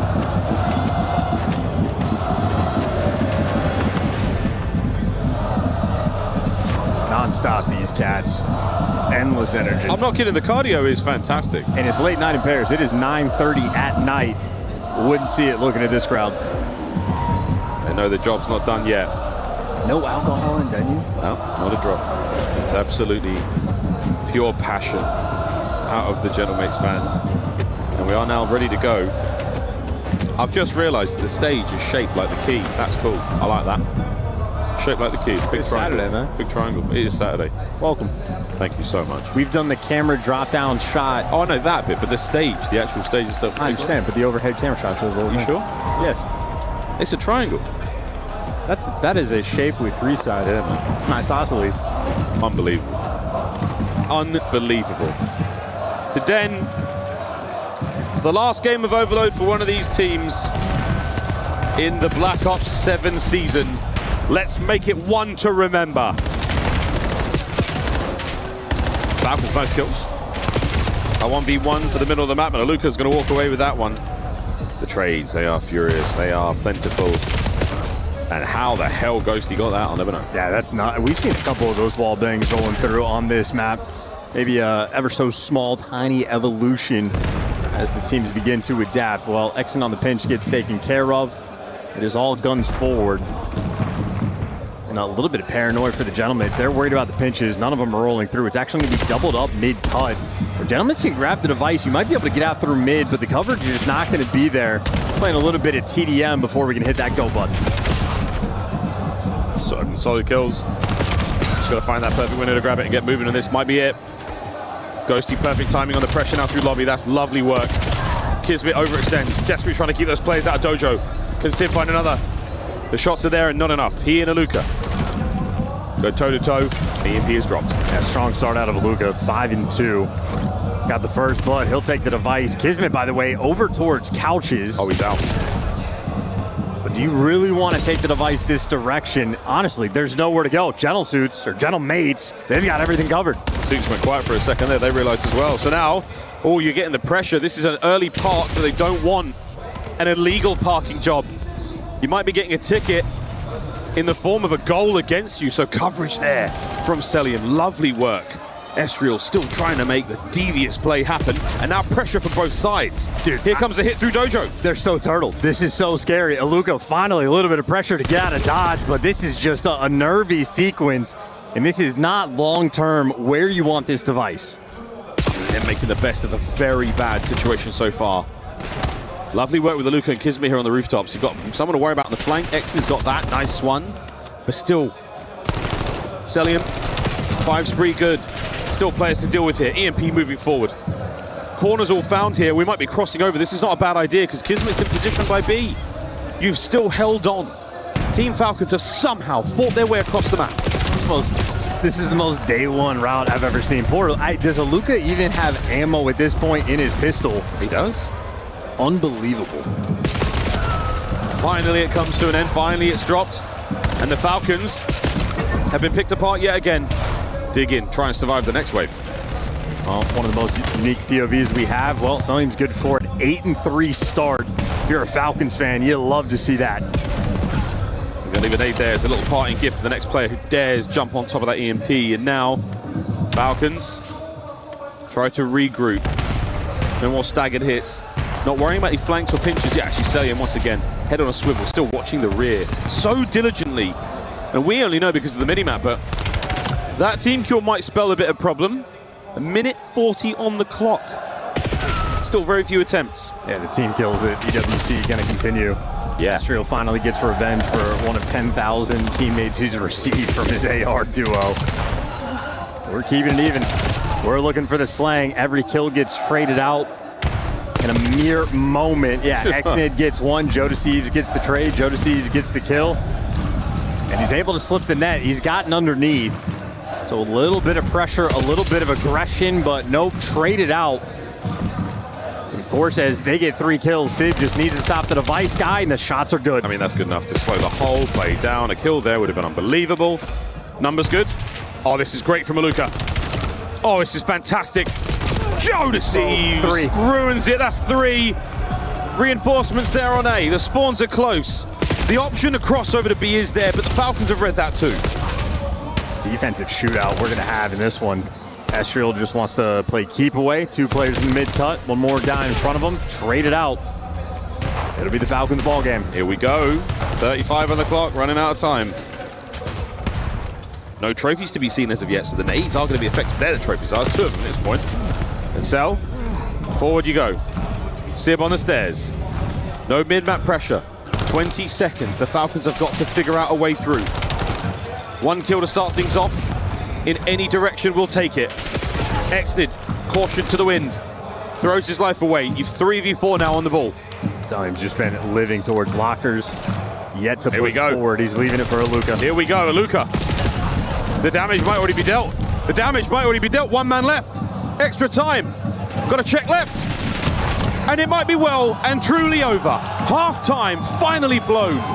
And Falcons find a way. I mean, good God. That's like 80-85% device control there in favor of the Falcons. That is a long-term effort to make that happen, but they get it done. Even Selim's life, I mean, just alive towards lockers for a minute straight. Aluka ends up getting the kickstart for the sequence, but they're able to get the kills. That is patience and resolve from Kismet and the team. That's a 1-0 lead. I'm really, impressed by the patience of Aluka there. That final push from the Genomates. That 4-man flood. And he was able to get the kill and the damage into the next man. Just enough to give you the advantage where you so sorely needed. The Genomates trying to take the round into their own hands, force that halftime whistle, but now second half is on. Falcons going into it with a 1 EMP lead, a single overload to their name after 5 minutes. What an effort. Well, trophy down. That's real good for 1. Stun up top, gonna connect. No man's in broken. He can play for the spawners. Falcons spread out across the map, worrying about Estrel. They don't know he's here as of yet. So let's go for a fly Saudi check-in. Am I broken? Hey, the left catches. I'm Iron. Can you use the You guys Yeah. be close. Be Have you. I'm coming because kiss. He's stunned, he has attack. Yo, behind me. He's in No, zig. he's on Estrel, B, bro. got- He's on B. You have to play Porte now. Play Porte now. Full base. I'm above, done. Nice shot. One shot. Yeah, hi, I'm trying to zig with you. Go big guys. Pinch me, couches. On me. Short. He's running. There's 2, 3 wide. There's 3 wide. Two shot. Corner. Left to go right. Do something there, nice. Just go, Joe, guys. Zig. One shot, zig. Nice short. I stunned him short. He has tack. He's somewhere on our point. Yo, one shot, man. Watch it. Awesome. Okay, watch it. Can you wrap it? Yeah. Does someone help him couches? Yeah, I'm coming. Yeah, because he's smart. Bring it to me. I'm running. Go. BM, I'm B. Beat on me, weak. You guys get beat that. Nice. BM. Ghosty and Joe. Missing Ghosty for a while. Joe, one shot. Both on point. Joe's one shot. They're nading on the point. No trope. Get your bitches. Nice. Some. I never want to go on. Nice shot. I'm going. Close right. Watch it. Emma's open. I do team. They're coming. Man, two there. Oh, Nemo one shot. He's pushing out. I'm going left fast. Yep, mark those. Our guys. They ran towards roofs. I'm with you, right? Estriel drops the Moab out by the B zone. And now we're running across map yet again. Yeah, you got Exnid struggling in this map. 11 and 22. Not able to get those trades, and now you're on the hunt to go and get that device. Estriel has it in hand. Not a ton of map space. We're wall hopping off of trees. We're seeing novel things. Estriel, he is taking it slow.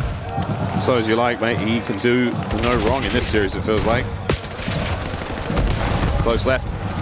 Still to worry about. The Falcons are slowly peeling their way forward. Selim, lovely work with the M15s. Estriel again, you do not want to back up too much. You are so close to the A goal. We could be looking at a possible cap here. A safe route found now through the middle of the map. And Sim, can't make anything happen. To the rooftops we go. Exnid on the other end. This is just going to be one of the slowest paced overloads we have seen all year. Keeping the device near the spawn, all 4 players grouped up together, and Selim is pretty far out of the picture, so if you go fast enough, you'll have the extra men. We're making something happen here. Exited on the corners. He's down low in the garage, and that's going to be the first kill. Trade's fantastic, and we're making something happen here. But the kills are on point. Kiers, good. We go wide, and there's the crossfire from Selim. He was out of the play for so long. The last man you needed, though. And now Exnid, beautiful shots with the MPC. Yeah, made it back with the quickness, and Exnid losing track. He does not quite have the vision, looking to find his form. Defensive masterclass with the nades. It is the lethals for both teams here. Possession will fall to the Genomates though. Low hand side of the map, but it's the Falcons with the kills. We could be looking at a counter cap. That device, resets right next to where it was. Just no extra pressure. Yeah, Falcon's good for 2, but in the kill feed you see a trade rolling through. Genomate's going to be quick here on the pinch. Estriel going to shoot these players in the back. Ghosty good for 1. Player in the mid's gonna fall. Aluka dead. That's 3 for the Gentlemates. We're on. Here we go. Sib, forward man, finding the first kill. A single to deal with in the goal room. And Celium, can he be more than a man right now? He's a god. What a nade! Now the counter-attack begins. 1 minute of the second half. 21-13. This is the man you want with the pistol in hand. He's got every teammate leading the charge. Here we go. 2 through the lobby. 1 high, 1 low. Trying to clear out the B goal. Kismet playing it safe as well. The dojo now a dangerous place to be. It's a 1v1 on the B goal. Unless we can pull these players. Exnid trying to go big. The trade good, but Celium down. Gentlemates, 30 seconds. They'll get the extra time if they need it. And the way this has gone, it was an OT in the first overload. The possibility to see it again. Ghosty is full wrapping through his spawn. This is a suffocating moment. Man. Difficult to deal with, and a cheeky Aluka, but Aluka's got to go because his teammates are falling. The low side lane is open. If anybody's ball game here, it is gonna be the Gentlemates. Oh no, 5 seconds. Kismet's got to slow him down. Can he find the kills? You've done just enough to buy a wall. Extra time. Well, we're going in to another overtime here in this series. Ezreal finds a window. No two-piece. The charge forward and the Falcons should hold. That was the last-ditch attempt. And another overtime in overload. I mean, the lowest scoring game we may have had all year, if not tied for it. A delicate moment. The first capture in the first overload took 1:45. But for 2 scores in 10 minutes, I mean, if there's any map that breaks the record for the longest overload in the game, this has the potential. It's very possible we do indeed go the distance on this one. 23 or 27 minutes, I forget. We'll try to block down up my memory. 17? No, the longest we did. Yeah, it was like 17, 35. 17? It was 20 or no, 17. No, can't go back. Yeah, my therapist is trying to help me get rid of that one. Here we go, into overtime. Falcons, they're getting active. Kiz is already making the play towards A. His boys have got to win the mid-map gunfights, and if they do, you could be looking at that early score. Ezreal has absolutely ruined those plans. Outstanding work in the damage department, but now it all falls down to Ghosty. He has to dig in, and Falcons, this is control of the map so far. I mean, Kismet from P2 to the low side of the map. Now his teammates filling in P2. No one's touching that device. Falcons have 4 players around it. Kismet will be the guy to pick it up. Kismet has been everywhere. We're going indeed, and Ezreal throws the holiest of hand grenades. And now the counter-attack is on. A goal. Joe deceives. Ghosty over his shoulder. One last dive. And it's in. The Gentlemates have set the time. This is for the match. Ezreal hit the 10 Hail Marys and an Our Father for that one. And the way this overload has gone, Falcons need those rosary beads to make this OT happen. So much pressure. This is your Black Ops 7 year on the line.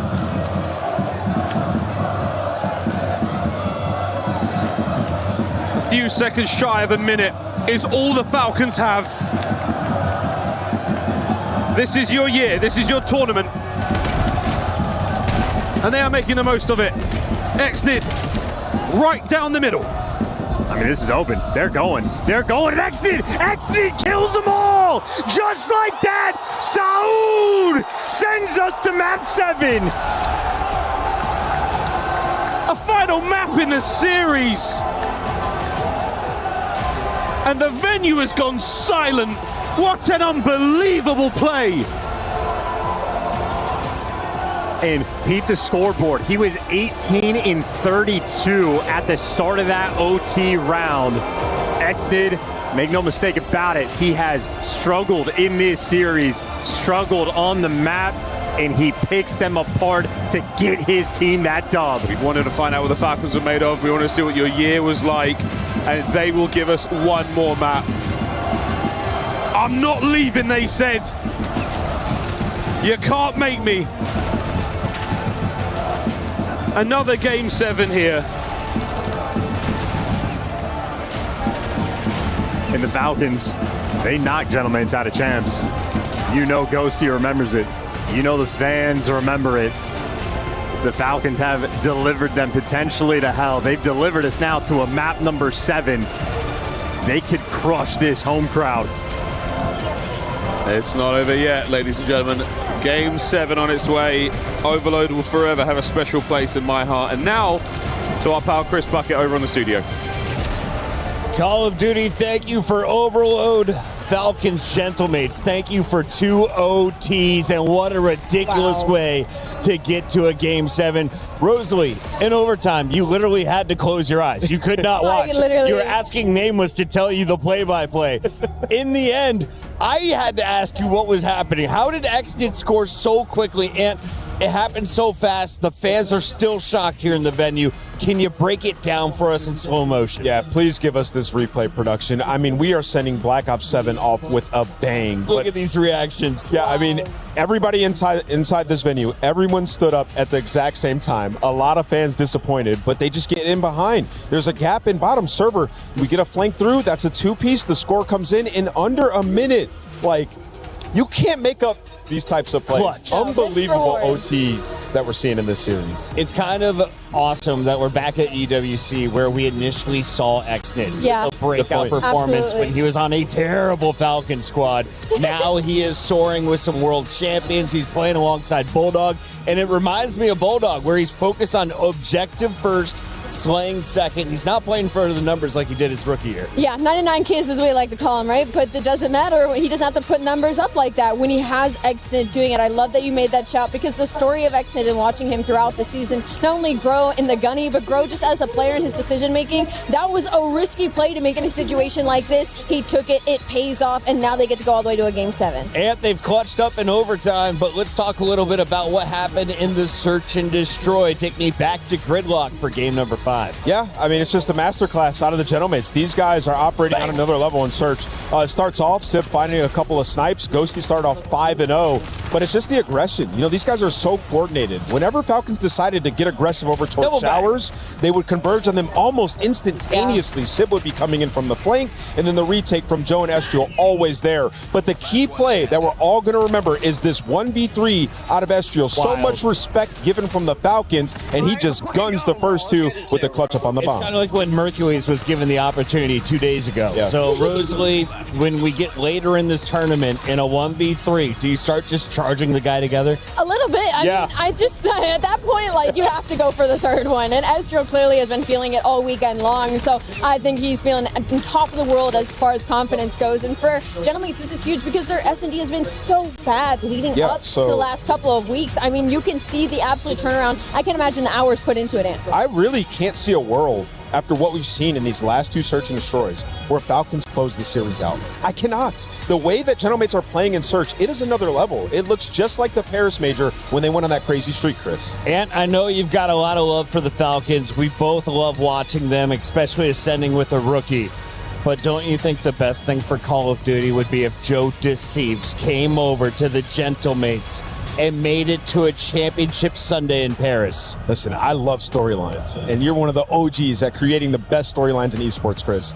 But I think it'd be best if the best team wins. And right now, I do think that is Gentlemates. Their search is on another level, and you know they've been dominating it. They got to do it one more time in a Game 7. Kismet has been bullied, 0.38 in search and destroy. Who's been the bully? Well, 1.5 from Joe Deceives. It could come down to those 2 legends. Absolutely, it's going to come down to them. S&D's been unreal, and we're going to have to see who comes on top. Who's been more clutch? Well, only time will tell. For now, let's check in on the vibe. Lou, can you hear me? Oh yes, I can barely hear you guys here as we're heading once again to Game 7. The power of the Esports World Cup trophy. All of the teams competing here want to get their hands on it, and we're going all the way once again. But Ian, we all know why everybody is here. Les gars, on sait tous pour qui vous êtes là, n'est-ce pas? Team Falcons! You what? You're not here for Falcons? Man, you've been waffling. Les gars, qui est là pour Gentlemates?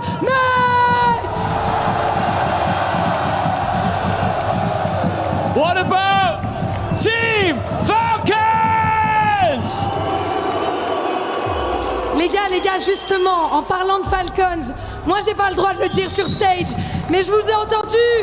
Je crois que vous avez un chant pour Falcons.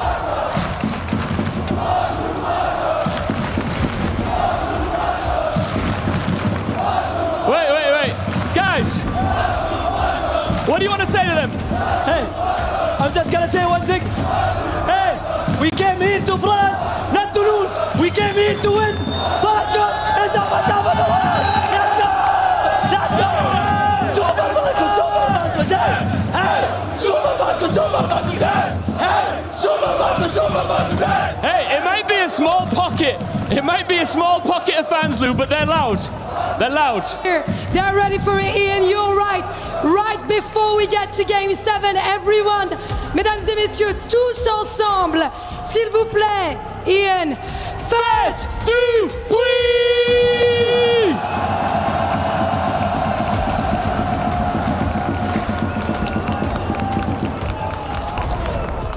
This matchup enough to freak out and utterly freak out the Trojans in the audience because it's so hoarse. My worst work ever. How about this one? You may as well call this crowd a stable because much horse. Seriously, it's not a dry throat in this room. It is insane. The screaming, the wailing, the neighing. In the S&D, Estriel have turned the Falcons into glue. It has been the factory. He has formed them, and he is ready for war in this final map. The end of the Black Ops season, Black Ops 7 season for one of these two teams. The winner, well, an extra like 130 grand you throw in their pockets. Cash. And obviously the opportunity to play on championships someday for even more. Straight cash. To Den one last time. What a legendary time we truly have had here in Black Ops 7. And both of these squads storied in their own regards. And now for the last time we will regard a Den search and destroy between Team Falcons and the Generates. Gotta be careful if you're Exnid. Well, they've just taken mid-map space. I mean, we're aggressive. We're getting some trades. We're dodging snipes. We got a 3v3, and for Gentlemates, everybody's in mid. They may be in mid, but they are anything but mid in search and destroy. These lads have certainly, as the name has put it, been on another level. Exit. Wow! Ghosty lives. Bomb still in hand. Aluka and Kismet could not be further apart from each other, but Kismet might have found the timing to make his way on towards his players. My good God, Kiz, you got to get the kill there, mate. It's all good and well being here, but you have to get the kill. Sid punches a hole. The Gentlemates flattened him in the first round. Absolutely exquisite teamwork for the Gentlemates. A little bit of luck there, I think, for that first kill for Ghosty on Exnid, but the shoulder, perfect. Oh. Great response, and well, the teammate ends up turning to be the bait. And then for Kismet, well, if he's shooting one player, he's shooting in three. We said it with Black Ops 6. Omni movement would change the way that we play. It would make those shoulder plays so impressive. That was an incredible example of that. And Ghosted, man, with a 3.0 KD plus in this series. Well, it starts off with the 3K. And sniper shot missed from Exit. We're going back to the old tricks. We're letting it rip. We're letting it rip. Nades out. Plenty of Gentlemates players there by Dojo. But they are going to vacate. We're going to give some space up and work our way through the middle of the map. And that still is a dangerous spot to be for Exton. He can see that mid cut from the side of 10 here. He can cause problems with that snipe still. Good stun check. This is it. No man's in Dojo. That's the problem.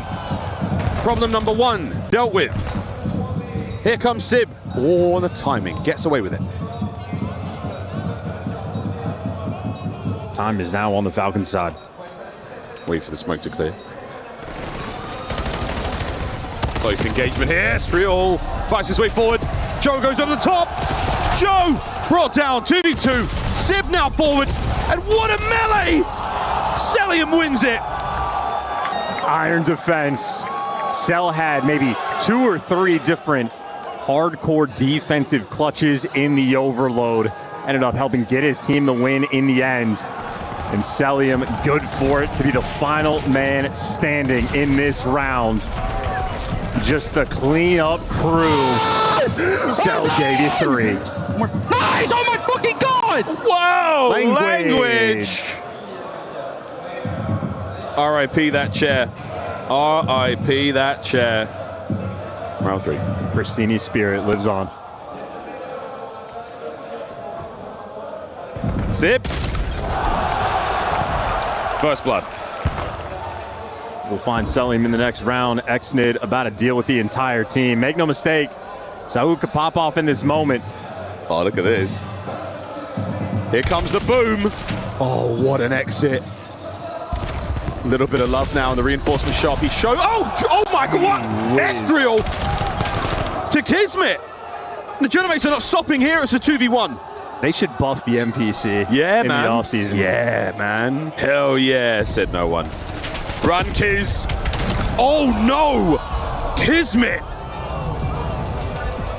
He's back. It's back. He's back.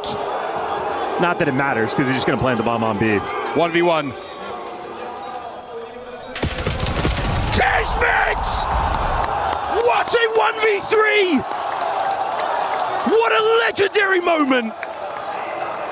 He's ripped the Genomates into tatters! Oh, God. I mean, Kismet, he lives for it. One of the best mentals in Call of Duty history. Estriel works some magic. And then Kismet just pulls the round out of the hat. I bet Ghosty wishes he had the NPC. Oh my god! Wow! Heartbreak. You serious? These 3 rounds in. Another. Kismet. Disgusting work. Excellent this time. I mean, from the heavens above, his prayers have been answered. Cell. Oh, we're tweaking. Oh, we're tweaking. It's, oh dear. B-bomb plant, all good. 2 Gentlemates players left to go here. Sib and Joe Deceives. Together through the lobby, and they will run into Exnid, still with the Semtex to play. Here they come. Here they go. As Exnid tries to do it alone. Joe, a mountain ahead of him, and that mountain's name is Kismet. Can Joe survive this attack? Every corner possible, and he's finding the kills, but it's Kismet again. That 1v3 might have broken him. Kismet might have just broken them down. Look at that smile. He knows it. The Bulldog with a smile on his face. What a sensational nade. And Ghosty, no man's land. There's no place for him. Here's on the final kill here, freebie. Falcon starting to wander. Starting to wander towards that victory line.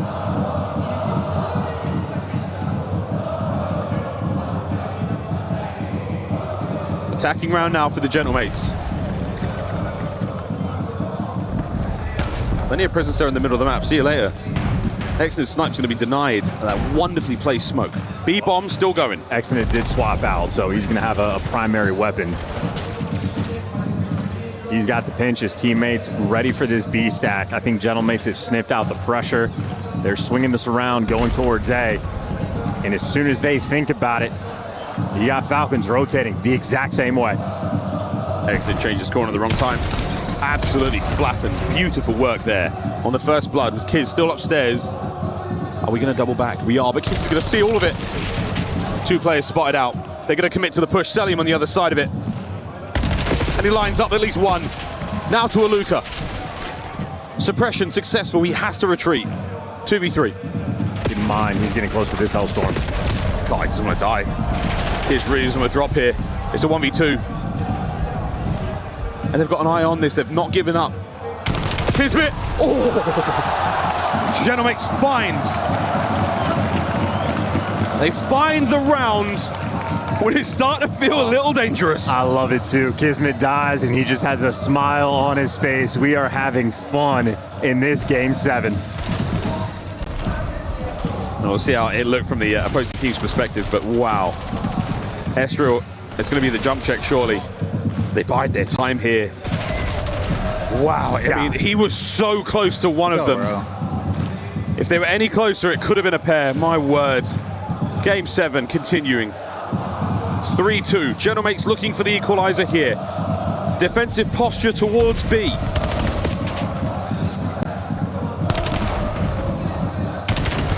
Here's Bit once again, taking the game into his own hands. Killed his former teammate. That's a free first blood. A wide open A-bomb site. Now Estriel's on a 4 spree, and his NPC has been something special. Can't count him out. Falcons together. Genomates now on the slow approach towards the bomb site. Kismet from the window is going to see these players first. All bases are covered here. Falcons with the numbers and the guns up at the ready. It's going to be a massacre unless the trades are fantastic.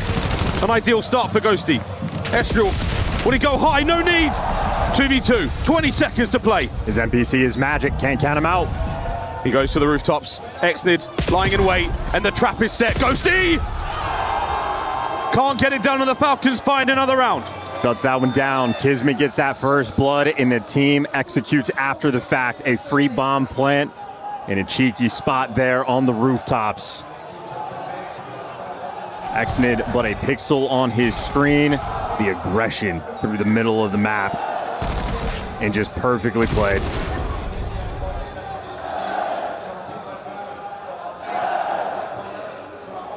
Small contingent, passionate Falcons fans there. A look towards them and the knowledge that 2 rounds are all they need. Bang! Sib connects again. Joseph joins him in the feed. Can he find a second kill here? Aluka traded out. That's the passion and the teamwork from the Gentlemates. Oh my. Oh, here we go. Here we this go. Is Salium, dude. Wait a minute. Wait this a minute. Is Salium, dude. Hold on. Hold your horses. Bang! A silver bullet for that monster.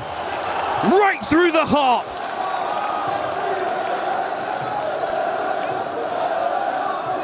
All in a daze for the Seaborg. A terrifying sight when Salium gets that clutch kick going, and Sib shuts it down. Can't let him get unleashed, and he just does it in such a unique way. Stands tall. He will chow every time. He lives and dies by the chow. Don't miss, don't lose. 4-3. A-bomb site, Falcons. No hesitation. Under the watchful eye of Kismet, they dance across the rooftops. All over the bomb site. There's the plant. Coverage immaculate so far. Everything in their favor, and now the post-plant position. This is about to be a battle. Sib still with a boomstick. Massive damage, heavy tags. No one there to push through. It's going to be a late flank from Kismet, but for now under the smoke, we're going to have to see the Genomates breach the site with only their weapons. Trophy's gone. Sib. Whoa! A narrow miss. The trades are continuing on the site, and it's not going well for the Genomates. Oh, Joe! Devours a pair. 1v1. 10 seconds. Joe deceives. Falls prey to a classic corner by the Falcons. That's the world champ resolve out of Kismet. The ice in his veins. He lives for the clutch. The Bulldog, there is never a moment where he isn't making a heads-up play. Match point, Team Falcons. One more round. Somebody get Denz a chair, for God's sake. The hope starting to fade. The Genomates plan their search and destroy prowess failing them here when they needed it the most. It is not over yet.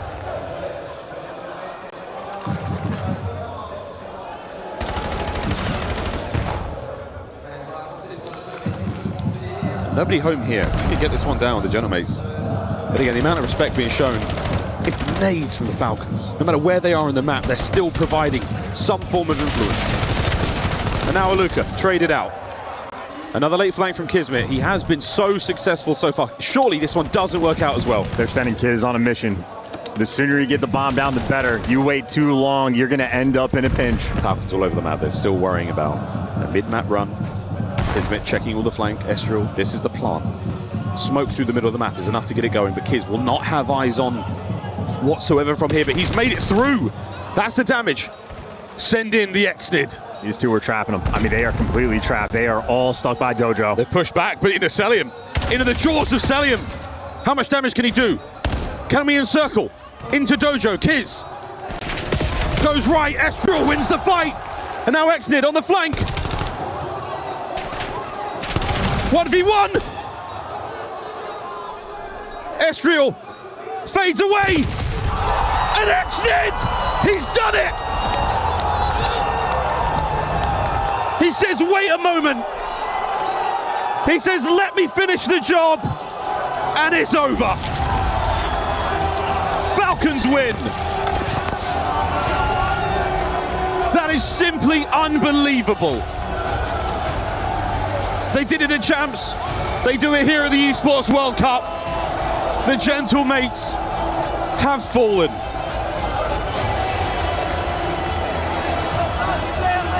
And take a look at Exnid on the main stage. Rewind the tape and listen to his interview again. He was calm and confident, fearless in front of this crowd, and a 1v3 dagger to send these fans home. I mean, that's a career highlight.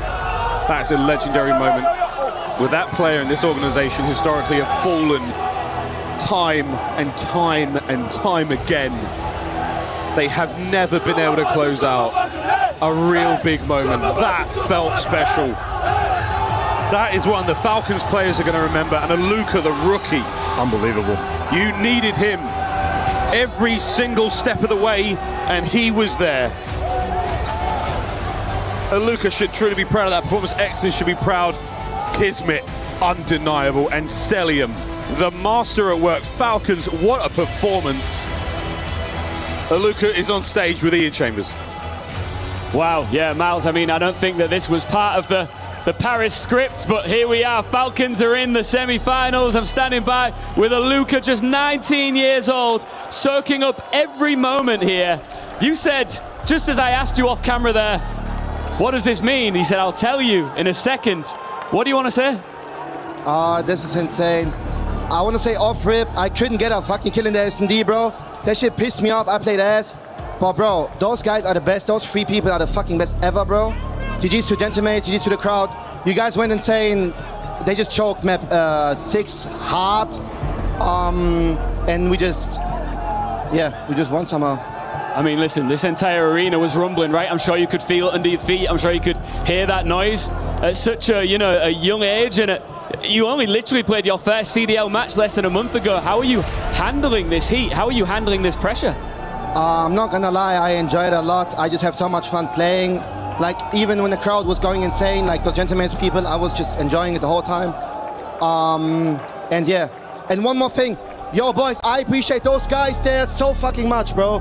Like, bro, they are going insane against this crowd. Like, this is, bro. And you know what? Once we do some business over here, I'll take you over to those Falcons fans and I'll let you show them some love. But first, listen, you want to crush a key? Can I? Yeah, man. You ready? Fuck yeah. That's the answer that I was waiting for as we reveal our key crusher, Aluka, man. You're just coming out here cooking on gas and you've booked yourself a spot in the semi-finals. Follow our key crusher and our key master to talk you through it. A lot of broken hearts here in Paris, but as Aluka pulls the lever every roar, every chant, every moment this week, Paris believed Gentlemates would make it to Championship Sunday. But thanks to Falcons, there'll be no team on stage tomorrow. Should we go see your fans? What do you think? Sorry? Should we go and see your fans? Yeah, please. All right, let's get over here. Falcons! Falcons fans, come down here. You wanted to say something to these guys. Yeah, yo. 1 second. 1 second. Yeah, going crazy. I don't know.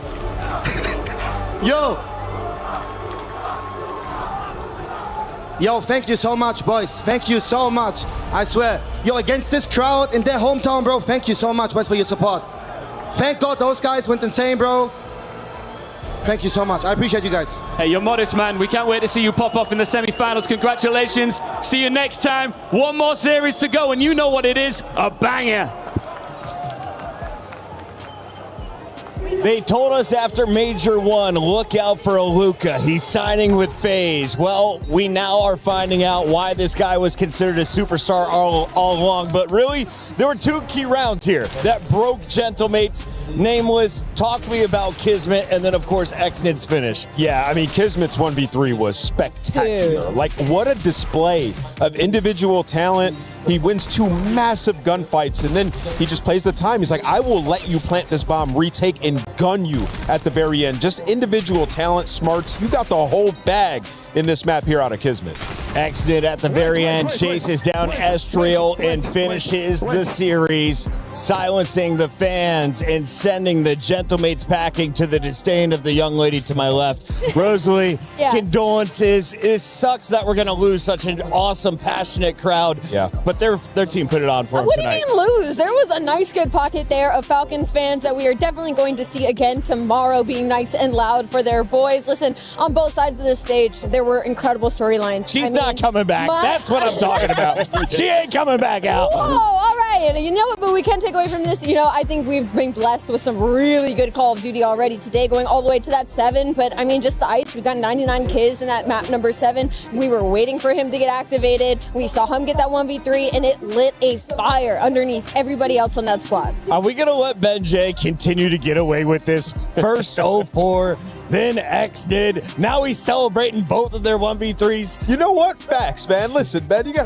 was against the Falcons all season long. Now he's with the Falcons. But I'll be honest, man, this Falcons team picking up a Luka. You see him walking in slow motion right there. That's crazy aura. He is a monster, man. Brutally honest up there on that stage. You love to hear it. And he's changed the whole dynamic of this team. They're playing with so much motivation on that stage, and I don't think that's it for them. They're trying to roll all the way to that championship, and you know they have the makings to do it, Chris. I was told that Germans do not show emotion. This guy carries his heart on his sleeve. He puts up 124 kills across the 7 games, 16,830 damage, and his overload was a difference maker. They win it in overtime, clutch up, get to that game 7, and then finish strong. Congratulations to the rookie. 2 events in, 2 times. He is going to finish in the top 4 guaranteed, already a podium placement. Yeah. Can he get the Falcons there once again? I think it's possible, man. Like, you look at their respawn. Their respawn is unbelievable. Yeah. And then they put it together in that search and destroy. And remember, they already beat the Heretics, right? So they're confident in this matchup. Probably the best draw you could get here in the semifinal. Ali, talk to me a little bit about the Falcons as a whole. It is such an impressive finish after such a lackluster season of Black Ops 7. And I think they have a grand opportunity right now because, like Ant said, their respawn looks so good, but you've got a lot of opportunities of S&Ds in these series, and there are some stars on that team. I mean, we're talking about Celium like he's not a world champ, Kismet like he's not a world champ. They have the veteran leadership to do it. I was making sure to our producers, like, we can't throw the commercial without talking about the word Celium. The guy, MacArthur, is in the mix. If you guys didn't know it, he's got the biggest salary in the game for a reason. Keep your eyes on one of the most dangerous ARs. And speaking of ARs, we have one of the greats in the building. His name is Dashy, and you just heard Bruce. Optics about to take the stage against FaZe when we come back. More from EWC.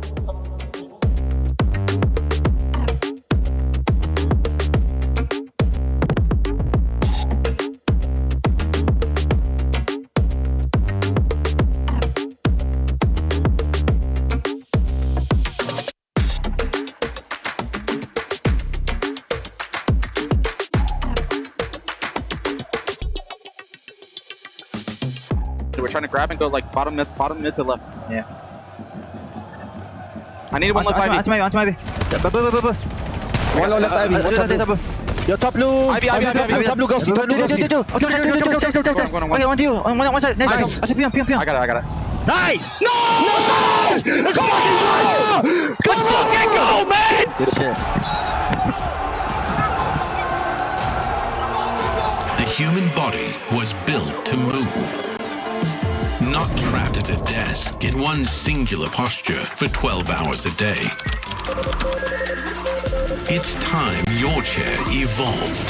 This is Secret Lab Titan Evo.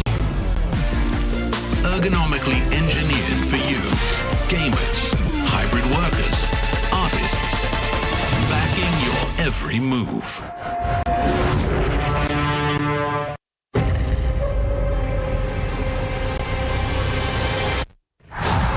It's history in the making!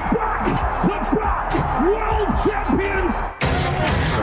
It is complete. Optic are your Esports World Cup 2025 champions! The other team's so bad, they're not as consistent. I feel like some teams kind of get antsy and, they overplay the way that they think about the game and all that stuff. So good luck. We've been in the majority of every grand finals this year, so I'd say just good luck and hope to see you guys there.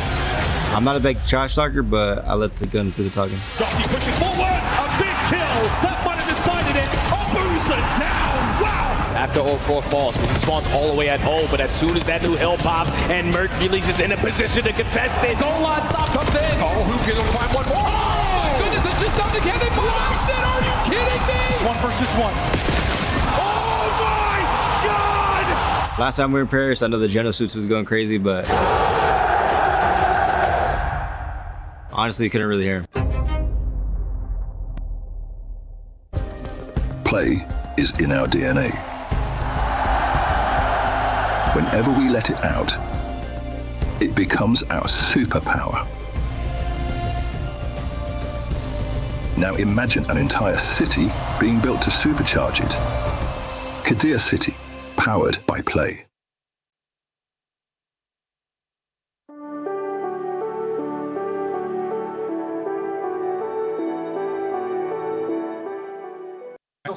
What's up, everybody? It's time to do our last pick'ems of the day, and it's a banger of a match. It's the Classico, and we need to see who's gonna win between Optic and FaZe. And guys, we just saw this match in COD Champ. So, Michael, who's gonna win this one? FaZe, man, FaZe. In the same way of the champs, FaZe all day, bro. FaZe. Okay, what about you, Noah? Mate, it's got to be FaZe. Me and Scrap go way back. I know the other tournament didn't go well, but this one, they're getting the dub. Trust me. No, we're talking about Optic and FaZe. Who's going to win? I said Optic and FaZe. No, who's going to win? I want them to. Oh, I'm not going to lie. I'm a little Optic fan. Optic all the way. Come on, the boys. Come on. What about you, Aziz? I mean, green wall, right? What's the score count? Green wall. It's going to be a 4-3. It's going to be a close game because FaZe are unbelievable, but Optic is better. Back-to-back. All right, back-to-back, Cam. Oh, it has to be FaZe. We've already done Optic in. FaZe are going to do it again. It's just an easy one.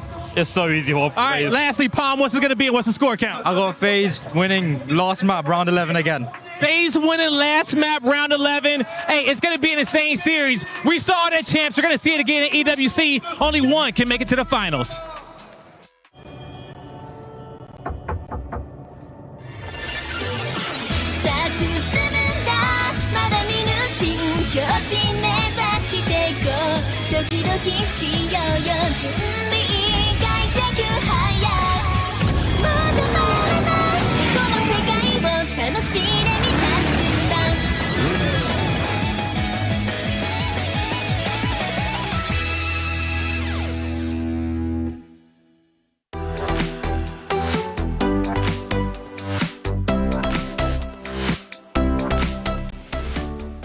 Listen, we just won champs, but you guys' trash talk is not good. What? Oh, what?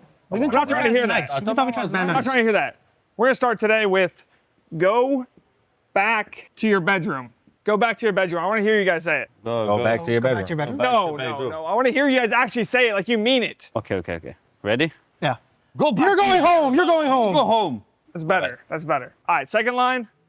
You're awful. Okay. All right. Let me hear you guys say it. All right, you're awful. You're awful. Guys, with more. You're really bad. No, you are awful. No, you bad. Like, you're awful. Come on, I want to hear you say it like you just won the tournament. Okay, ready? 3, 2, 1. Holy shit. Terrible. Shit. Holy shit. That's what I'm talking about. That's how you guys speak. Come on, man. We just won champs. Come on. Okay. Hey, you are fucking awful. You are terrible. Oh my God, you're going home. Oh my God. All of you cannot shoot straight. Relax, FaZe. Love you, Draza. That's what you're about to hear live from Paris. Welcome back. It's the Esports World Cup 2026, the final battle for Black Ops 7. And I just heard more anime in the background, which means the ads are flaring. We got Nameless and a very sad Enigma who's still rocking his rose. Enigma, sorry about your loss. Congratulations on making it to a Game 7 against the Bulldog. How did it feel in the 1v3? Oh, it's awful. Thank you for that one.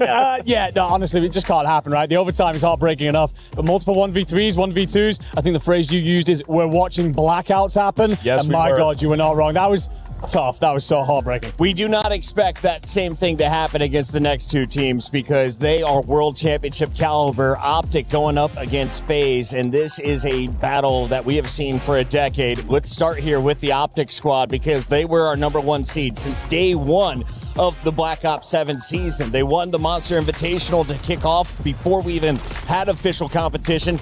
And then from there, Ant, they were basically flawless every match online. The question is, what would they do on LAN? Well, every time in a winner's bracket, they steamrolled everybody in best of fives. It was 3-0, 3-0, 3-0. When we got to best of sevens, though, that's where they started to show weakness. Are you concerned knowing that they have to play best of sevens here on out?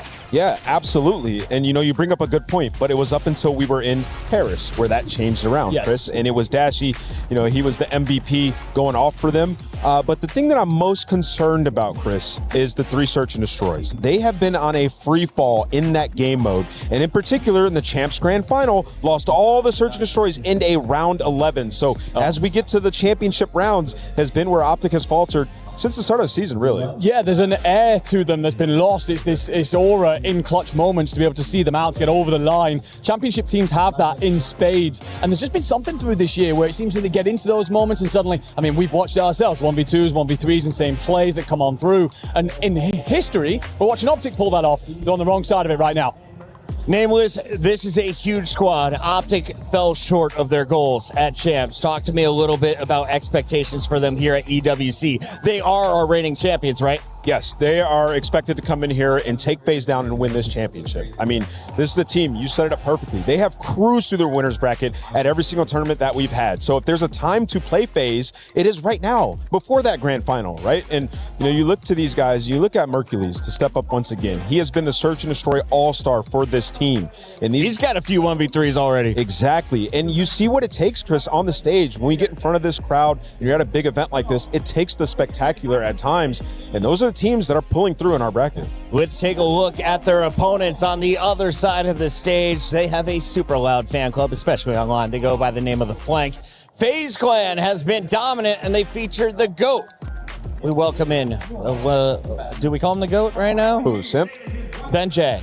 Oh, here we go. No, he's not the GOAT yet. Not the GOAT yet. Ben J, welcome back to the show for the 3rd time already. 2nd time here on day number 4. Ben, we wanted to bring you on, though, because you're sitting next to Zuma. Can you tell me a little bit about how excited the Flank is to be watching your team, FaZe Clan?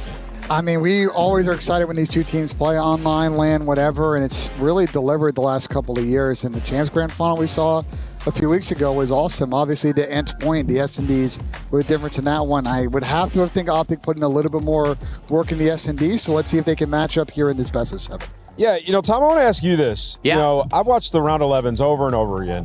How do you reason, what's going on with Optic in the round 11s? Is it just poise? From your perspective, what do you think? I don't know. When you look at those players, it's I don't think poise is a problem, right? I don't think that should never be a problem with those guys. Those guys are multi-world champions, I just think it just came down to the day, right? It's how COD can be sometimes, right? You just got to ice up, make the plays in those most moments. But I think the biggest thing is preparation.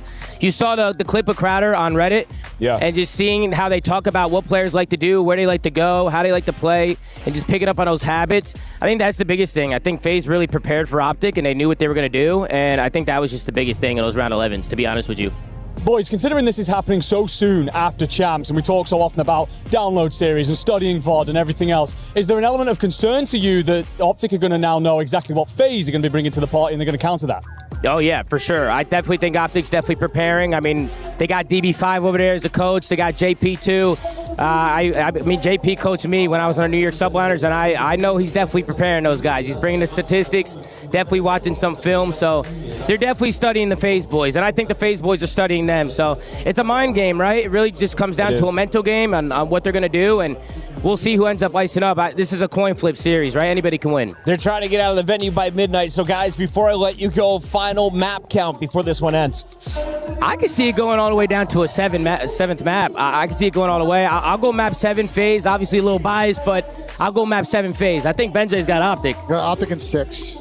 Dirty Dog Benjay causing chaos over on the flank. I love them to win the whole thing. Before, Gentlemen, we got to let you go. You can go over to the flank to find out more of the drama. In the meantime, we got to take a look at 2 of the rock stars. It's going to be Simp versus Shotzi, a battle of the herd. A lot of people here talking about there's less and less names in the GOAT conversation. Simp and Shotzi definitely at the top of that active players list. No, without a shadow of a doubt. And I think right now, with everything that Simp has done through this year, proving yet again that he is him, he wasn't reliant on that core. He can come through with relatively new blood and deliver on the greatest stages. He's putting himself in prime position to ride this year out beautifully. Nameless, I'm going to put you on the hot seat. You are a general manager. My name is Fancy from Twisted Minds. I'm looking for a COD team, and I want you to sign one of those 2 players. Who do you get? You only got one bag to build around. One player. Man, you can't go wrong. I got to put that out there. And I love, Ant's game, but I'm going to go with Simp. I think he can just do it all, and I think he proved it by having a brand new team, the trio splitting up and winning champs that year. I think that is an incredible feat. So, yeah, if I had to pick one player, it's Simp for sure. Speaking of Simp, we had the GOAT backstage. We also have his nemesis. Blaze is talking with everybody. Blaze, where are you right now? How you feeling today? Feeling great. I mean, let me switch sides. But, I'm feeling great. I feel like, a nice little finals rematch here. Excited to take this one, too. Hey, man, you guys look good in the last chance rematch. You guys been looking good all weekend. You know those boys about to give everything which they got to take y'all down. But I know none of that matters to you, right? Nah, I mean, we're just here to play some COD and have some fun, honestly. Hey, man, have some fun, yo. Good luck to you. Yo, Coach Crowder, all right? I mean, you guys just came off one of the biggest wins that we've seen in FaZe in a long time, but now you got to do it again. Was the preparation the same? Yeah. Honestly, we just got some pretty good scrims in leading into the EWC. It's been in the back kind of vibing, doing the same thing, keeping it routine. Getting a routine. CEO.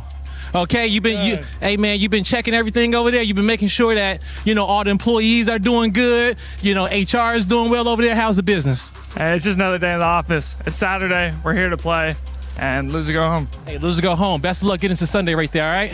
All right? As you can see, mute Ben is what everybody wants to do, all right? But we love Ben J Field Time on the stream. I got to talk to everybody's favorite twin over here, Vaughn. How you feeling, man? Yo, it's been a while since you and the Boozer, both of y'all world champions with your duo. How would it feel to win EWC after getting second last year? Definitely amazing. Definitely starts with this win today.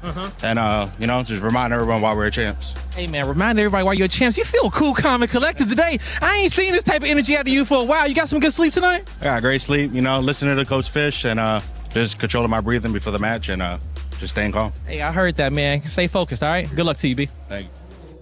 Yo, I could have used Coach Fish on opening day. It was stressful in here. Taking a look at a man who caused his heartbeats to go faster. Simp has been a monster in every lobby he enters. A 1.29 is the highest KD in the tournament. He's also rocking the highest Slayer rating and the highest damage. What is making this guy so dangerous? I mean, I think right now he's obviously backed up that claim that he is him, and that feels like, if anything, it is freedom up. But if he's putting out ridiculous pace on the map, he's very comfortable with the boys around him as well. Feels like they've grown into an insane system through this year.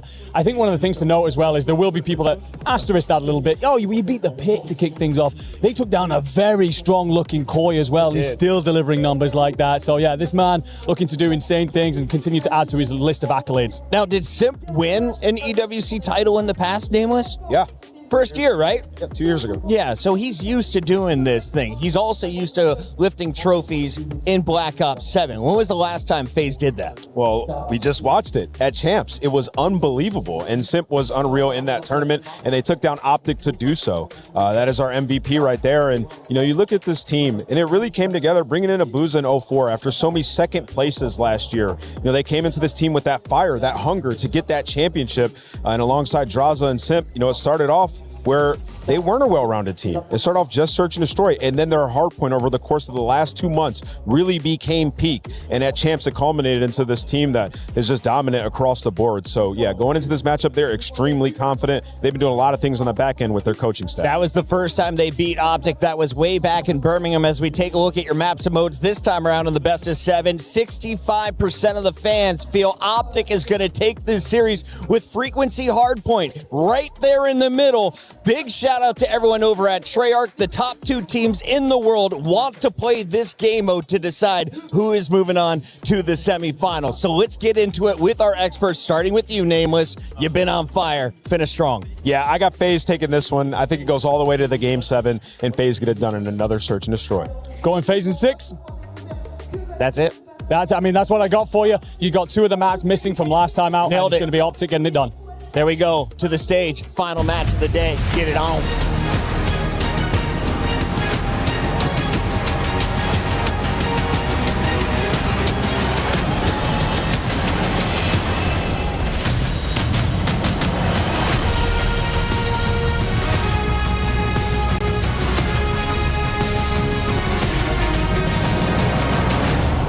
Lulu, what is going on here in Paris? I have no idea, but what I'm sure about is that the temperature has dropped 10 degrees here in Paris after that slap in the face from Falcons, les gars.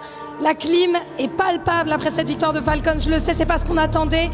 But talking about heated rivalries, I think we have another one. We absolutely do. Can you believe after everything you've already seen here today, we are closing out with a rematch from the Champs Grand Final in Vegas, where we saw Optic going for the three-peat, but FaZe took everything from them. Everything but one thing. This trophy hasn't been touched yet this year by FaZe, but you know, it could already slip into the fingers of Optic as they could be out of the competition by tonight, man. All I know is from everything we've seen tonight, expect the unexpected. Exactly. Ladies and gentlemen, mesdames et messieurs, c'est l'heure d'attacher vos ceintures.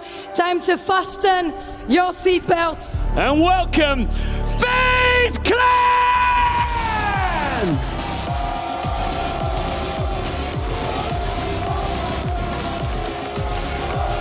Just weeks ago, Optic were chasing history, 3 straight world titles. FaZe killed that dream. 5 maps to 2, world champions, Simp the MVP. And if that wasn't painful enough, tonight they get the chance to take another piece of iconic silverware from the green wall. But this isn't Champs anymore. Optic Gaming! This is Optic's crown. They won the Esports World Cup last year, and they came to Paris to defend it. And after 100 Thieves knocked them down, Project Notorious found out exactly what happens when you put the green walls back against it. 3-0, message received, they are ready. You could not script this, could you? Look at the state of this. 2 absolute beasts on the stage. Somebody is about to take an L. Here in Paris, we always save the best till last.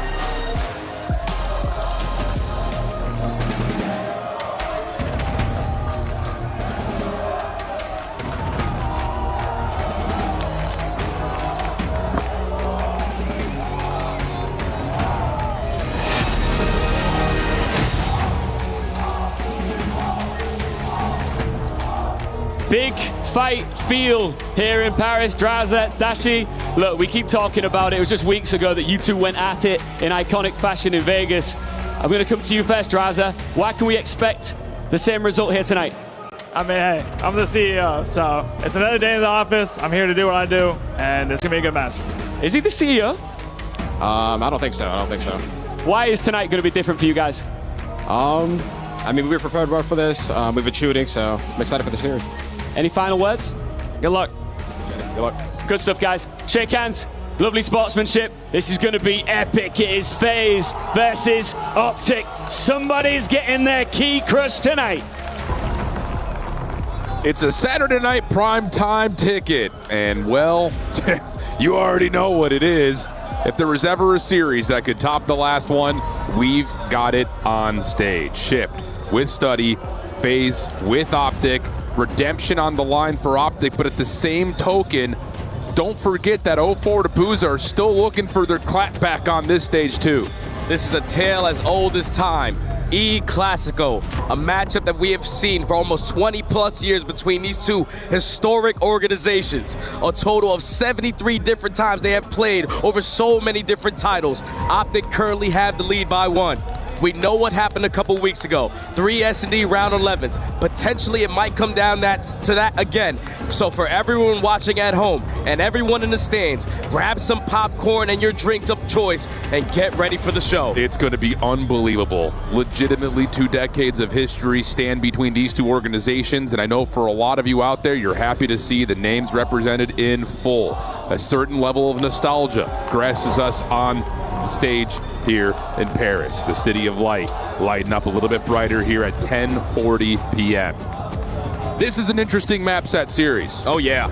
It's a lot of runbacks that are in the mix from the grand finals. The Raid Search comes back, the Scar Overload comes back, the Hacienda Search comes back, and we kick it off with a Scar Hardpoint that existed both in the upper final as well as the grand final. How do you evaluate this map set, Jay? Oh, well, the map set is heavily in favor of FaZe because you have 3 of the maps or 4 of the maps that you beat them in that grand finals not too long ago. But the other 3 are something that's going to be that you have to prepare for, the unexpected. The Frequency Hardpoint. Optic put it as that map number 4 because Colossus is no longer in the building, but you saw when they played it earlier this weekend, if Hook the Nuke just gets 2 more kills, it's probably victorious there. But the fact that they are forced to be Team B in this scenario, they don't get their bread and butter overload in Den. You give that pick now to FaZe to make both decisions, so you gotta play Scar and you gotta unfortunately play Gridlock, so hopefully Optic haven't put in that work. I hear that.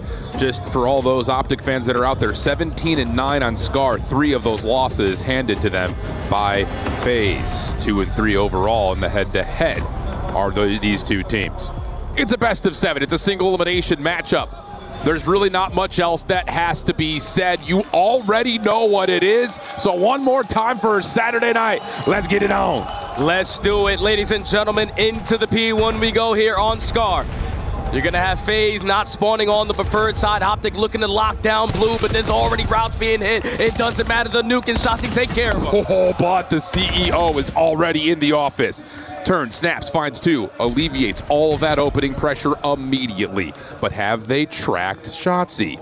Oh, they're looking, but you wouldn't necessarily anticipate this style of a route. Takes a shot, though. Red dot's going to echo across the radar as Optic are still trying to search for a way to get back into the middle of the map. And even though Shotzi does flip the spawns around, it's all about clearing out mid-map, and Hook will handle it. Yeah, Shotzi's just so annoying. Drazo was wasting about 20 seconds trying to locate where he was, and that's just the plays that Shotzi is capable of doing.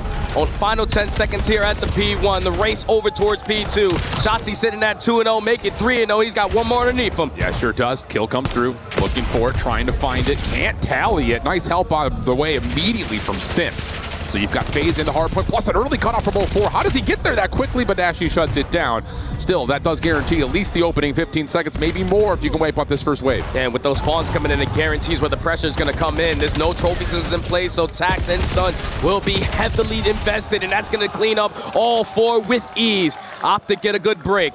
35 seconds. Now FaZe looking to rally up back over through Green's side, but they're also trying to apply pressure through Delhi. Simp will win one over the middle of the map. That will put some consideration towards the flank, but Dash has got his eyes thoroughly focused on the front. Simp shuts that down though as well. Shotzi on the last one left. Help is on the way rapidly as Shotzi finds one over the top. Hook looking for more, but does not find it, doesn't need it. Mercules has already tallied the kill, and now Optic are looking for rotation. They know Draws is playing somewhere at mid. Hook will find him. Oh, careful. Finally, the shots come through, and Optic will have numbers for Roto. Yeah, Dash is able to clean up the double, even with Mercules getting the team kill. So now there's only one player off the rotation. It's going to be 04, Mr. Twin. He's able to find the first gunfight. He's able to control the spawns as well for his teammates over towards Blue. But look at what Shotzi is doing. He needs his team to cause a distraction because he's going to spawn them all the way out. Just holding there well and trying to find some sort of a block.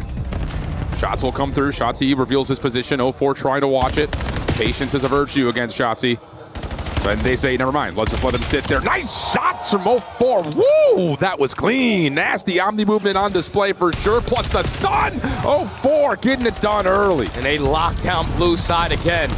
It's like Shotzzy wants to do these plays, but they are allowing him to try to get away with that space and said, screw you, we're going to take all our guns to the opposite side. So FaZe are going to be able to take the lead. Only 15 seconds remaining here at the P3, and Optic have to get out of green. 04 shut down on the cut. Now all of a sudden a little bit of pressure put on towards this rotation. A couple of spawns are in though for FaZe Clan as we head to a Fly Saudi check-in with the comms for FaZe Clan. Pick up. I'm on it. I have to get them. Get I'm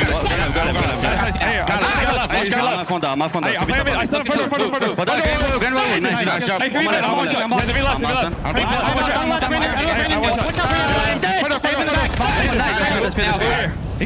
Yeah, that's fine. I'm off on those. I'm blocking from time. I'm blocking from time. In the back. I'm watching. Last kid mid. White wall. I don't see him. He's on white wall. In the back. Yeah, two phone door, okay? Further. Nice job. Upstairs. One's 180. One downstairs. He's staying out. I don't see him. Brendan, you're missing Tyler. Chodi, sheet, back in. Watch out. Still 18. Yeah, that's fine. I saw no left. They're going around. They're all around. Pick up, Brennan. I don't see him. I don't see me. Hit twice. I might watch out. Make sure you block. I'm blocking. I stand you. Go top mid. All mid spawns. Yeah, I might be cut on. Turn. They ran back. Get off green. One D18. One green, one big cut. Nice job. I think Mac is green. Two times. Hit one. Tons of energy and the CEO is shooting, but Optic cutting back into this lead. Now an opportunity to take their own as we do a comms check with Optic Gaming. Shot. Chop.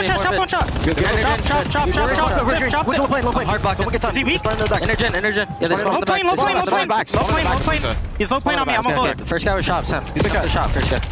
One shot at all. One guy's on the right. I spawned in the back, boys. They're getting weird spots. On the right, Ross, shut on. I got naded. That guy was off the Buza. First on the right. He's on your right, deep right, tank, at the tank of 4. Yeah, we gotta kill this guy. I'm Look at that. Look at that. He cut. Spawn green. 4. We're 7-4. Yeah. No, Intergen, Someone get to right.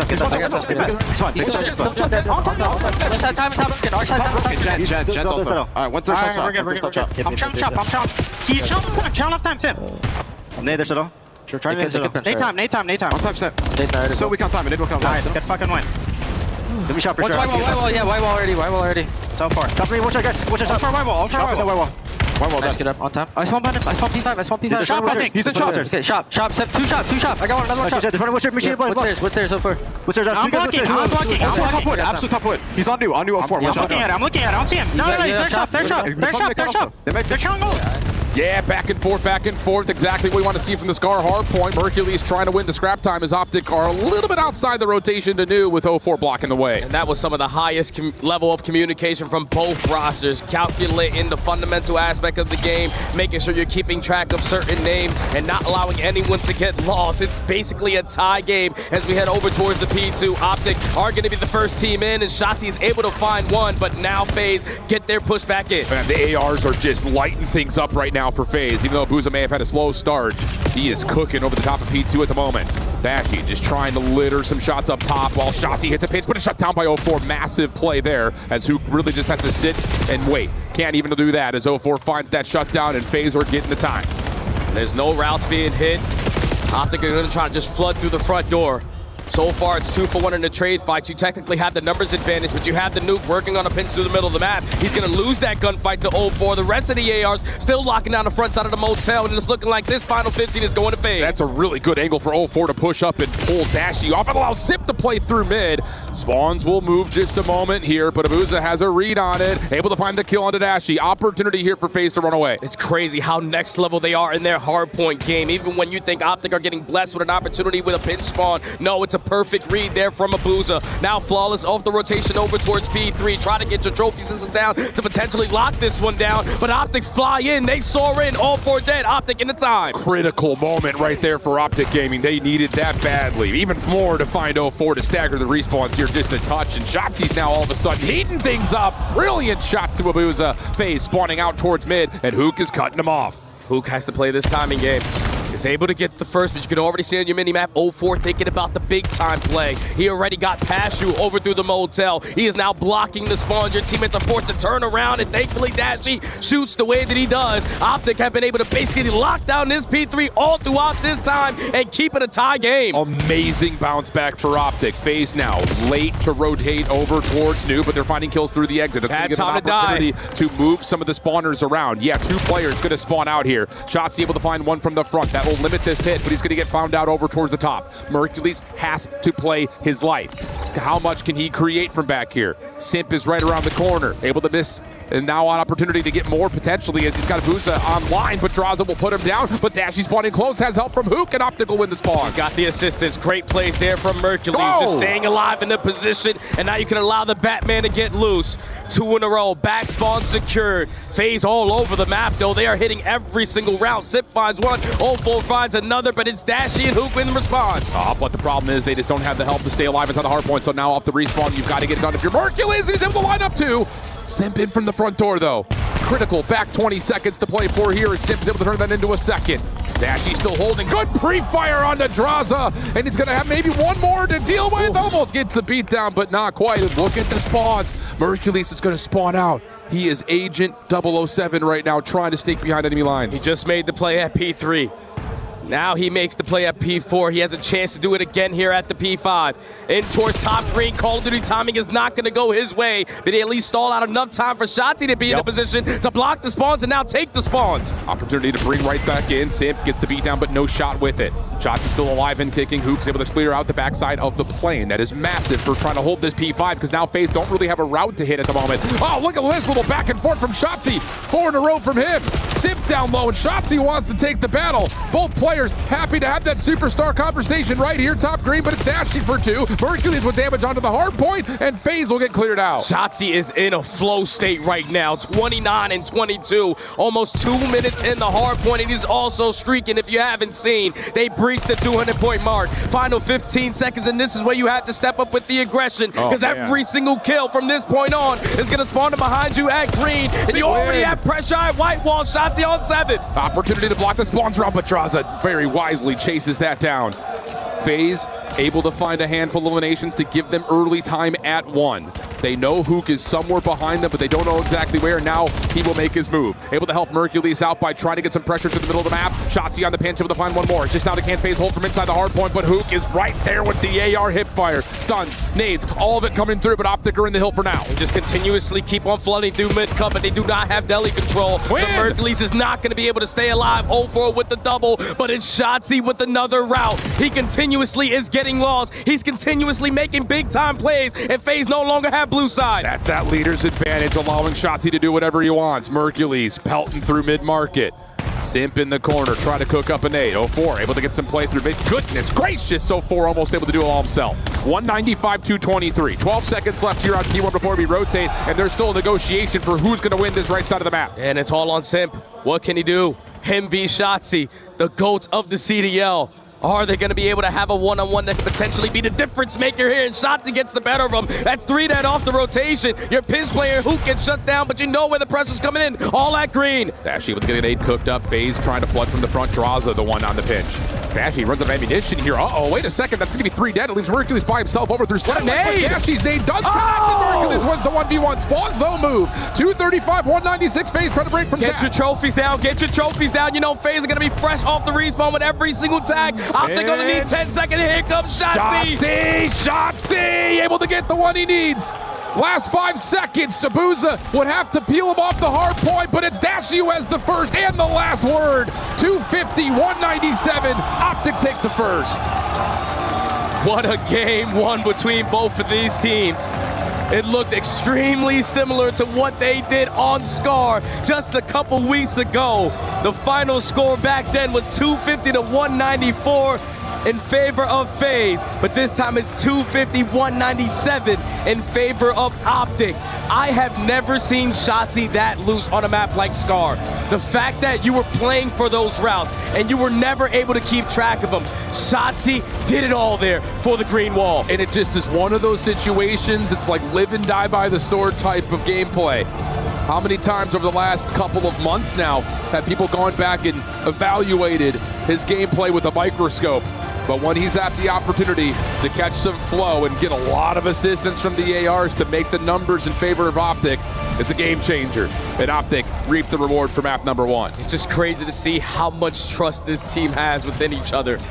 Shotzzy is putting his team in disadvantages, but the fact that they are bailing themselves out with kills and he's influencing spawns a certain way, he's always thinking about the next play.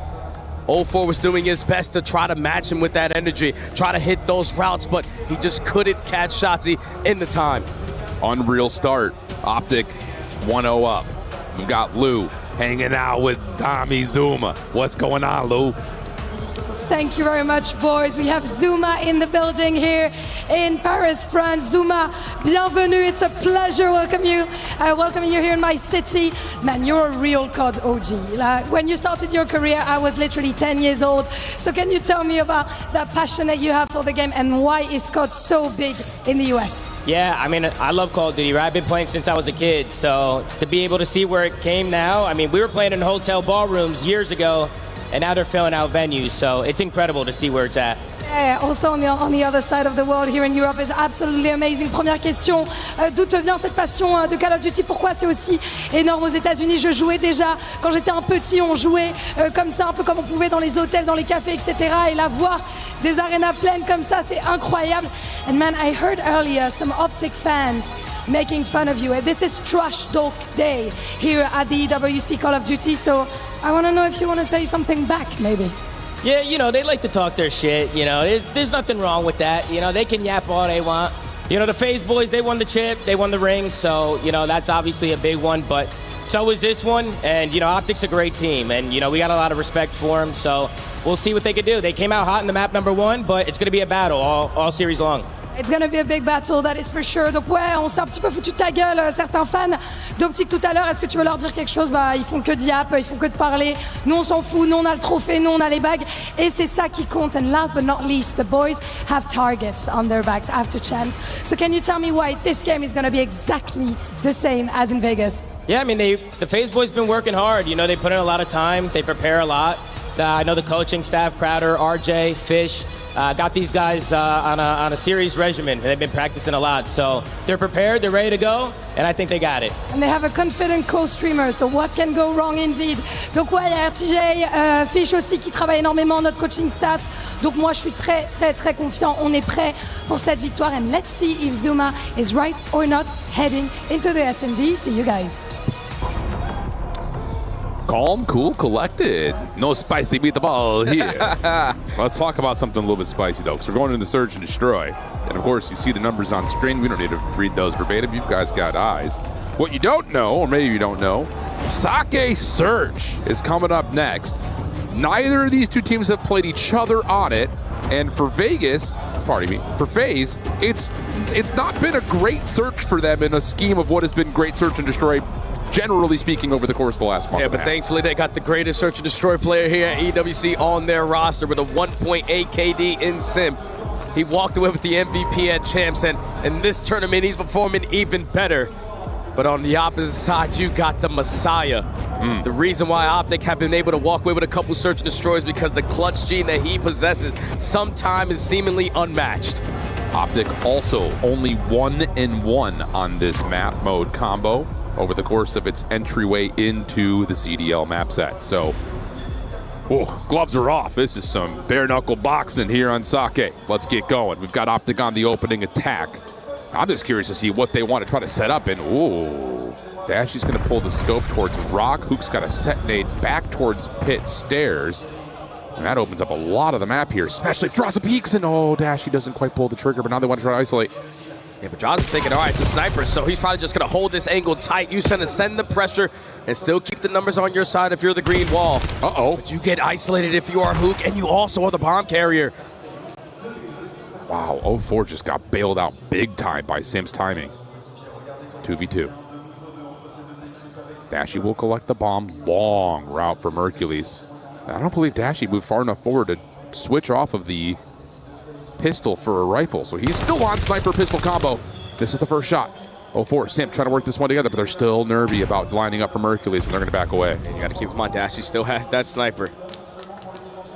He hit some unbelievable shots at certain points. Only 30 seconds remaining on the round, and Dashy now found himself an NPC 1v2 for 0-4. 0-4's going to back away. He's going to guess for B. He will be wrong. But the timing of how this plant happens, he may be able to catch. Optic slacking. I think he's on Mercules in the jump. There's the first one for free. They able to get over to the second one, but Mercules locks down the shots. Opening round goes to Optic. You can always count on Merc to be in a position to play that trade. Round starts off with a fantastic nade over the top from the nuke. To get that first blood, you gather the info to isolate onto Drazo Leaf. Find a trade on that side of the map. Beautiful Kobe over the top. I thought once Hook put that bomb in such a bad position, it was going to be an extremely difficult round there for Optic, but Dashy finds himself a weapon, puts it in a 1v2, and 0-4 almost got the timing to go his way. Optic start the game off right. FaZe's turn. Nades to get us kicked off. Doesn't look like it deters Optic from slowing down all that much on this little play through A and into the pitch. Shotzzy just slides out. Crazy behavior, but it sets up Hook for the double. That was bold. Didn't look like they were really set up to hit that together, but it works out nicely, and Optic will have the numbers. Yeah, if Shotzzy's going to make plays like that, just have someone follow him up. The nuke finds a double, so numbers again in favor of Optic, and look at how fast they are working in sync. They have no info that that bomb is going to be down, but they said 3v2, let's continue to run together. Yeah, why not? But you've got both ARs up for FaZe, so if they can catch some angles and a little bit of info, maybe a chance. That's a free first. Shots from Mapusa, oh my. Nearly gets it to a 1v1. Draza's actually with an NPC here. So he's got to work back to get the bomb under 30 seconds for the 1v2. Yeah, he's running out of time here. Mercules was already able to spot him. Is not going to try to force this gunfight. Those another shoulder is just going to get out of dodge. 20 seconds left. Well, they pass each other. Draza back up the elevator. Still cannot find Mercules. So now it's just down to, do you even have the time to make a play for a plant? There's no time. Oh, he's not going to get there. Round will go to Optic. Cheeky little play there. Just simply put, SMG's running at you. Yeah, they're just not allowing FaZe any time to develop on their play call. When you're the aggressors, when you're going to put FaZe in an uncomfortable position, thankfully you do it as a collective unit. The bait and switch is good out of the old. Zeo duo gives Optic the early numbers, and this is why you run around with your numbers. Dashy is there for the trade, and then Draza just simply runs out of time. Putting FaZe in a tough spot early. That seems to be the name of the game. Dashy 4-1 through 2 rounds. Optic back onto the attack. Doesn't look like Bruce will have the scope this time around. Another one? It's another nade. This time it's over to A, though. Hook's got one cooked up for the side door. But Optic will have their numbers, and they're going to keep them. Oh, Dashy's just going to take the one-on-one there versus Sim. Now in a 4v2, info already gained onto Draza. Yeah. You should just not give them a chance. Spot them again before you make the objective play. Oh, but he may have caught timing on a 1. Shotzzy. No way! He's out of there. Not fully. No trade comes back over to help. Abuz almost gets another, but Mercules is right there to follow up. It's just down to Draza. This would be an ace and a 1v3. 2 more to grab. Shots are nearly there, but not quite. Optic cruising through 2. 3 straight first blood, 3 straight rounds here for Optic. Maybe put on flak if you are FaZe. For real. Because they did their homework. They understand what you like to do, what your setups are like on your defensive side. And this is a different angle. This is team nades over the top at that A-bomb. 0-4 gets taken down, and as soon as that first blood goes down in the first 10 seconds, it forces the 3 remaining players to try to make up for it very quickly. Optic are just not giving you a chance, staying flawless here in this S&D. Okay. Fades are out. Dashy sniping backside staircase. Hold on a second. Does FaZe try to collapse on this? Do they know how many Optic players are here? Look at Shotzzy. Bounce off the nade from Simp. Quick route, like you mentioned, from number 6 in red. That's Shotzzy from behind, but the smoke is causing this to be an absolute mess. Finally, Mercury's able to find Draza, but Shotzzy responds with one onto Shotzzy and will stabilize 3v3. Minute left to go on the round. First time FaZe have gotten the first blood. A lot of time to work with. Optic are going to be playing for this retake over at Bar, but FaZe are going to come in on this bomb play. Yeah, they sure are. Here comes the first slide. Simp able to get the opener. Immediately traded by Mercury, so they catch 4 off the bomb plant. Yes, they do. Pistol for Dashy. But now to the 1v1. Abuza going to give a little bit of space to Merc. Sees the shoulders, sees the knees. What a peek! He has an angle at that? Oh! Just something about that clutch gene, man. That's 4 so far on the weekend. Not gonna shy away from the moment. I thought once Simp found that first kill was gonna be GG, but he quickly falls, and the guy who just got the bomb planted can barely put his gun out already. So Abuza think this one potentially is gonna be free, but Mercules really does shoot like that. Optic 4-0. From Abuza's POV, it doesn't even look like Mercules has more than a knee showing. Yeah. Oh, goodness. 5 in a row for Merc. Optic are all over this series right now. Desperately need a response from FaZe. And it needs to be a significant one. Dashy keeps the scope out for now, over towards A Street, looking for some pushes, but no one home. But they did use Tax again. And something was able to connect, but they don't read the pressure through top window. So Simp finds the first blood. Shotzzy on the pinch trying to make up for it, but he's going to have to back down. Thankfully, Mercules wins his one-on-one 3v3. Yeah, that's just one of those moments where you think FaZe are just going to kind of get together and just guard the bar, but instead, 04 thinks he's got timing to push through, and he gets caught. And now Mercules is going to catch another one out in no man's land, but Draza wins the gunfight. Huge shutdown there, 2v3. And I think Shotzzy was able to spot out Simp. But Hook on the other side was able to locate Draza. He's thinking it's a 1v1 gunfight. No, the teammates are there to assist them. And finally, FaZe are able to get one on the board. Okay. Felt like there was nearly a moment of a cataclysmic mistake right there, but making up for it nicely. 04 the only one punished. FaZe on the board, but so much more needs to happen here. And there's still this interesting kind of dynamic of, is Dashy sniping, is he not? Like, it's just changing how FaZe have to approach, I think, especially when they're on the defense. And just the way that Optic are playing right now, you're thinking that you could potentially catch one of these guys by themselves, but when you're trying to press your advantage, no, someone is keeping them safe. 04 working that pinch, even though he does get picked. Mercules was in the right spot, so Optic's game plan right now, in search or destroy, is on point. And on the defensive side, they switched up the tempo. Oh, but look at this. Yeah. Quick hit around the back. Uza will find one before being shut down. Dashing in some trouble here, but the quick hit from FaZe is still being matched. Pinstripe goes to kill feed 2v2. Hook wants blood. He's going to find timing, but 04 cuts it off, leaving Merc for the 1v2. And he's guessed this correctly. Just comes down to, does he get an angle? First shots are into both. Just can't find the first kill. He also has a stun and a nade. And the time working on his side. 04 is able to throw a couple shoulders, keep gaining that info, and that's only going to allow Draza to take more space up through the middle of the map. But Mercules is just going to wait. Now he takes his moment, seeing if he can catch 04 still throwing those shoulders. And that game of cat and mouse is getting boring. So Mercules will rotate over. 04 with the plant. Work from top window. Oh, nice angle from Draza, pushes him off. Reset again, 40 seconds. Yeah, you know it's going to be a double stack in towards the warehouse, especially with that plant position. So he's trying to bank on that nade to see if he can connect onto anyone, but it's the same exact setup it was before the bomb was planted. Yeah, he's just going to have to peel 04. Draza's just going to peek over through arches when he needs to. This should be unbreakable. And it is. Well played by FaZe. Too clean. Way too clean there in that scenario. Optic go back to that previous defensive round where it's the Nuke and Shotzzy trying to work through bottom pit. You get a trade on that side of the map, but you don't have any map control over towards that A site. So by the time Dashy rats back, he falls. Mercules gets one. And I thought the Nuke thought that he had a timing there, but 04 is never going to leave his teammate out to dry. 2 rounds in a row for FaZe. Yep. Can they stop Dashy from having some manipulation of the map here by way of this scope that he's been fiddling with every so often? M15 this round. Aggression from Optic trying to fight for Pit. Draza, nades in hand. Shotzzy gets what he wants though. Boost is sniping. This is a little bit of a monkey wrench. Puts it away. 0-4. Whoa, a little peek.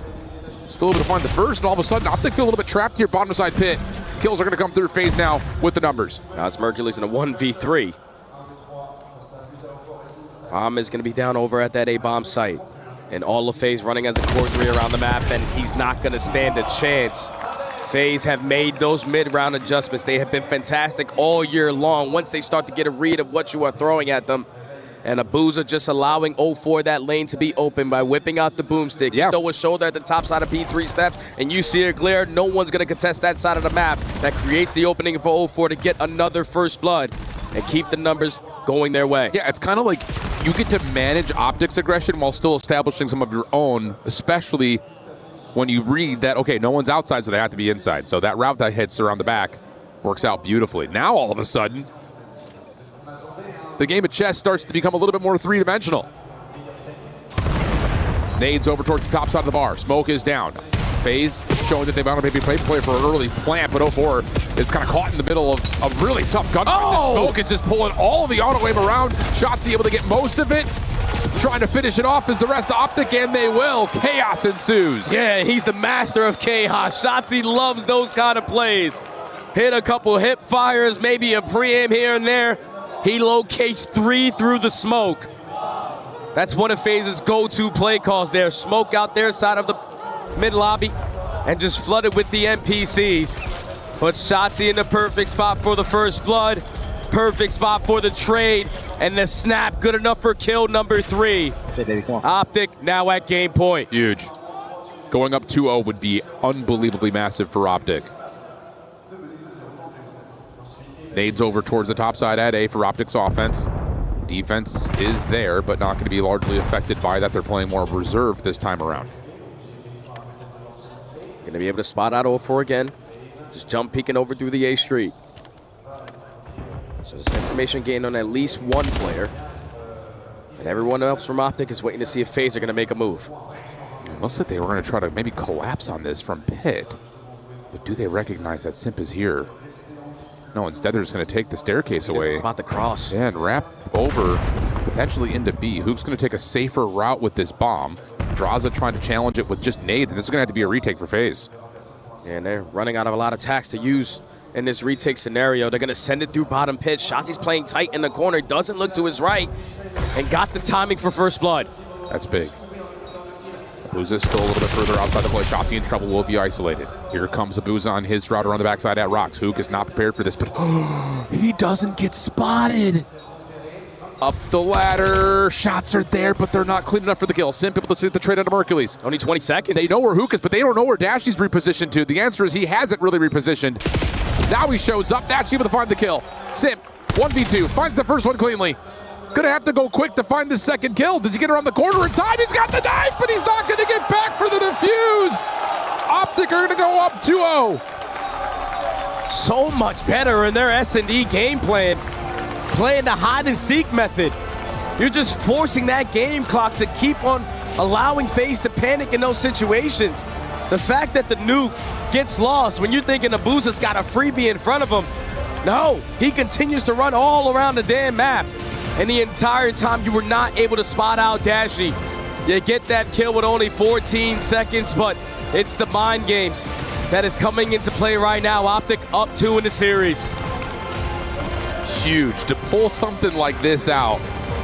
A Sake search after all the experience that these two teams have had with one another. I think it'd be easy to go back and say, we fixed our mistakes. We're gonna run you back on the same maps.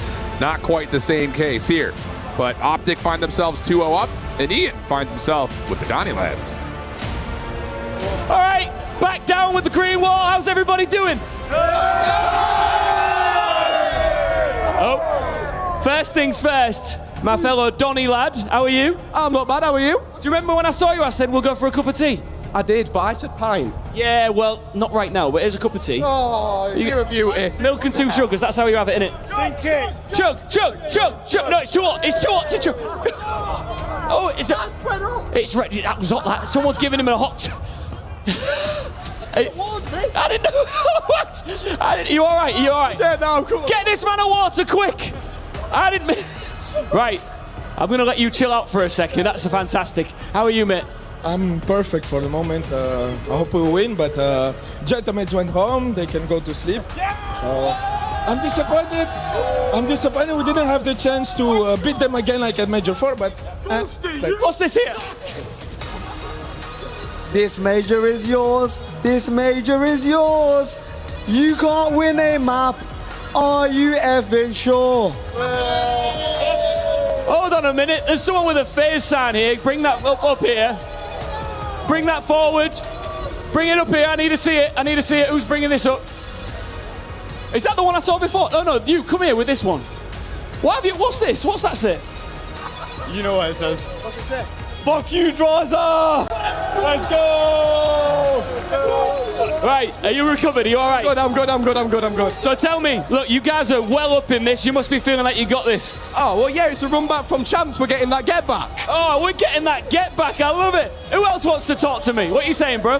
Mate, EWC, the boys come together, we make it work. We just know how it rolls. Yeah. You're up top. Clean sweep, baby. It's just fucking ours. He was practically licking the mic there. I still can't believe you spewed hot tea on the floor. That's crazy. I can't believe you give me a red hot tea. Somebody gave me the red hot tea. I'm out to get him. I'm out to get him. Any final words from anybody here who's got... You, sir, come on forward, come on. You with the mighty beard. What's your name? Anton. How are you doing? Yeah, I'm great. And you? Where are you from? Germany. Nice. So you're feeling good about Optic? Yes, very good. You gonna win it? Yes. All right, the players are on stage. This is your last chance to go a bit crazy. Are we ready? 3, 2, 1, make some noise!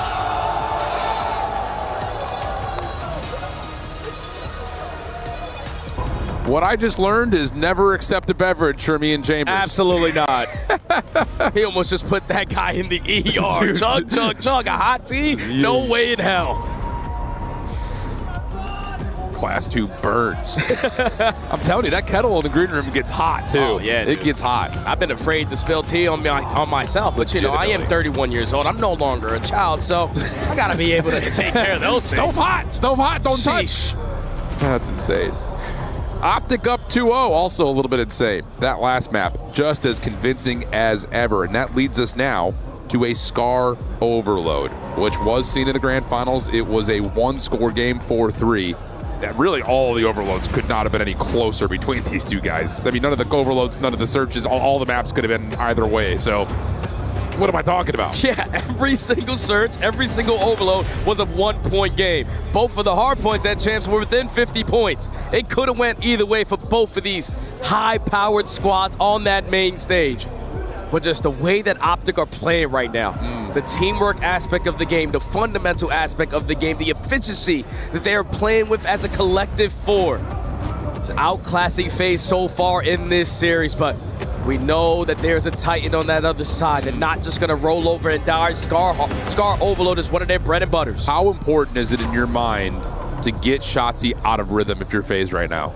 Massively important, because you saw how free he was in that hard point to just hit route after route after route. You had 0-4 and also sometimes Draza trying to sniff out what this guy was doing, but he was hitting rotations with 30 seconds still remaining at that old time. You can't read that, but Overload is going to be a little bit more easy to understand what he's doing. That's totally fair. And it's just like, I think especially when you look back at some of the other grand finals that Optic have not been able to secure, talking about the first 3 majors in particular. I know there's a lot of talk about the Scar Overload that went awry in the middle of the season. And it just felt like a lot of the conversation was trying to inspect Shotzi's decision making. Yeah. Here's the thing. When all the other 3 guys are shooting shots and getting kills, there is no other decision for Shotzi besides to run long routes. So it becomes very easy in that way in terms of the decision and potentially the manipulation that comes out.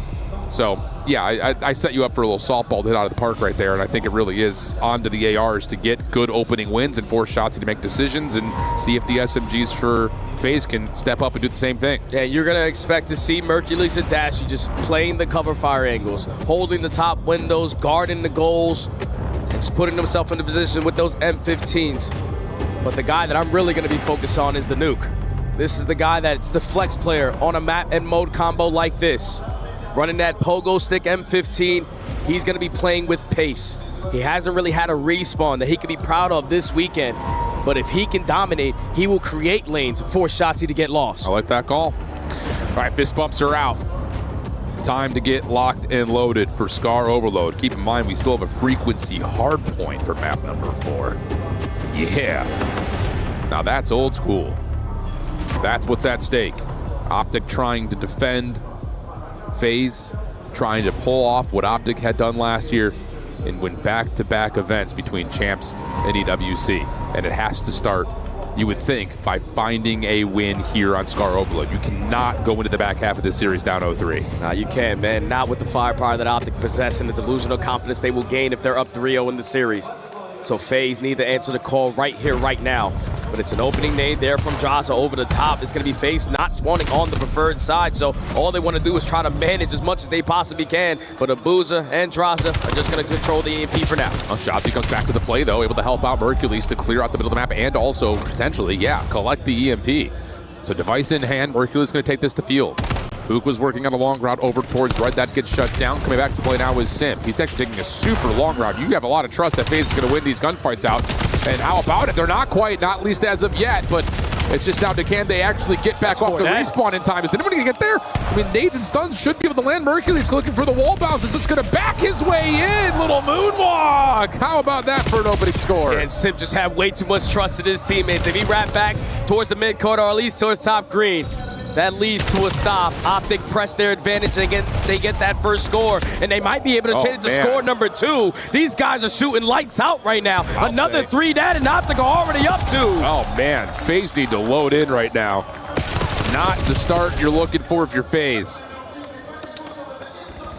Here comes the play forward now, though, as the AR's able to find a couple of kills. Long-range shots from Sip not going to land. Optic respond. 3 dead once again. Draza held that mid-map. Look at Shotzzy. He's just going to take the space. Why not? He's thinking that he potentially going to spawn him over towards Boat, but FaZe is going to be bombarding this blue area. Shotzi's playing all of this timings. Finds a kill onto 0-4. Knows that teammate in Dash is going to take care of Simp. He's going to get the last guy. That's going to be all 4 dead, and Optic are trying to juke him. I don't know if they recognize, though, that all of FaZe had spawned up over towards B, but it doesn't make a difference. Dash is going to bounce it back no over way. A. This is so good from Optic. And at the same rate, it's also just not at all what we saw at Champs from FaZe. There's just no breathing room for them to do anything. SMGs are continuously getting lost. When you're coming off the respawn, we're not winning these key gunfights. Dashy lines up another double. That's going to be all 4 dead again. And there's still 3 minutes in this half. Optic have a chance to end it early. Oh, my God. Oh, my goodness. The juke moves. Going back over to B. Hello? Is this thing on? 4-0 in 2 minutes? I don't know if anything's on the side of FaZe's main stage. Optic are doing whatever the hell they want. The fact that FaZe are not taking a deep breath off of the respawn, resetting as a collective 4 and pushing out something, we keep on going 1 by 1. 0-4 was only able to get 1 kill that entire first half. Extremely uncomfortable. And the green wall ain't messing around today. Oh, man. 1 and 9 from 0-4. Jesus Cristo. I know it. Meanwhile, Shotzi's 10 and 4. Oh, and it just gets that much worse off the get-go here. Shotzi looking for more. Yep, why not? This does not feel fair right now. This does not feel fair. It's not going to matter much in terms of the EMP as of now, but it's just one of those head game things of like, we can't kill Shotzzy. Seems like they can't kill anything. Facts. Another 2 dead in the feed. Abuza quickly gonna fall. That's already 3 dead in the feed. That's gonna be all 4. Someone retrieve the EMP because Shotzi's working on the pinch. You're gonna approach it over towards B. Heads on a swivel if you are FaZe. You take care of Shotzi, but here comes the pressure through the front. Hooks able to find one. Dashy helping out. Good damage coming through. A couple of FaZe members able to still survive. He's got an NPC in his back pocket. Hold on, he can still do this himself. Oh my God! Able to get the win, but there's just too much space here. Defense will be able to spawn back up, but can they get back into the play fully? It's just the booze up top. He's pushed off by Mercules. That's giving an opportunity to scrap this if you're Hook, and he's able to score. Apparently, late night sessions in the PPAs and just going through ranked in Europe is the way to get good at COD. Shotzi was doing whatever he wanted last night in ranked, and now he's doing whatever he wants on the main stage. Optic up 5. Every single kill is going their way. Mercules on 4 in a row. EMP reset over towards playing and dashing in a position to try to slow them down. But finally a sequence that FaZe can do something. I don't know. Shotzi is in the back line again. Maybe a chance here to get something going if you're FaZe, but the kills just aren't there. God. Yeah, we gotta listen in. Let's see if Optic Gaming is common like we think they are. Top lane. Our side, Sam. One more up on the right. One to right, our side, our white wall. Yeah, he's somewhere on it. Top Birkin, top Birkin. What's it? Top to our shop. Okay, get mid, boys, get mid. I chopped mid. Drop the top.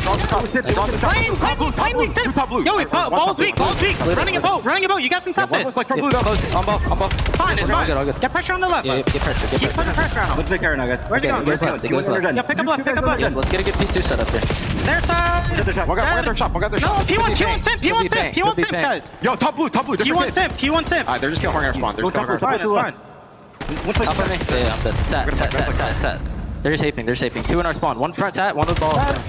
Oh, guys, watch out! They're gonna get it. It goes mid. Everyone's playing. Get in a good spot. One top blue. Get up there. Top blue. Yo, he knows you there. White wall. Play mate. One's our back right. Let him grab it. I'm trying to. Well, don't let your foot off the gas right now if you're Optic. FaZe is not going to just roll over and die, and they've gotten 2 great scores. Still 3 more to go, though. Yeah, you need to make sure you bring your slaying presence, but also continue up with your aggression. So in this second half, FaZe have stepped it up to a different level. Still have 2 minutes to make something out of nothing. Down by 3 scores, reset dead center of the map, but finally Optic clear out their spawn, and they have mid-map in their favor. Yeah, Hook just taking the air up top towards red. Nice damage from Dashy. Fight echoing over towards the backside at field. Nice shots from Dashy. This might be a cap. Yeah, very well may be. There's no one in position. That battle from Draza was over towards the middle of the map. He's able to find the EMP carrier. Dashy gonna grab it. Nades are coming through, but they cannot stop Bruce. 6-2. That's gonna be likely nail the coffin on this map 3. Yeah, Dashy picks up a Hellstorm, so just in case you have another sequence of events, if they get immediate 2 captures, let's just call it before they even get the first. The nuke should be able to win this gunfight to slow them down. Now this Hellstorm is only going to push FaZe back. Fireworks all over Scar. What is happening? This is another score. Yeah.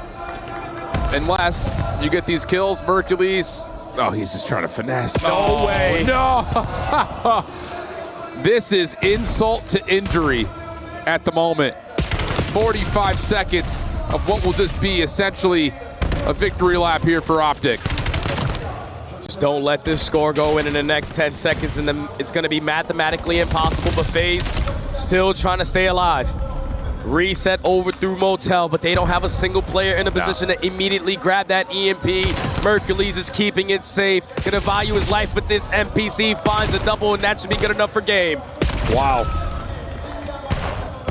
I don't even have the words, Jay. Me either, brother. We were looking at the results, obviously, thinking that based on the winners final from Champs, the grand final, of course, from Champs, this was going to be another one in a long string of gauntlet matchups between these 2 teams. And right now, Optic have pulled out Daddy's belt. Yeah, straight belt to ass so far in this series, brother. The green wall ain't messing around. What happened 3 weeks ago is not going to happen here at EWC. Your EWC 2024 champions on the brink of elimination in a top 8 finish. Optic just need to get 1 more. I'm stunned. Absolutely stunned. Well, some sort of a regain needs to come through here for FaZe, because I'm trying to find like a level of copium here. Just some sort of a story. And the only one that comes to mind is, was this really what was underneath the top layer of skin for Optic? Because it sure felt like that as we got through Major 4. Sure felt like that in the opening portions of the Grand Championship playoff. But then all of a sudden, it looked like the mistakes were going to compound and things were starting to spiral, especially after how the Search and Destroys went in the Grands. But Optic looked like they're in that Major 4 form all over again. It looks even better than that Major 4 I hear form, you. brother. Everything that they're doing is in sync. Sometimes it comes down to individuals just simply winning a one-on-one gunfight, but when you are winning that one-on-one gunfight and where you are winning that one-on-one gunfight is all around that team play that you already tried to make the play call with. Optic have won 3 straight maps. Frequency, hardpoint. We're gonna see it again. It's been quite some time. This is a Black Ops 4 classic. And Optic looking to end this out, potentially in 4. Yeah, they've got experience on it. They played this map versus Thieves, lost it 227 to 250. With the nuke going 11 and 30. Exactly, I was about to say, the Hook just was not able to get himself into the flow state of frequency. To be fair, Hydra was also doing his thing. So that doesn't help. So was Sim. As he was trying to get his old school United sleeve back on. See if he can manifest that here. Because boy, do they need it. Can't count these guys out though. They are world champions for a reason, but they have never been in a position like this. Backs against the wall. It needs to be 4 straight maps if you even want to think about moving on to Championship Sunday. And not a single smile on the side of the green wall. Everyone is absolutely locked in. Yep. Apparently all you need to do is go load up to the EU ranked servers. And have them make Twitter clips about you. Yeah. Unbelievable. I mean, I was watching for a while last night. He was just jamming out to Drake and vibing. Asking people to dodge when they got into maps that weren't in the pool. Just doing whatever he wanted. FaZe look flat. That's about all we can say. So can there be a spark here on Frequency? This is a map that can generate a ton of momentum. Obviously, it plays very different in this title than it did in Black Ops 4, but it still brings you that extra juice, and FaZe need it desperately. And usually the spark starter for this FaZe lineup has been Twin, 0-4. He's usually due for one hell of a map, and this is a map that heavily is going to play into his play style, and your tournament lives are on the line, so you got to do something. Okay. Feels like a make something out of nothing type situation right now, though, for FaZe. Semtex is out into the corners. Everyone respecting that. And Bruce able to find one through the middle of the map. Abuza, Dashy, after finding the initial kill, is going to be able to... What? How did he just do that? I thought he was off the map. Pirouetting. There's a new Black Swan out here, and it's Mercules for 3. Holy cow. He learned from the first time he played Frequency. Finds 3 to lead to Optic getting at least 17 seconds, but FaZe on a quick re-break and a quick flip of the spawns as well. So if you are Optic, you gotta work your way back through road. Stuns and nades can still be impactful. You're gonna have Sick wait for the opening kill, but it's 0-4 now, trying to trade out the rest. Only able to take down 1. Draws is still here trying to fight, but at least if you are FaZe, you have the right side of the map that you want for P2. Burn out. Good finish right there. That will establish the spawns. 7-point game. FaZe will get their setup. Abuza anchoring in the back. Opening shots onto Sympto. It's not what you want. That's a free point of ingress. 0-4 has to come back over to the play, and as he does, he's able to find a couple of key kills. But around the back, Hardpoint's going to be starting to influence by none other than Shotzzy. 2 kills for him. 0-4 trying to find the 1v2 and is able to stabilize the hardpoint and the spawns at the same time. Now he's just going to keep his space, create that extra layer through the front. Don't allow Optic to hit any extra long routes.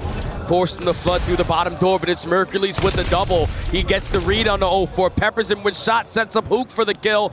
And now you got FaZe trapped towards the back. This has been incredible for Optic from the front. They've really only lost about 10 seconds worth of time at most. Follow up, FaZe gonna get a couple of stuns in. They will finally clean out Orange, and there'll be an opportunity for FaZe to get out of spawn. And this is where Shotzi's got to play his life. All of his teammates spawning at old FaZe with the aggression. Understand where the pressure's now going to come in, but we have to locate the last guy, and now you're all clear on this side of the map.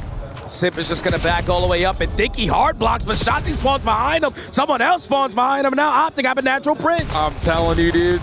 That's the one thing about this map we sometimes forget when there's not 5 players on it. There's a lot of space back there.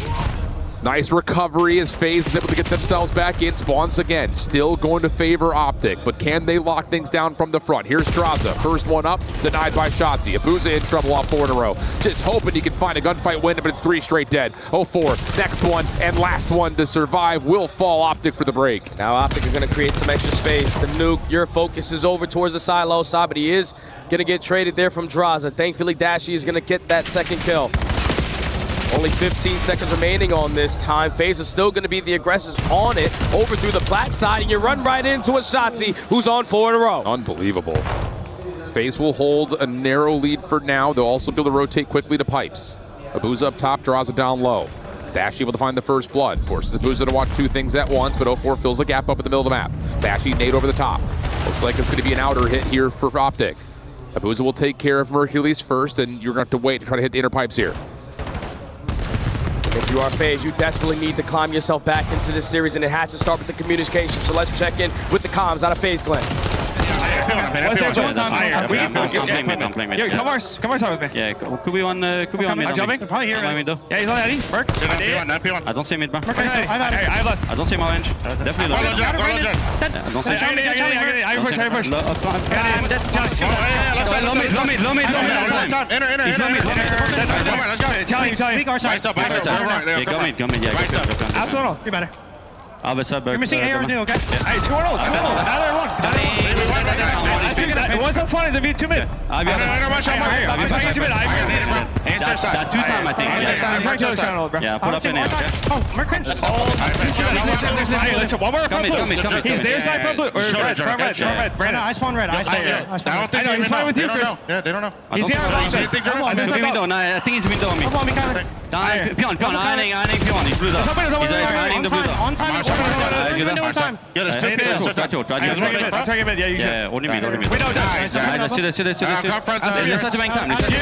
You close up really big. I'm naded. I'm there. Still feels just about as flat and as scattered as it looks. Not great news right now for FaZe, down big. Yeah, it's just devastating when we jump into that listening.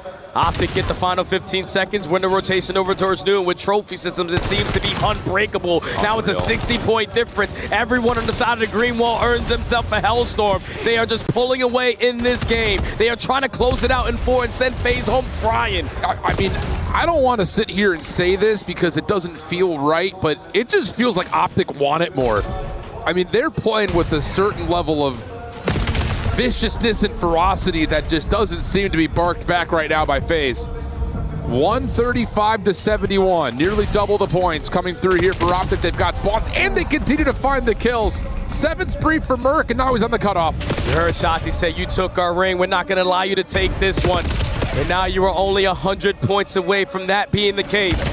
Dashy trying to lock it down, M15. Great shots now to the pistol, able to find a double. 0-4, last one standing, that's gonna be all 4 dead. And this is where Optic start to step up that pressure, because every single kill you get from this point on, it's gonna spawn to behind you. Shotzzy already making the route over towards the outer side at ring. Able to get up and stay alive through window. And he's gonna get Mercules to spawn with him. Unbelievable. Yo! I don't want to play Optic on this map right now. FaZe are getting battered. 100+ point game. Shotzzy on another 5 spree. Oh my 6. goodness. If you get 7, I throw the desk out the window. But it's Optic in the time. Growing the lead even more. Up by 100 now. FaZe with those back spawns need to quickly find a break. Need to quickly get themselves in the best setup to get this 40 seconds. But they cannot trade Shotzzy. Another double. And he continues to soak up the time. Unbelievable. Mercules holding him off from the front. FaZe trying to crack their way back in. Shotzzy avoiding the set. Well, not avoiding the set. Next runs right back into it. Mercules, next one up. Not going to happen. 25 seconds of scrap time to fight for. Hoop, the last one, ain't able to find 2. He's going to reset off the reload for the 1v1, but 0-4 finds the win. Optic still have an opportunity to just run through and contest this scrap time. 0-4 needs some help. He's going to get a little bit, and Draza will have the last word for FaZe. 10 seconds remaining here at the P3. The rest of Draza's squad has already hit the rotation over towards bottom pipes. Still a tall ladder to climb for you to get yourself back into this game. And this is one of those hard points that you're bound to see a Hellstorm be invested. Absolutely the case. It's going to be Simp and Draza trying to stay alive over through the bottom side of pipes, and they're both going to fall. Optic are in. They're going to get over the 200-point threshold, and look at the cutoff from Hook, already playing up the middle of the map. They just have everything on lock. They breached the 200-point mark. Long routes being hit from FaZe because they don't want to flood everyone through the front door. Oh, but the man. nuke is going to give the communication. Find the kill onto Simp with all of his teammates falling. And thankfully, you potentially have another Hellstorm to bail you out. But the gunning is unreal. The nuke with 3. Unbelievable shots from Hook on 4. Give him number 5 for the killing spree. Tuck him into bed. It's night time. Mercules with the Hellstorm on the way. Can't win it here, but boy, this is absolutely dominant from Optic. It hasn't even been close. Optic need one break to basically call game right here. What do FaZe have in store? Get your trophies down and hope to God we can win a gunfight. Yeah, for real. Nope, not there. Dashy finds another. Mercules just runs in and takes care of all 4. There's no way. Based on what we're watching here, I could make you believe this was the CDL Grand Final. I couldn't sell you that story right now. The pinch. Mercules on the opposite side, another double. He's the last man standing, him v04. A one-on-one potentially to call game, but who needs a one-on-one? Everybody else is in the party. Unbelievable. FaZe desperate, trying to find their way in to extend this map, but it's not gonna happen. An absolute smackdown here on Saturday night. There is no way in hell anyone in the world had that series going like that. But it just seemed that Optic had an extra oomph in their step when you talked about this matchup. The number 1 seed versus the number 2 seed. A match that you were expected to see in the grand finals here at EWC. You get it for the battle of top 8. Optic clean up house, and there's nothing better. Revenge is like the sweetest joy next to getting, you know what I'm saying now. What a series out of Optic. I am absolutely lost for words. This is a FaZe team that have lost 3 hard points until this series, dating back to Major 4. And they just got absolutely destroyed. I won't say in both of them, but kind of in both of them. They did. They got destroyed in every single map. I have never seen Optic play that high of a level. Everything that they were doing was working. Every gunfight that they were taking was working. Every route that they were working on was working out. That was some perfect Call of Duty on display from start to finish. And unfortunately for FaZe, they're going home. Wow. Watch your favorite watch party at the end to see if they have any better takes than we do, because I don't have a clue. Unbelievable series from Optic. Absolute dominance, all 4 players locked. I mean, it was perfection. Absolute perfection. If Optic play at that level, there's not a team that can beat them. That wasn't even close. We're talking about a map that they barely played for Search and Destroy. They dominated. Overload, you lost for them, you dominated. Yep. The map that just got added, you dominated. Optic, unreal. Unbelievable, but Optic get into the semifinals, and Lou has got the Wonder Child Mercules on the main stage for the post-game reaction. Thank you very much, guys. Can the Messiah for Optic do it all again? They're getting one step closer here in Paris. Mercules, congratulations for that big win. And I know that everyone keeps bragging about your rivalry with FaZe. Do you feel like there's actually one as a player, and how does it feel beating them after champs? Yeah, there's definitely a rivalry. You know, they're a great team. So obviously they beat us at champs, so it definitely feels good to, you know, get our revenge here. And I mean, you deserved it because that was quite with a fashion, we can say 4-0. Donc ouais, première question, t'es content j'imagine de les battre? Franchement ouais, ça faisait mal après ce qui s'était passé au Champions. Je suis extrêmement content d'avoir réussi à les battre. And we know it's been a tough year sometimes with a lot of second places, a lot of heartbreaks and stuff, except a major fall. How did you manage to remain positive, man, to believe every time that you could still keep winning and never give up? Honestly, you know, most of the finals we lost, I would say we lost to ourselves. So that's just what we were telling ourselves, you know. We're way better than them. As long as we don't beat ourselves, we're not going to lose. And I mean, you showed it today quite well. Deuxième question, comment est-ce que vous arrivez à rester positif après ces deuxièmes places toute l'année? Honnêtement, toutes les finales qu'on a perdues, on sait que c'était de notre côté, on sait que c'était de notre faute. Donc voilà, si on joue à notre prime, on peut clairement les battre. And tomorrow you're going to be playing 100 Thieves again. What are you going to have to do differently in order to get a different outcome from yesterday? We're just going to have to close our hard points out this time. Yesterday we lost both, so yeah. Feeling confident about it? Of course. Pretty much, yeah, of course. On va devoir réussir à conclure nos hard points. Hier, on a troll les deux contre 100 Thieves. This time is going to be different. Real quick, it's time for the key crush, and I'm sure that you're going to make a lot of Optic fans happy with that one. You're going to get to crush the key of a legendary org, aka FaZe. How are we feeling about this one? Feeling good. Feeling good like you should, man. I'll let you, the Keymaster, explain you. Mesdames et messieurs, du bruit, s'il vous plaît, pour Mercules qui élimine FaZe. Break by break, step by step, Mercules is smashing the champs key here in Paris. Optic move on to the semi-final.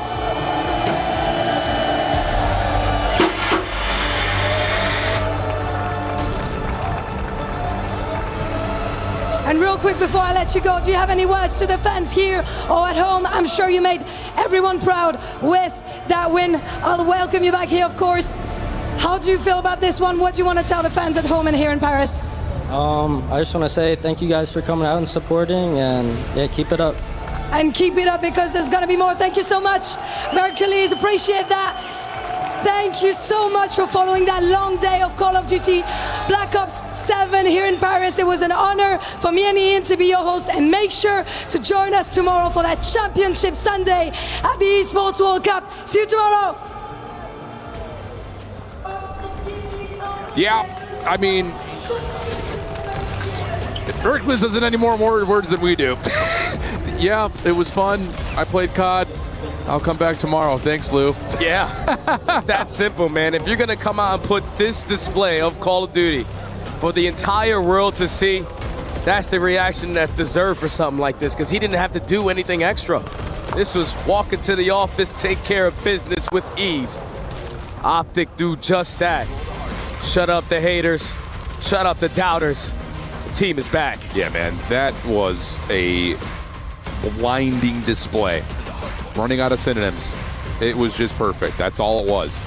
And now Optic have a chance, like you heard from Lou in the question, to get more revenge. They're going to have 100 Thieves tomorrow. And if I'm 100 Thieves, I'm sitting here like, damn. Like, what did they just do to FaZe? Well, I'm thinking if I'm Thieves, these first 4 maps that were just played in that series, I probably don't want to play it against Optic. Oh, it's nuts. Because, dude, I'm telling you, I've been a part of Call of Duty for a long time, but I have never seen that much dominance in one series versus a team who possesses that much dominance on the other side. We take a look at the bracket going into tomorrow. You got the Heretics going up against Falcons. Sheesh. 2 teams who went all the way to a Game 7 and were able to ice up today. But the bottom side, Thieves v Optic. We have seen it so many times throughout this year, and we're going to be blessed to see it one more time. Yeah, it's... I hope it's going to give us the series we all think it would be, but I'm not sleeping on Heretics Falcons, man.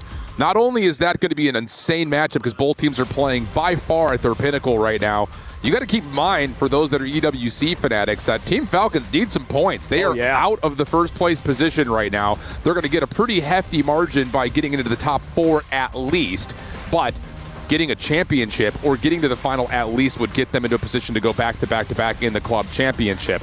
Other things to keep in mind, best of 7s all the way until that grand final, best of 9. But here is a look at that current standings list. This is before Falcons get the points that they earn from this team. Also keep in mind, in 10th, if Thieves were to find a way to win this thing, it would boost them to 2,300 points, and they would be dealing with some serious club championship points and cash from there on out. One more day of Black Ops 7, and then we can all keep our eyes open for what comes next. But until we do, I need all of you to be right back here, same time, same place, tomorrow for one day in Paris. Should be a story. We'll see you there. Bye-bye. Mate, EWC, the boys come together, we make it work.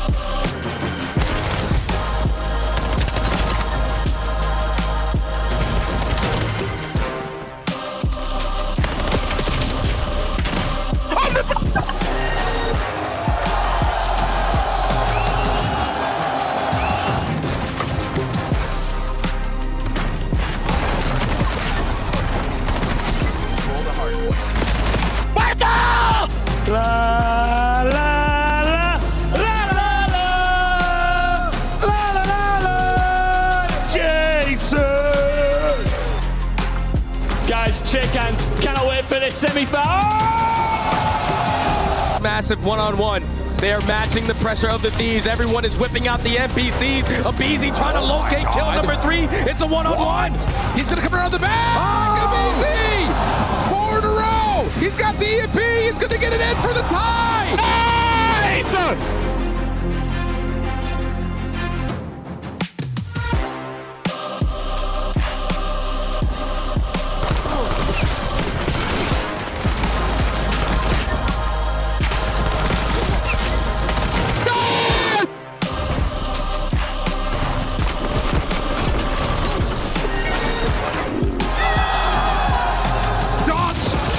Goes up!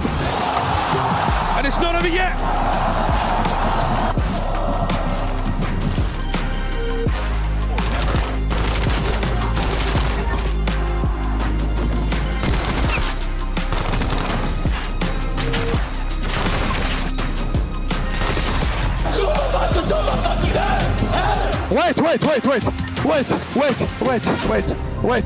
Wait.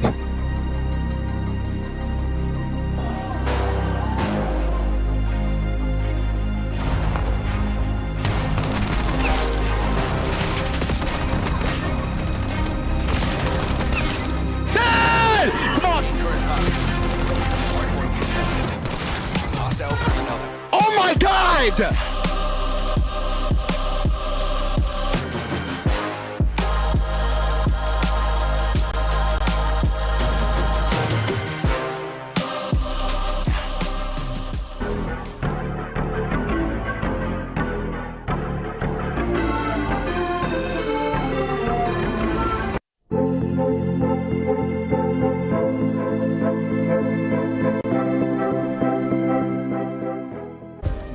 Play is in our DNA. Whenever we let it out, it becomes our superpower. Now imagine an entire city being built to supercharge it.